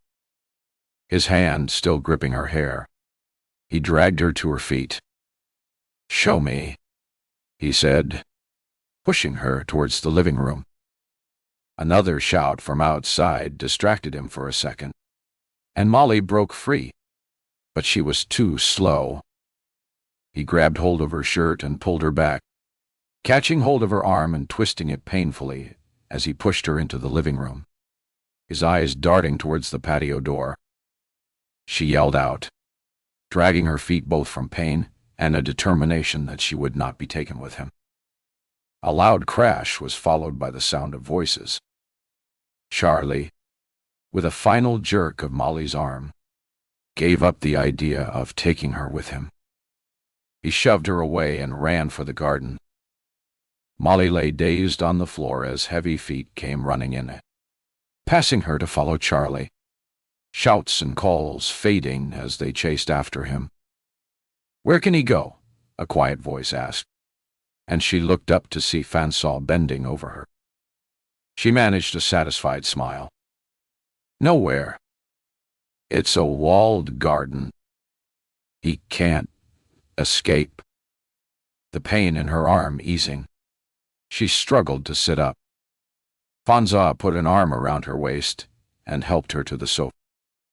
You heard everything, she said, indicating her phone. He nodded. Every word. That was very clever and very brave of you. It was lucky I'd put your number in speed dial, she said, hugging her injured arm to her chest. Fanshawe sat in the chair opposite, ignoring the shouts coming from the garden. What about those pills he gave you? Should you go to the hospital? Molly slid her fingers down the side of the sofa, felt around for a few seconds, then pulled up the 2 capsules Foster had handed her earlier. I don't like taking pills. So, I palmed them. The ones the hospital gave me made me feel very woozy. She rolled the capsules on the palm of her hand. I wouldn't have taken them anyway, but I'm almost certain these aren't the same ones. Francois pulled an evidence bag from his pocket, opened it, and held it out. She knocked them into it.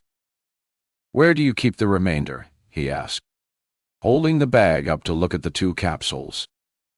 In the ensuite bathroom cabinet, top of the stairs, first on the left. I'll get them before I leave. Forensics will be able to compare them. He'll be put away. Won't he? Won't he? We have him for attempted murder, Francois said. And I've no doubt that when we search his home and check his phone and computer, we'll find enough evidence to prove he murdered Pleasant. Molly gave a long sigh of relief and turned when she heard raised voices and heavy steps.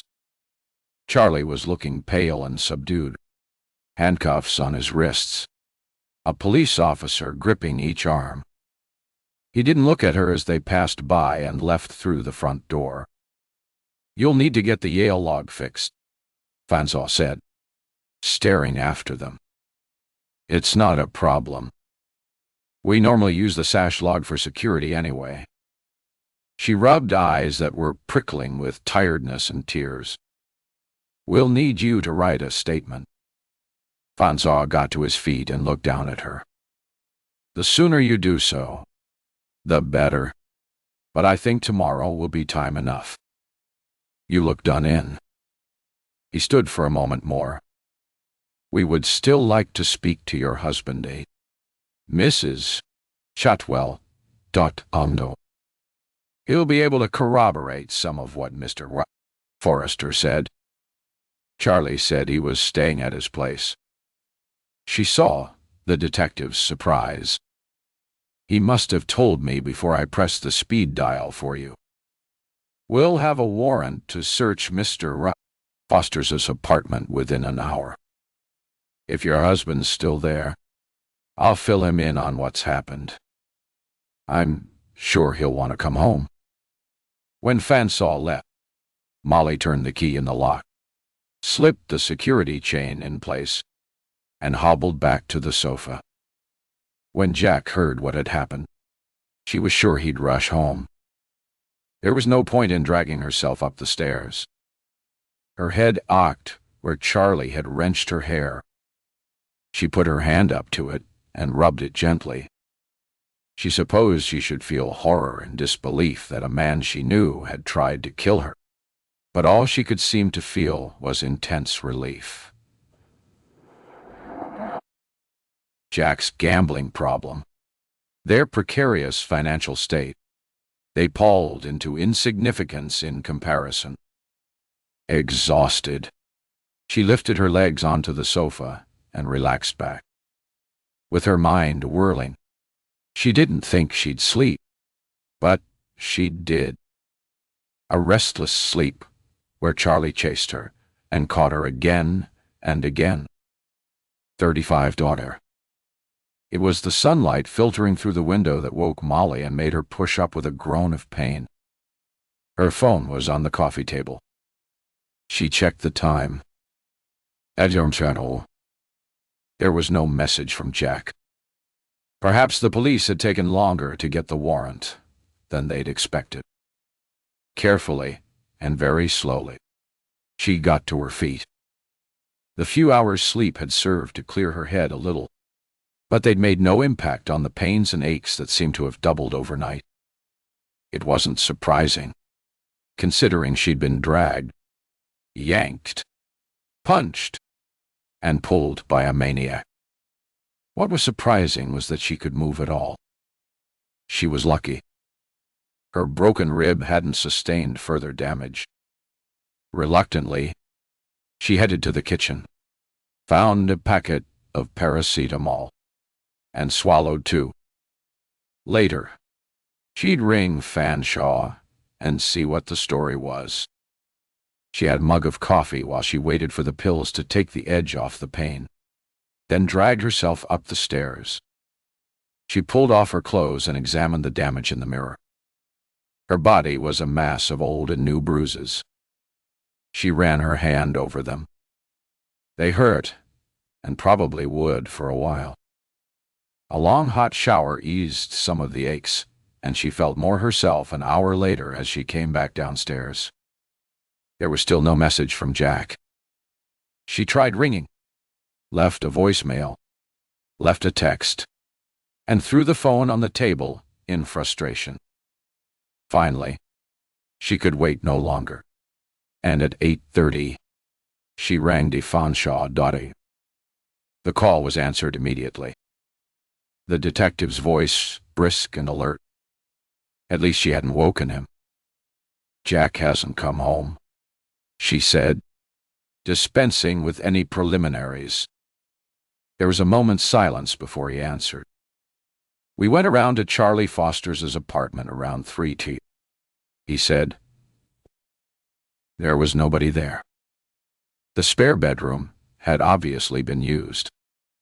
I left an officer there, and he reported back about 20 minutes ago. Mr. Mine to Chatwell hasn't turned up." Molly's heart fell. He isn't answering the phone. Oh, God. You don't think he's done something stupid, do you? She heard a heavy breath on the line before Fanshawe answered. "I'll have one of my men make some calls. Mrs. Chatwell. But I wouldn't start worrying. There are any number of places he could be. There are far more places to gamble in London than people are aware of. If it's suitable, I'd like to call around later and get that statement done." Yes, of course, she answered, her mind on Jack. How could he gamble? He'd no money. "I'll be here whenever you want to come," she said, and hung up. She tapped the phone against her lips, then did an internet search for casinos.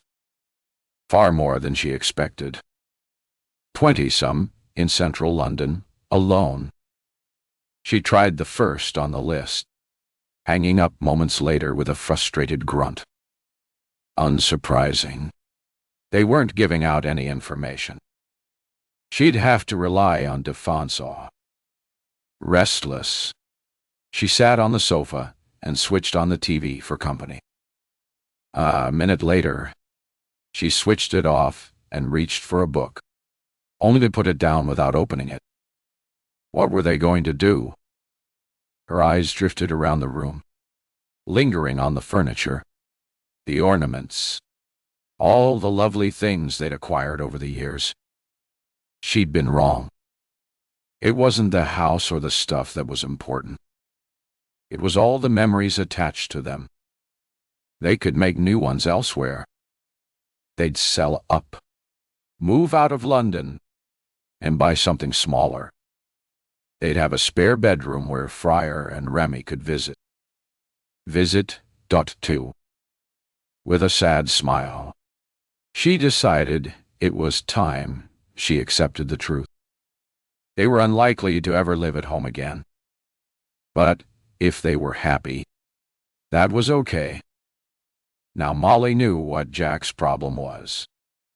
She could help him. Gambling. It was a disease. She'd help him recover, and they'd get back their lives and be more solid than ever. They weren't like Amelia and Tristan. They'd always been enough for each other. She was debating which part of the country they should move to when she heard a knock on the door. Jack dosed. As fast as she was able, she got to the door, slid back the safety chain, and turned the key in the lock. Everything would be all right now. The clunk of the lock turning was loud. The sound barely faded before the door was pushed open, almost knocking her off her feet. Staggering backwards, she stared at the bedraggled man who came through the door. "Jack, Where have you been? He pushed past her, shutting and locking the door. She followed him. He was home, safe. Suddenly, that was all that mattered. He was standing in the middle of the living room when she followed him in. His clothes wrinkled, coat ripped. Had he been mugged?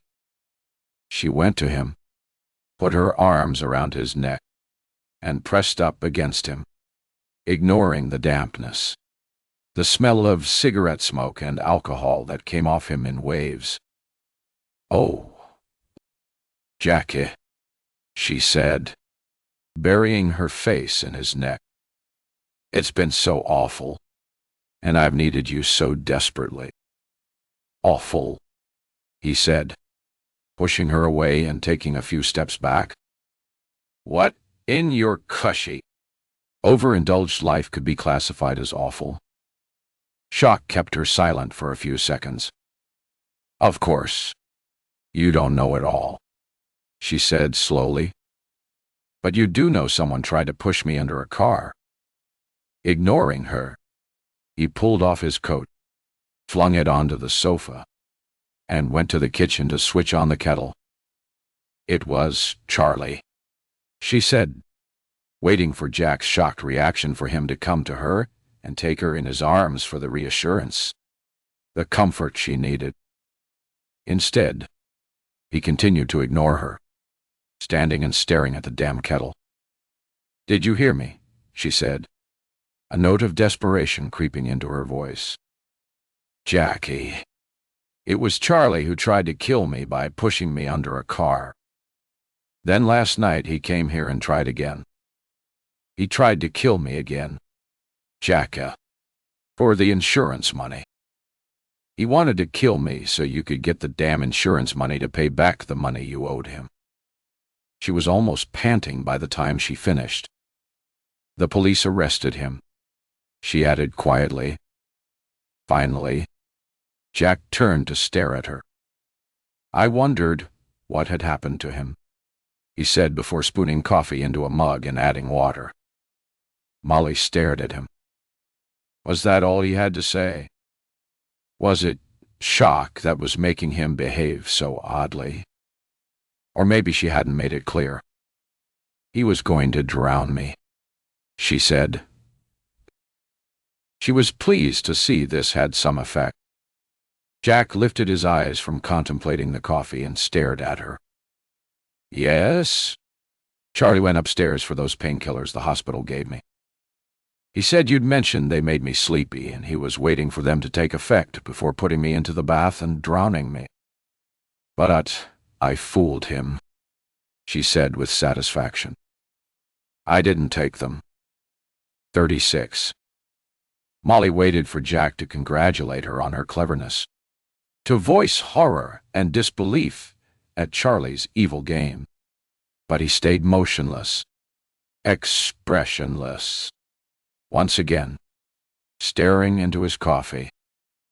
"Jack, stay, ash." She moved closer and rested a hand on his shoulder. "Charlie, eh?" he said. Who'd have thought? Stunned by his response, the lack of concern for her and for all she'd been through, Molly took her hand away. "You were clever not to take those tablets," Jack said. "They didn't agree with you anyway." "I'll get rid of them." "No, it's okay." "The police took them. To compare," she added, seeing his odd expression. Anger narrowed his eyes and mouth. "The police took them. To compare," she said again, puzzled as to why he was angry. "I told the inspector that I wasn't convinced the 2 capsules he gave me were the ones the hospital had prescribed." Jack ran a hand through his unset, greasy hair. "I need to get away," he said. "Oh." "Money, I need money." "What? Have you any?" She blinked in confusion. "You know I don't," she said, letting her irritation show. "You maxed out all our cards, Jack. I've sold the car, and that's freed up money to pay some of the debts." He was pacing the floor. Hearing this, he stopped and turned to stare. "How much?" "Not as much as the car is worth," she said. $2,000. Some of the tension left him.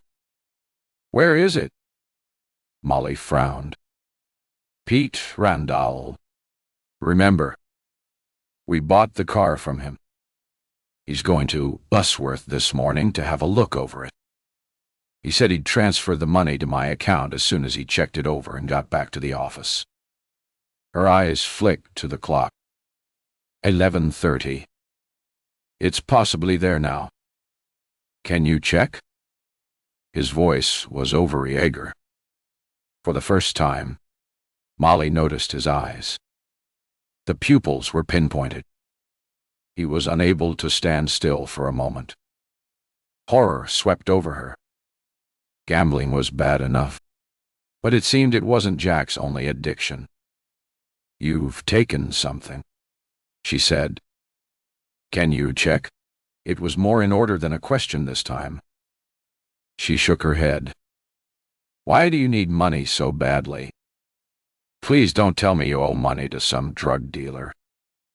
Instead of answering, Jack stepped up to her and grabbed her by the arm. "Do it."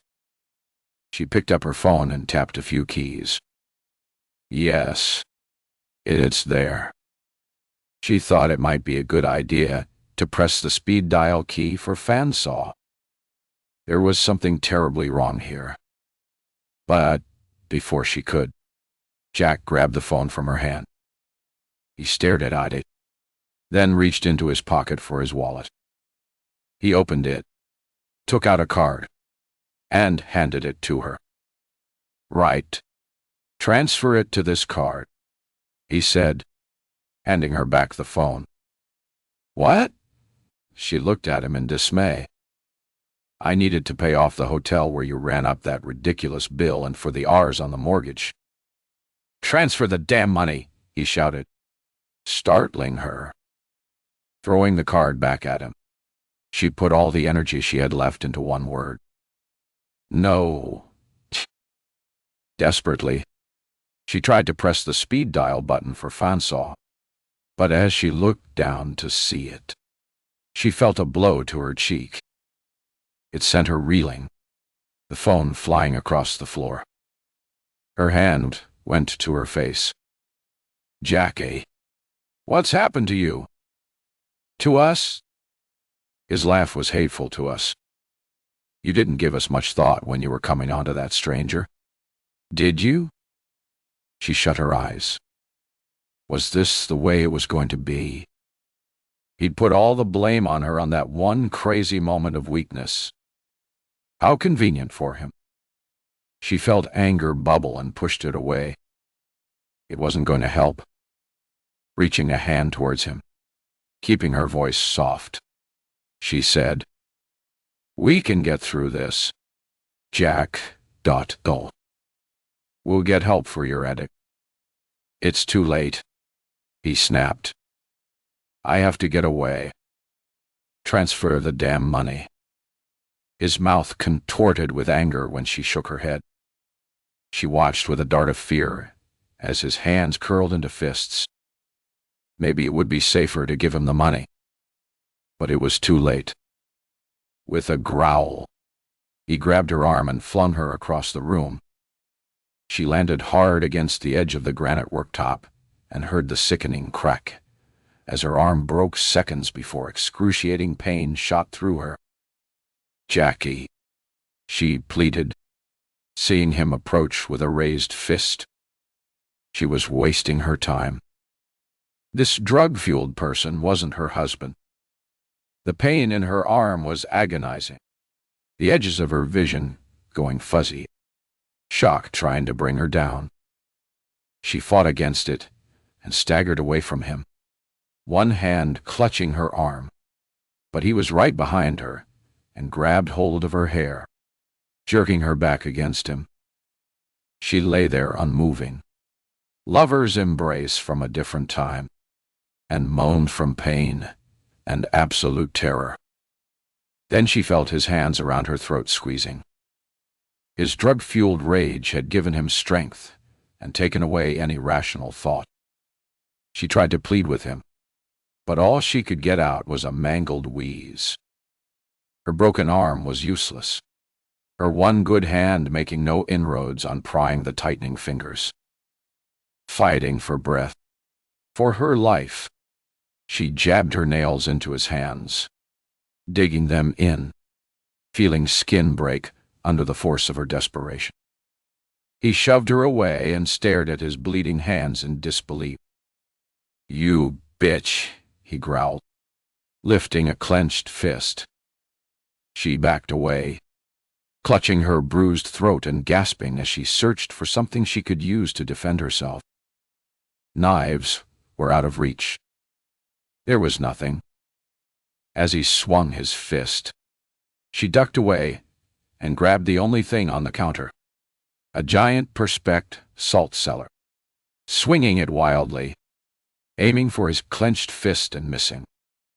As he drew his arm back, she swung it again, this time aiming for his body. It hit Jack squarely on the side of his head. She brought her hand back, prepared to strike again, fighting against her body's desire to shut down. Jack sneered at her and took a step forward. Then, without warning, he dropped to the ground. Panting, she leaned against the worktop. Horror coursed through her as she saw a bloody smear on the end of her makeshift weapon. "Jack," she whimpered, looking to where he lay on the floor at her feet. Dropping the salt cellar with a cry of disgust, she hung her head for a moment as a wave of weakness washed over her. When she was sure she wasn't going to faint, she straightened and looked at the man she loved. He hadn't moved, and a circle of dark red blood surrounded his head. With a moan of despair, she took a step towards him, letting go of the worktop. She was almost next to him when his hand snaked out and grabbed her ankle. Screaming, she pulled away and kicked out at his hand, but there was no strength in his grip, and it fell away easily. She leaned against the cupboard and stared at him, tears pouring down her cheeks. When he didn't move again, she shuffled back, gingerly laid a hand on his wrist, feeling for his pulse, sobbing when she didn't find one. Too weak to walk, she slid to the floor and crawled to the living room to find her phone. She could have dialed 999, but she didn't. She pressed the speed dial for Defonso. To her relief, it was answered immediately. Words. She couldn't find any. Dropping the phone into her lap, she sobbed. She could hear the tiny sound of the detective's voice fading into the distance as she did what she'd wanted to do for several minutes and passed out. When she came to, she was lying on a gurney in an ambulance. Twisting her head around, she saw Fansaw sitting on the seat beside her. "I killed him," she said. "Yes," he agreed. "But you'll be okay. We'll need to go through due process, but it's a clear case of self-defense. Mrs. Chatwell, there won't be any case to answer." He sat forward and patted her arm reassuringly. "A clear case. Molly, those capsules that Charlie Furr wanted you to take, they were in fact the ones the hospital gave you, but they'd been opened, emptied, and refilled with a very pure grade of heroin. One capsule would probably have killed you. Two would certainly have done." Molly gulped. "Charlie wanted to make certain I died, didn't he?" Francois shook his head. Not Forrester. Molly. I'd asked for the capsules to be tested as a matter of priority. When I got the results, I immediately spoke to him, and he was adamant that he had nothing to do with it. Francois patted her arm again, and this time left his hand resting on it. It wasn't only the 2 capsules Esther gave you that had been docked, Molly. It was all of them. They've found partial fingerprints on the capsules. I'm guessing we'll find they're a match to your husband. That's why I'm certain it'll be a clear-cut case of self-defense. It looks like he has been trying to kill you since you came back from the hospital. He probably hoped you'd take the painkillers at least once. And once would have been enough. She didn't have to ask why. There was only one reason. The same reason Charlie had. Both men had wanted to kill her for the money. She remembered Jack's anger. That was why he went ballistic when I told him you'd taken them, she said, shutting her eyes. And, of course, it was why he had to get away. He'd have known the game was up, Francois said. I had already issued a warrant for his arrest and sent officers around to warn you. They arrived seconds after your call. I'm afraid you're going to need to replace the second lock now. 2. Girl. For the moment. It's a crime scene. He sat back. You have a whopping great bruise on the side of your face. Bruises to your neck. And the paramedics say your arm is broken. At the hospital, they'll take photographs of all your injuries. Okay. Casters appeared at the open door of the ambulance and stared inside. I need to go, Francois said with a look in his direction. There'll be statements to be made, he said.